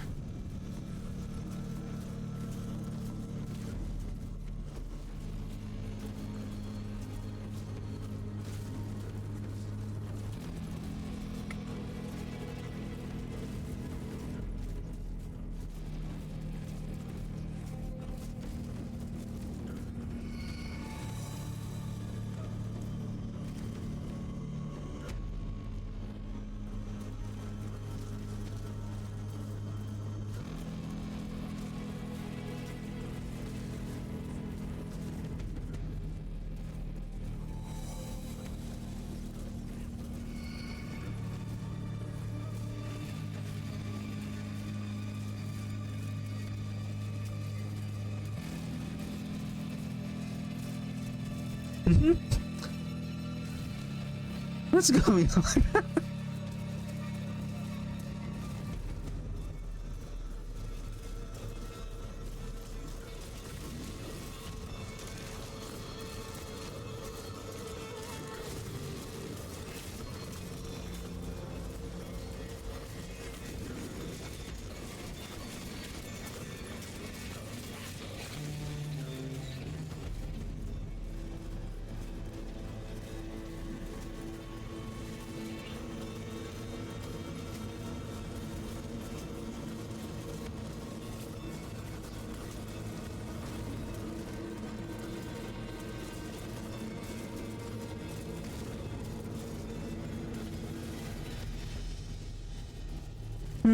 Is it because of the training dummy? What if we multiple or maybe single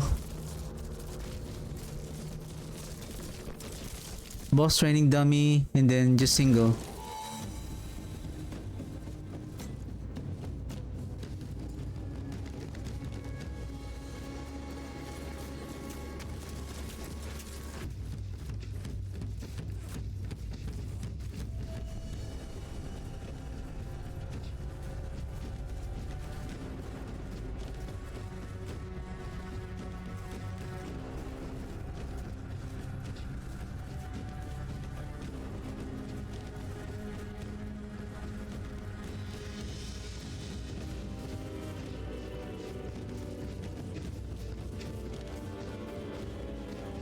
Somehow, this is weird, like somehow,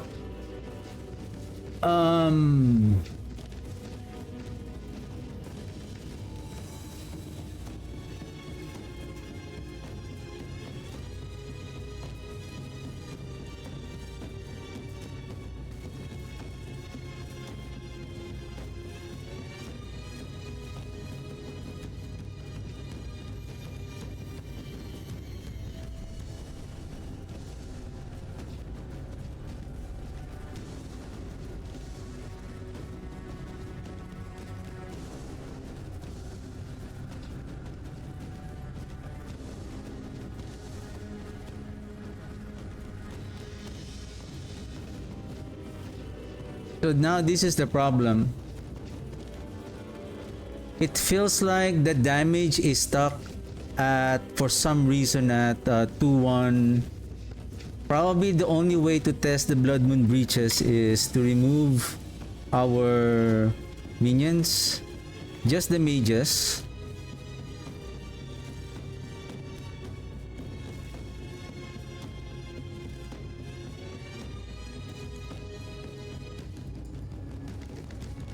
So our essence is now at 200. So we don't have any more minions. So we don't have the golem, we don't have the warrior. So we're now at 200, but it says here 213.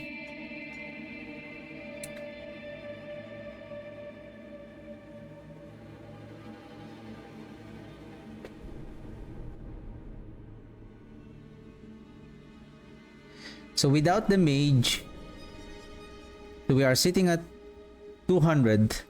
Our intelligence is 1075, still correct. So we're going to apply everything. So we should be seeing around 519 1524 at crit damage, normal damage, applying vulnerable. I'm going to crowd control the elite using Iron Maiden and the Decrepify. Let's see.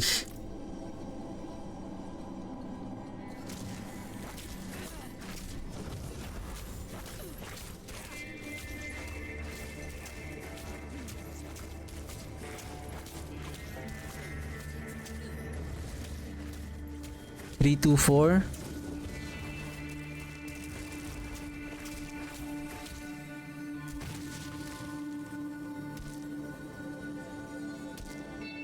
Five five two 1622. 552 1622.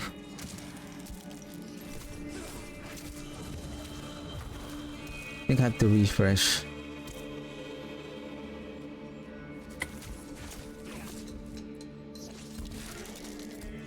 Starting over again. 200.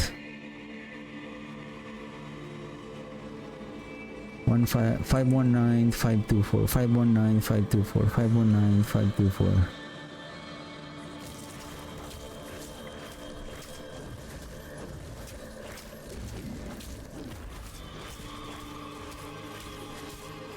Oh, did I shoot?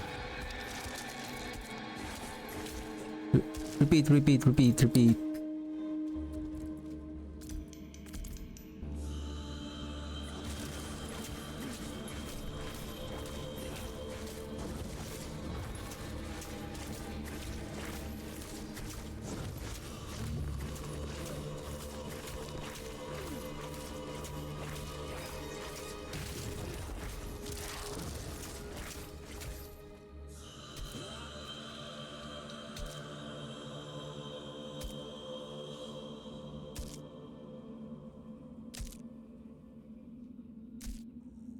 'So here we are now crowd controlling the enemy. We have the mage duration bonus. Oh, the mage duration bonus. Oh no. What if we turn off the mage duration bonus because it's going to be difficult?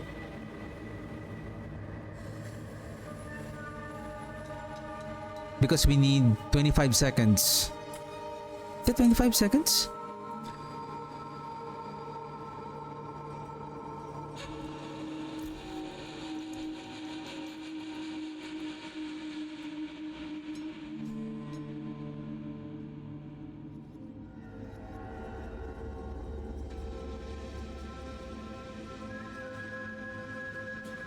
Ten seconds. But we know how the damage of the duration bonus is working, so we don't we can turn this off for the meantime. What we care now is the Blood Moon breaches. So based on the Blood Moon breaches, when we apply it with the curse of the enemy, so 441 1297.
Huh?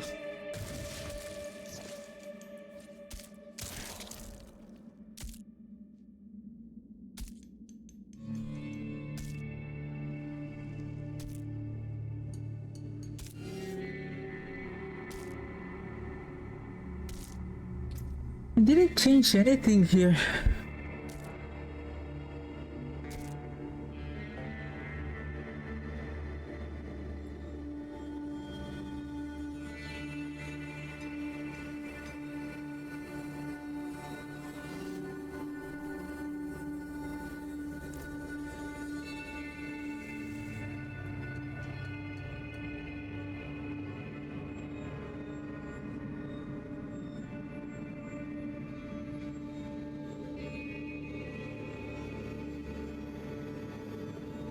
Base damage 3632, still correct. This is still correct. This is still correct. This is still correct. We still have that Hellbent Commander. And then the shadow damage, except for the old damage. We just removed the mage duration here. Mage skill is still the same. Intelligence at 1075.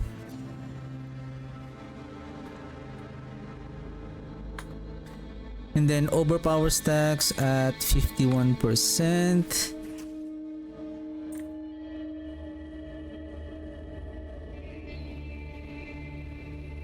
Suddenly we're not getting that damage again.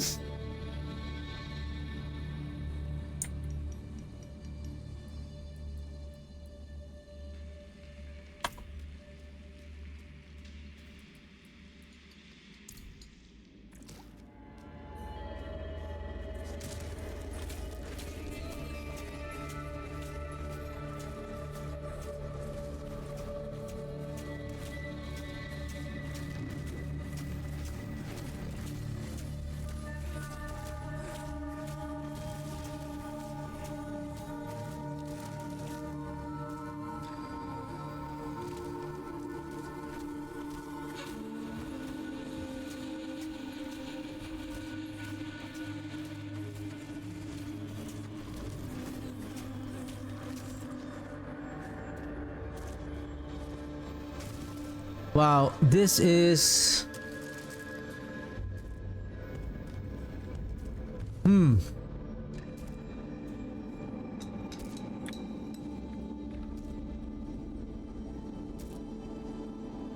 Oh, no way!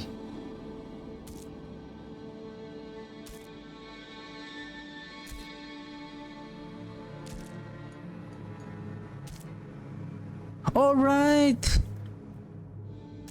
Of course.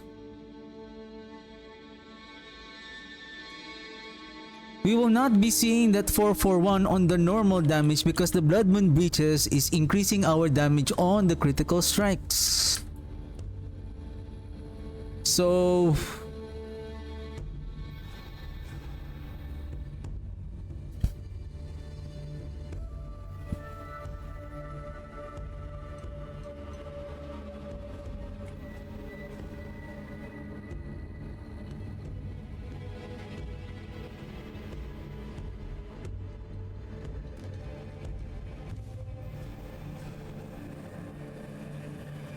Probably we're gonna group.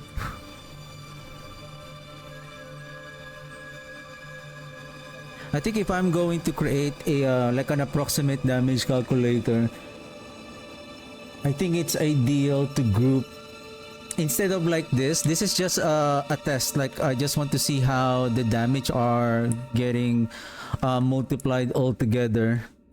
I think the ideal way to do this is like there will be like a separate sheet tab that organize all of the uniques, all of the aspects, all of the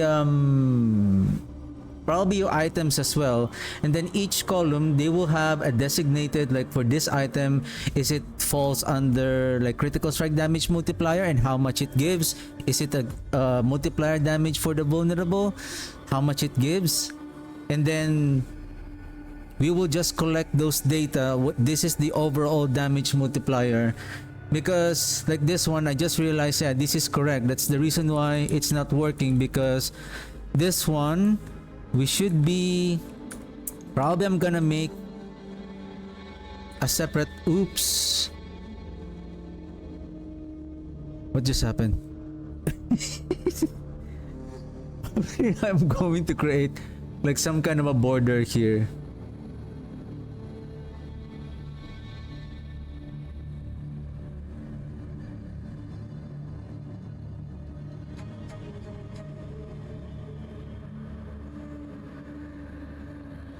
So this normal damage. Damn, I need the vulnerable damage here. Arrgh.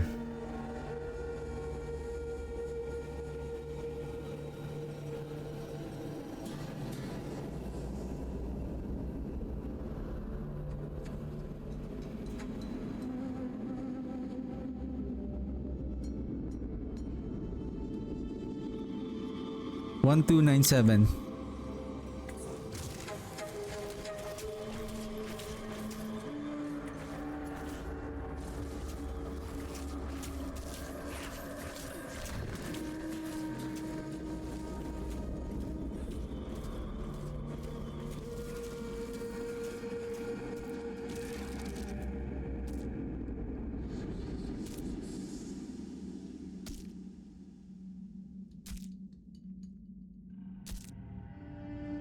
What is wrong again?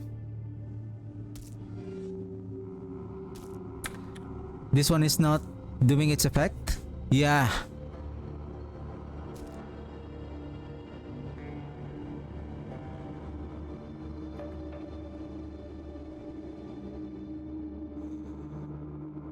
So if we crowd control it, the only way to make this work, 1622, the only way to make this work is it needs the dummy to be refreshed. Normal, single.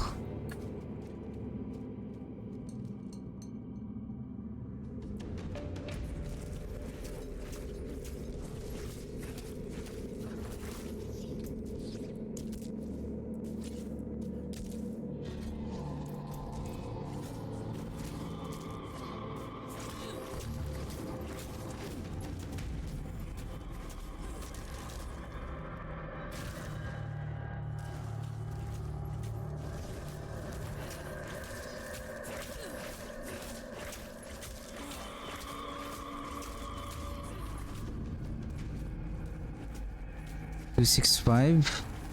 Where's the crit? Crit, please.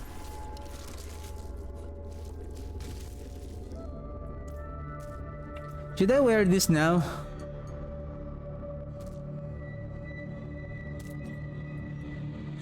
Oh my god, I have to recalibrate again.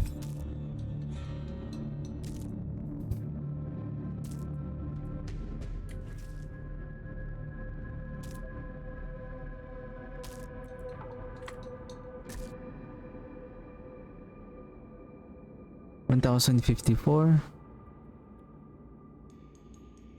Crit damage of 143. Is that 143.8? And then how about vulnerable 20? So there's no more.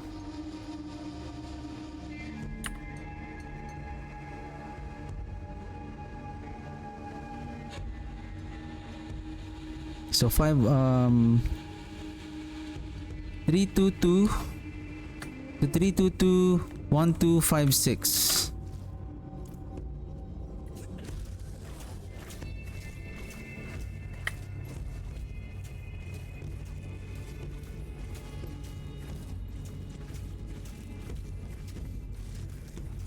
Shoot.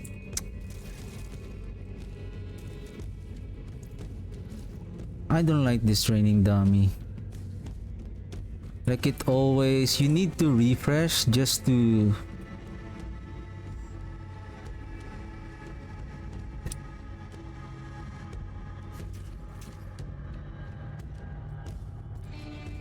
$302, 1180.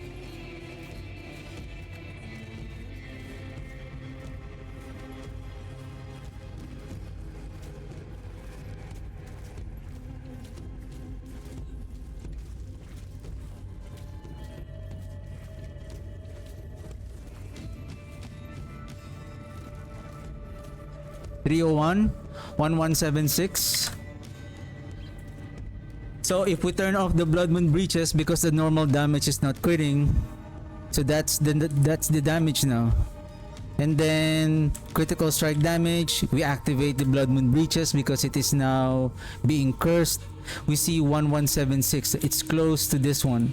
Again, there's I think because of the mages, if we add that 1, 2, 1, 3.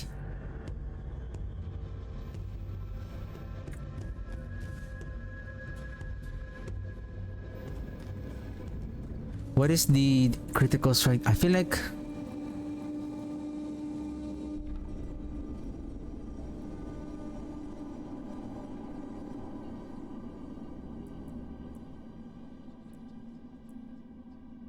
143.8. This is correct. 143.8, and then vulnerable damage 34. Hellbent Commander is still there, so should be okay. So without Blood Moon, the normal is 322 1256 at 213 1054. 322 1256.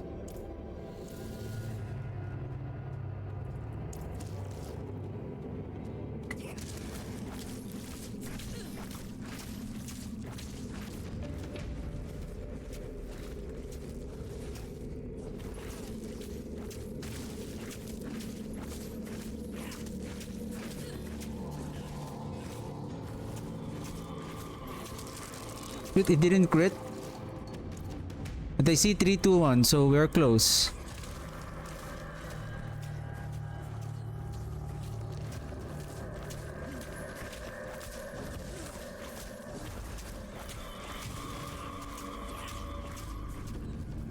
One, 2, 5, 4, 1, 2, 5, 6.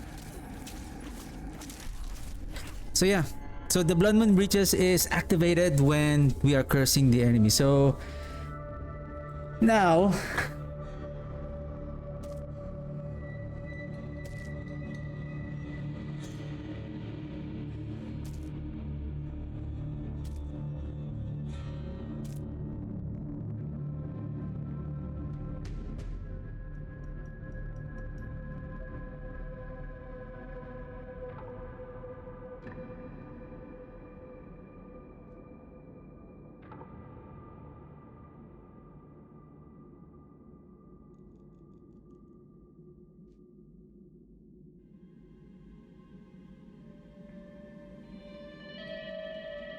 there's one more thing I want to test the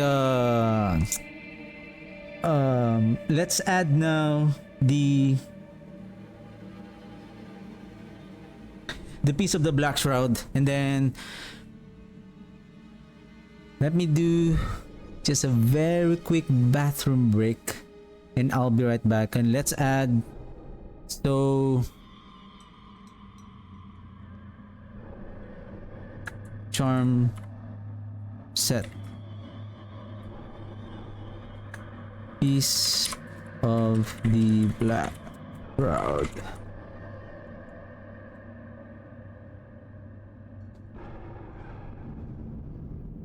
Now this is a little bit tricky because we have 175. I don't know yet when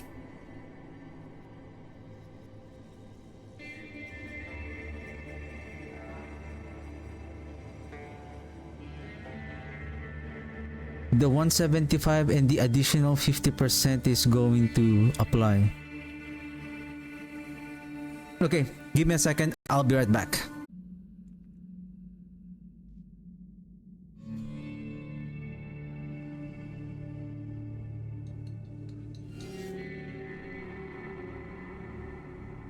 Okay, this is going to be a little bit tricky because charm set, we will have an additional resource here. So you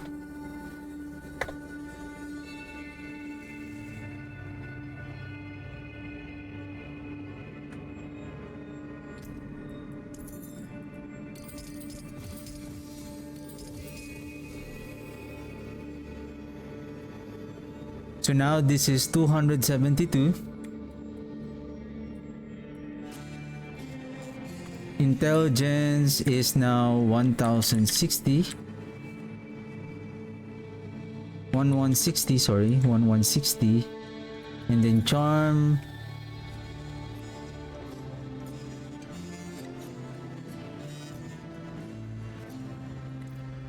There's only 15 resource here for the meantime.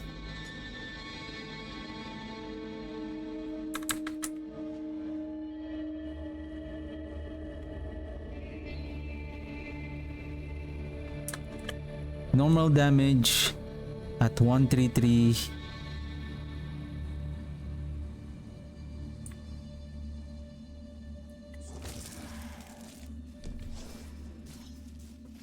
Normal damage at 1334.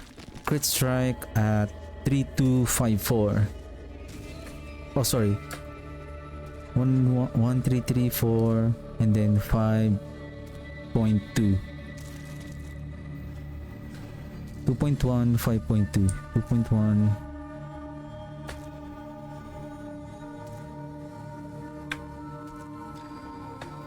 One point three,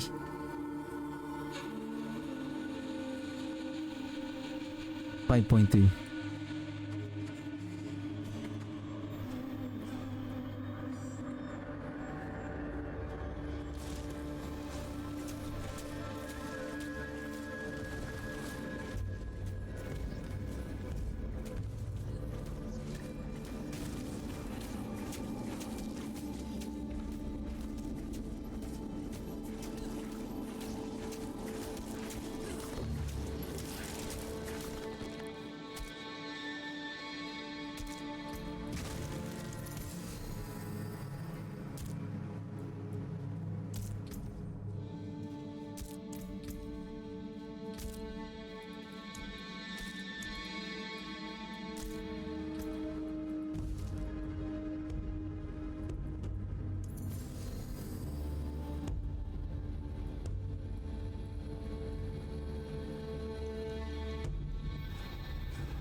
That one is really hard to, if we're not reaching the 10 seconds and then we're gonna wait, it's difficult. So 1067 4165. 1067 4165. 1067 4165.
Let's remove the Blood Moon breaches for now. It's difficult because of the application of the curse and everything. So 1067 to 603.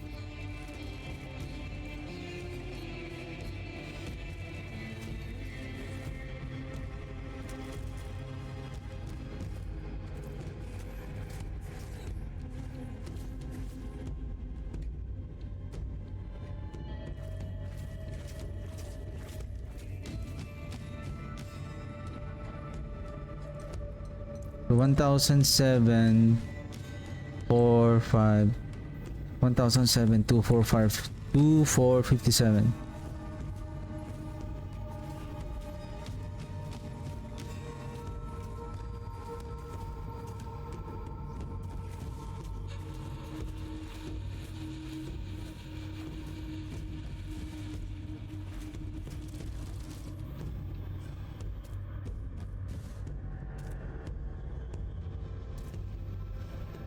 2271.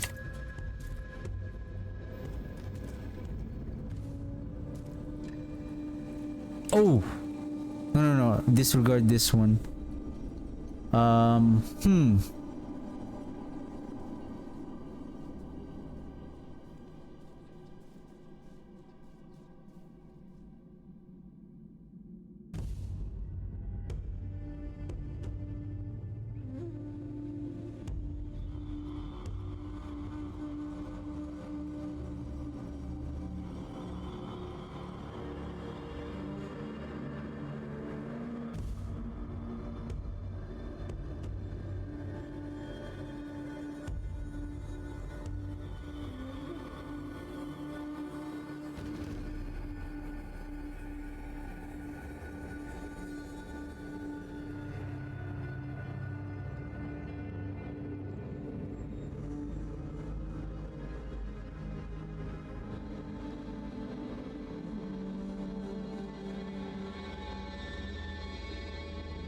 No, I already see 2 million damage already.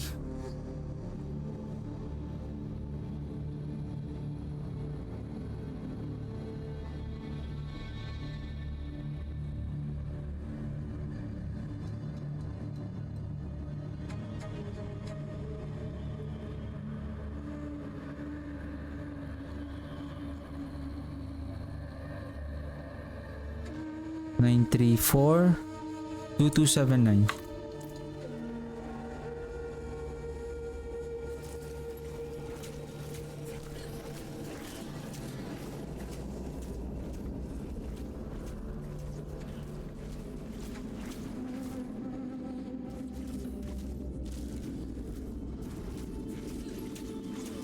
Oops. Ah.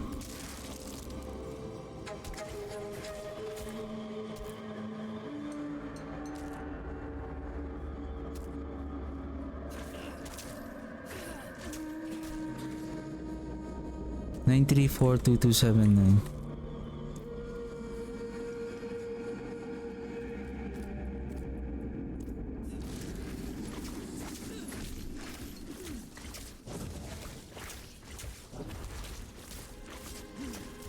Nine three one. Okay. 2271. Yep. We're on that range. So the thing is, where is the 50% damage is coming from? Is that an additional damage multiplier when the so-called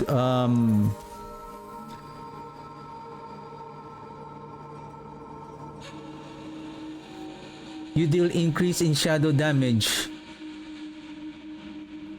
and they take an additional 50% increased damage from you? What does it mean by 50% damage from you? Is it only us that we are dealing that damage, not the minions?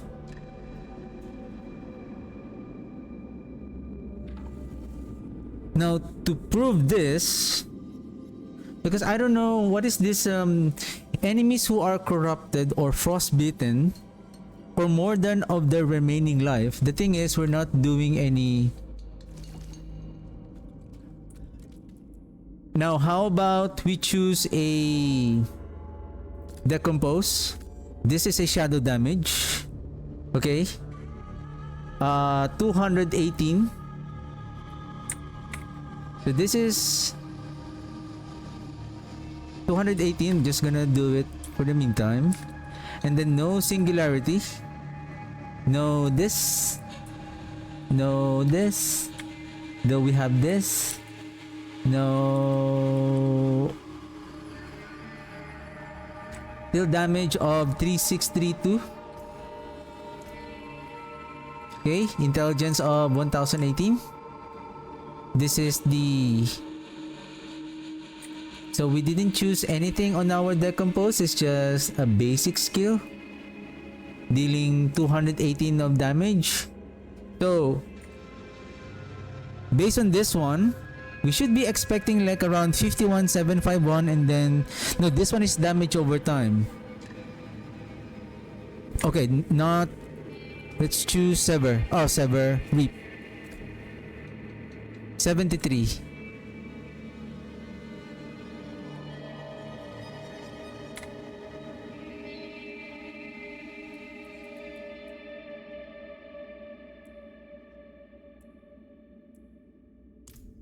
Okay, 73.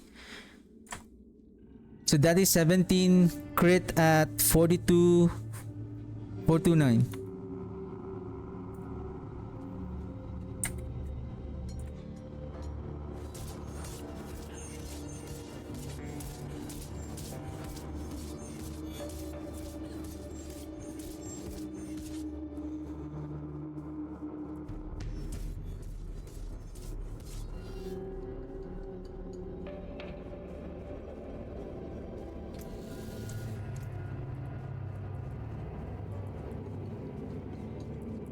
Yep, same.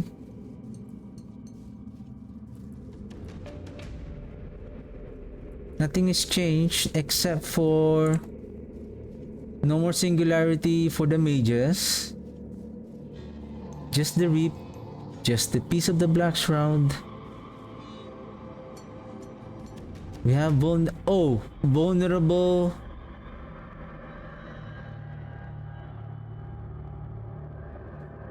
If we're not applying vulnerable, it's only 14k.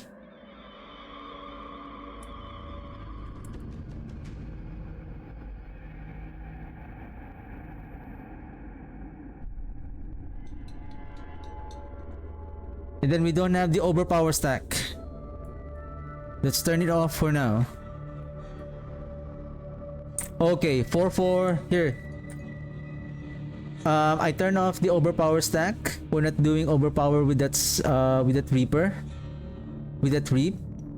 4-4 5-7. Crit at 10 8-6-7.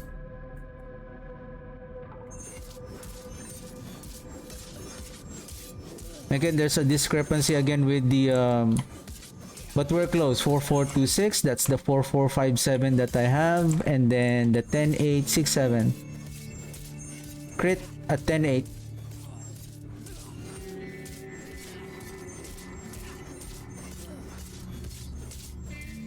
Crit. Crit. There we go. 10k. So the thing is, where is the additional 50% damage is going to happen?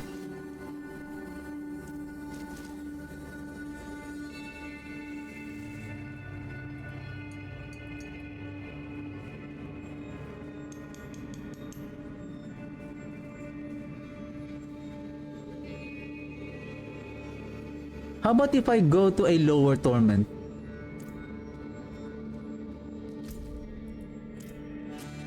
So that the damage, so that the health of the enemy will be weaker?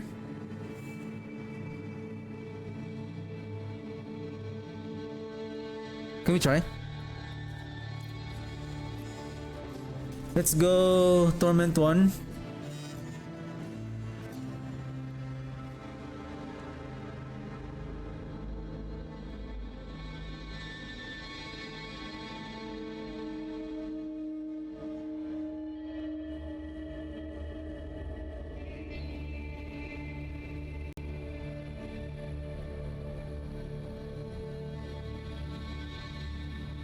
I wasn't able to complete the other planner, but it's okay.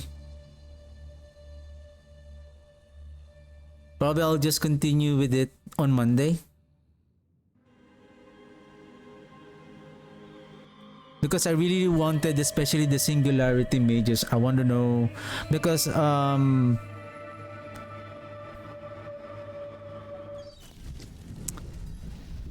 thinking if I'm going to remove the Requiem and then replace it with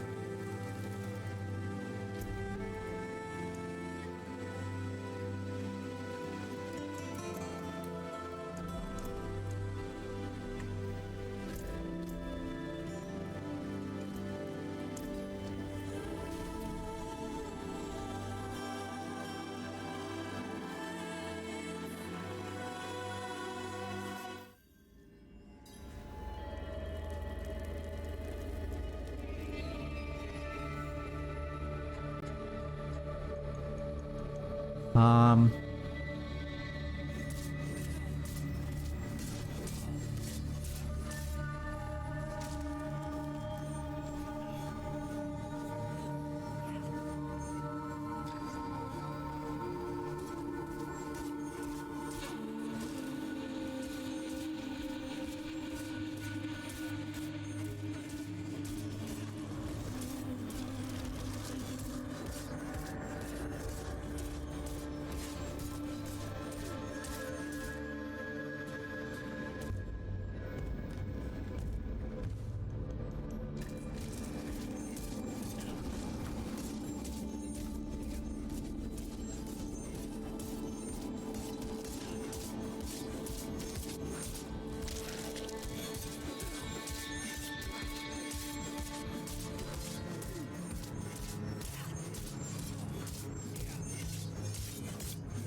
5-3-1-2, and then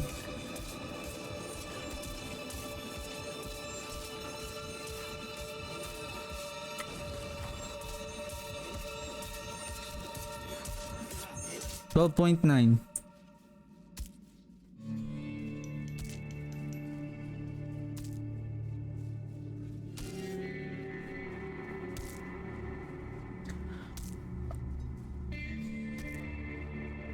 I don't know if that particular,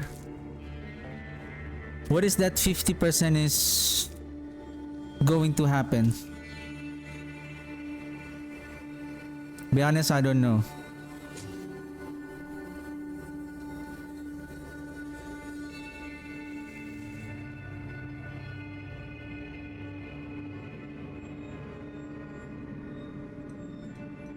But anyway, but the 175 is being applied. Now, the real test is this. So with regards to the singularity mages, so if this is our, say this is our stats right now with the piece of the black shroud, and then we have the blood moon breaches, and then say we have 272 like a while ago, and then we have the Hellbent Commander, we have this and this, and then what if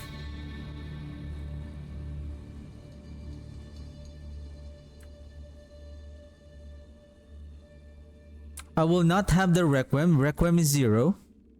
This is, say this is my maximum resource. For example, let's say on the charm set I have 15 times, say on all 5s, on the 5 charm, so I have 275 for example,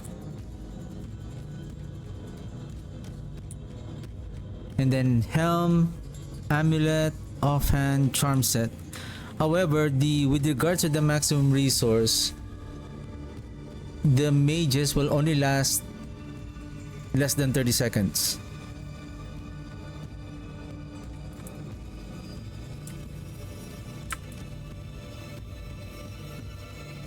If I'm going to add, say, the crushing aspect,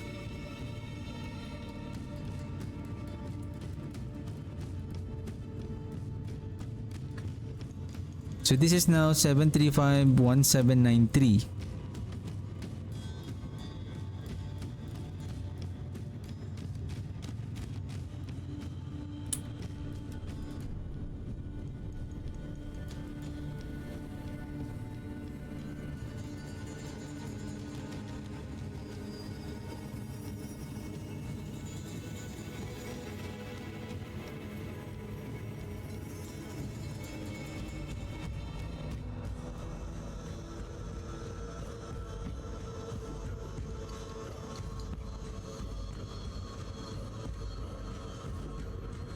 in the amulet, this is going to be... This is 65 times 0.5.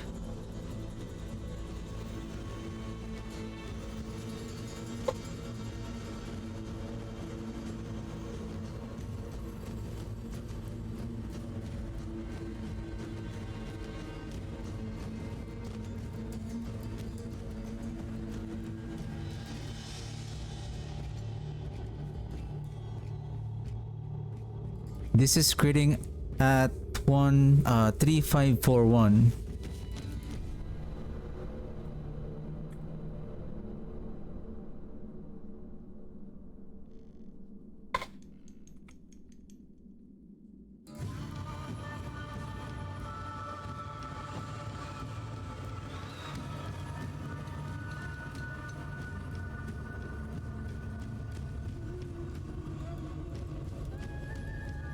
Without this, say you have the 8 warriors, 3 golem, and then maximum 8 mages.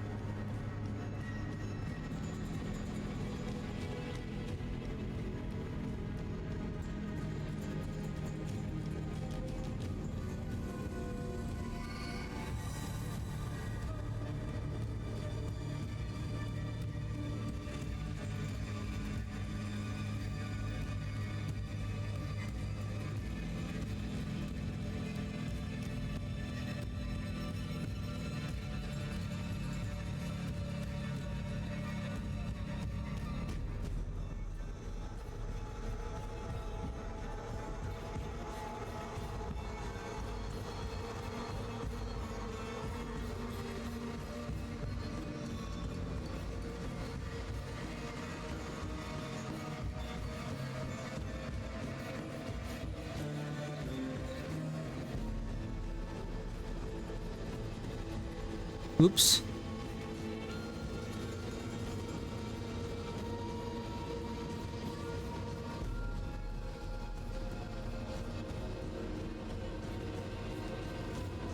Really?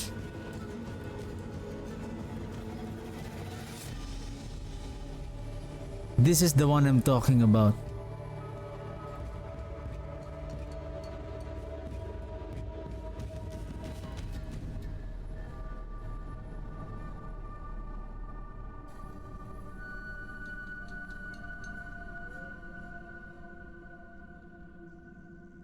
You still have the 8 mages. Say you don't have the Requiem.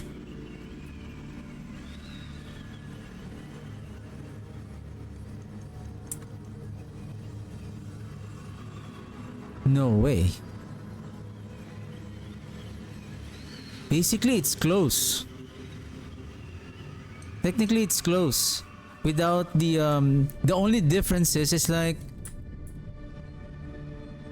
the damage without the Requiem is close to having an additional aspect on the amulet. It's just the maximum resource that adds a duration on the mages. It's very important because you don't want like they only last for 30 seconds and then you have to keep on recasting them, and you cannot keep the maximum 8 stacks. Oh, sorry, the maximum 8 mages. And the idea here is when you have the 8 mages, when you recast a new one, so the new mage after the 8 will have a new maximum resource. So the new mage that were summoned beyond the maximum 8 mages. So it's if the mages will be recasted after the 8. So if the new mages, the new 8 mages, sorry, let me rephrase. If we successfully cast and summon 8 mages beyond the first 8, then they have more damage multiplier with the effect of the Requiem.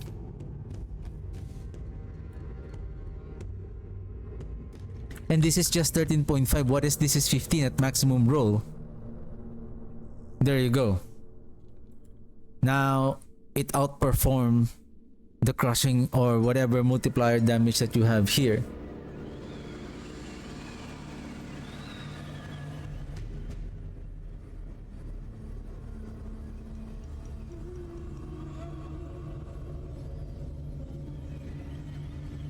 This one I'm talking about the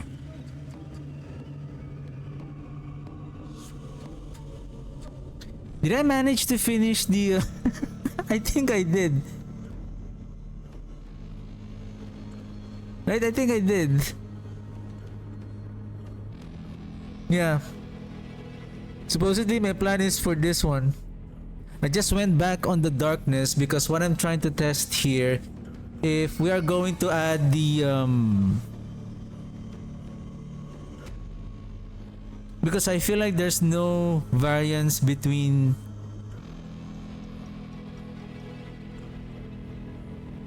the cold mages and the darkness mages. The only difference is they're just cold.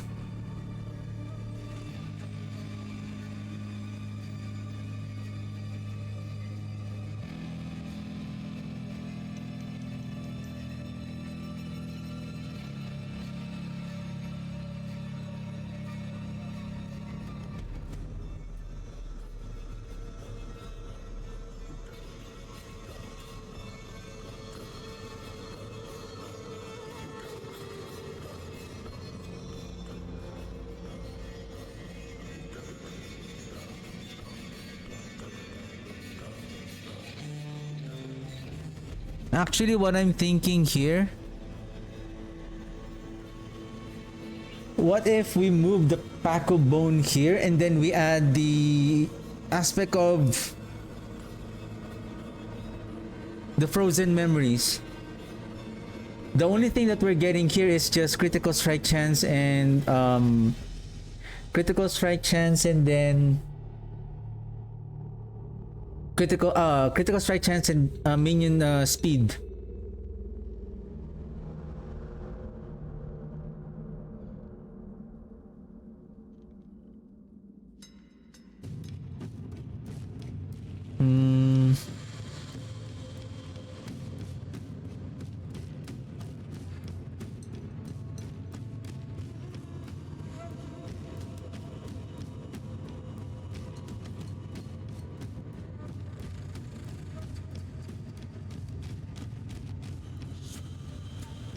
That's the only thing.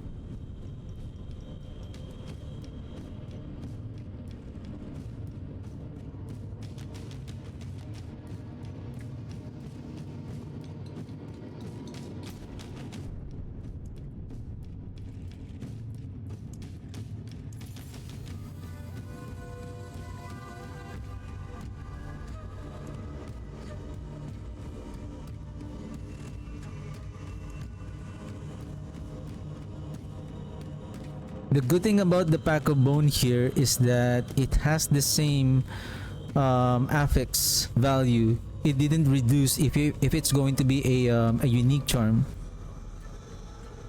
Though of course the mythic version is going to be much more better, but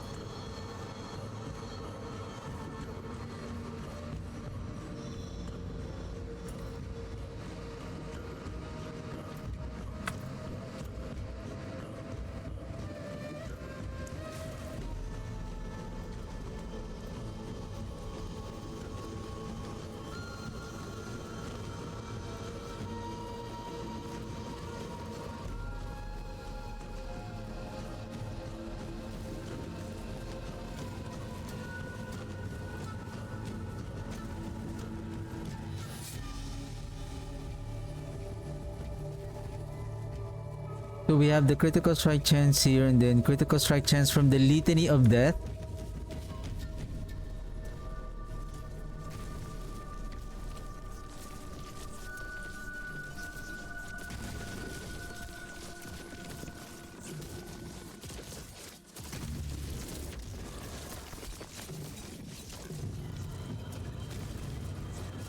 And then Litany of Death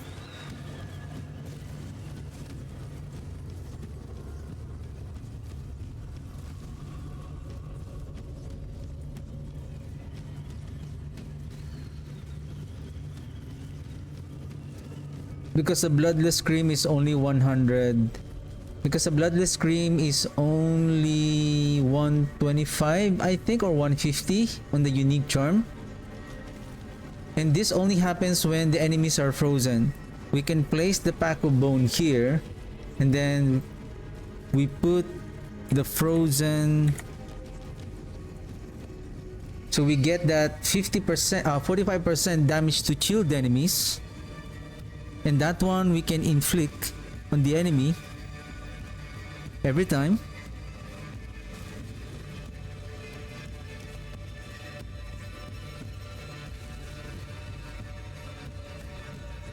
And maybe for pushing, we can use, instead of the frozen memories, we can also use the Signet of Pelgame.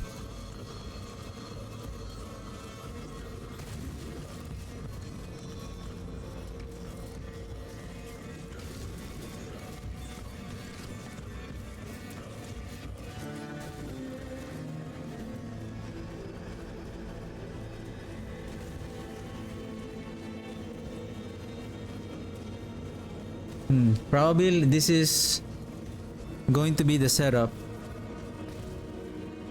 Cold damage deal increased damage to chilled enemies. And then Signet of Belgain. Well, I'm done for the day.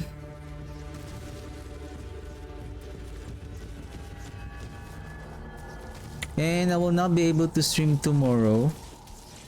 And I'll be back on Monday. And most probably if I have the chance tomorrow, maybe off stream, I'm just gonna build the blood and the blood blight, and then the cold blight as well. What's the name of that upgrade?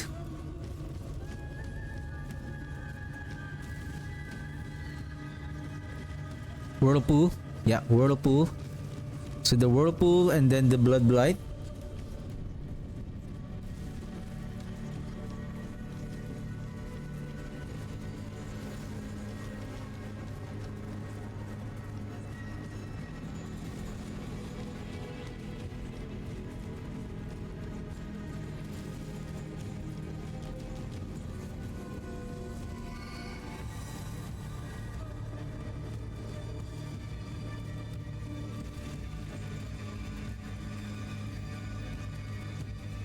Yeah, when we shield the enemies right away, then we inflict the enemies with shield.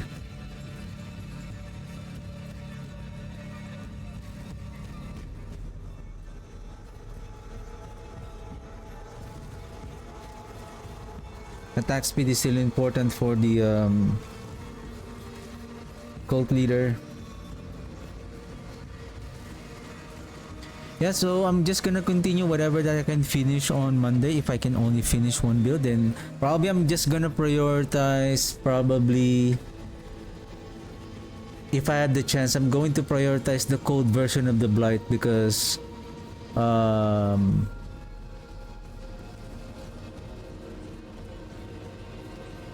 we can now have our cold damage to be scaled with our Paragon board, and with our updated aspects, uniques, and then our glyphs as well. So I'm just gonna continue building them probably on Monday. So alright, that's it for me today, and at least I was able to finish one. We have the Cold, we have the Pile of the Dead, we have the Army of the Dead, Dead Cold, we have the Iron Golem Trinity, and then we still have the updated Bone Spirit for next season. So alright, so season 14 is coming soon, 3 days from now. So I'm excited to play the next season, and then yeah, that's it. So again, thank you very much for watching. I'll see you guys on Monday. Have a good weekend. Have a good one. Bye.